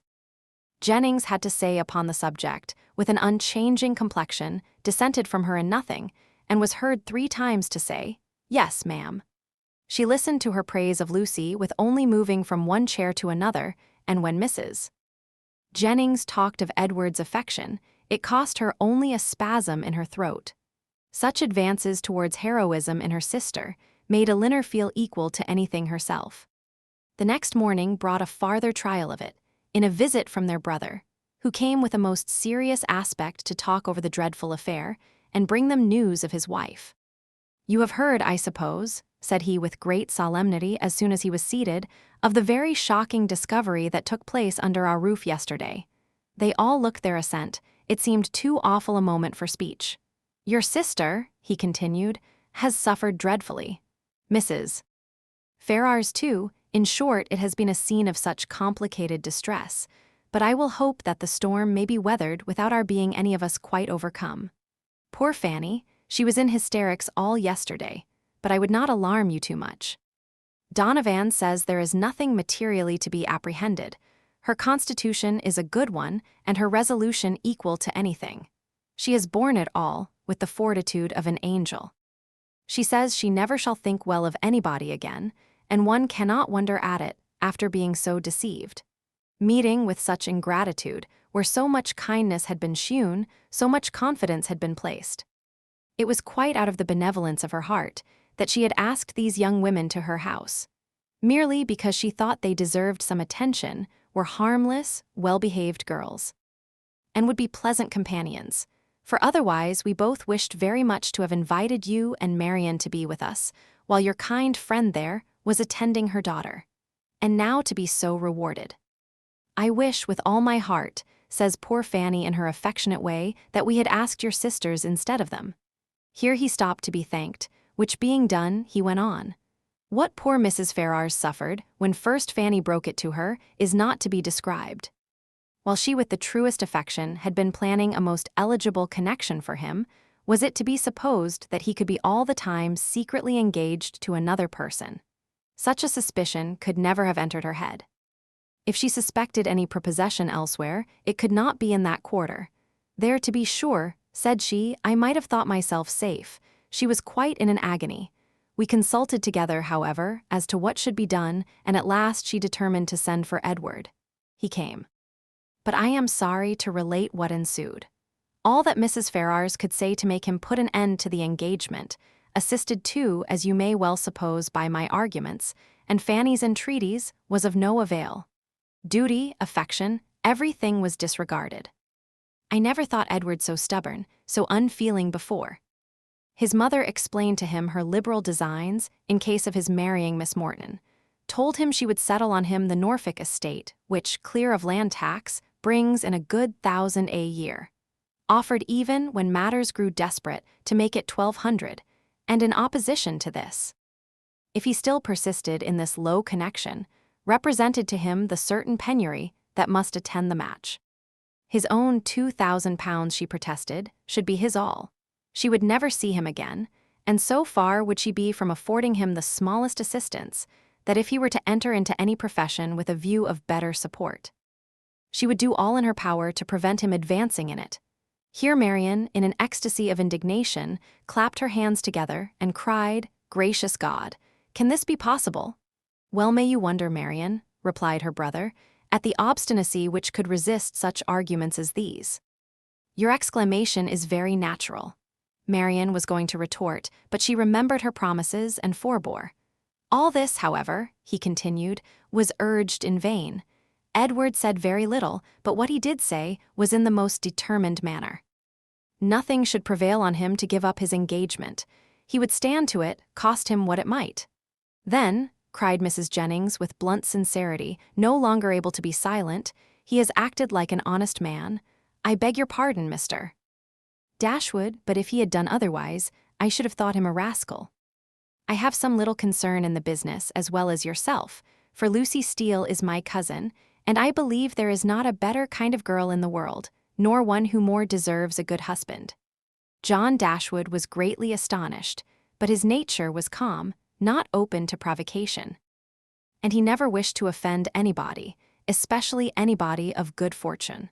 He therefore replied, without any resentment, "I would by no means speak disrespectfully of any relation of yours, madam.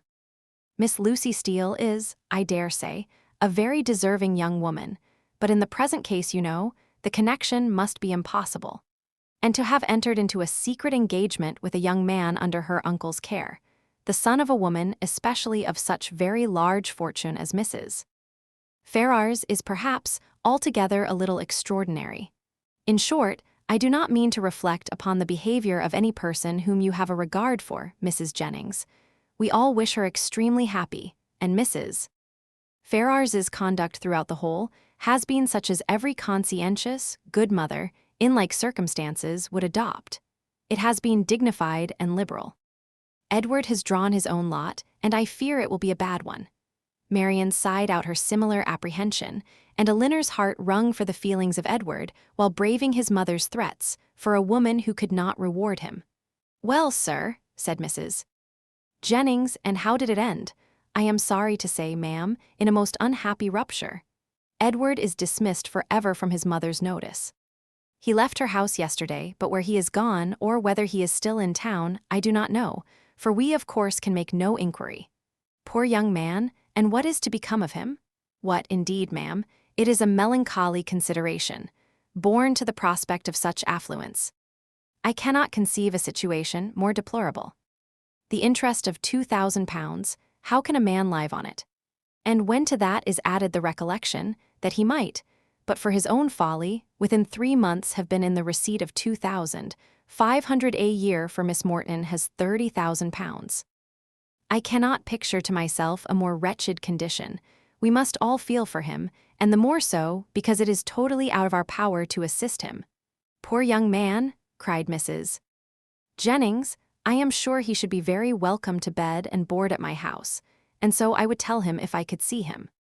It is not fit that he should be living about at his own charge now, at lodgings and taverns." Elinor's heart thanked her for such kindness towards Edward, though she could not forbear smiling at the form of it. "If he would only have done as well by himself," said John Dashwood, "as all his friends were disposed to do by him, he might now have been in his proper situation, and would have wanted for nothing. But as it is, it must be out of anybody's power to assist him. And there is one thing more preparing against him, which must be worse than all. His mother has determined, with a very natural kind of spirit, to settle that estate upon Robert immediately, which might have been Edward's on proper conditions. I left her this morning with her lawyer, talking over the business. Well, said Mrs. Jennings, that is her revenge. Everybody has a way of their own, but I don't think mine would be to make one son independent because another had plagued me." Marianne got up and walked about the room.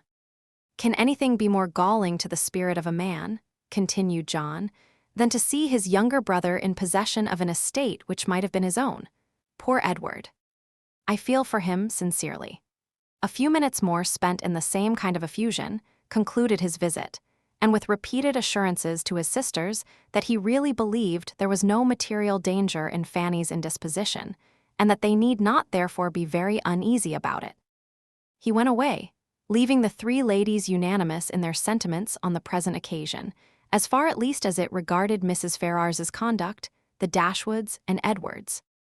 Marianne's indignation burst forth as soon as he quitted the room, and as her vehemence made reserve impossible in Elinor, and unnecessary in Mrs. Jennings, they all joined in a very spirited critique upon the party. Chapter 38. Mrs.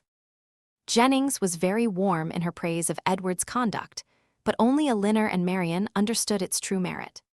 They only knew how little he had had to tempt him to be disobedient, and how small was the consolation, beyond the consciousness of doing right, that could remain to him in the loss of friends and fortune. Elinor gloried in his integrity, and Marianne forgave all his offenses in compassion for his punishment. But though confidence between them was, by this public discovery, restored to its proper state, it was not a subject on which either of them were fond of dwelling when alone. Elinor avoided it upon principle, as tending to fix still more upon her thoughts, by the too warm, too positive assurances of Marianne, that belief of Edward's continued affection for herself which she rather wished to do away. And Marianne's courage soon failed her. In trying to converse upon a topic which always left her more dissatisfied with herself than ever, by the comparison it necessarily produced between Elinor's conduct and her own.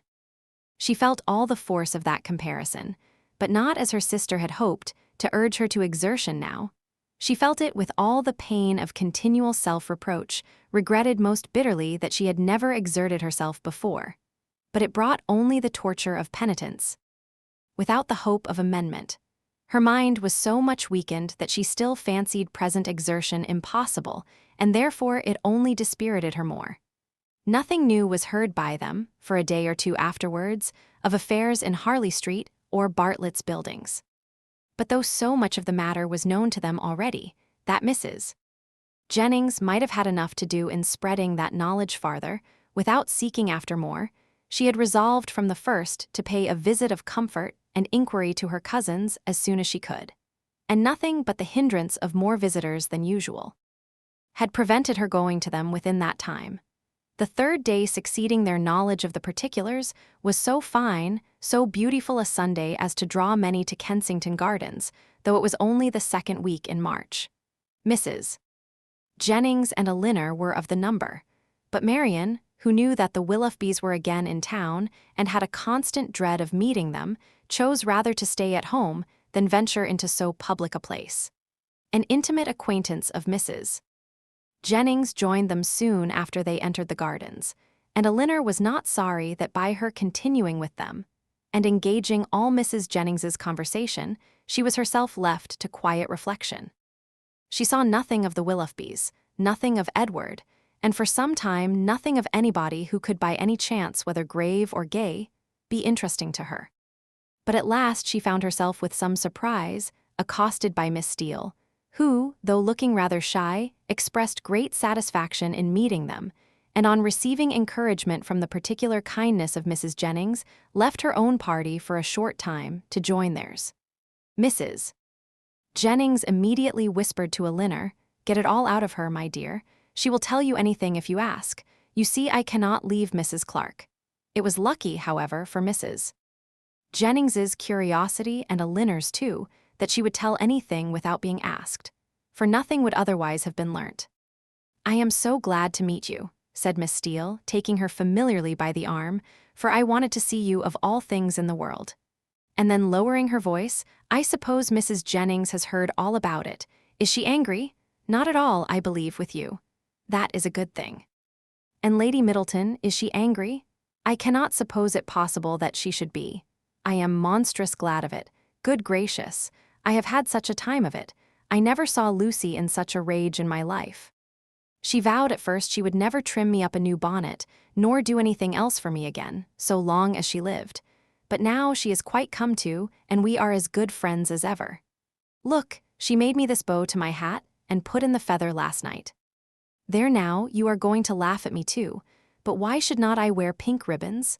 I do not care if it is the doctor's favorite color.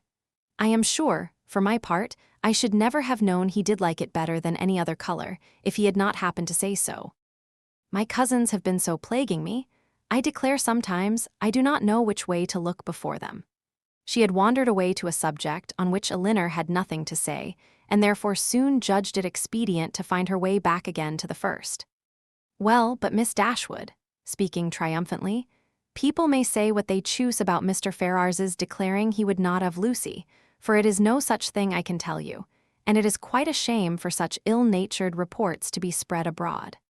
Whatever Lucy might think about it herself, you know, it was no business of other people to set it down for certain." "I never heard anything of the kind hinted at before, I assure you," said Elinor. "Oh, did not you? But it was said, I know, very well, and by more than one, for Miss Godby told Miss Sparks, that nobody in their senses could expect Mr. Ferrars to give up a woman like Miss Morton, with £30,000 to her fortune, for Lucy Steele that had nothing at all, and I had it from Miss Sparks myself. And besides that, my cousin Richard said himself, that when it came to the point he was afraid Mr. Ferrars would be off, and when Edward did not come near us for 3 days, I could not tell what to think myself. And I believe in my heart Lucy gave it up all for lost. For we came away from your brother's Wednesday, and we saw nothing of him not all Thursday, Friday, and Saturday. And did not know what was become of him. Once Lucy thought to write to him, but then her spirits rose against that. However, this morning he came just as we came home from church. And then it all came out, how he had been sent for Wednesday to Harley Street, and been talked to by his mother and all of them, and how he had declared before them all that he loved nobody but Lucy, and nobody but Lucy would he have. And how he had been so worried by what passed, that as soon as he had went away from his mother's house, he had got upon his horse and rid into the country, somewhere or other, and how he had stayed about at an inn all Thursday and Friday, on purpose to get the better of it. And after thinking it all over and over again, he said, it seemed to him as if, now he had no fortune and no nothing at all, it would be quite unkind to keep her on to the engagement, because it must be for her loss, for he had nothing but £2,000, and no hope of anything else, and if he was to go into orders, as he had some thoughts, he could get nothing but a curacy, and how was they to live upon that? He could not bear to think of her doing no better, and so he begged, if she had the least mind for it, to put an end to the matter directly, and leave him shift for himself. I heard him say all this as plain as could possibly be, and it was entirely for her sake, and upon her account, that he said a word about being off, and not upon his own. I will take my oath he never dropped a syllable of being tired of her, or of wishing to marry Miss Morton, or anything like it. But, to be sure, Lucy would not give ear to such kind of talking, so she told him directly with a great deal about sweet and love, you know, and all that. Oh, la. One can't repeat such kind of things, you know. She told him directly. She had not the least mind in the world to be off, for she could live with him upon a trifle, and how little soever he might have, she should be very glad to have it all, you know, or something of the kind. So then he was monstrous happy, and talked on some time about what they should do, and they agreed he should take orders directly, and they must wait to be married till he got a living. And just then I could not hear any more, for my cousin called from below to tell me Mrs. Richardson was come in her coach, and would take one of us to Kensington Gardens. So I was forced to go into the room and interrupt them, to ask Lucy if she would like to go. But she did not care to leave Edward, so I just run upstairs and put on a pair of silk stockings and came off with the Richardsons. I do not understand what you mean by interrupting them, said Elinor. You were all in the same room together, were not you? No, indeed, not us. La. Miss Dashwood, do you think people make love when anybody else is by? Oh, for shame, to be sure you must know better than that, laughing affectedly. No, no, they were shut up in the drawing-room together, and all I heard was only by listening at the door. How? Cried Elinor. Have you been repeating to me what you only learnt yourself by listening at the door? I am sorry I did not know it before, for I certainly would not have suffered you to give me particulars of a conversation which you ought not to have known yourself. How could you behave so unfairly by your sister? Oh, la, there is nothing in that. I only stood at the door and heard what I could. And I am sure Lucy would have done just the same by me. For a year or two back, when Martha Sharp and I had so many secrets together, she never made any bones of hiding in a closet or behind a chimney-board, on purpose to hear what we said. Elinor tried to talk of something else, but Miss Steele could not be kept beyond a couple of minutes from what was uppermost in her mind. Edward talks of going to Oxford soon, said she, but now he is lodging at No. Pall Mall. What an ill-natured woman his mother is, ain't she? And your brother and sister were not very kind. However, I shan't say anything against them to you, and to be sure they did send us home in their own chariot, which was more than I looked for. And for my part, I was all in a fright for fear your sister should ask us for the huswives she had gave us a day or two before. But, however, nothing was said about them, and I took care to keep mine out of sight. Edward have got some business at Oxford, he says, so he must go there for a time, and after that, as soon as he can light upon a bishop, he will be ordained. I wonder what curacy he will get. Good gracious. Giggling as she spoke, I'd lay my life, I know what my cousins will say when they hear of it. They will tell me I should write to the doctor to get Edward the curacy of his new living. I know they will, but I am sure I would not do such a thing for all the world. La, I shall say directly, I wonder how you could think of such a thing. I write to the doctor, indeed. Well, said Elinor, it is a comfort to be prepared against the worst. You have got your answer ready. Miss Steele was going to reply on the same subject, but the approach of her own party made another more necessary. Oh, la, here come the Richardsons. I had a vast deal more to say to you, but I must not stay away from them not any longer. I assure you they are very genteel people. He makes a monstrous deal of money, and they keep their own coach. I have not time to speak to Mrs. Jennings about it myself, but pray tell her I am quite happy to hear she is not in anger against us, and Lady Middleton the same. And if anything should happen to take you and your sister away, and Mrs. Jennings should want company, I am sure we should be very glad to come and stay with her for as long a time as she likes. I suppose Lady Middleton won't ask us any more this bout. Goodbye. I am sorry Miss Marianne was not here. Remember me kindly to her. La. If you have not got your spotted muslin on, I wonder you was not afraid of its being torn. Such was her parting concern, for after this she had time only to pay her farewell compliments to Mrs. Jennings, before her company was claimed by Mrs. Richardson, and Elinor was left in possession of knowledge which might feed her powers of reflection some time, though she had learnt very little more than what had been already foreseen and foreplanned in her own mind. Edward's marriage with Lucy was as firmly determined on, and the time of its taking place remained as absolutely uncertain as she had concluded it would be. Everything depended, exactly after her expectation, on his getting that preferment, of which, at present, there seemed not the smallest chance. As soon as they returned to the carriage, Mrs. Jennings was eager for information. But as Elinor wished to spread as little as possible intelligence that had in the first place been so unfairly obtained, she confined herself to the brief repetition of such simple particulars, as she felt assured that Lucy, for the sake of her own consequence, would choose to have known. The continuance of their engagement, and the means that were able to be taken for promoting its end, was all her communication, and this produced from Mrs. Jennings the following natural remark. Wait for his having a living? We all know how that will end. They will wait a 12 months, and finding no good comes of it, will set down upon a curacy of £50 a year, with the interest of his £2,000, and what little matter Mr. Steele and Mr. Pratt can give her. Then they will have a child every year, and Lord help 'em, how poor they will be. I must see what I can give them towards furnishing their house. 2 maids and 2 men, indeed, as I talked of tea other day. No, they must get a stout girl of all works. Betty's sister would never do for them now. The next morning brought Elinor a letter by the 2-penny post from Lucy herself. It was as follows: Bartlett's Building, March.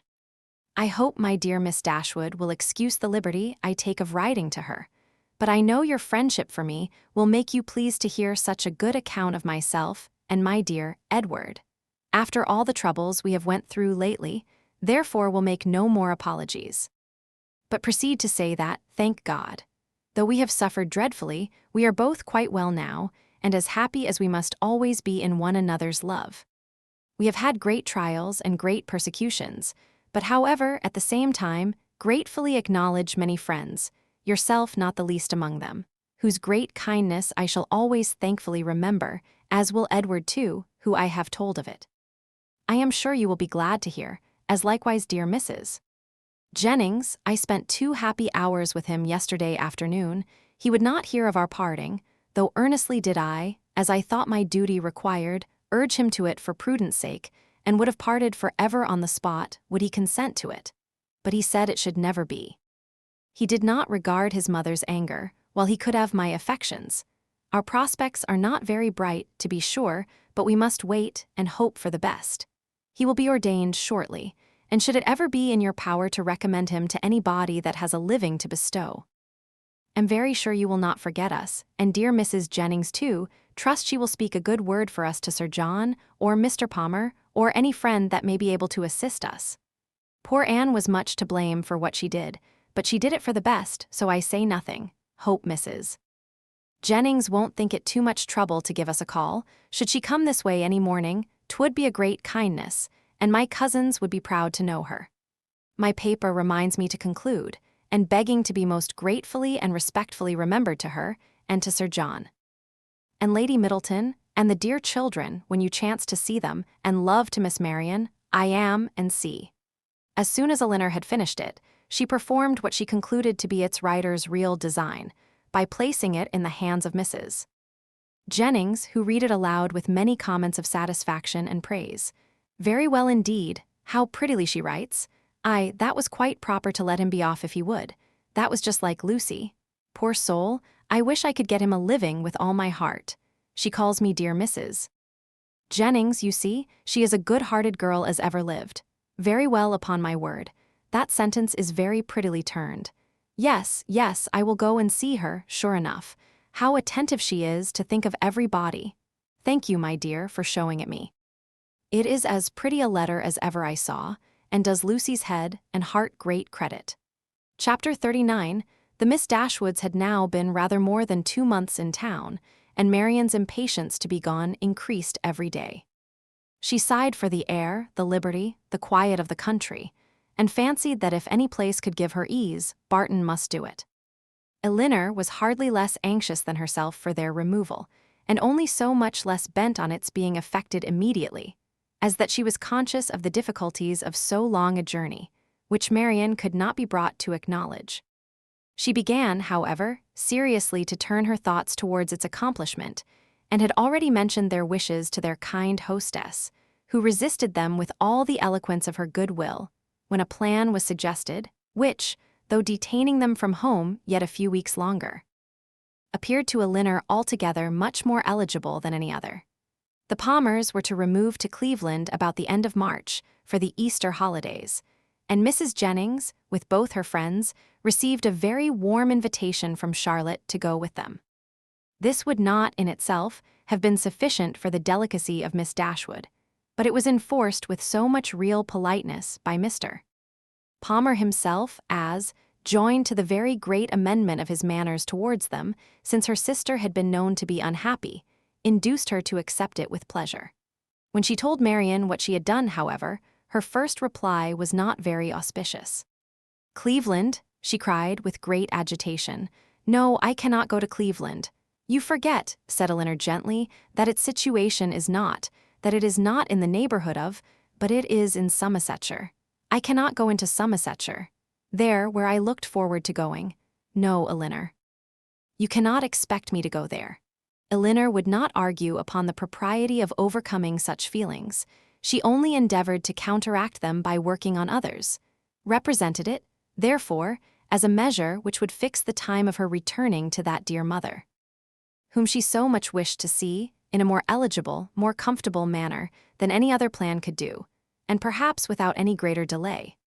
From Cleveland, which was within a few miles of Bristol, the distance to Barton was not beyond 1 day, though a long day's journey, and their mother's servant might easily come there to attend them down, and as there could be no occasion of their staying above a week at Cleveland, they might now be at home in little more than 3 weeks' time. As Marianne's affection for her mother was sincere, it must triumph with little difficulty over the imaginary evils she had started. Mrs. Jennings was so far from being weary of her guests that she pressed them very earnestly to return with her again from Cleveland. Elinor was grateful for the attention, but it could not alter her design, and their mother's concurrence being readily gained, everything relative to their return was arranged as far as it could be, and Marianne found some relief in drawing up a statement of the hours that were yet to divide her from Barton. "Ah, Colonel, I do not know what you and I shall do without the Miss Dashwoods," was Mrs.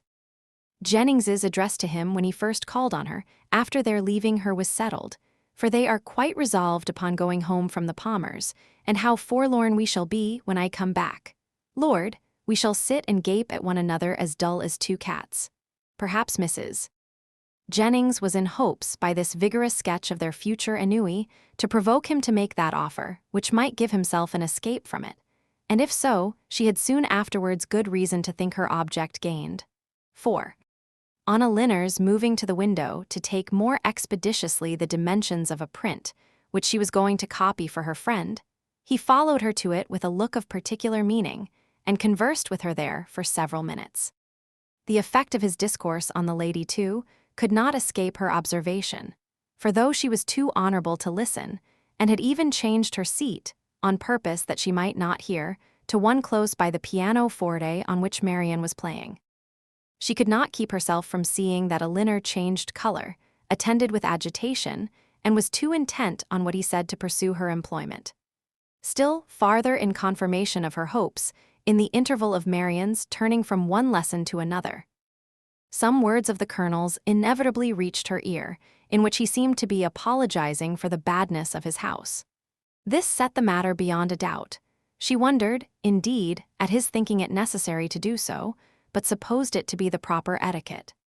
What Elinor said in reply she could not distinguish, but judged from the motion of her lips that she did not think that any material objection, and Mrs. Jennings commended her in her heart for being so honest.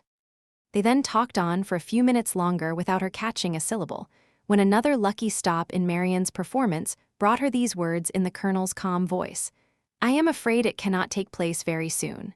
Astonished and shocked at so unloverlike a speech, she was almost ready to cry out, "Lord, what should hinder it?" but checking her desire, confined herself to this silent ejaculation: "This is very strange. Sure he need not wait to be older." This delay on the Colonel's side, however, did not seem to offend or mortify his fair companion in the least, for on their breaking up the conference soon afterwards, and moving different ways, Mrs. Jennings very plainly heard Elinor say, and with a voice which showed her to feel what she said, "I shall always think myself very much obliged to you, Mrs." Jennings was delighted with her gratitude, and only wondered that, after hearing such a sentence, the Colonel should be able to take leave of them, as he immediately did, with the utmost sang-froid, and go away without making her any reply. She had not thought her old friend could have made so indifferent a suitor. What had really passed between them was to this effect: "I have heard," said he, with great compassion, "of the injustice your friend Mr. Ferrars has suffered from his family, for if I understand the matter right, he has been entirely cast off by them for persevering in his engagement with a very deserving young woman. Have I been rightly informed? Is it so?" Elinor told him that it was. "The cruelty, the impolitic cruelty," he replied, with great feeling, "of dividing, or attempting to divide, two young people long attached to each other is terrible. Mrs. Ferrars does not know what she may be doing, what she may drive her son to. I have seen Mr. Ferrars 2 or 3 times in Harley Street, and am much pleased with him. He is not a young man with whom one can be intimately acquainted in a short time, but I have seen enough of him to wish him well for his own sake, and as a friend of yours, I wish it still more. I understand that he intends to take orders.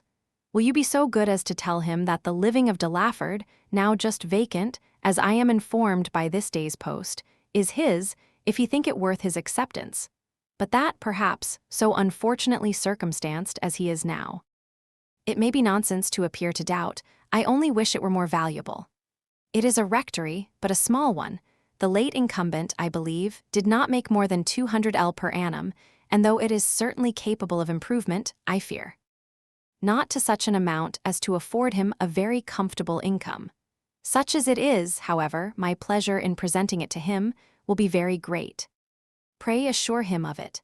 Elinor's astonishment at this commission could hardly have been greater, had the Colonel been really making her an offer of his hand.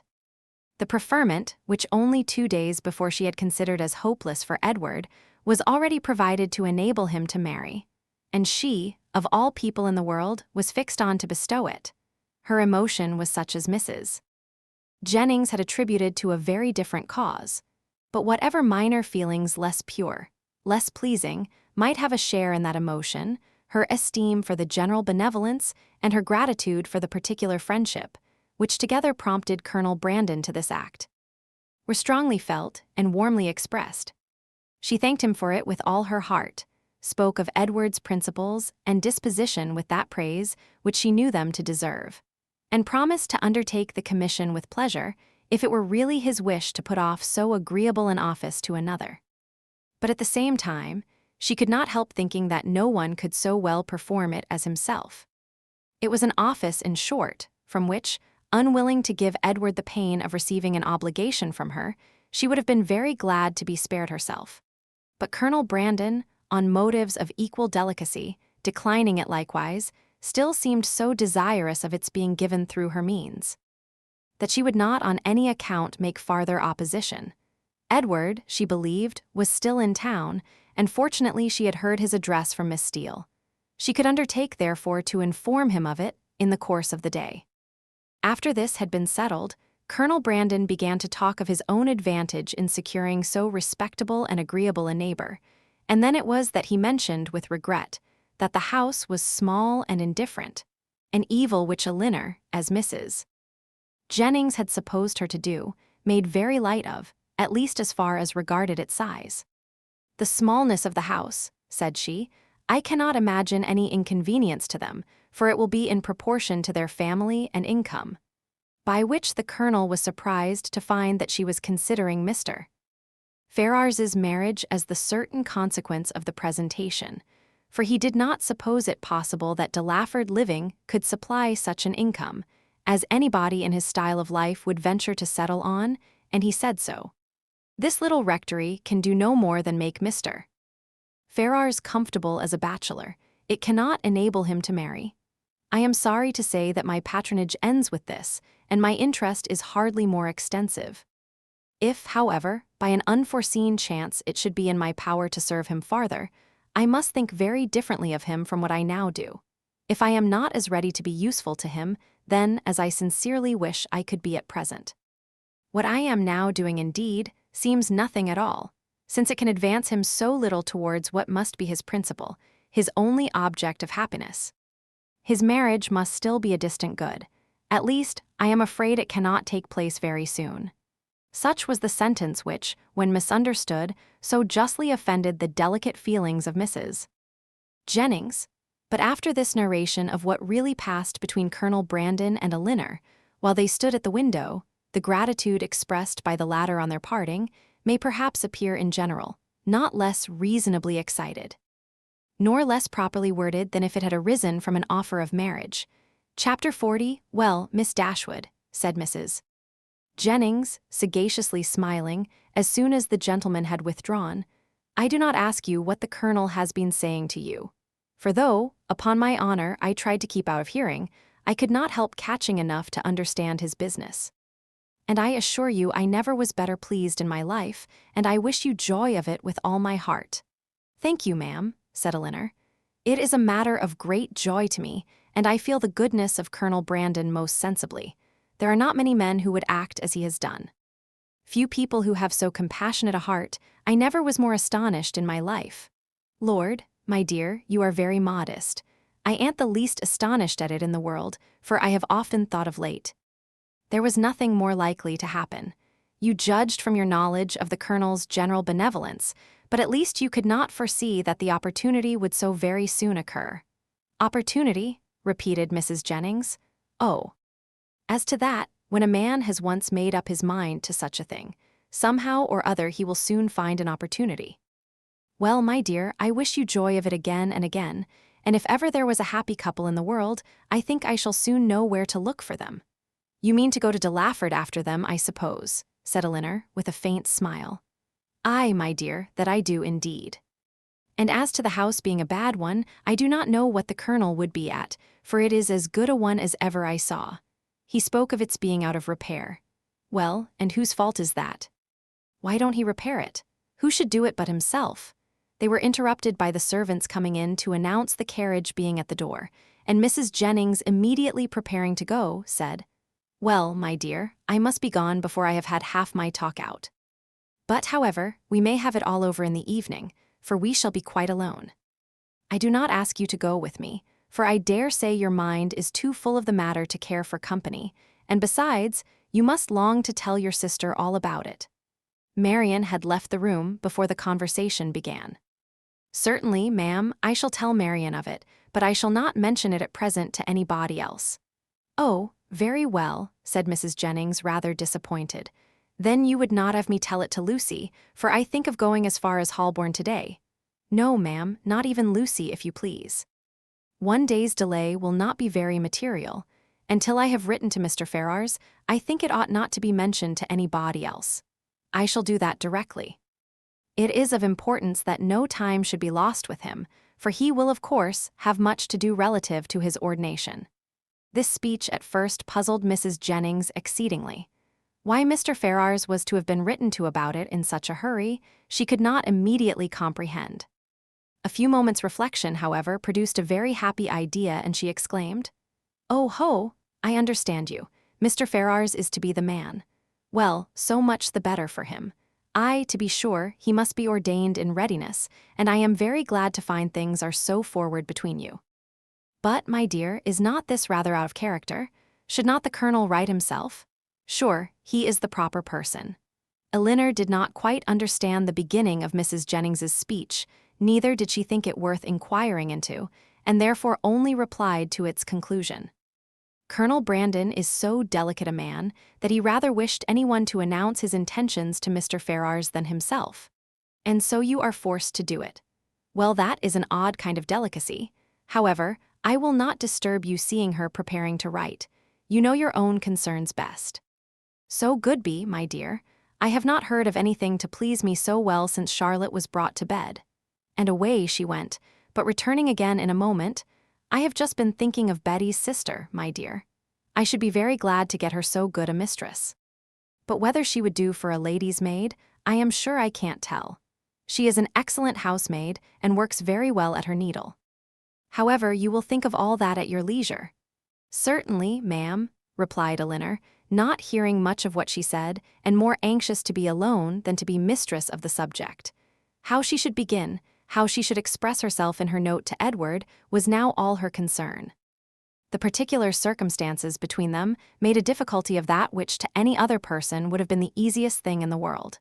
But she equally feared to say too much or too little, and sat deliberating over her paper, with the pen in her hand, till broken in on by the entrance of Edward himself. He had met Mrs. Jennings at the door in her way to the carriage, as he came to leave his farewell card, and she, after apologizing for not returning herself, had obliged him to enter, by saying that Miss Dashwood was above and wanted to speak with him on very particular business. Elinor had just been congratulating herself, in the midst of her perplexity, that however difficult it might be to express herself properly by letter, it was at least preferable to giving the information by word of mouth, when her visitor entered, to force her upon this greatest exertion of all. Her astonishment and confusion were very great on his so sudden appearance. She had not seen him before since his engagement became public, and therefore not since his knowing her to be acquainted with it, which, with the consciousness of what she had been thinking of and what she had to tell him, made her feel particularly uncomfortable for some minutes. He, too, was much distressed, and they sat down together in a most promising state of embarrassment. Whether he had asked her pardon for his intrusion on first coming into the room, he could not recollect, but determining to be on the safe side, he made his apology in form as soon as he could say anything, after taking a chair. "Mrs. Jennings told me," said he, "that you wished to speak with me, at least I understood her so, or I certainly should not have intruded on you in such a manner, though at the same time I should have been extremely sorry to leave London without seeing you and your sister, especially as it will most likely be some time. It is not probable that I should soon have the pleasure of meeting you again. I go to Oxford tomorrow. You would not have gone, however," said Elinor, recovering herself, and determined to get over what she so much dreaded as soon as possible, "without receiving our good wishes, even if we had not been able to give them in person." Mrs. Jennings was quite right in what she said.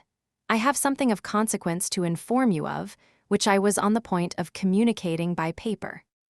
I am charged with a most agreeable office," breathing rather faster than usual as she spoke.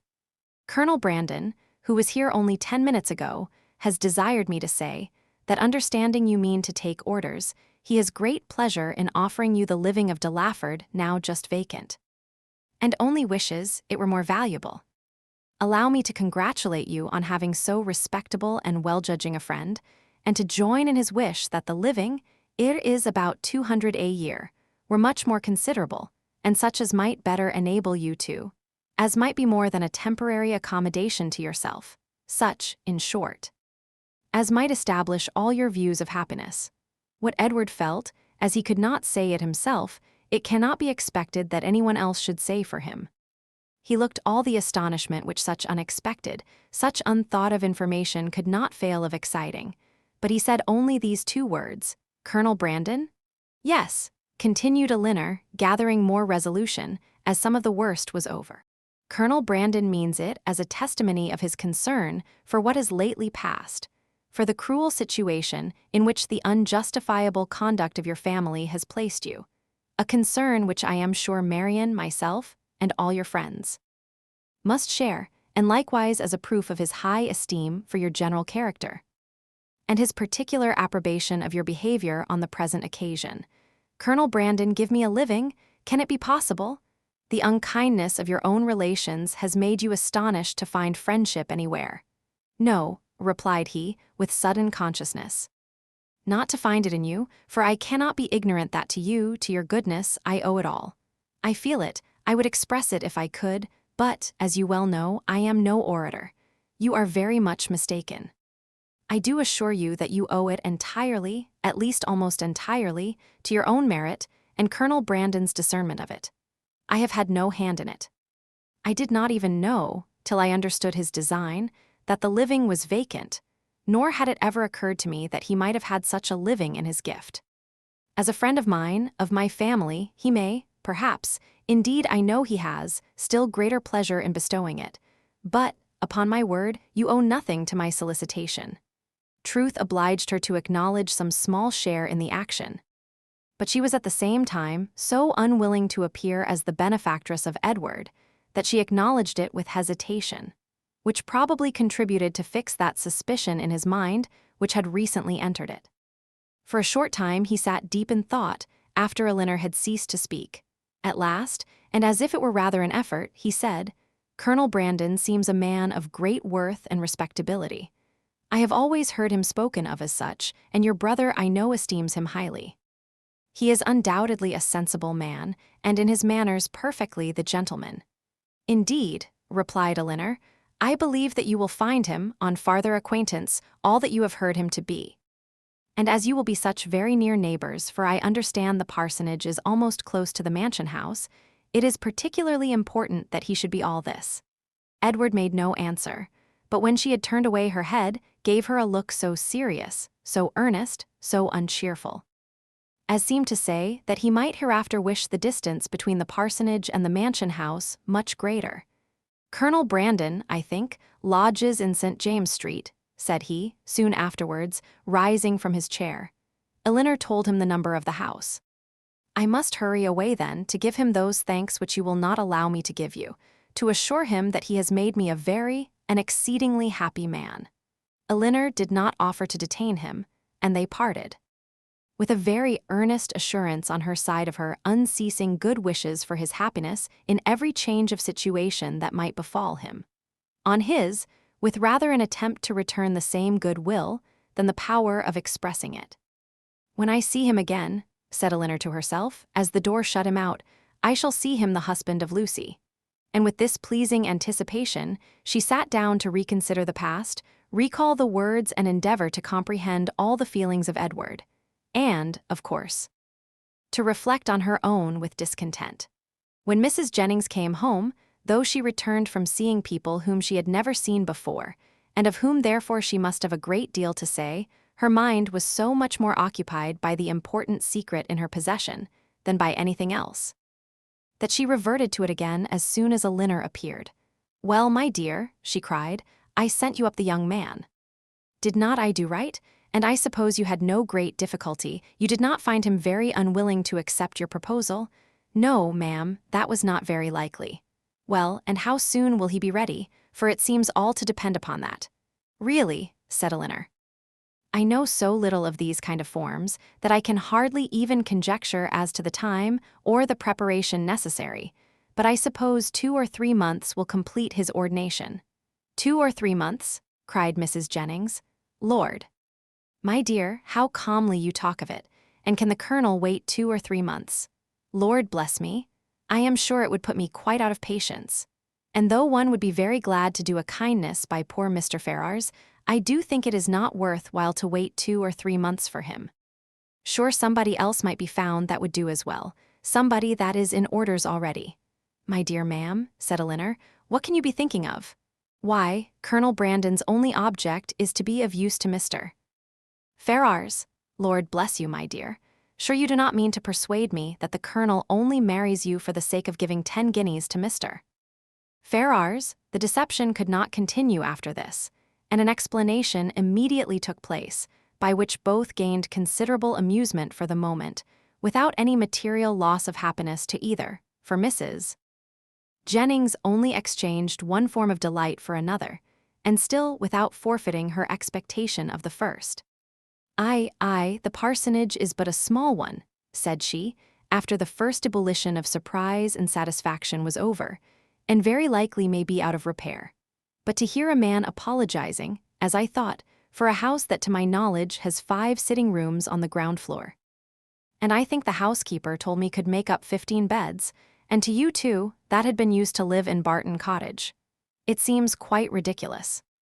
But, my dear, we must touch up the Colonel to do something to the parsonage, and make it comfortable for them, before Lucy goes to it. But Colonel Brandon does not seem to have any idea of the livings being enough to allow them to marry. The Colonel is a ninny. My dear, because he has 2,000 a year himself, he thinks that nobody else can marry on less. Take my word for it, that, if I am alive, I shall be paying a visit at Delaford Parsonage before Michaelmas, and I am sure I shan't go if Lucy ain't there. Elinor was quite of her opinion as to the probability of their not waiting for anything more. Chapter 41. Edward, having carried his thanks to Colonel Brandon, proceeded with his happiness to Lucy. And such was the excess of it by the time he reached Bartlett's Buildings that she was able to assure Mrs. Jennings, who called on her again the next day with her congratulations, that she had never seen him in such spirits before in her life. Her own happiness and her own spirits were at least very certain, and she joined Mrs. Jennings most heartily in her expectation of their being all comfortably together in Delaford Parsonage before Michaelmas. So far was she, at the same time, from any backwardness to give Elinor that credit which Edward would give her, that she spoke of her friendship for them both with the most grateful warmth, was ready to own all their obligation to her, and openly declared that no exertion for their good on Miss Dashwood's part, either present or future, would ever surprise her, for she believed her capable of doing anything in the world for those she really valued. As for Colonel Brandon, she was not only ready to worship him as a saint, but was moreover truly anxious that he should be treated as one in all worldly concerns, anxious that his tithes should be raised to the utmost, and scarcely resolved to avail herself, at Delaford, as far as she possibly could, of his servants, his carriage, his cows, and his poultry. It was now above a week since John Dashwood had called in Berkeley Street, and as since that time no notice had been taken by them of his wife's indisposition, beyond one verbal inquiry, Elinor began to feel it necessary to pay her a visit. This was an obligation, however, which not only opposed her own inclination, but which had not the assistance of any encouragement from her companions. Marianne, not contented with absolutely refusing to go herself, was very urgent to prevent her sister's going at all, and Mrs. Jennings, though her carriage was always at Elinor's service, so very much disliked Mrs. John Dashwood, that not even her curiosity to see how she looked after the late discovery, nor her strong desire to affront her by taking Edward's part, could overcome her unwillingness to be in her company again. The consequence was that Elinor set out by herself to pay a visit, for which no one could really have less inclination, and to run the risk of a tete-a-tete with a woman, whom neither of the others had so much reason to dislike. Mrs. Dashwood was denied, but before the carriage could turn from the house, her husband accidentally came out. He expressed great pleasure in meeting Elinor, told her that he had been just going to call in Berkeley Street, and, assuring her that Fanny would be very glad to see her, invited her to come in. They walked upstairs into the drawing-room. Nobody was there. "Fanny is in her own room, I suppose," said he. "I will go to her presently, for I am sure she will not have the least objection in the world to seeing you. Very far from it, indeed. Now especially there cannot be, but however, you and Marianne were always great favorites. Why would not Marianne come? Elinor made what excuse she could for her. I am not sorry to see you alone, he replied, for I have a good deal to say to you. This living of Colonel Brandon's, can it be true? Has he really given it to Edward? I heard it yesterday by chance, and was coming to you on purpose to inquire farther about it. It is perfectly true. Colonel Brandon has given the living of De Lafford to Edward. Really? Well, this is very astonishing.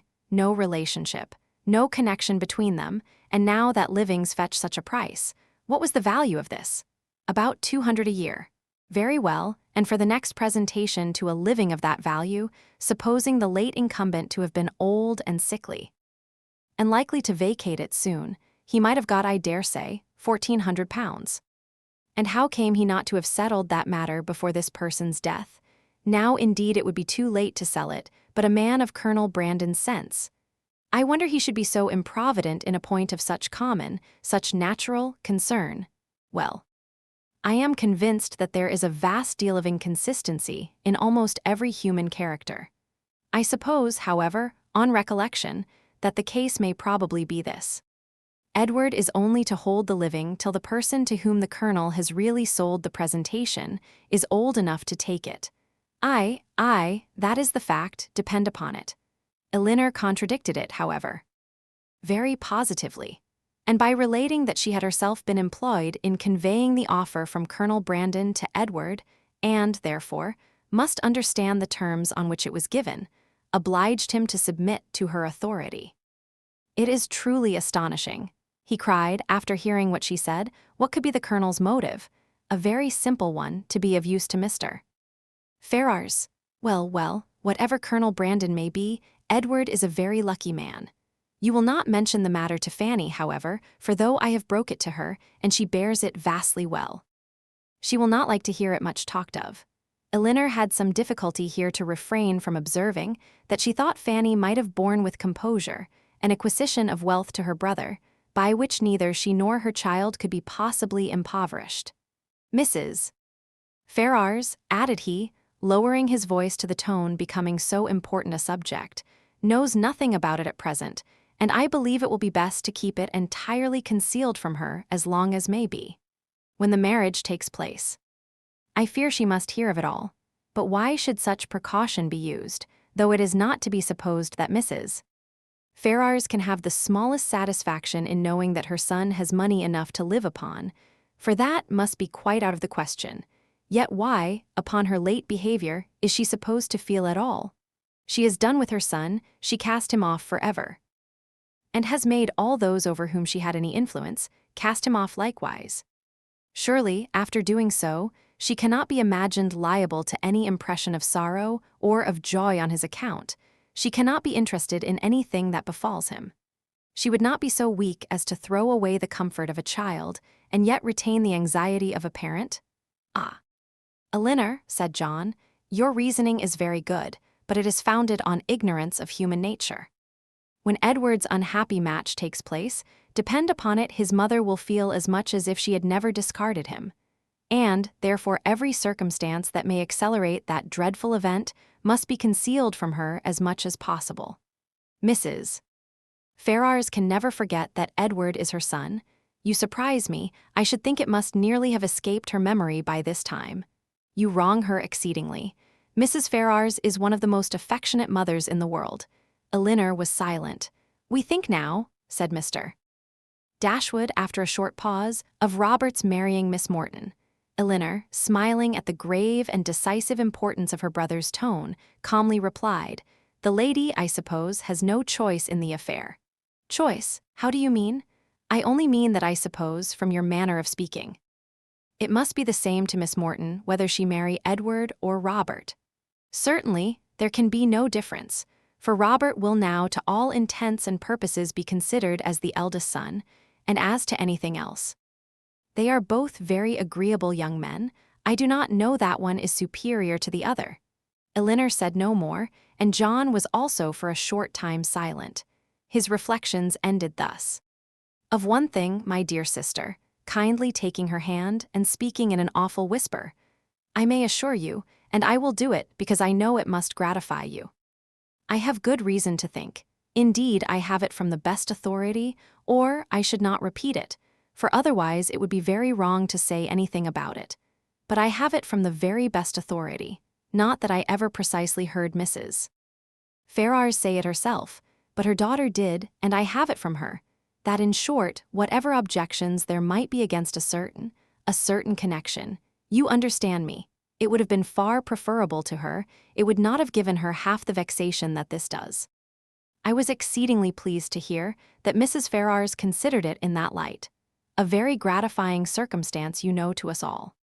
It would have been beyond comparison, she said, the least evil of the two, and she would be glad to compound now for nothing worse. But however, all that is quite out of the question, not to be thought of or mentioned, as to any attachment, you know, it never could be, all that is gone by. But I thought I would just tell you of this, because I knew how much it must please you.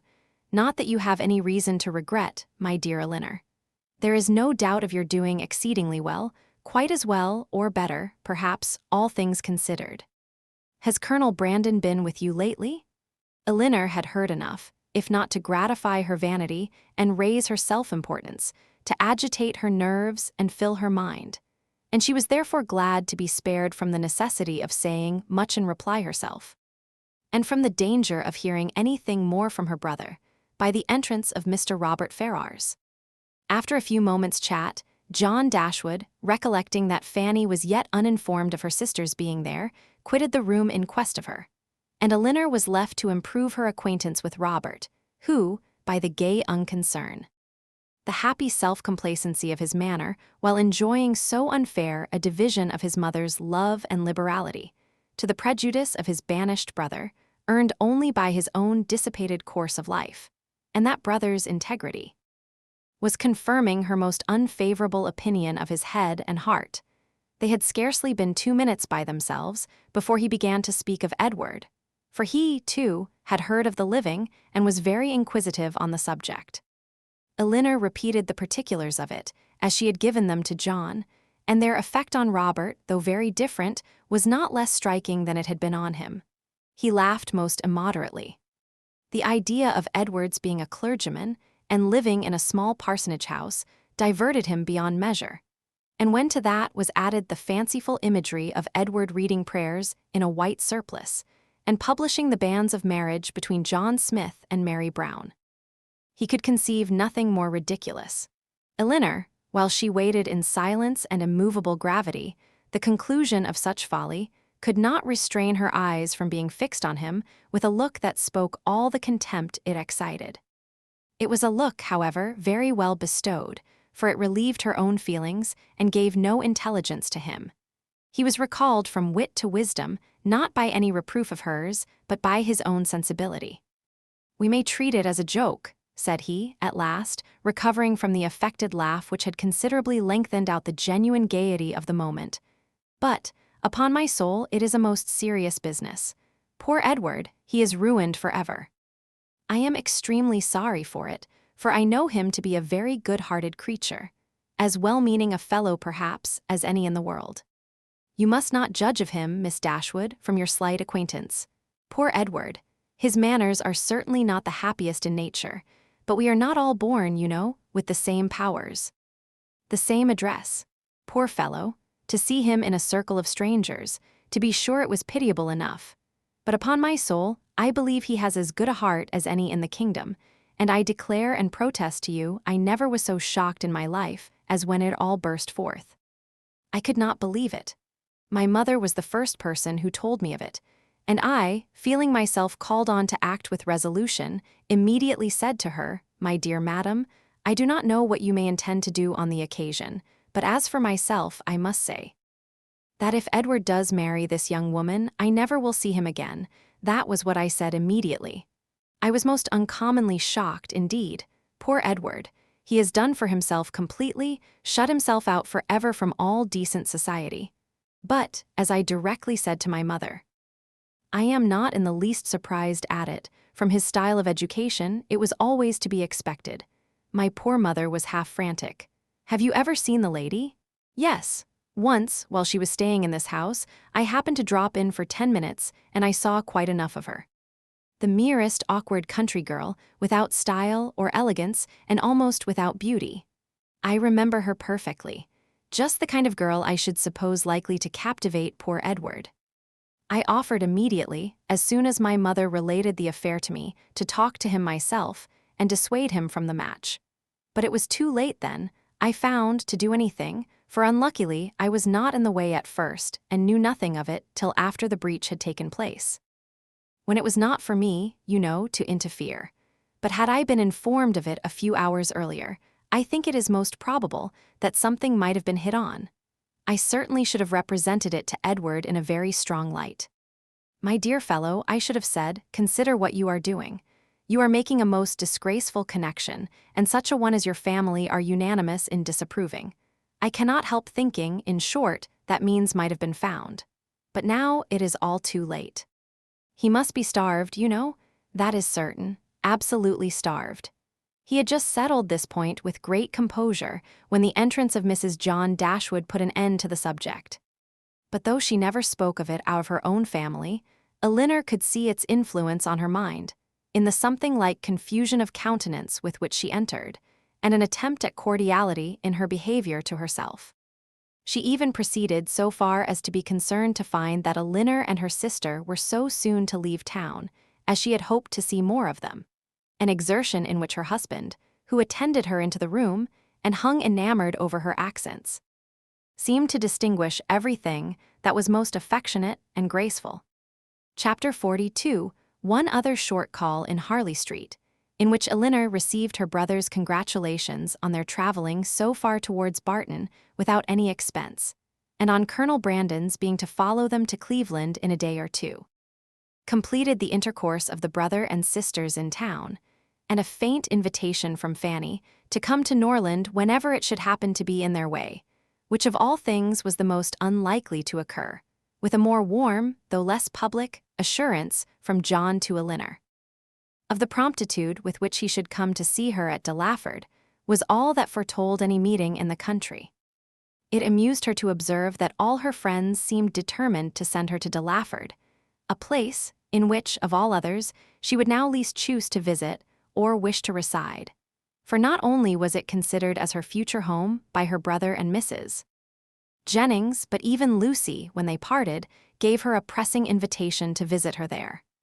Very early in April, and tolerably early in the day, the two parties from Hanover Square and Berkeley Street set out from their respective homes to meet, by appointment, on the road. For the convenience of Charlotte and her child, they were to be more than 2 days on their journey, and Mr. Palmer, traveling more expeditiously with Colonel Brandon, was to join them at Cleveland soon after their arrival. Marianne, few as had been her hours of comfort in London, and eager as she had long been to quit it, could not, when it came to the point, bid adieu to the house in which she had for the last time enjoyed those hopes, and that confidence in Willoughby which were now extinguished forever. Without great pain, nor could she leave the place in which Willoughby remained, busy in new engagements and new schemes in which she could have no share, without shedding many tears. Elinor's satisfaction at the moment of removal was more positive.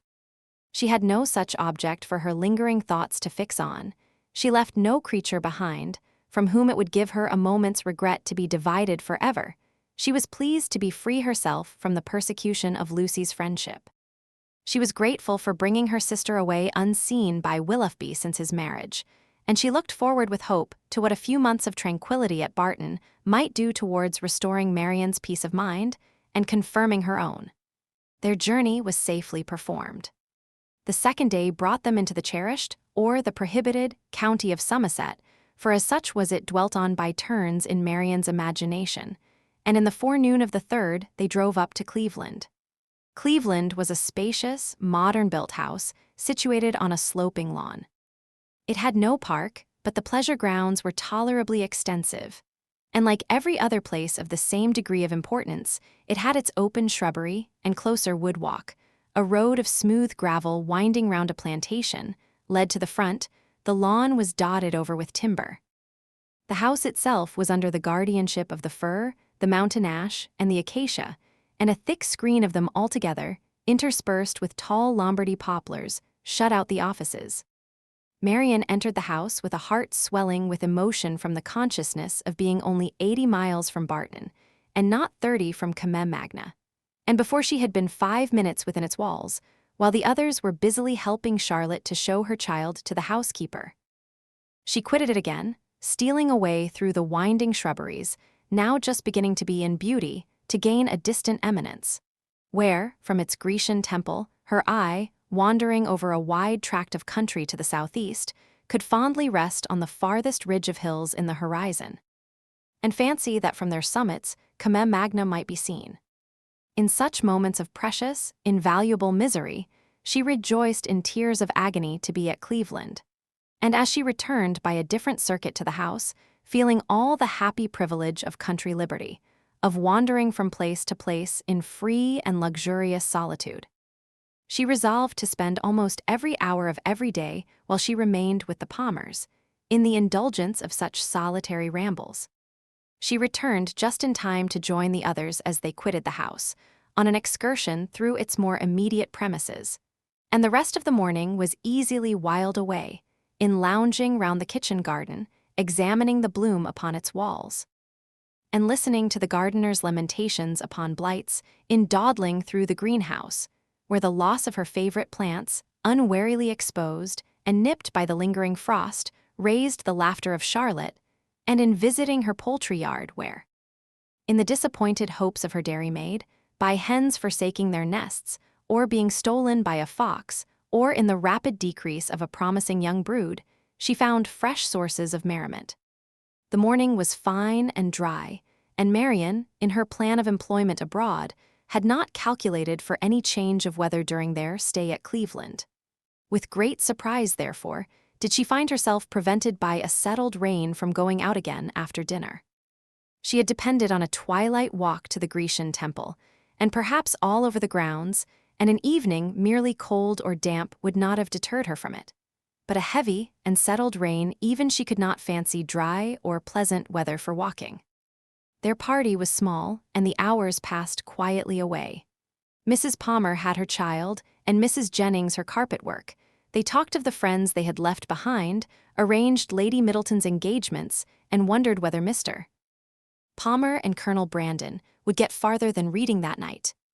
Elinor, however little concerned in it, joined in their discourse, and Marianne, who had the knack of finding her way in every house to the library, however it might be avoided by the family in general, soon procured herself a book.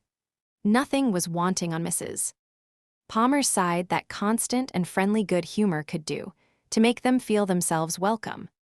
The openness and heartiness of her manner more than atoned for that want of recollection and elegance which made her often deficient in the forms of politeness. Her kindness, recommended by so pretty a face, was engaging. Her folly, though evident, was not disgusting, because it was not conceited, and Elinor could have forgiven everything but her laugh. The two gentlemen arrived the next day to a very late dinner, affording a pleasant enlargement of the party and a very welcome variety to their conversation, which a long morning of the same continued rain had reduced very low. Elinor had seen so little of Mr. Palmer, and in that little had seen so much variety in his address to her sister and herself, that she knew not what to expect to find him in his own family. She found him, however, perfectly the gentleman in his behavior to all his visitors, and only occasionally rude to his wife and her mother. She found him very capable of being a pleasant companion, and only prevented from being so always by too great an aptitude to fancy himself as much superior to people in general, as he must feel himself to be to Mrs. Jennings and Charlotte. For the rest of his character and habits, they were marked, as far as Elinor could perceive, with no traits at all unusual in his sex and time of life.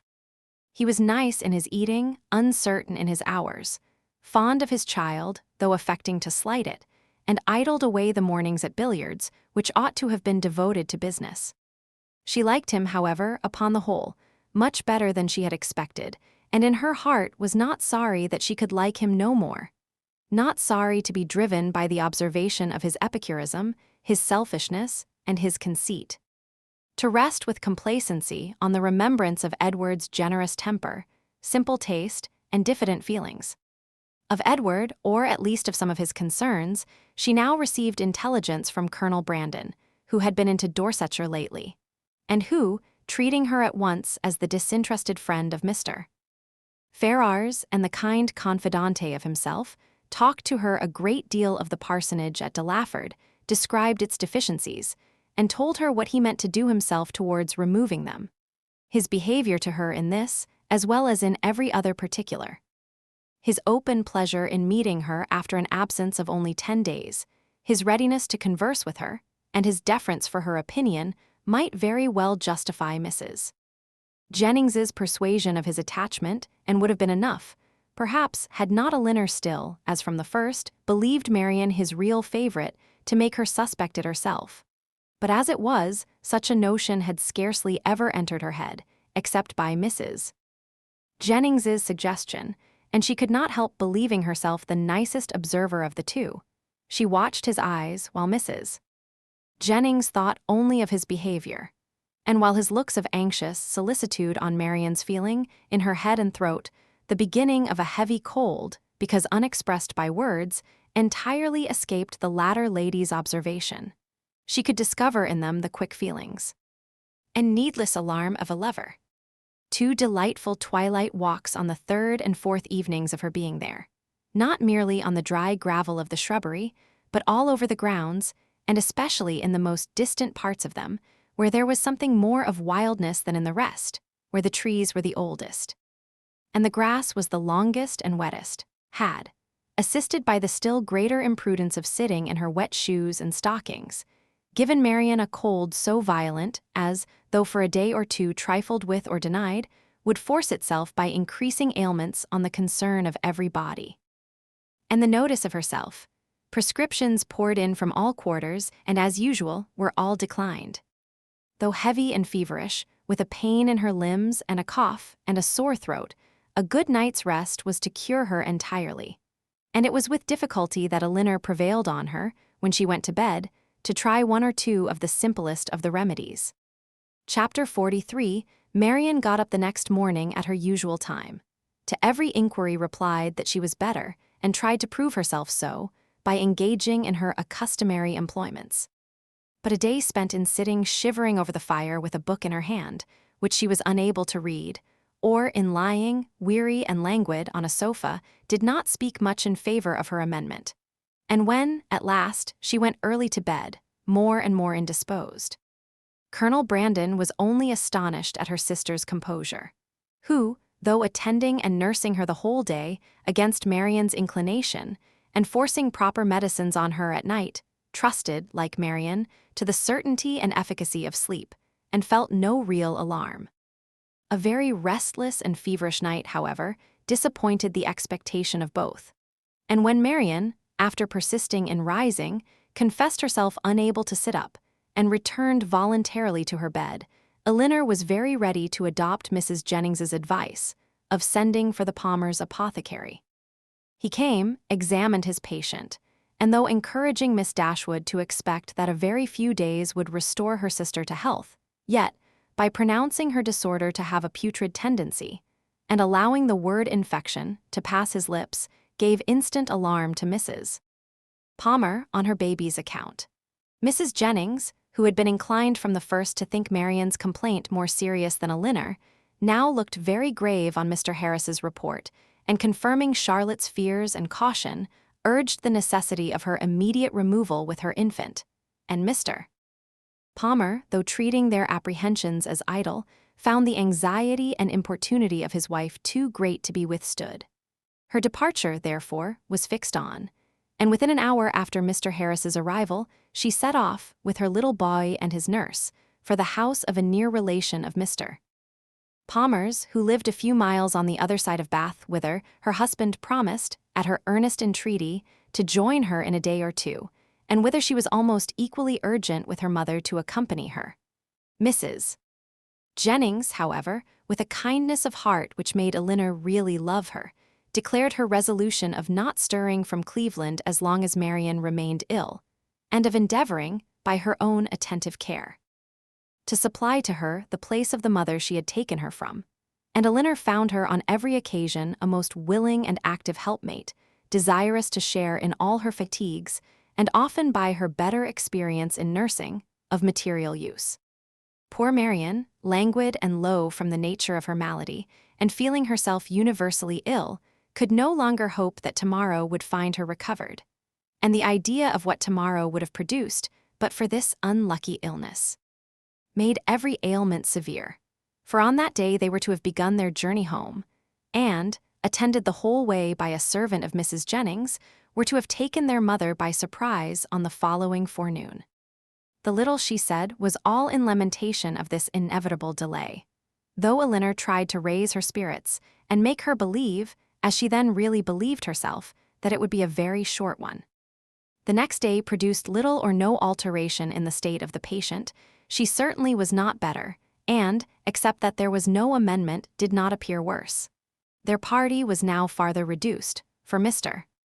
Palmer, though very unwilling to go as well from real humanity and good nature, as from a dislike of appearing to be frightened away by his wife, was persuaded at last by Colonel Brandon to perform his promise of following her. And while he was preparing to go, Colonel Brandon himself, with a much greater exertion, began to talk of going likewise. Here, however, the kindness of Mrs. Jennings interposed most acceptably, for to send the colonel away while his love was in so much uneasiness on her sister's account would be to deprive them both, she thought, of every comfort, and therefore telling him at once that his stay at Cleveland was necessary to herself, that she should want him to play at piquet of an evening, while Miss Dashwood was above with her sister and see. She urged him so strongly to remain that he, who was gratifying the first wish of his own heart by a compliance, could not long even affect to demur, especially as Mrs. Jennings's entreaty was warmly seconded by Mr. Palmer, who seemed to feel a relief to himself in leaving behind him a person so well able to assist or advise Miss Dashwood in any emergence. Marianne was, of course, kept in ignorance of all these arrangements. She knew not that she had been the means of sending the owners of Cleveland away in about 7 days from the time of their arrival. It gave her no surprise that she saw nothing of Mrs. Palmer, and as it gave her likewise no concern, she never mentioned her name. 2 days passed away from the time of Mr. Palmer's departure, and her situation continued, with little variation, the same. Mr. Harris, who attended her every day, still talked boldly of a speedy recovery, and Miss Dashwood was equally sanguine, but the expectation of the others was by no means so cheerful. Mrs. Jennings had determined very early in the seizure that Marianne would never get over it, and Colonel Brandon, who was chiefly of use in listening to Mrs. Jennings's forebodings, was not in a state of mind to resist their influence. He tried to reason himself out of fears, which the different judgment of the apothecary seemed to render absurd. But the many hours of each day in which he was left entirely alone were but too favorable for the admission of every melancholy idea, and he could not expel from his mind the persuasion that he should see Marianne no more. On the morning of the 3rd day, however, the gloomy anticipations of both were almost done away, for when Mr. Harris arrived, he declared his patient materially better. Her pulse was much stronger, and every symptom more favorable than on the preceding visit.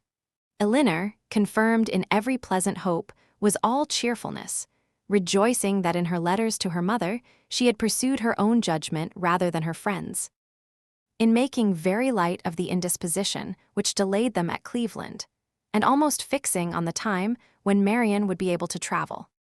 But the day did not close so auspiciously as it began. Towards the evening, Marianne became ill again, growing more heavy, restless, and uncomfortable than before. Her sister, however, still sanguine, was willing to attribute the change to nothing more than the fatigue of having sat up to have her bed made, and carefully administering the cordials prescribed, saw her, with satisfaction, sink at last into a slumber, from which she expected the most beneficial effects. Her sleep, though not so quiet as Elinor wished to see it, lasted a considerable time, and anxious to observe the result of it herself, she resolved to sit with her during the whole of it.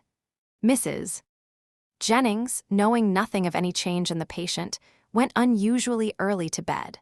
Her maid, who was one of the principal nurses, was recreating herself in the housekeeper's room, and Elinor remained alone with Marianne. The repose of the latter became more and more disturbed, and her sister, who watched, with unremitting attention, her continual change of posture, and heard the frequent but inarticulate sounds of complaint which passed her lips, was almost wishing to rouse her from so painful a slumber. When Marianne, suddenly awakened by some accidental noise in the house, started hastily up, and, with feverish wildness, cried out, "Is Mamma coming?" "Not yet," cried the other, concealing her terror and assisting Marianne to lie down again, "but she will be here, I hope, before it is long.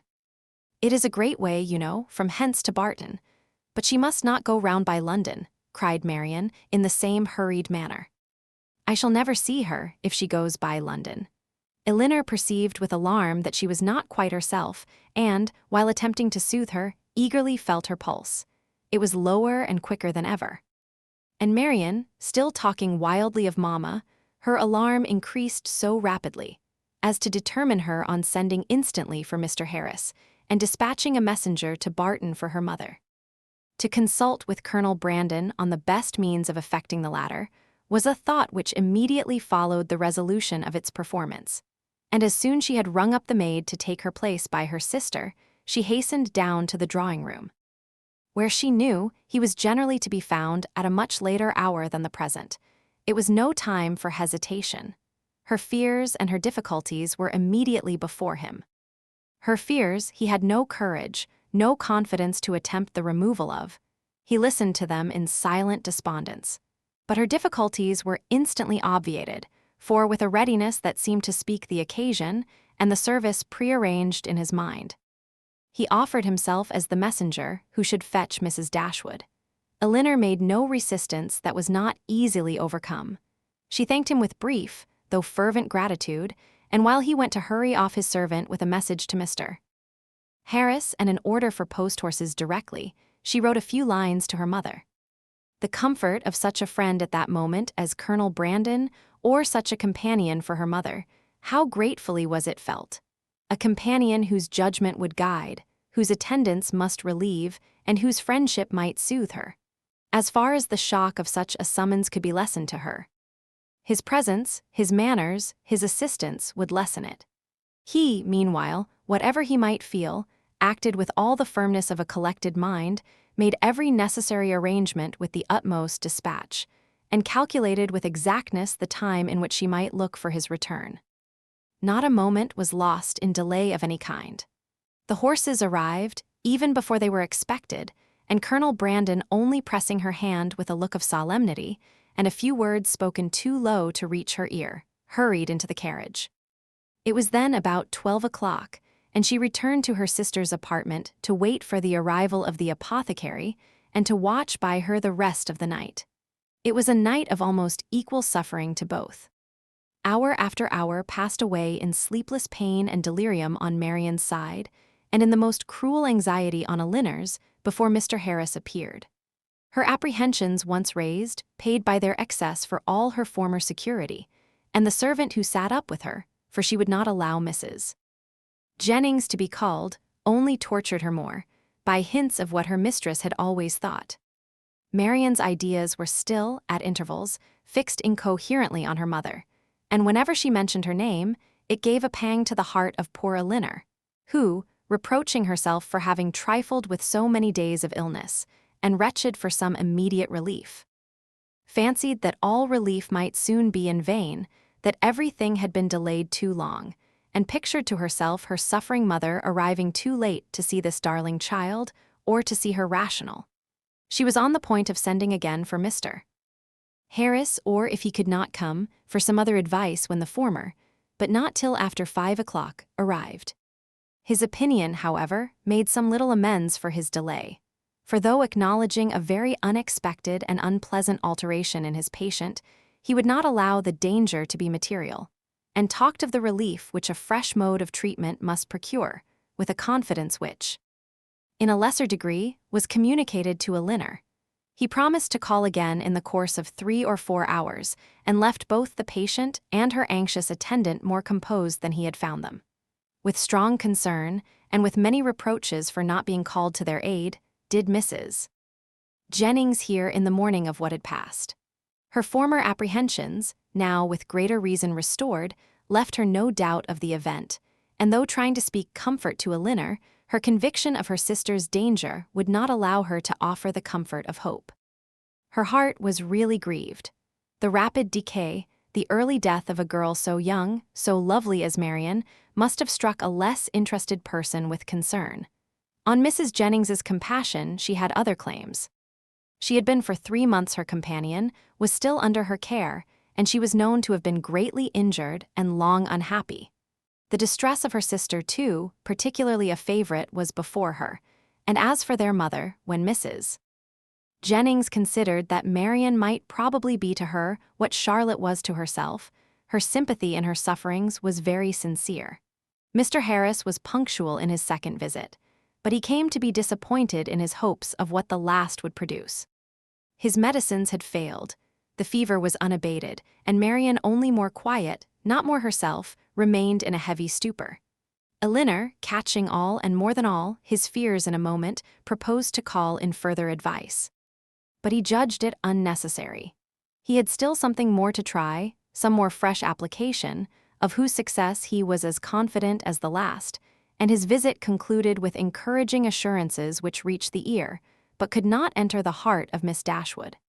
She was calm, except when she thought of her mother, but she was almost hopeless, and in this state she continued till noon, scarcely stirring from her sister's bed, her thoughts wandering from one image of grief, one suffering friend to another, and her spirits oppressed to the utmost by the conversation of Mrs. Jennings, who scrupled not to attribute the severity and danger of this attack to the many weeks of previous indisposition which Marianne's disappointment had brought on.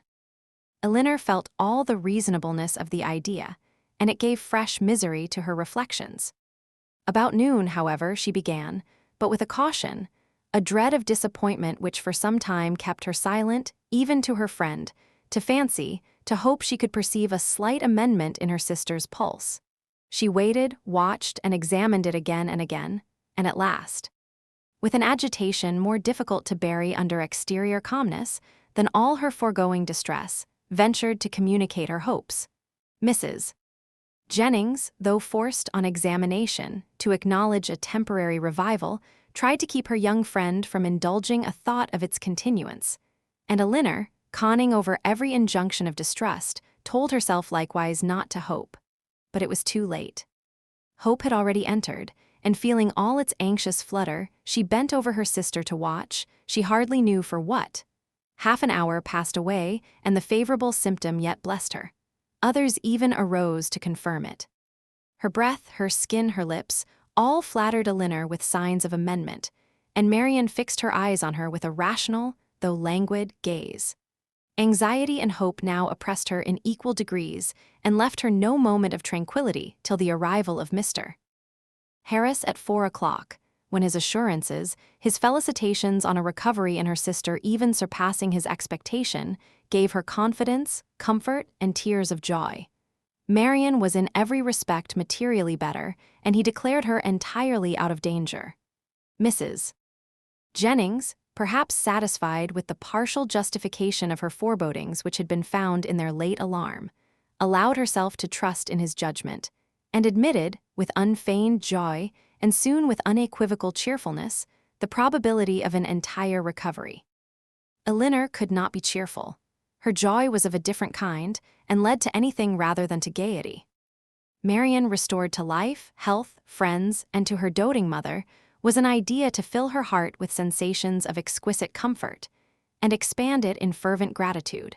But it led to no outward demonstrations of joy, no words, no smiles. All within Elinor's breast was satisfaction, silent and strong.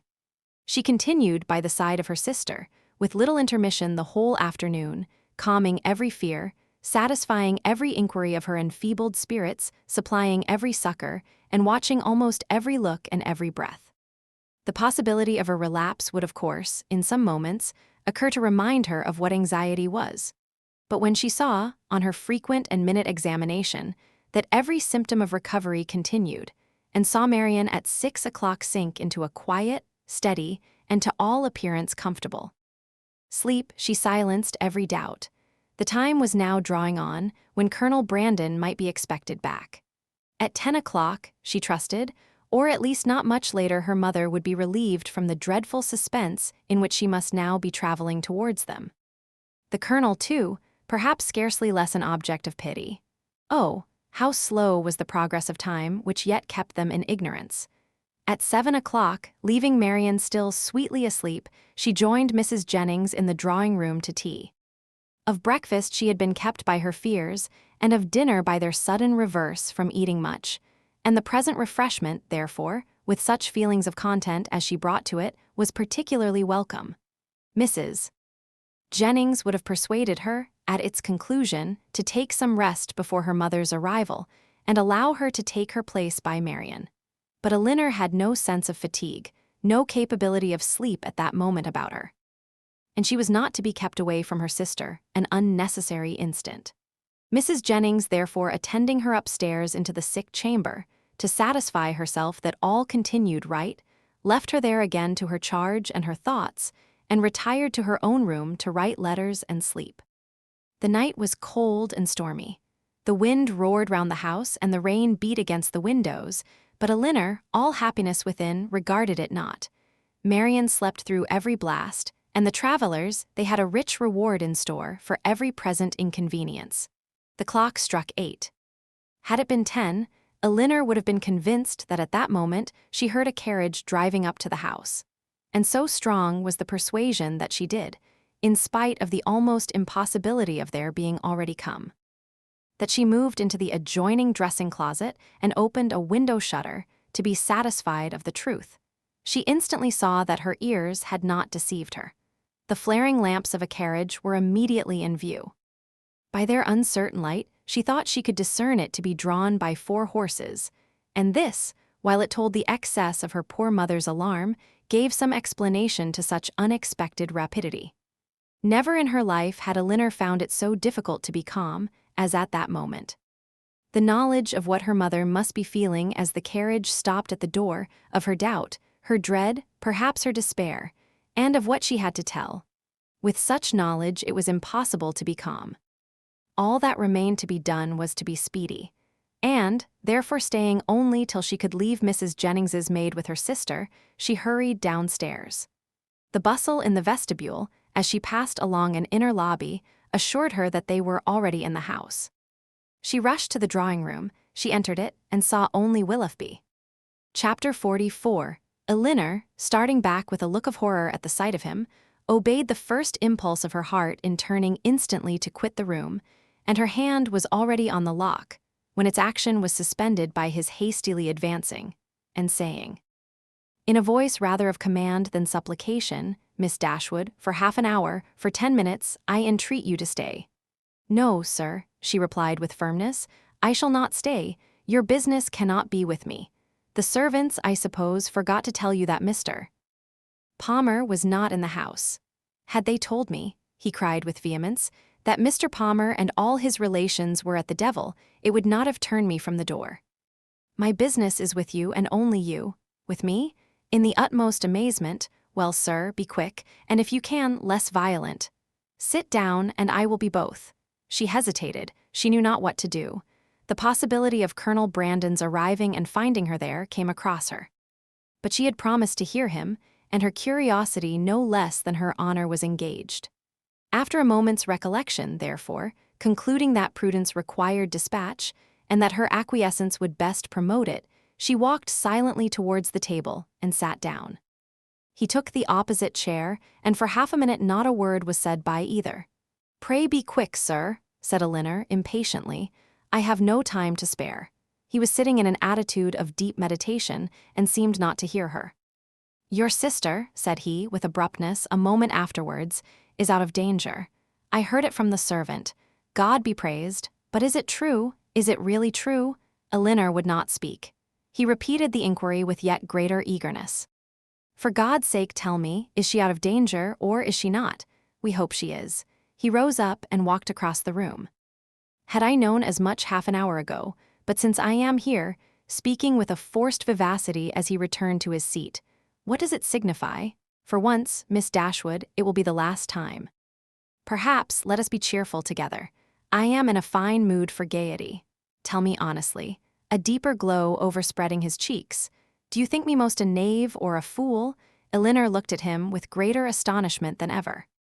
She began to think that he must be in liquor. The strangeness of such a visit, and of such manners, seemed no otherwise intelligible.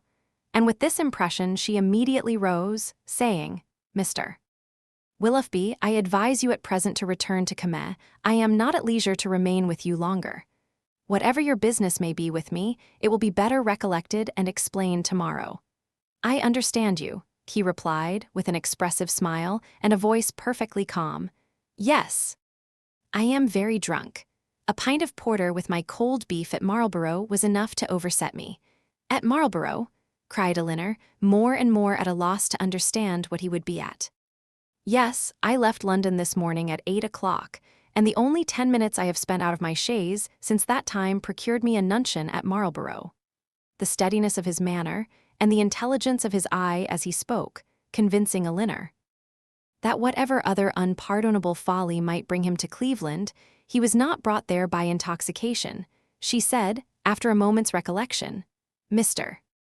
Willoughby, you ought to feel, and I certainly do, that after what has passed, your coming here in this manner and forcing yourself upon my notice requires a very particular excuse.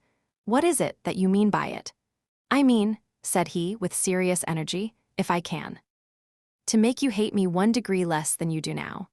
I mean to offer some kind of explanation, some kind of apology for the past, to open my whole heart to you, and by convincing you that though I have been always a blockhead, I have not been always a rascal.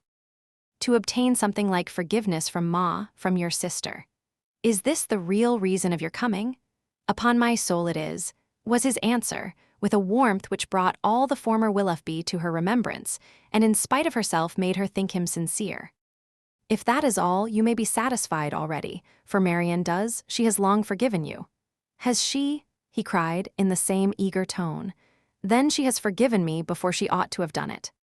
But she shall forgive me again, and on more reasonable grounds. Now will you listen to me?" Elinor bowed her assent. "I do not know," said he, after a pause of expectation on her side and thoughtfulness on his own, "how you may have accounted for my behavior to your sister, or what diabolical motive you may have imputed to me. Perhaps you will hardly think the better of me. It is worth the trial, however. And you shall hear everything. When I first became intimate in your family, I had no other intention, no other view in the acquaintance than to pass my time pleasantly while I was obliged to remain in Devonshire, more pleasantly than I had ever done before. Your sister's lovely person and interesting manners could not but please me, and her behavior to me almost from the first was of a kind. It is astonishing, when I reflect on what it was and what she was, that my heart should have been so insensible. But at first, I must confess, my vanity only was elevated by it. Careless of her happiness, thinking only of my own amusement, giving way to feelings which I had always been too much in the habit of indulging, I endeavored, by every means in my power, to make myself pleasing to her, without any design of returning her affection. Miss Dashwood, at this point, turning her eyes on him with the most angry contempt, stopped him by saying, "It is hardly worth while, Mr. Willoughby, for you to relate, or for me to listen any longer. Such a beginning as this cannot be followed by anything. Do not let me be pained by hearing anything more on the subject." "I insist on you hearing the whole of it," he replied. "My fortune was never large, and I had always been expensive, always in the habit of associating with people of better income than myself. Every year since my coming of age, or even before, I believe, had added to my debts, and though the death of my old cousin, Mrs. Smith, was to set me free, yet that event being uncertain, and possibly far distant, it had been for some time my intention to re-establish my circumstances by marrying a woman of fortune. To attach myself to your sister, therefore, was not a thing to be thought of, and with a meanness, selfishness, cruelty, which no indignant, no contemptuous look, even of yours, Miss Dashwood, can ever reprobate too much. I was acting in this manner, trying to engage her regard, without a thought of returning it. But one thing may be said for me. Even in that horrid state of selfish vanity, I did not know the extent of the injury I meditated, because I did not then know what it was to love. But have I ever known it? Well, may it be doubted, for, had I really loved, could I have sacrificed my feelings to vanity, to avarice? Or, what is more, could I have sacrificed hers? But I have done it.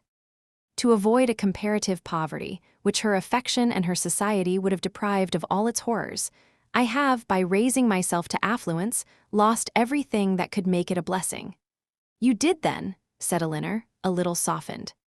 Believe yourself at one time attached to her, to have resisted such attractions, to have withstood such tenderness. Is there a man on earth who could have done it? Yes, I found myself, by insensible degrees, sincerely fond of her, and the happiest hours of my life were what I spent with her when I felt my intentions were strictly honorable and my feelings blameless.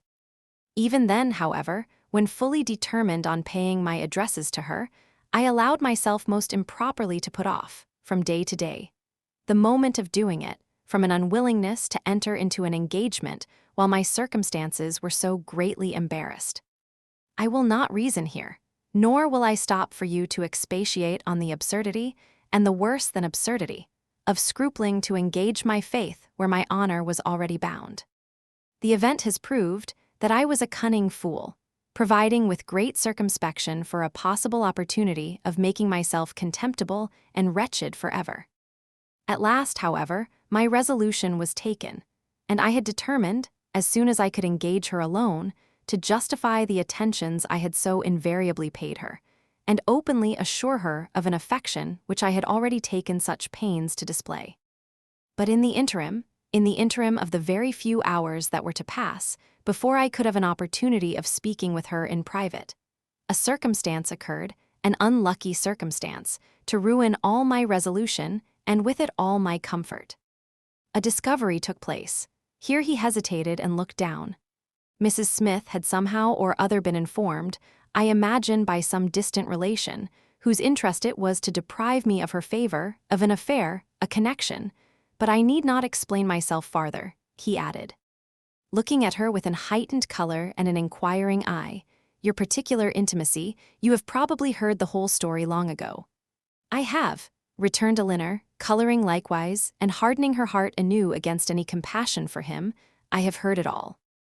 And how you will explain away any part of your guilt in that dreadful business, I confess is beyond my comprehension.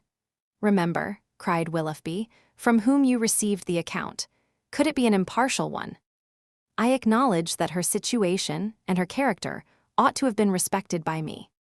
I do not mean to justify myself, but at the same time cannot leave you to suppose that I have nothing to urge, that because she was injured she was irreproachable, and because I was a libertine, she must be a saint.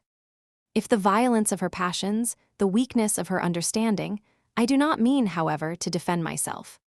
Her affection for me deserved better treatment, and I often, with great self-reproach, recall the tenderness which, for a very short time, had the power of creating any return. I heartily wish it had never been. But I have injured more than herself, and I have injured one whose affection for me, may I say it, was scarcely less warm than hers, and whose mind, oh, how infinitely superior. Your indifference, however, towards that unfortunate girl, I must say it, unpleasant to me as the discussion of such a subject may well be, your indifference is no apology for your cruel neglect of her. Do not think yourself excused by any weakness, any natural defect of understanding on her side, in the wanton cruelty so evident on yours. You must have known that while you were enjoying yourself in Devonshire pursuing fresh schemes, always gay, always happy, she was reduced to the extremest indigence. But, upon my soul, I did not know it. He warmly replied, I did not recollect that I had omitted to give her my direction, and common sense might have told her how to find it out. Well, sir, and what said Mrs. Smith? She taxed me with the offense at once, and my confusion may be guessed. The purity of her life, the formality of her notions, her ignorance of the world, everything was against me. The matter itself I could not deny, and vain was every endeavor to soften it. She was previously disposed, I believe, to doubt the morality of my conduct in general, and was moreover discontented with the very little attention, the very little portion of my time that I had bestowed on her in my present visit. In short, it ended in a total breach. By one measure, I might have saved myself. In the height of her morality, good woman, she offered to forgive the past if I would marry Eliza. That could not be, and I was formally dismissed from her favor and her house. The night following this affair, I was to go the next morning, was spent by me in deliberating on what my future conduct should be. The struggle was great, but it ended too soon. My affection for Marianne, my thorough conviction of her attachment to me, it was all insufficient to outweigh that dread of poverty, or get the better of those false ideas of the necessity of riches, which I was naturally inclined to feel, and expensive society had increased.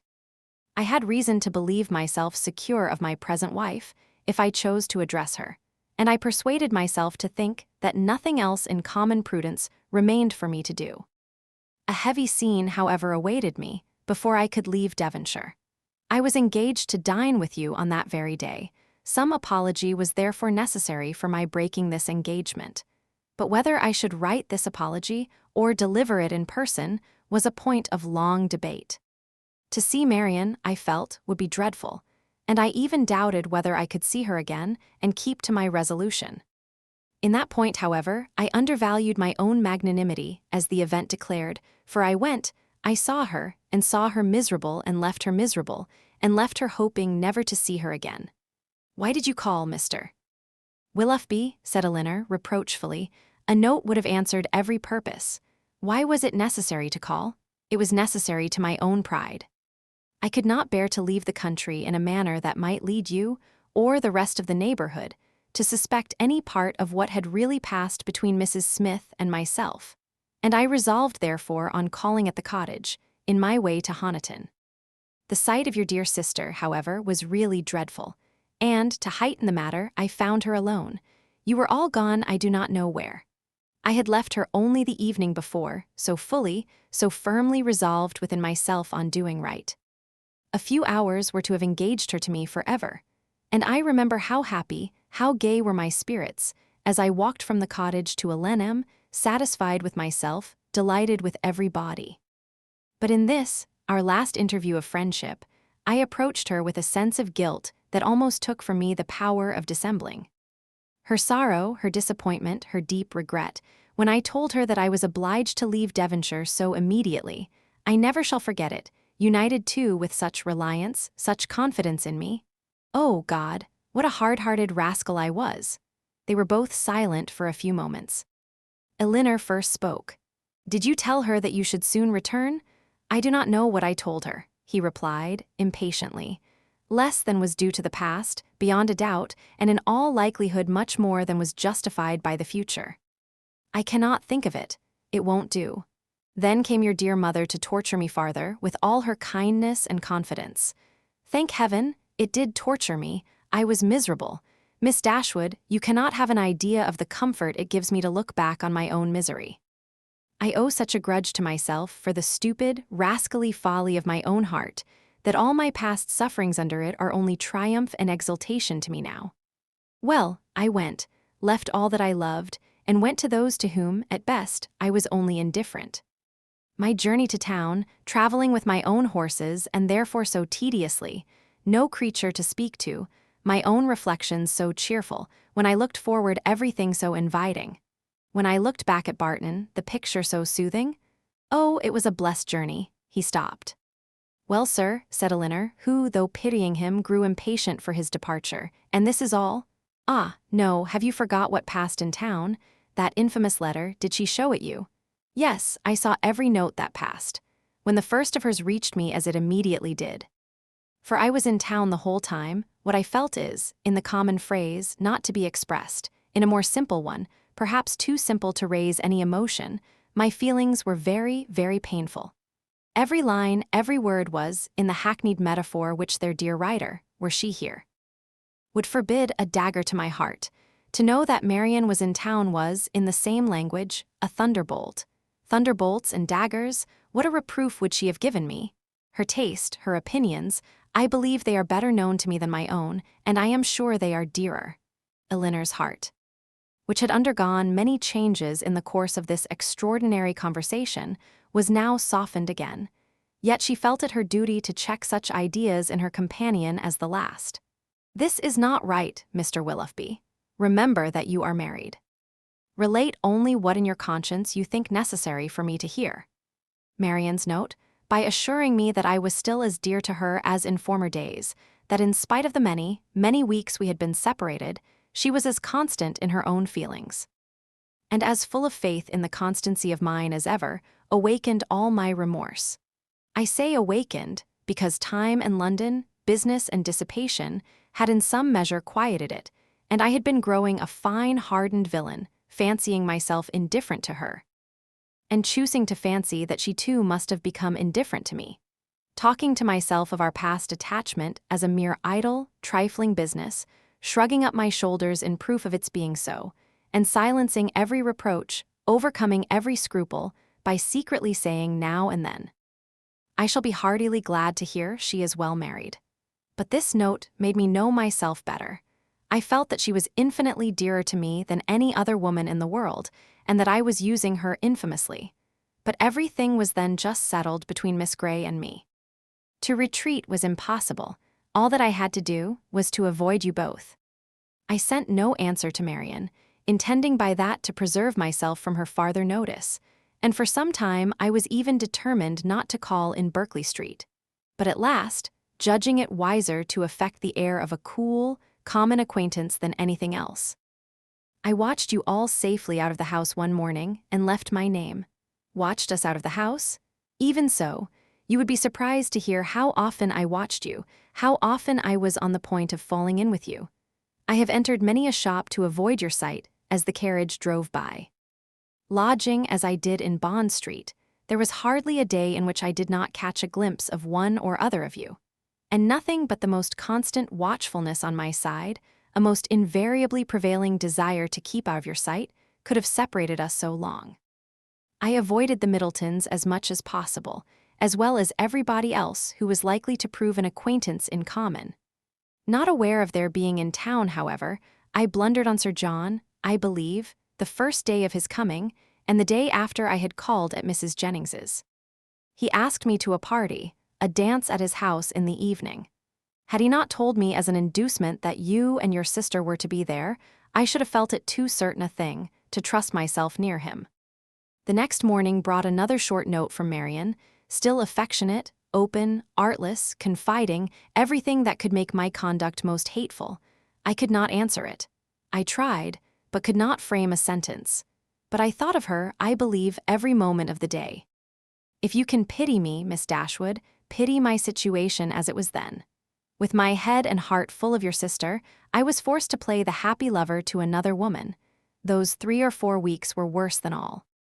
Well, at last, as I need not tell you, you were forced on me, and what a sweet figure I cut. What an evening of agony it was.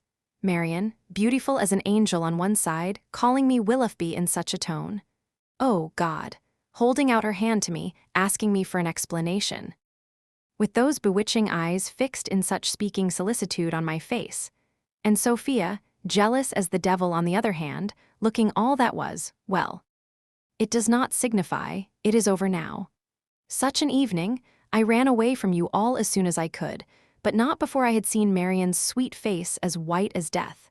That was the last look I ever had of her, the last manner in which she appeared to me. It was a horrid sight. Yet when I thought of her today as really dying, it was a kind of comfort to me to imagine that I knew exactly how she would appear to those who saw her last in this world. She was before me, constantly before me as I traveled, in the same look and hue. A short pause of mutual thoughtfulness succeeded. Willoughby, first rousing himself, broke it thus. Well, let me make haste and be gone. Your sister is certainly better, certainly out of danger, we are assured of it. Your poor mother, too, doting on Marianne. But the letter, Mr. Willoughby, your own letter, have you anything to say about that? Yes, that in particular. Your sister wrote to me again, you know, the very next morning. You saw what she said. I was breakfasting at the Ellisons, and her letter, with some others, was brought to me there from my lodgings. It happened to catch Sophia's eye before it caught mine. And its size, the elegance of the paper, the handwriting altogether, immediately gave her a suspicion. Some vague report had reached her before of my attachment to some young lady in Devonshire. And what had passed within her observation, the preceding evening had marked who the young lady was and made her more jealous than ever. Affecting that air of playfulness, therefore, which is delightful in a woman one loves, she opened the letter directly and read its contents. She was well paid for her impudence. She read what made her wretched. Her wretchedness I could have borne, but her passion, her malice, at all events it must be appeased. And, in short, what do you think of my wife's style of letter-writing? Delicate, tender, truly feminine, was it not? Your wife, the letter was in your own handwriting. Yes, but I had only the credit of servilely copying such sentences as I was ashamed to put my name to. The original was all her own happy thoughts and gentle diction. But what could I do? We were engaged, everything in preparation, the day almost fixed, but I am talking like a fool. Preparation. Day. In honest words, her money was necessary to me, and in a situation like mine, anything was to be done to prevent a rupture.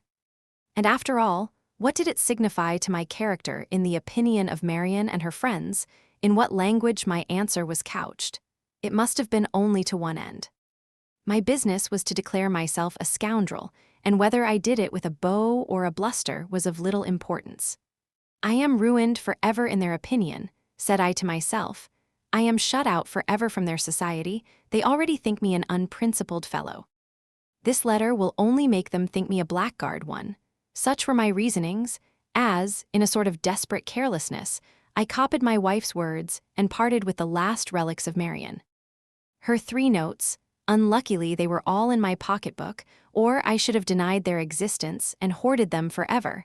I was forced to put them up and could not even kiss them.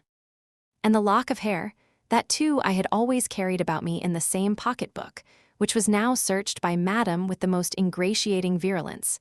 The dear lock, every memento was torn from me. You are very wrong, Mr. Willoughby, very blamable, said Elinor, while her voice, in spite of herself, betrayed her compassionate emotion. You ought not to speak in this way, either of Mrs. Willoughby or my sister. You had made your own choice. It was not forced on you. Your wife has a claim to your politeness, to your respect, at least. She must be attached to you, or she would not have married you. To treat her with unkindness, to speak of her slightingly is no atonement to Marianne, nor can I suppose it a relief to your own conscience. Do not talk to me of my wife, said he with a heavy sigh. She does not deserve your compassion. She knew I had no regard for her when we married. Well, married we were, and came down to Comem Magna to be happy, and afterwards returned to town to be gay. And now do you pity me, Miss Dashwood, or have I said all this to no purpose? Am I, be it only 1 degree, am I less guilty in your opinion than I was before? My intentions were not always wrong. Have I explained away any part of my guilt? Yes, you have certainly removed something a little. You have proved yourself, on the whole, less faulty than I had believed you. You have proved your heart less wicked, much less wicked. But I hardly know, the misery that you have inflicted, I hardly know what could have made it worse. Will you repeat to your sister, when she is recovered, what I have been telling you? Let me be a little lightened too in her opinion as well as in yours. You tell me that she has forgiven me already. Let me be able to fancy that a better knowledge of my heart and of my present feelings will draw from her a more spontaneous, more natural, more gentle, less dignified forgiveness. Tell her of my misery and my penitence. Tell her that my heart was never inconstant to her, and if you will, that at this moment she is dearer to me than ever. I will tell her all that is necessary to what may comparatively be called your justification. But you have not explained to me the particular reason of your coming now, nor how you heard of her illness. Last night, in Drury Lane lobby, I ran against Sir John Middleton, and when he saw who I was, for the first time these 2 months, he spoke to me. That he had cut me ever since my marriage, I had seen without surprise or resentment. Now, however, his good-natured, honest, stupid soul, full of indignation against me, and concern for your sister, could not resist the temptation of telling me what he knew ought to, though probably he did not think it would, vex me horridly. As bluntly as he could speak it, therefore, He told me that Marianne Dashwood was dying of a putrid fever at Cleveland, a letter that morning received from Mrs. Jennings declared her danger most imminent. The Palmers are all gone off in a fright, and see. I was too much shocked to be able to pass myself off as insensible even to the undiscerning Sir John. His heart was softened in seeing mine suffer, and so much of his ill will was done away, that when we parted, he almost shook me by the hand while he reminded me of an old promise about a pointer puppy. What I felt on hearing that your sister was dying, and dying too, believing me the greatest villain upon earth, scorning, hating me in her latest moments. For how could I tell what horrid projects might not have been imputed? One person I was sure would represent me as capable of anything. What I felt was dreadful. My resolution was soon made, and at 8 o'clock this morning I was in my carriage. Now you know all. Elinor made no answer. Her thoughts were silently fixed on the irreparable injury which too early an independence and its consequent habits of idleness, dissipation, and luxury had made in the mind, the character, the happiness of a man who, to every advantage of person and talents, united a disposition naturally open and honest, and a feeling, affectionate temper. The world had made him extravagant and vain. Extravagance and vanity had made him cold-hearted and selfish. Vanity, while seeking its own guilty triumph at the expense of another, had involved him in a real attachment, which extravagance, or at least its offspring, necessity, had required to be sacrificed. Each faulty propensity in leading him to evil had led him likewise to punishment. The attachment from which against honor, against feeling, against every better interest he had outwardly torn himself, now, when no longer allowable, governed every thought, and the connection, for the sake of which he had, with little scruple, left her sister to misery, was likely to prove a source of unhappiness to himself, of a far more incurable nature. From a reverie of this kind she was recalled at the end of some minutes by Willoughby, who, rousing himself from a reverie at least equally painful, started up in preparation for going and said, "There is no use in staying here, I must be off." "Are you going back to town?" "No, to Comem Magna. I have business there, from thence to town in a day or two. Good-bye." He held out his hand. She could not refuse to give him hers. He pressed it with affection. "And you do think something better of me than you did," said he, letting it fall, and leaning against the mantelpiece as if forgetting he was to go. Elinor assured him that she did, that she forgave, pitied, wished him well, was even interested in his happiness, and added some gentle counsel as to the behavior most likely to promote it. His answer was not very encouraging. "As to that," said he, "I must rub through the world as well as I can. Domestic happiness is out of the question. If, however, I am allowed to think that you and yours feel an interest in my fate and actions, it may be the means, it may put me on my guard, at least it may be something to live for. Marianne, to be sure, is lost to me forever. Were I even by any blessed chance at liberty again," Elinor stopped him with a reproof. "Well," he replied, "once more good-bye. I shall now go away and live in dread of one event." "What do you mean?" "Your sister's marriage. You are very wrong. She can never be more lost to you than she is now, but she will be gained by someone else. And if that someone should be the very he whom, of all others, I could least bear, but I will not stay to rob myself of all your compassionate goodwill, by showing that where I have most injured I can least forgive. Good-bye, God bless you." And with these words he almost ran out of the room. Chapter 45. Elinor, for some time after he left her, for some time even after the sound of his carriage had died away, remained too much oppressed by a crowd of ideas, widely differing in themselves, but of which sadness was the general result, to think even of her sister. Willoughby, he, whom only half an hour ago she had abhorred as the most worthless of men. Willoughby, in spite of all his faults, excited a degree of commiseration for the sufferings produced by them, which made her think of him as now separated forever from her family, with a tenderness, a regret. Rather in proportion, as she soon acknowledged within herself, to his wishes than to his merits. She felt that his influence over her mind was heightened by circumstances which ought not in reason to have weight, by that person of uncommon attraction, that open, affectionate, and lively manner which it was no merit to possess, and by that still ardent love for Marianne, which it was not even innocent to indulge. But she felt that it was so, long before she could feel his influence less. When at last she returned to the unconscious Marianne, she found her just awaking, refreshed by so long and sweet a sleep to the extent of her hopes. Elinor's heart was full. The past, the present, the future, Willoughby's visit, Marianne's safety, and her mother's expected arrival, threw her altogether into an agitation of spirits, which kept off every indication of fatigue, and made her only fearful of betraying herself to her sister.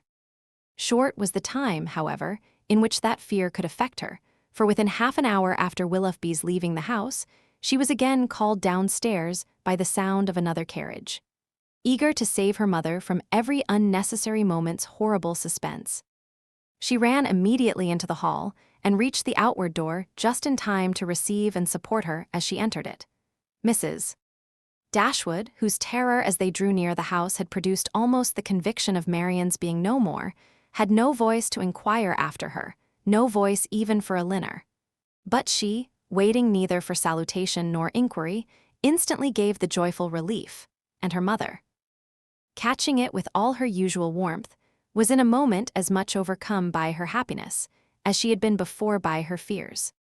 She was supported into the drawing-room between her daughter and her friend, and there, shedding tears of joy, though still unable to speak, embraced Elinor again and again, turning from her at intervals to press Colonel Brandon's hand, with a look which spoke at once her gratitude and her conviction of his sharing with herself in the bliss of the moment. He shared it, however, in a silence even greater than her own. As soon as Mrs. Dashwood had recovered herself, to see Marianne was her first desire, and in 2 minutes she was with her beloved child, rendered dearer to her than ever by absence, unhappiness, and danger. Elinor's delight, as she saw what each felt in the meeting, was only checked by an apprehension of its robbing Marianne of farther sleep. But Mrs. Dashwood could be calm, could be even prudent, when the life of a child was at stake, and Marianne, satisfied in knowing her mother was near her, and conscious of being too weak for conversation, submitted readily to the silence and quiet prescribed by every nurse around her. Mrs. Dashwood would sit up with her all night, and Elinor, in compliance with her mother's entreaty, went to bed. But the rest, which one night entirely sleepless, and many hours of the most wearing anxiety seemed to make requisite, was kept off by irritation of spirits. Willoughby, poor Willoughby, as she now allowed herself to call him, was constantly in her thoughts. She would not but have heard his vindication for the world, and now blamed, now acquitted herself for having judged him so harshly before. But her promise of relating it to her sister was invariably painful. She dreaded the performance of it, dreaded what its effect on Marianne might be, doubted whether after such an explanation she could ever be happy with another, and for a moment wished Willoughby a widower. Then, remembering Colonel Brandon, reproved herself, felt that to his sufferings and his constancy far more than to his rivals, the reward of her sister was due, and wished anything rather than Mrs. Willoughby's death. The shock of Colonel Brandon's errand at Barton had been much softened to Mrs. Dashwood by her own previous alarm, for so great was her uneasiness about Marianne that she had already determined to set out for Cleveland on that very day, without waiting for any further intelligence, and had so far settled her journey before his arrival that the Careys were then expected every moment to fetch Margaret away, as her mother was unwilling to take her where there might be infection. Marianne continued to mend every day, and the brilliant cheerfulness of Mrs. Dashwood's looks and spirits proved her to be, as she repeatedly declared herself, one of the happiest women in the world. Elinor could not hear the declaration, nor witness its proofs without sometimes wondering whether her mother ever recollected Edward. But Mrs. Dashwood, trusting to the temperate account of her own disappointment which Elinor had sent her, was led away by the exuberance of her joy to think only of what would increase it. Marianne was restored to her from a danger in which, as she now began to feel, her own mistaken judgment in encouraging the unfortunate attachment to Willoughby had contributed to place her. And in her recovery she had yet another source of joy unthought of by Elinor. It was thus imparted to her as soon as any opportunity of private conference between them occurred. "At last we are alone. My Elinor, you do not yet know all my happiness. Colonel Brandon loves Marianne. He has told me so himself. Her daughter, feeling by turns both pleased and pained, surprised and not surprised, was all silent attention. You are never like me, dear Elinor, or I should wonder at your composure now. Had I sat down to wish for any possible good to my family, I should have fixed on Colonel Brandon's marrying one of you as the object most desirable. And I believe Marianne will be the most happy with him of the two.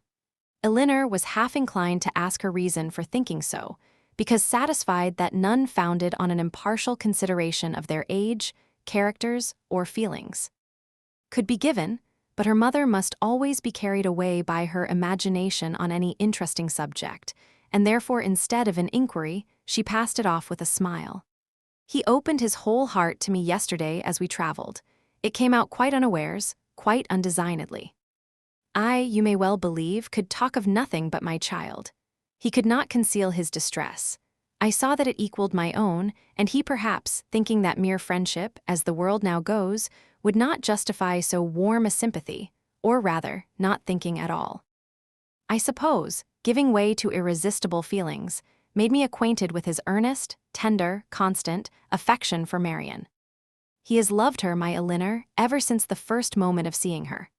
Here, however, Elinor perceived, not the language, not the professions of Colonel Brandon, but the natural embellishments of her mother's active fancy, which fashioned everything delightful to her as it chose.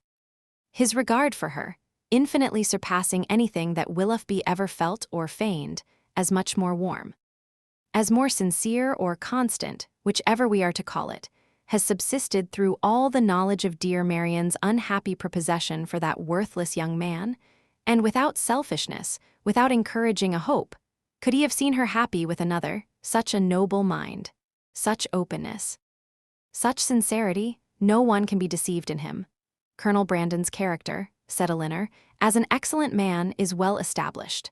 I know it is, replied her mother seriously, or after such a warning, I should be the last to encourage such affection or even to be pleased by it. But his coming for me as he did, with such active, such ready friendship, is enough to prove him one of the worthiest of men. His character, however, answered Elinor, does not rest on one act of kindness, to which his affection for Marianne, were humanity out of the case, would have prompted him. To Mrs. Jennings, to the Middletons, he has been long and intimately known. They equally love and respect him, and even my own knowledge of him, though lately acquired, is very considerable.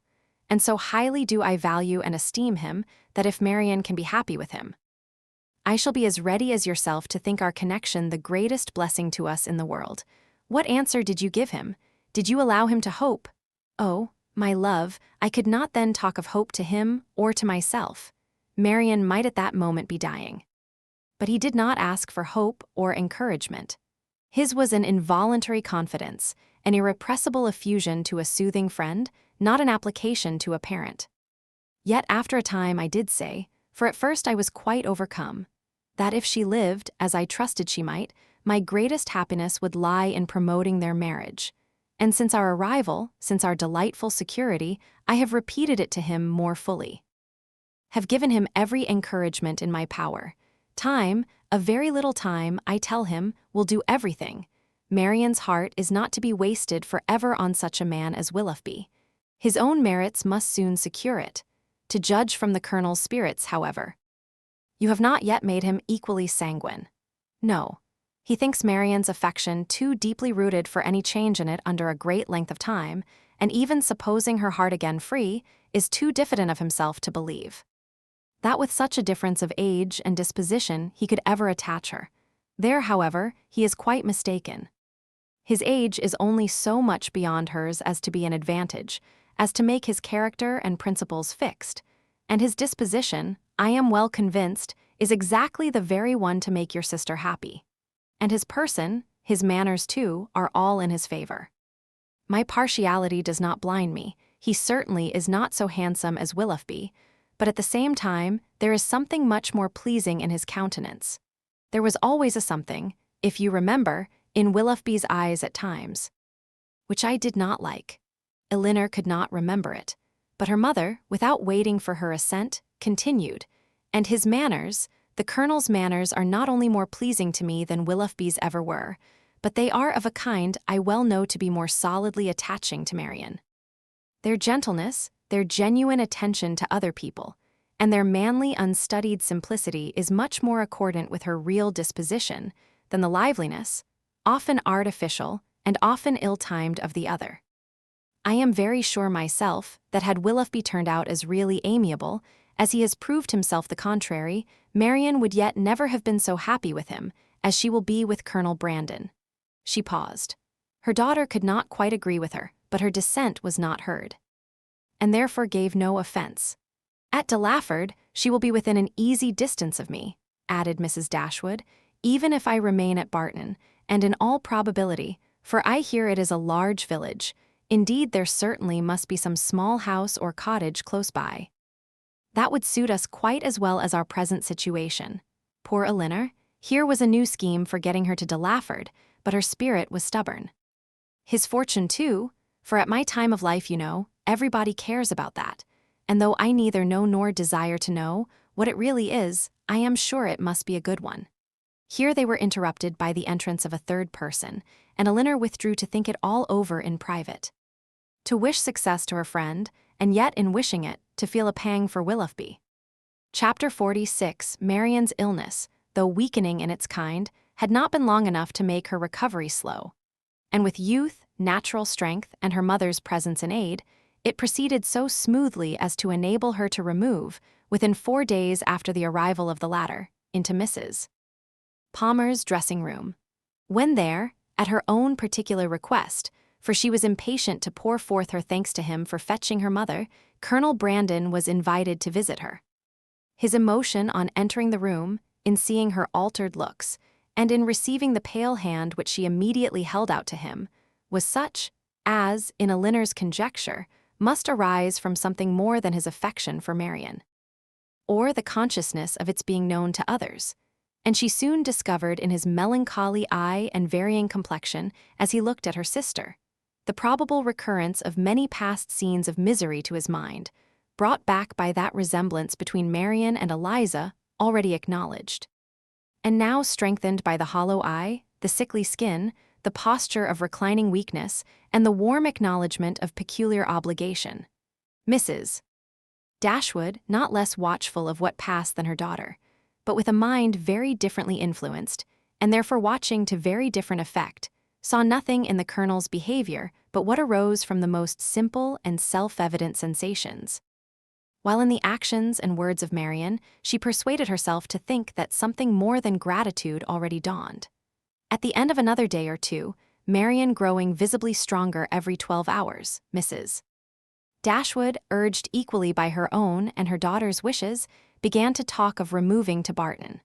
On her measures depended those of her two friends, Mrs. Jennings could not quit Cleveland during the Dashwood stay, and Colonel Brandon was soon brought, by their united request, to consider his own abode there as equally determinate, if not equally indispensable. At his and Mrs. Jennings's united request in return, Mrs. Dashwood was prevailed on to accept the use of his carriage on her journey back, for the better accommodation of her sick child, and the Colonel, at the joint invitation of Mrs. Dashwood and Mrs. Jennings, whose active good nature made her friendly and hospitable for other people as well as herself, engaged with pleasure to redeem it by a visit at the cottage, in the course of a few weeks. The day of separation and departure arrived, and Marianne, after taking so particular and lengthened a leave of Mrs. Jennings, one so earnestly grateful, so full of respect and kind wishes as seemed due to her own heart from a secret acknowledgment of past inattention, and bidding Colonel Brandon farewell with a cordiality of a friend, was carefully assisted by him into the carriage, of which he seemed anxious that she should engross at least half. Mrs. Dashwood and Elinor then followed, and the others were left by themselves to talk of the travelers and feel their own dullness, till Mrs. Jennings was summoned to her chaise to take comfort in the gossip of her maid for the loss of her two young companions, and Colonel Brandon immediately afterwards took his solitary way to Delaford. The Dashwoods were 2 days on the road, and Marianne bore her journey on both, without essential fatigue. everything that the most zealous affection, the most solicitous care could do to render her comfortable, was the office of each watchful companion, and each found their reward in her bodily ease and her calmness of spirits. To Elinor, the observation of the latter was particularly grateful. She, who had seen her week after week so constantly suffering, oppressed by anguish of heart which she had neither courage to speak of, nor fortitude to conceal, now saw with a joy, which no other could equally share, an apparent composure of mind which, in being the result, as she trusted, of serious reflection, must eventually lead her to contentment and cheerfulness. As they approached Barton, indeed, and entered on scenes of which every field and every tree brought some peculiar, some painful recollection, she grew silent and thoughtful, and turning away her face from their notice, sat earnestly gazing through the window. But here Elinor could neither wonder nor blame, and when she saw, as she assisted Marianne from the carriage, that she had been crying, she saw only an emotion too natural in itself to raise anything less tender than pity, and in its unobtrusiveness entitled to praise. In the whole of her subsequent manner, she traced the direction of a mind awakened to reasonable exertion. For no sooner had they entered their common sitting-room than Marianne turned her eyes around it with a look of resolute firmness, as if determined at once to accustom herself to the sight of every object with which the remembrance of Willoughby could be connected. She said little, but every sentence aimed at cheerfulness, and though a sigh sometimes escaped her, it never passed away without the atonement of a smile. After dinner, she would try her pianoforte. She went to it, but the music on which her eye first rested was an opera, procured for her by Willoughby, containing some of their favorite duets and bearing on its outward leaf her own name in his handwriting. That would not do.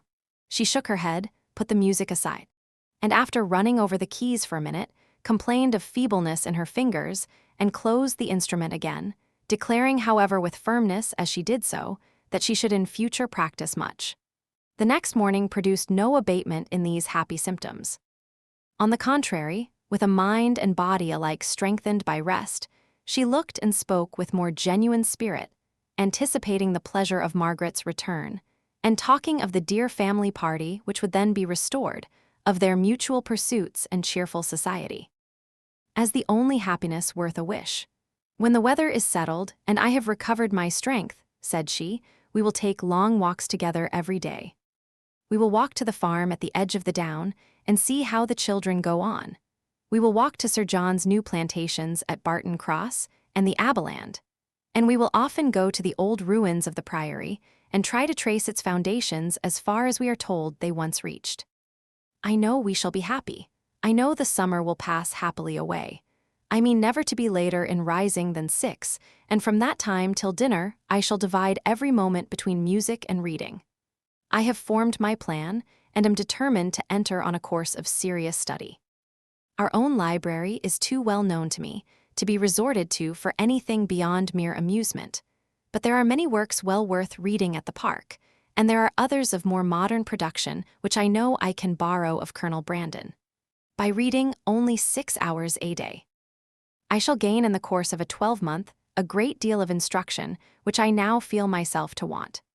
Elinor honored her for a plan which originated so nobly as this, though smiling to see the same eager fancy which had been leading her to the extreme of languid indolence and selfish repining, now at work in introducing excess into a scheme of such rational employment and virtuous self-control. Her smile, however, changed to a sigh when she remembered that promise to Willoughby was yet unfulfilled, and feared she had that to communicate which might again unsettle the mind of Marianne, and ruin, at least for a time, this fair prospect of busy tranquillity. Willing, therefore, to delay the evil hour, she resolved to wait till her sister's health were more secure before she appointed it. But the resolution was made only to be broken. Marianne had been 2 or 3 days at home, before the weather was fine enough for an invalid like herself to venture out.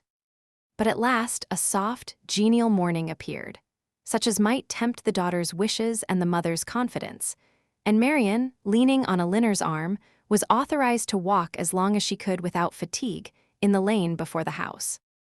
The sisters set out at a pace, slow as the feebleness of Marianne in an exercise hitherto untried since her illness required. And they had advanced only so far beyond the house as to admit a full view of the hill, the important hill behind, when pausing with her eyes turned towards it. Marianne calmly said, "There, exactly there," pointing with one hand, "on that projecting mound, there I fell, and there I first saw Willoughby." Her voice sunk with the word, but presently reviving, she added, "I am thankful to find that I can look with so little pain on the spot. Shall we ever talk on that subject, Elinor?" Hesitatingly it was said. "Or will it be wrong? I can talk of it now, I hope, as I ought to do." Elinor tenderly invited her to be open. "As for regret," said Marianne, "I have done with that as far as he is concerned. I do not mean to talk to you of what my feelings have been for him, but what they are now. At present, if I could be satisfied on one point, if I could be allowed to think that he was not always acting a part, not always deceiving me, but above all, if I could be assured that he never was so very wicked as my fears have sometimes fancied him, since the story of that unfortunate girl—" She stopped. Elinor joyfully treasured her words as she answered, "If you could be assured of that, you think you should be easy." "Yes. My peace of mind is doubly involved in it, for not only is it horrible to suspect a person, who has been what he has been to me, of such designs, but what must it make me appear to myself? What in a situation like mine, but a most shamefully unguarded affection could expose me to? How then?" Asked her sister, "Would you account for his behavior?" "I would suppose him. Oh, how gladly would I suppose him, only fickle, very, very fickle." Elinor said no more.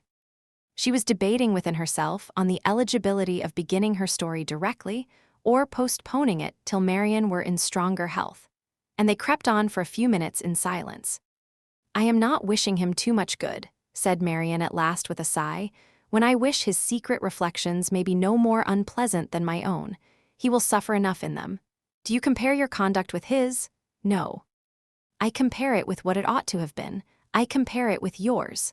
Our situations have borne little resemblance. They have borne more than our conduct. Do not, my dearest Elinor, let your kindness defend what I know your judgment must censure. My illness has made me think. It has given me leisure and calmness for serious recollection. Long before I was enough recovered to talk, I was perfectly able to reflect. I considered the past. I saw in my own behavior, since the beginning of our acquaintance with him last autumn, nothing but a series of imprudence towards myself and want of kindness to others. I saw that my own feelings had prepared my sufferings, and that my want of fortitude under them had almost led me to the grave. My illness, I well knew, had been entirely brought on by myself by such negligence of my own health, as I had felt even at the time to be wrong. Had I died, it would have been self-destruction. I did not know my danger till the danger was removed. But with such feelings as these reflections gave me, I wonder at my recovery, wonder that the very eagerness of my desire to live, to have time for atonement to my God, and to you all, did not kill me at once. Had I died, in what peculiar misery should I have left you, my nurse, my friend, my sister? You, who had seen all the fretful selfishness of my latter days, who had known all the murmurings of my heart, how should I have lived in your remembrance? My mother too. How could you have consoled her? I cannot express my own abhorrence of myself. Whenever I looked towards the past, I saw some duty neglected or some failing indulged. Every body seemed injured by me. The kindness, the unceasing kindness of Mrs. Jennings, I had repaid with ungrateful contempt. To the Middletons, to the Palmers, the Steeles, to every common acquaintance even, I had been insolent and unjust, with a heart hardened against their merits and a temper irritated by their very attention. To John, to Fanny, yes, even to them, little as they deserve. I had given less than their due. But you above all, above my mother, had been wronged by me. I, and only I, knew your heart and its sorrows, yet to what did it influence me? Not to any compassion that could benefit you or myself. Your example was before me, but to what avail?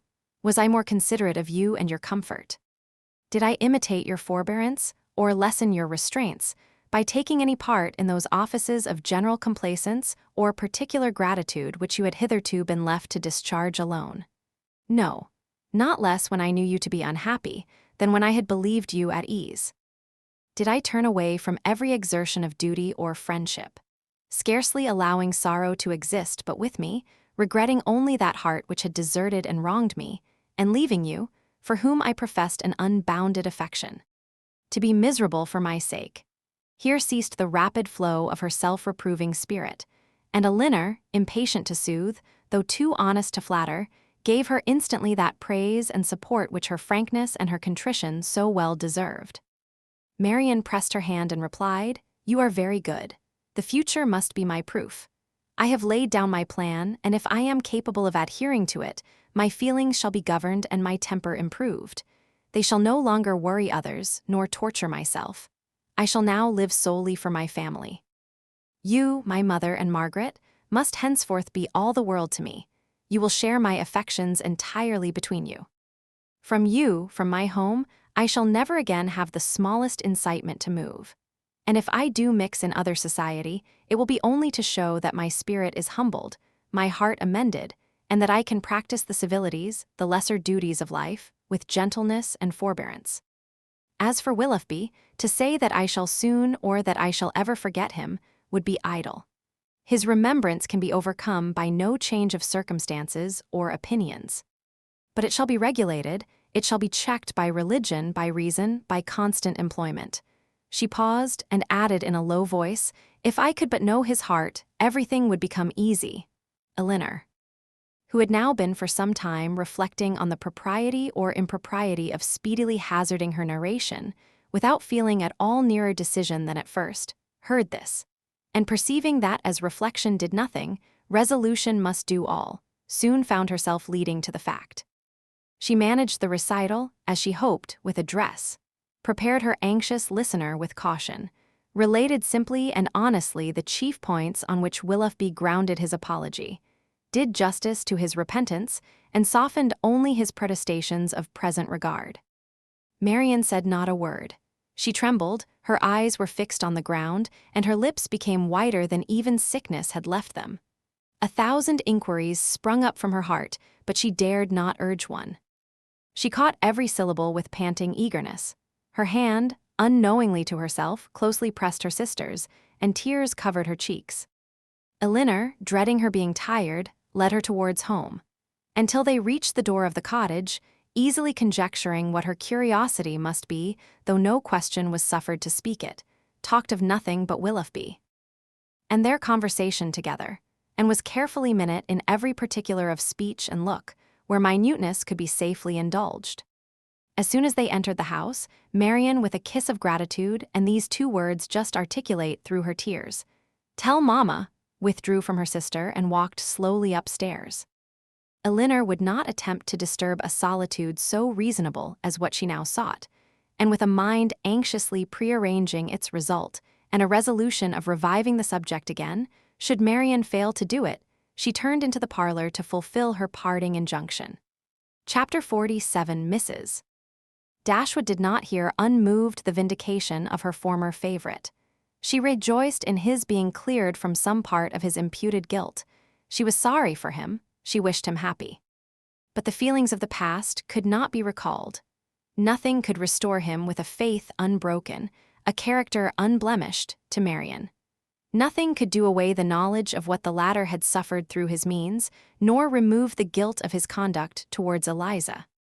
Nothing could replace him, therefore, in her former esteem, nor injure the interests of Colonel Brandon. Had Mrs. Dashwood, like her daughter, heard Willoughby's story from himself, had she witnessed his distress, and been under the influence of his countenance and his manner, it is probable that her compassion would have been greater. But it was neither in Elinor's power, nor in her wish, to rouse such feelings in another, by her retailed explanation, as had at first been called forth in herself. Reflection had given calmness to her judgment, and sobered her own opinion of Willoughby's deserts. She wished, therefore, to declare only the simple truth, and lay open such facts as were really due to his character, without any embellishment of tenderness to lead the fancy astray. In the evening, when they were all 3 together, Marianne began voluntarily to speak of him again. But that it was not without an effort. The restless, unquiet thoughtfulness in which she had been for some time previously sitting, her rising color, as she spoke, and her unsteady voice, plainly showed, "I wish to assure you both," said she, "that I see everything as you can desire me to do." Mrs. Dashwood would have interrupted her instantly with soothing tenderness, had not Elinor, who really wished to hear her sister's unbiased opinion by an eager sign, engaged her silence. Marianne slowly continued, "It is a great relief to me. What Elinor told me this morning, I have now heard exactly what I wished to hear." For some moments her voice was lost, but recovering herself, she added, and with greater calmness than before, "I am now perfectly satisfied. I wish for no change. I never could have been happy with him, after knowing, as sooner or later I must have known, all this. I should have had no confidence, no esteem. Nothing could have done it away to my feelings." I know it," cried her mother. "Happy with a man of libertine practices, with one who so injured the peace of the dearest of our friends and the best of men. No, my Marianne has not a heart to be made happy with such a man. Her conscience, her sensitive conscience, would have felt all that the conscience of her husband ought to have felt." Marianne sighed and repeated, "I wish for no change." "You consider the matter," said Elinor, "exactly as a good mind and a sound understanding must consider it, and I dare say you perceive, as well as myself, not only in this, but in many other circumstances, reason enough to be convinced that your marriage must have involved you in many certain troubles and disappointments, in which you would have been poorly supported by an affection, on his side, much less certain. Had you married, you must have been always poor. His expensiveness is acknowledged even by himself, and his whole conduct declares that self-denial is a word hardly understood by him. His demands and your inexperience together, on a small, very small income, must have brought on distresses which would not be the less grievous to you, from having been entirely unknown and unthought of before. Your sense of honor and honesty would have led you, I know, when aware of your situation, to attempt all the economy that would appear to you possible. And, perhaps, as long as your frugality retrenched only on your own comfort, you might have been suffered to practice it. But beyond that, and how little could the utmost of your single management do to stop the ruin which had begun before your marriage? Beyond that, had you endeavored, however reasonably, to abridge his enjoyments, is it not to be feared that instead of prevailing on feelings so selfish to consent to it, you would have lessened your own influence on his heart, and made him regret the connection which had involved him in such difficulties? Marianne's lips quivered, and she repeated the word selfish, in a tone that implied, "Do you really think him selfish?" "The whole of his behavior," replied Elinor, "from the beginning to the end of the affair, has been grounded on selfishness.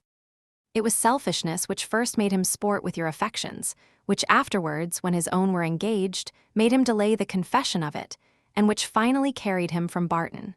His own enjoyment, or his own ease, was, in every particular, his ruling principle." "It is very true.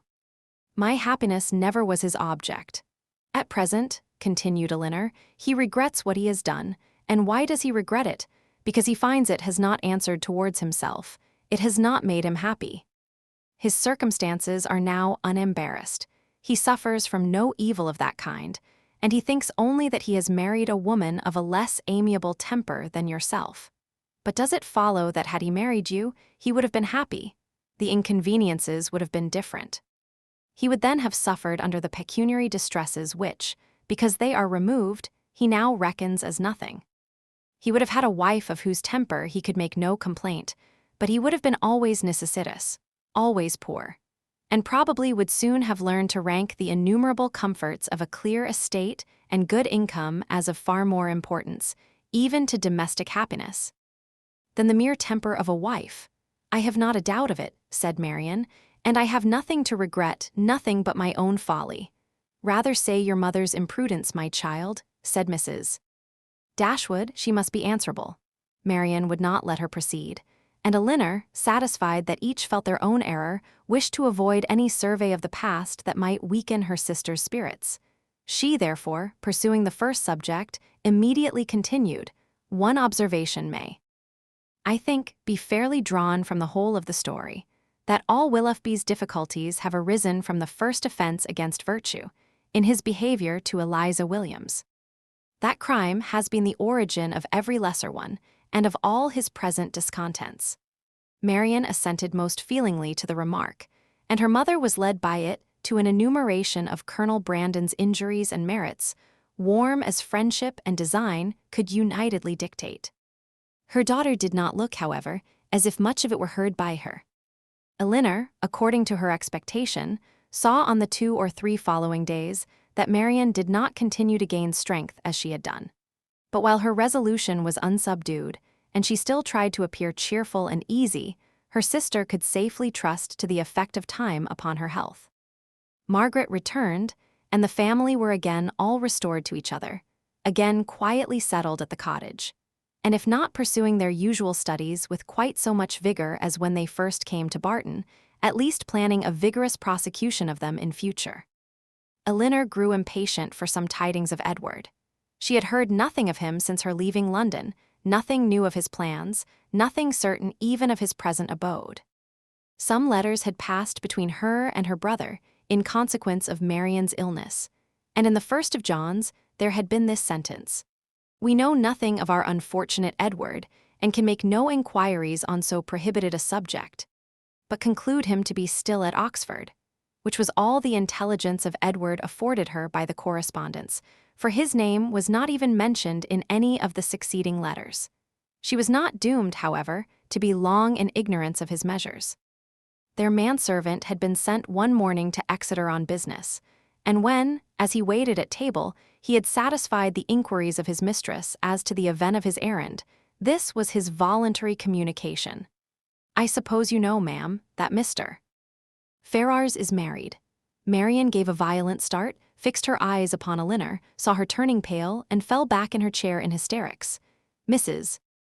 Dashwood, whose eyes, as she answered the servant's inquiry, had intuitively taken the same direction, was shocked to perceive by Elinor's countenance how much she really suffered, and a moment afterwards, alike distressed by Marianne's situation, knew not on which child to bestow her principal attention. The servant, who saw only that Miss Marianne was taken ill, had sense enough to call one of the maids, who, with Mrs. Dashwood's assistance, supported her into the other room. By that time, Marianne was rather better, and her mother, leaving her to the care of Margaret and the maid, returned to Elinor, who, though still much disordered, had so far recovered the use of her reason and voice as to be just beginning an inquiry of Thomas as to the source of his intelligence. Mrs. Dashwood immediately took all that trouble on herself, and Elinor had the benefit of the information without the exertion of seeking it. "Who told you that Mr. Ferrars was married, Thomas?" "I see Mr. Ferrars myself, ma'am, this morning in Exeter, and his lady too, Miss Steele, as was. They was stopping in a chaise at the door of the New London Inn, as I went there with a message from Sally at the Park to her brother, who is one of the post-boys. I happened to look up as I went by the chaise, and so I see directly it was the youngest Miss Steele. So I took off my hat, and she knew me and called to me, and inquired after you, ma'am, and the young ladies, especially Miss Marianne, and bid me I should give her compliments and Mr. Ferrars's their best compliments and service, and how sorry they was they had not time to come on and see you, but they was in a great hurry to go forwards, for they was going further down for a little while, but howsver, when they come back, they'd make sure to come and see you. But did she tell you she was married, Thomas?" "Yes, ma'am. She smiled, and said how she had changed her name since she was in these parts. She was always a very affable and free-spoken young lady, and very civil behaved. So I made free to wish her joy. Was Mr. Ferrars in the carriage with her?" "Yes, ma'am. I just see him leaning back in it, but he did not look up. He never was a gentleman much for talking." Elinor's heart could easily account for his not putting himself forward, and Mrs. Dashwood probably found the same explanation. "Was there no one else in the carriage?" "No, ma'am, only they two." "Do you know where they came from?" "They come straight from town, as Miss Lucy, Mrs. Ferrars, told me." "And are they going farther westward?" "Yes, ma'am, but not to bide long. They will soon be back again, and then they'd be sure and call here." Mrs. Dashwood now looked at her daughter, but Elinor knew better than to expect them. She recognized the whole of Lucy in the message, and was very confident that Edward would never come near them. She observed in a low voice to her mother that they were probably going down to Mr. Pratt's, near Plymouth. Thomas's intelligence seemed over. Elinor looked as if she wished to hear more. Did you see them off before you came away? No, ma'am, the horses were just coming out, but I could not bide any longer. I was afraid of being late. Did Mrs. Ferrars look well? Yes, ma'am, she said how she was very well, and to my mind she was always a very handsome young lady, and she seemed vastly contented.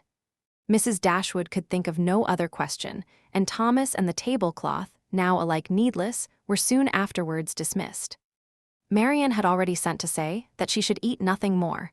Mrs.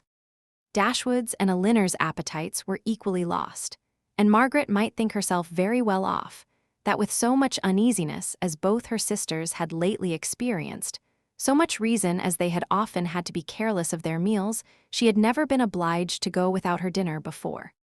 When the dessert and the wine were arranged, and Mrs. Dashwood and Elinor were left by themselves, they remained long together in a similarity of thoughtfulness and silence.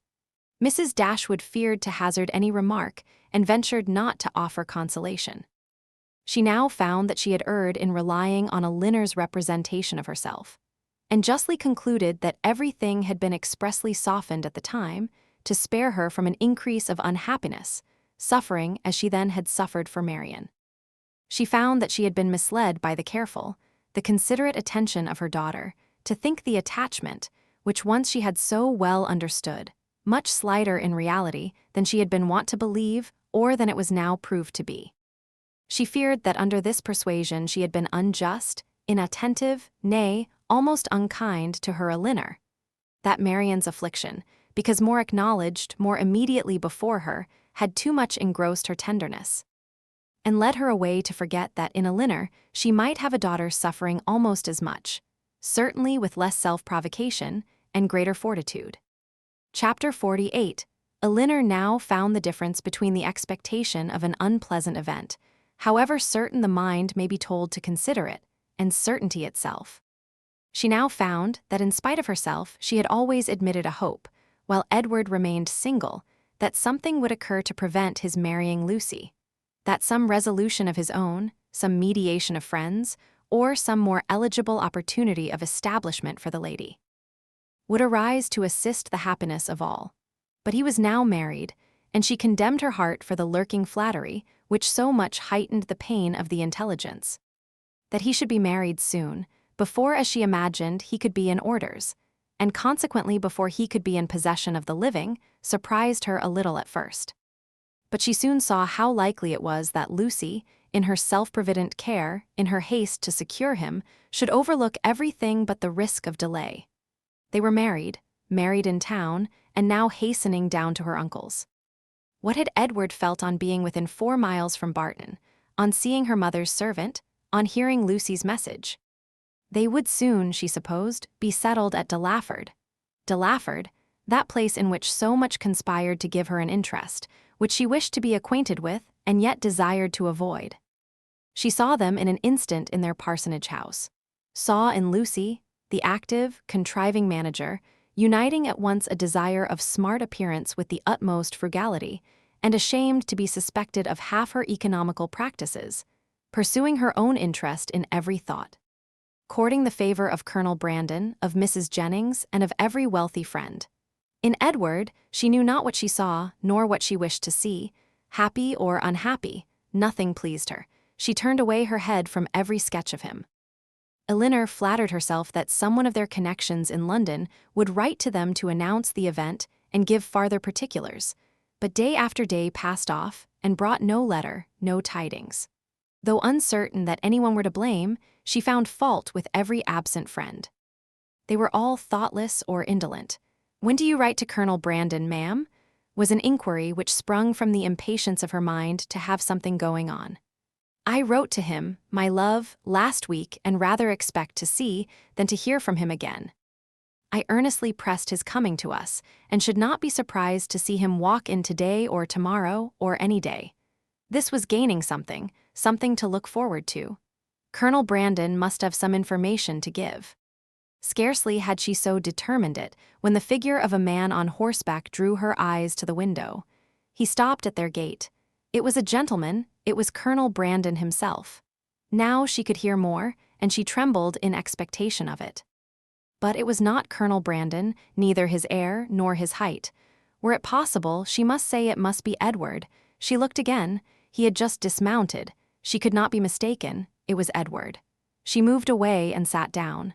He comes from Mr. Pratt's purposely to see us. I will be calm. I will be mistress of myself. In a moment, she perceived that the others were likewise aware of the mistake. She saw her mother and Marianne change color, saw them look at herself, and whisper a few sentences to each other. She would have given the world to be able to speak, and to make them understand that she hoped no coolness, no slight, would appear in their behavior to him. But she had no utterance, and was obliged to leave all to their own discretion. Not a syllable passed aloud. They all waited in silence for the appearance of their visitor. His footsteps were heard along the gravel path. In a moment he was in the passage, and in another he was before them. His countenance, as he entered the room, was not too happy, even for Elinor. His complexion was white with agitation, and he looked as if fearful of his reception, and conscious that he merited no kind one. Mrs. Dashwood, however, conforming, as she trusted, to the wishes of that daughter, by whom she then meant in the warmth of her heart to be guided in everything, met with a look of forced complacency, gave him her hand, and wished him joy. He colored, and stammered out an unintelligible reply. Elinor's lips had moved with her mother's, and, when the moment of action was over, she wished that she had shaken hands with him too. But it was then too late, and with a countenance meaning to be open, she sat down again and talked of the weather. Marianne had retreated as much as possible out of sight, to conceal her distress, and Margaret, understanding some part, but not the whole of the case, thought it incumbent on her to be dignified, and therefore took a seat as far from him as she could, and maintained a strict silence. When Elinor had ceased to rejoice in the dryness of the season, a very awful pause took place. It was put an end to by Mrs. Dashwood, who felt obliged to hope that he had left Mrs. Ferrars very well. In a hurried manner, he replied in the affirmative. Another pause. Elinor, resolving to exert herself, though fearing the sound of her own voice, now said, "Is Mrs. Ferrars at Longstaple?" "At Longstaple," he replied, with an air of surprise. "No, my mother is in town." "I meant," said Elinor, taking up some work from the table, "to inquire for Mrs. Edward Ferrars." She dared not look up, but her mother and Marianne both turned their eyes on him. He colored, seemed perplexed, looked doubtingly, and, after some hesitation, said, "Perhaps you mean, my brother, you mean Mrs. Robert Ferrars." "Mrs. Robert Ferrars?" was repeated by Marianne and her mother in an accent of the utmost amazement, and though Elinor could not speak, even her eyes were fixed on him with the same impatient wonder. He rose from his seat and walked to the window, apparently from not knowing what to do, took up a pair of scissors that lay there, and while spoiling both them and their sheath by cutting the latter to pieces as he spoke, said in a hurried voice, "Perhaps you do not know, you may not have heard that my brother is lately married to the youngest, to Miss Lucy Steele." His words were echoed with unspeakable astonishment by all but Elinor, who sat with her head leaning over her work, in a state of such agitation as made her hardly know where she was. "Yes," said he, "they were married last week, and are now at Dawlish." Elinor could sit it no longer. She almost ran out of the room, and as soon as the door was closed, burst into tears of joy, which at first she thought would never cease. Edward, who had till then looked anywhere rather than at her, saw her hurry away, and perhaps saw, or even heard, her emotion. For immediately afterwards he fell into a reverie, which no remarks, no inquiries, no affectionate address of Mrs. Dashwood could penetrate, and at last, without saying a word, quitted the room and walked out towards the village, leaving the others in the greatest astonishment and perplexity on a change in his situation. So wonderful and so sudden. A perplexity which they had no means of lessening but by their own conjectures. Chapter 49, unaccountable, however, as the circumstances of his release might appear to the whole family, it was certain that Edward was free, and to what purpose that freedom would be employed was easily predetermined by all. For after experiencing the blessings of one imprudent engagement, contracted without his mother's consent, as he had already done for more than 4 years, nothing less could be expected of him in the failure of that than the immediate contraction of another. His errand at Barton, in fact, was a simple one. it was only to ask Elinor to marry him. And considering that he was not altogether inexperienced in such a question, it might be strange that he should feel so uncomfortable in the present case as he really did, so much in need of encouragement and fresh air. How soon he had walked himself into the proper resolution, however, how soon an opportunity of exercising it occurred, in what manner he expressed himself, and how he was received, need not be particularly told. This only need be said, that when they all sat down to table at 4 o'clock, about 3 hours after his arrival, he had secured his lady, engaged her mother's consent, and was not only in the rapturous profession of the lover, but, in the reality of reason and truth, one of the happiest of men. His situation, indeed, was more than commonly joyful. He had more than the ordinary triumph of accepted love to swell his heart and raise his spirits. He was released without any reproach to himself, from an entanglement which had long formed his misery, from a woman whom he had long ceased to love, and elevated at once to that security with another, which he must have thought of almost with despair. As soon as he had learnt to consider it with desire, he was brought, not from doubt or suspense, but from misery to happiness, and the change was openly spoken in such a genuine, flowing, grateful cheerfulness as his friends had never witnessed in him before. His heart was now open to Elinor, all its weaknesses, all its errors confessed, and his first boyish attachment to Lucy treated with all the philosophic dignity of 24. "It was a foolish, idle inclination on my side," said he, "the consequence of ignorance of the world and want of employment. Had my mother given me some active profession when I was removed at 18 from the care of Mr. Pratt, I think, nay, I am sure, it would never have happened. For though I left Longstaple with what I thought, at the time, a most unconquerable preference for his niece, yet had I then had any pursuit, any object to engage my time and keep me at a distance from her for a few months, I should very soon have outgrown the fancied attachment, especially by mixing more with the world, as in such case I must have done. But instead of having anything to do, instead of having any profession chosen for me, or being allowed to choose any myself, I returned home to be completely idle. And for the first 12 a month afterwards, I had not even the nominal employment, which belonging to the university would have given me, for I was not entered at Oxford till I was 19. I had therefore nothing in the world to do, but to fancy myself in love. And as my mother did not make my home in every respect comfortable, as I had no friend, no companion in my brother, and disliked new acquaintance, it was not unnatural for me to be very often at Longstaple, where I always felt myself at home and was always sure of a welcome, and accordingly I spent the greatest part of my time there from 18 to 19. Lucy appeared everything that was amiable and obliging. She was pretty too, at least I thought so then, and I had seen so little of other women that I could make no comparisons and see no defects. Considering everything, therefore, I hope, foolish as our engagement was, foolish as it has since in every way been proved, it was not at the time an unnatural or an inexcusable piece of folly.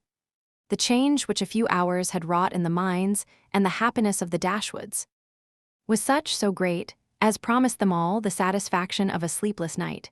Mrs. Dashwood, too happy to be comfortable, knew not how to love Edward, nor praise Elinor enough, how to be enough thankful for his release without wounding his delicacy, nor how at once to give them leisure for unrestrained conversation together, and yet enjoy, as she wished, the sight and society of both. Marianne could speak her happiness only by tears. Comparisons would occur, regrets would arise, and her joy, though sincere as her love for her sister, was of a kind to give her neither spirits nor language. But Elinor, how are her feelings to be described? From the moment of learning that Lucy was married to another, that Edward was free, to the moment of his justifying the hopes which had so instantly followed, she was everything by turns but tranquil.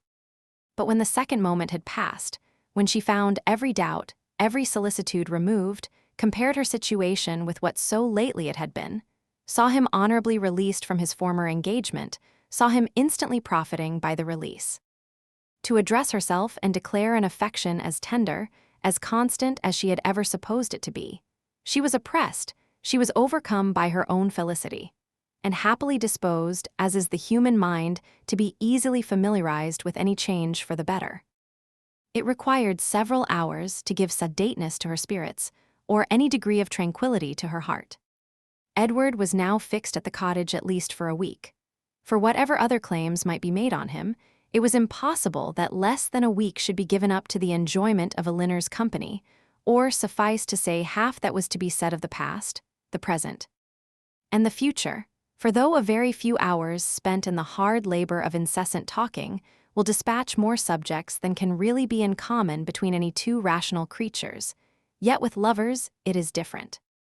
Between them no subject is finished, no communication is even made, till it has been made at least 20 times over. Lucy's marriage, the unceasing and reasonable wonder among them all, formed of course one of the earliest discussions of the lovers, and Elinor's particular knowledge of each party made it appear to her in every view as one of the most extraordinary and unaccountable circumstances she had ever heard. How they could be thrown together, and by what attraction Robert could be drawn on to marry a girl, of whose beauty she had herself heard him speak without any admiration, a girl too already engaged to his brother, and on whose account that brother had been thrown off by his family, it was beyond her comprehension to make out. To her own heart it was a delightful affair, to her imagination it was even a ridiculous one, but to her reason, her judgment, it was completely a puzzle. Edward could only attempt an explanation by supposing that, perhaps, at first accidentally meeting, the vanity of the one had been so worked on by the flattery of the other, as to lead by degrees to all the rest. Elinor remembered what Robert had told her in Harley Street, of his opinion of what his own mediation in his brother's affairs might have done if applied to in time. She repeated it to Edward. That was exactly like Robert, was his immediate observation. And that, he presently added, might perhaps be in his head when the acquaintance between them first began, and Lucy perhaps at first might think only of procuring his good offices in my favor. Other designs might afterward arise. How long it had been carrying on between them, however, he was equally at a loss with herself to make out. For at Oxford, where he had remained for choice ever since his quitting London, he had had no means of hearing of her but from herself. And her letters to the very last were neither less frequent, nor less affectionate than usual. Not the smallest suspicion, therefore, had ever occurred to prepare him for what followed. And when at last it burst on him in a letter from Lucy herself, he had been for some time, he believed, half stupefied between the wonder, the horror, and the joy of such a deliverance. He put the letter into Elinor's hands. "Dear sir, being very sure I have long lost your affections, I have thought myself at liberty to bestow my own on another, and have no doubt of being as happy with him as I once used to think I might be with you. But I scorn to accept a hand while the heart was another's. Sincerely wish you happy in your choice, and it shall not be my fault if we are not always good friends, as our near relationship now makes proper. I can safely say I owe you no ill will, and am sure you will be too generous to do us any ill offices. Your brother has gained my affections entirely, and as we could not live without one another, we are just returned from the altar, and are now on our way to Dawlish for a few weeks, which place your dear brother has great curiosity to see, but thought I would first trouble you with these few lines. And shall always remain your sincere well-wisher, friend, and sister, Lucy Ferrars. I have burnt all your letters and will return your picture the first opportunity. Please to destroy my scrawls, but the ring with my hair you are very welcome to keep." Elinor read and returned it without any comment. "I will not ask your opinion of it as a composition," said Edward, "for worlds would not I have had a letter of hers seen by you in former days. In a sister it is bad enough. But in a wife, how I have blushed over the pages of her writing, and I believe I may say that since the first half year of our foolish business, this is the only letter I ever received from her, of which the substance made me any amends for the defect of the style. However it may have come about. Said Elinor, after a pause, they are certainly married, and your mother has brought on herself a most appropriate punishment. The independence she settled on Robert, through resentment against you, has put it in his power to make his own choice. And she has actually been bribing one son with 1,000 a year to do the very deed which she disinherited the other for intending to do. She will hardly be less hurt, I suppose, by Robert's marrying Lucy than she would have been by your marrying her. She will be more hurt by it, for Robert always was her favorite. She will be more hurt by it. And on the same principle will forgive him much sooner. In what state the affair stood at present between them, Edward knew not, for no communication with any of his family had yet been attempted by him. He had quitted Oxford within 24 hours after Lucy's letter arrived, and with only one object before him, the nearest road to Barton, had had no leisure to form any scheme of conduct, with which that road did not hold the most intimate connection. He could do nothing till he were assured of his fate with Miss Dashwood, and by his rapidity in seeking that fate, it is to be supposed, in spite of the jealousy with which he had once thought of Colonel Brandon, in spite of the modesty with which he rated his own deserts, and the politeness with which he talked of his doubts, he did not, upon the whole, expect a very cruel reception. It was his business, however, to say that he did, and he said it very prettily. What he might say on the subject a 12 month after must be referred to the imagination of husbands and wives.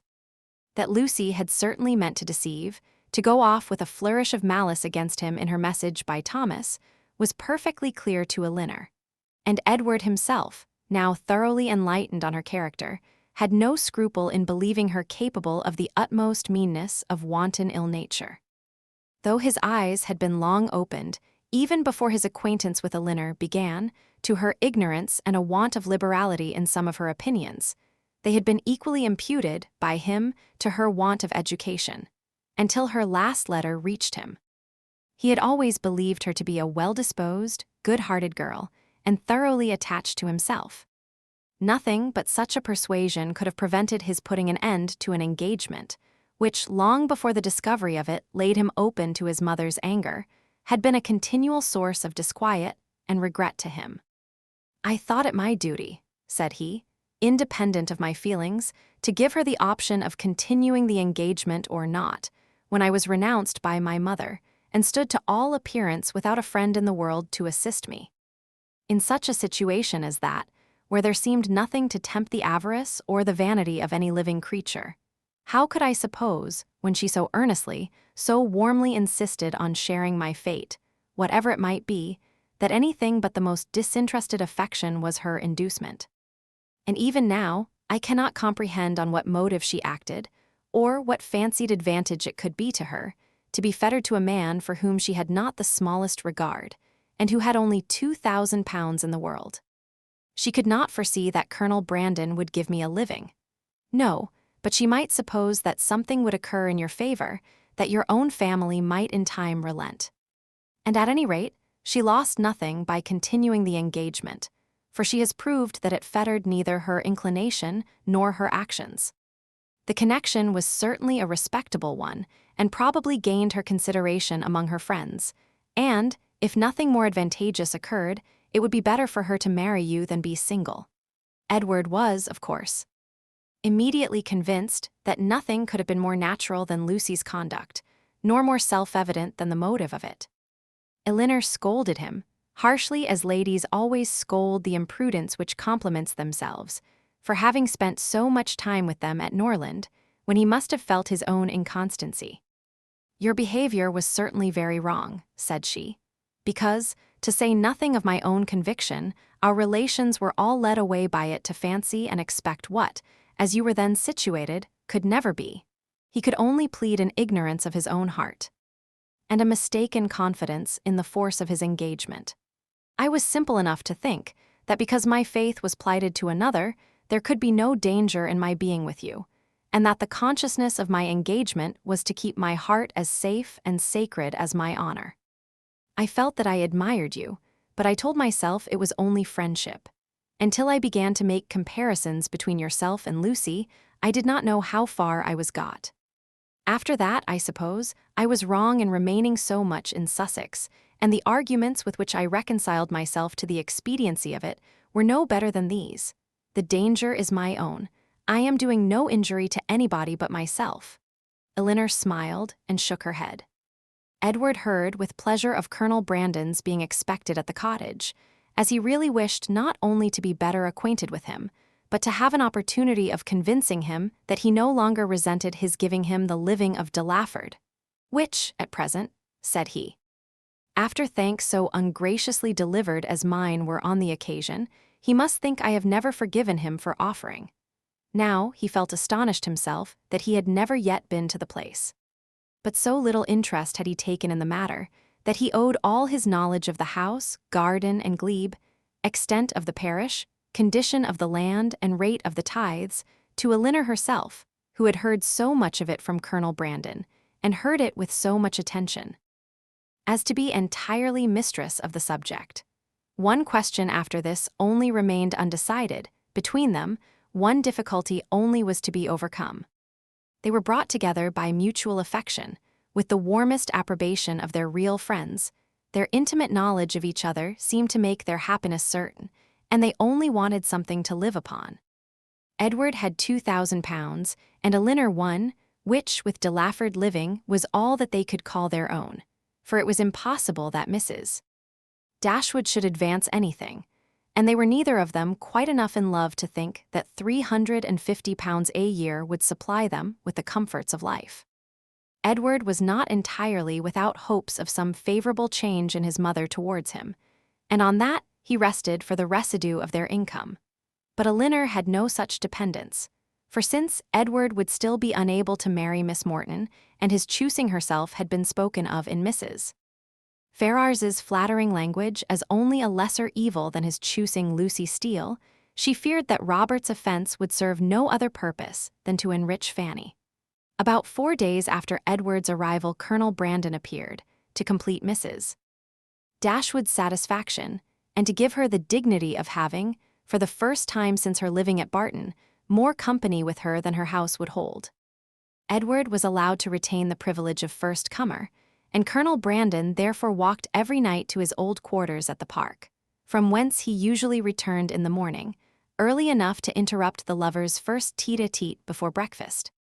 A 3 weeks' residence at Dashwood, where, in his evening hours at least, he had little to do but to calculate the disproportion between 36 and 17, brought him to Barton in a temper of mind which needed all the improvement in Marianne's looks, all the kindness of her welcome, and all the encouragement of her mother's language to make it cheerful. Among such friends, however, and such flattery, he did revive.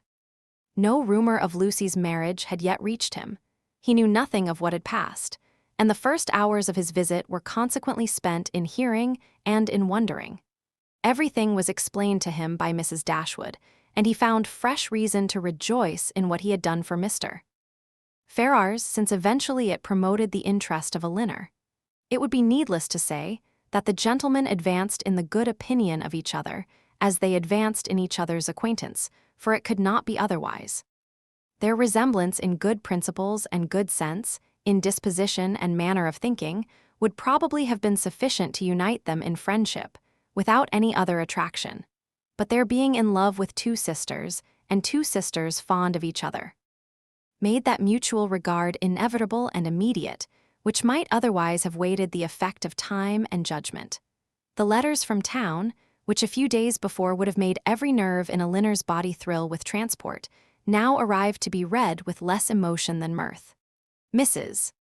Jennings wrote to tell the wonderful tale, to vent her honest indignation against the jilting girl, and pour forth her compassion towards poor Mr. Edward, who, she was sure, had quite doted upon the worthless hussy, and was now, by all accounts, almost broken-hearted at Oxford. "I do think," she continued, "nothing was ever carried on so sly, for it was but 2 days before Lucy called and sat a couple of hours with me. Not a soul suspected anything of the matter, not even Nancy, who, poor soul, came crying to me the day after, in a great fright for fear of Mrs. Ferrars, as well as not knowing how to get to Plymouth. For Lucy, it seems, borrowed all her money before she went off to be married, on purpose, we suppose, to make a show with, and poor Nancy had not 7 shillings in the world. So I was very glad to give her 5 guineas to take her down to Exeter, where she thinks of staying 3 or 4 weeks with Mrs. Burgess, in hopes, as I tell her, to fall in with the doctor again. And I must say that Lucy's crossness not to take them along with them in the chaise is worse than all. Poor Mr. Edward.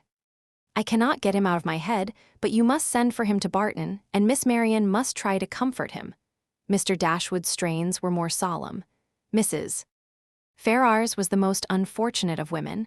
Poor Fanny had suffered agonies of sensibility, and he considered the existence of each, under such a blow, with grateful wonder. Robert's offense was unpardonable, but Lucy's was infinitely worse. Neither of them were ever again to be mentioned to Mrs. Ferrars, and even, if she might hereafter be induced to forgive her son, his wife should never be acknowledged as her daughter, nor be permitted to appear in her presence.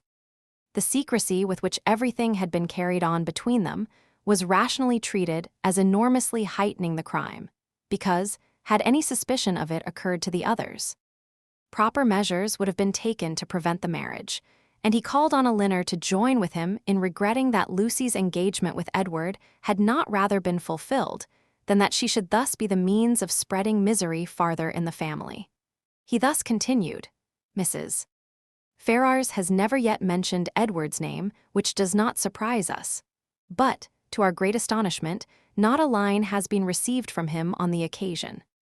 Perhaps, however, he is kept silent by his fear of offending, and I shall, therefore, give him a hint by a line to Oxford that his sister and I both think a letter of proper submission from him, addressed perhaps to Fanny, and by her shewn to her mother, might not be taken amiss, for we all know the tenderness of Mrs. Ferrars's heart, and that she wishes for nothing so much as to be on good terms with her children."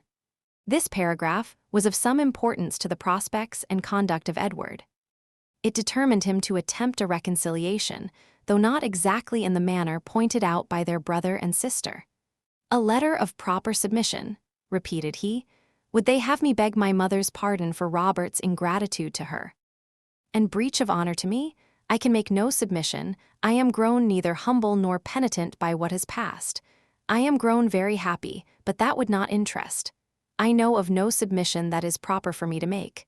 "You may certainly ask to be forgiven," said Elinor, "because you have offended, and I should think you might now venture so far as to profess some concern for having ever formed the engagement which drew on you your mother's anger."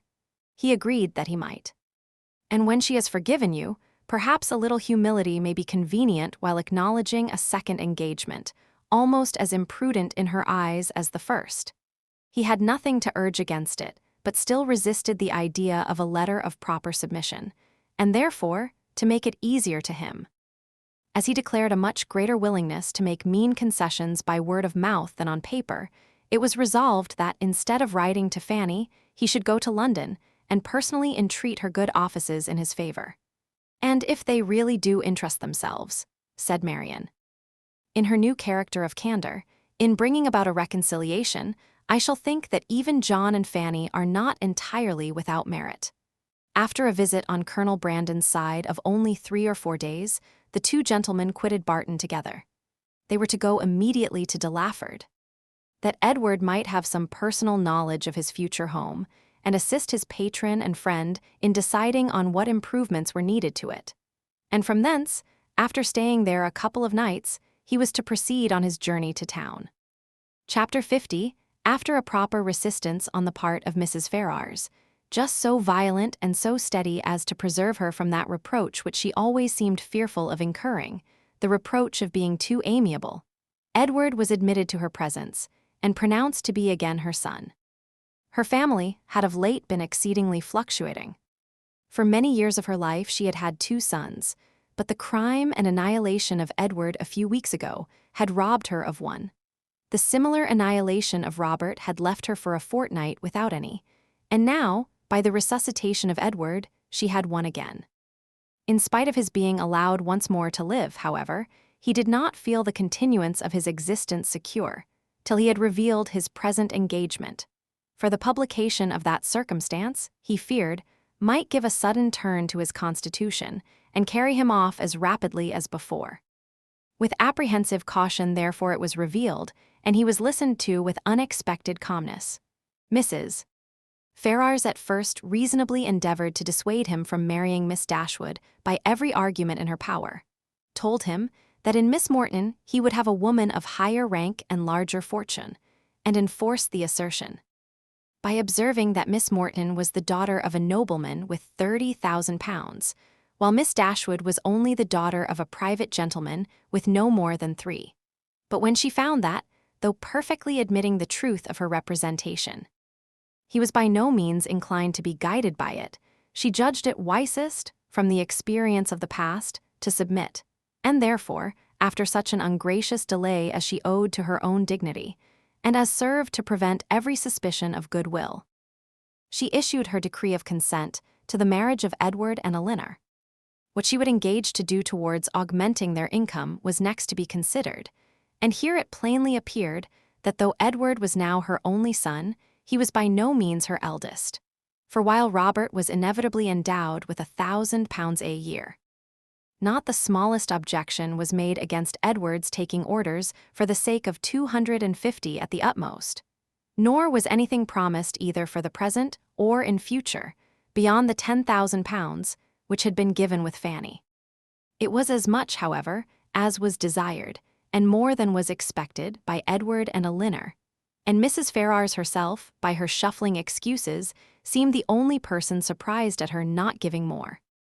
With an income quite sufficient to their wants thus secured to them, they had nothing to wait for after Edward was in possession of the living, but the readiness of the house, to which Colonel Brandon, with an eager desire for the accommodation of Elinor, was making considerable improvements, and after waiting some time for their completion, after experiencing, as usual, 1,000 disappointments and delays from the unaccountable dilatoriness of the workmen, Elinor, as usual, broke through the first positive resolution of not marrying till everything was ready, and the ceremony took place in Barton Church early in the autumn.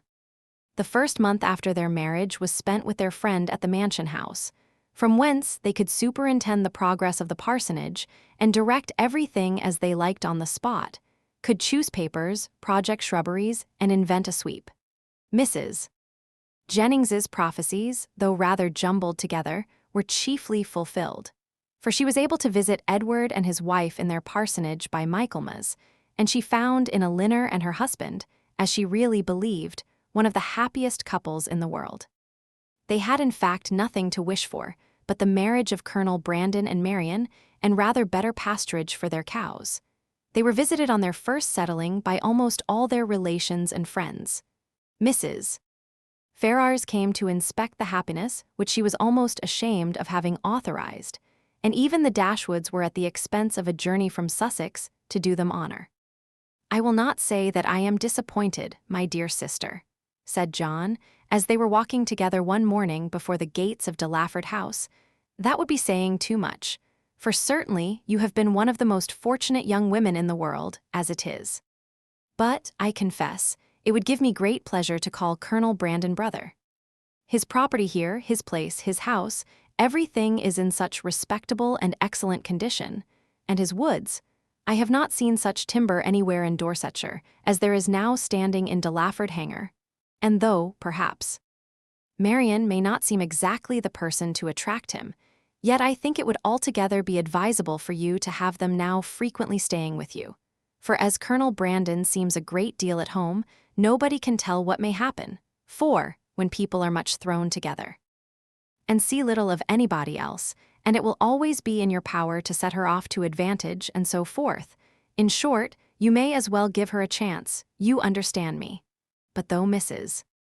Ferrars did come to see them, and always treated them with the make-believe of decent affection, they were never insulted by her real favor and preference. That was due to the folly of Robert and the cunning of his wife, and it was earned by them before many months had passed away. The selfish sagacity of the latter, which had at first drawn Robert into the scrape, was the principal instrument of his deliverance from it. For her respectful humility, assiduous attentions, and endless flatteries, as soon as the smallest opening was given for their exercise, reconciled Mrs. Ferrars to his choice, and re-established him completely in her favor. The whole of Lucy's behavior in the affair, and the prosperity which crowned it, therefore, may be held forth as a most encouraging instance of what an earnest, an unceasing attention to self-interest, however its progress may be apparently obstructed, will do in securing every advantage of fortune. with no other sacrifice than that of time and conscience.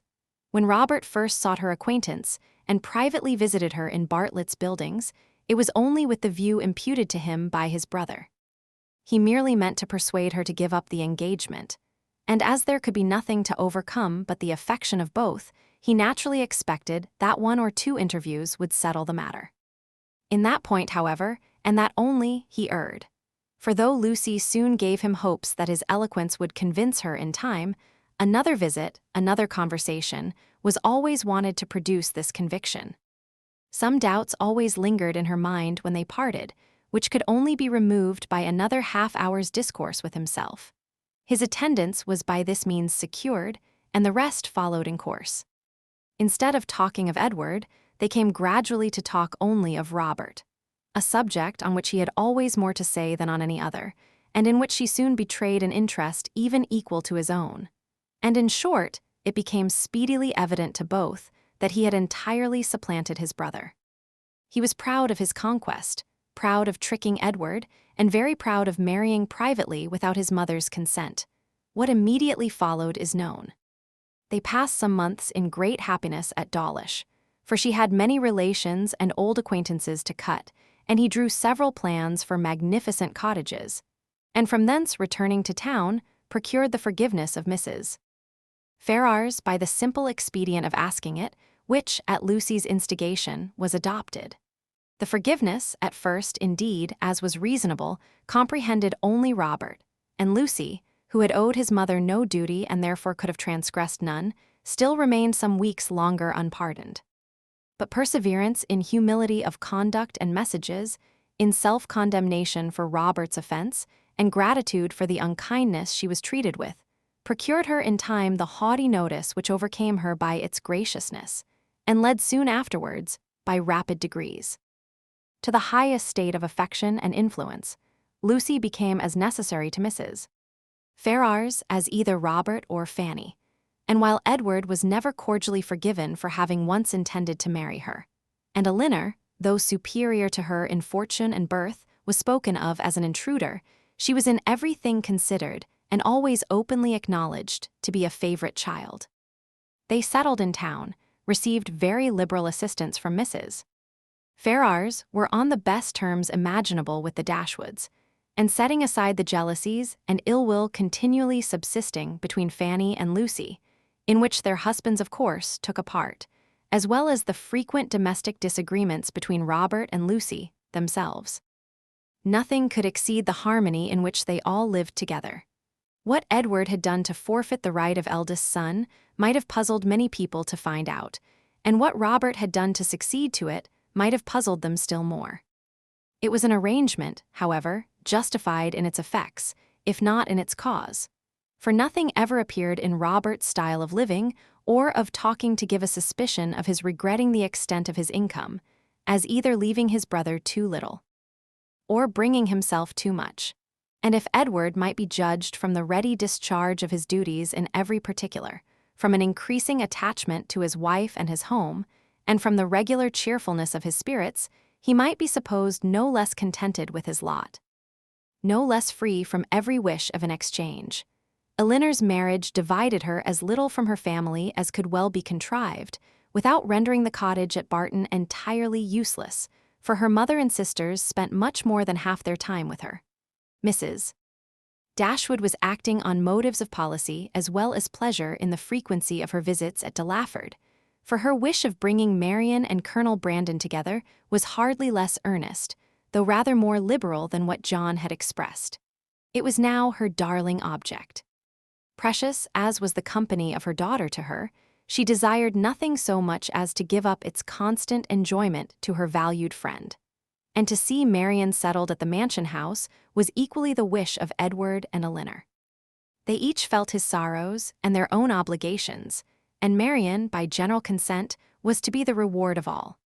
With such a confederacy against her, with a knowledge so intimate of his goodness, with a conviction of his fond attachment to herself, which at last, though long after it was observable to everybody else, burst on her, what could she do? Marianne Dashwood was born to an extraordinary fate. She was born to discover the falsehood of her own opinions and to counteract, by her conduct, her most favorite maxims. She was born to overcome an affection formed so late in life as at 17, and with no sentiment superior to strong esteem and lively friendship, voluntarily to give her hand to another. And that other, a man who had suffered no less than herself under the event of a former attachment, whom 2 years before she had considered too old to be married, and who still sought the constitutional safeguard of a flannel waistcoat. But so it was. Instead of falling a sacrifice to an irresistible passion, as once she had fondly flattered herself with expecting, instead of remaining even forever with her mother, and finding her only pleasures in retirement and study, as afterwards in her more calm and sober judgment she had determined on, she found herself at 19, submitting to new attachments, entering on new duties, placed in a new home, a wife, the mistress of a family, and the patroness of a village.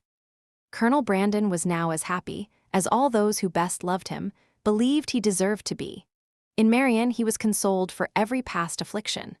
Her regard and her society restored his mind to animation and his spirits to cheerfulness, and that Marianne found her own happiness in forming his was equally the persuasion and delight of each observing friend. Marianne could never love by halves, and her whole heart became, in time, as much devoted to her husband as it had once been to Willoughby. Willoughby could not hear of her marriage without a pang, and his punishment was soon afterwards complete in the voluntary forgiveness of Mrs.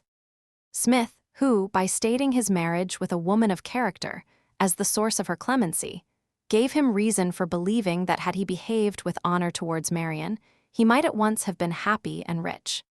That his repentance of misconduct, which thus brought its own punishment, was sincere need not be doubted, nor that he long thought of Colonel Brandon with envy and of Marianne with regret. But that he was forever inconsolable, that he fled from society, or contracted an habitual gloom of temper, or died of a broken heart, must not be depended on, for he did neither. He lived to exert, and frequently to enjoy himself. His wife was not always out of humor, nor his home always uncomfortable, and in his breed of horses and dogs, and in sporting of every kind, he found no inconsiderable degree of domestic felicity. For Marianne, however, in spite of his incivility in surviving her loss, he always retained that decided regard which interested him in everything that befell her, and made her his secret standard of perfection in woman, and many a rising beauty would be slighted by him in after days as bearing no comparison with Mrs. Brandon. Mrs.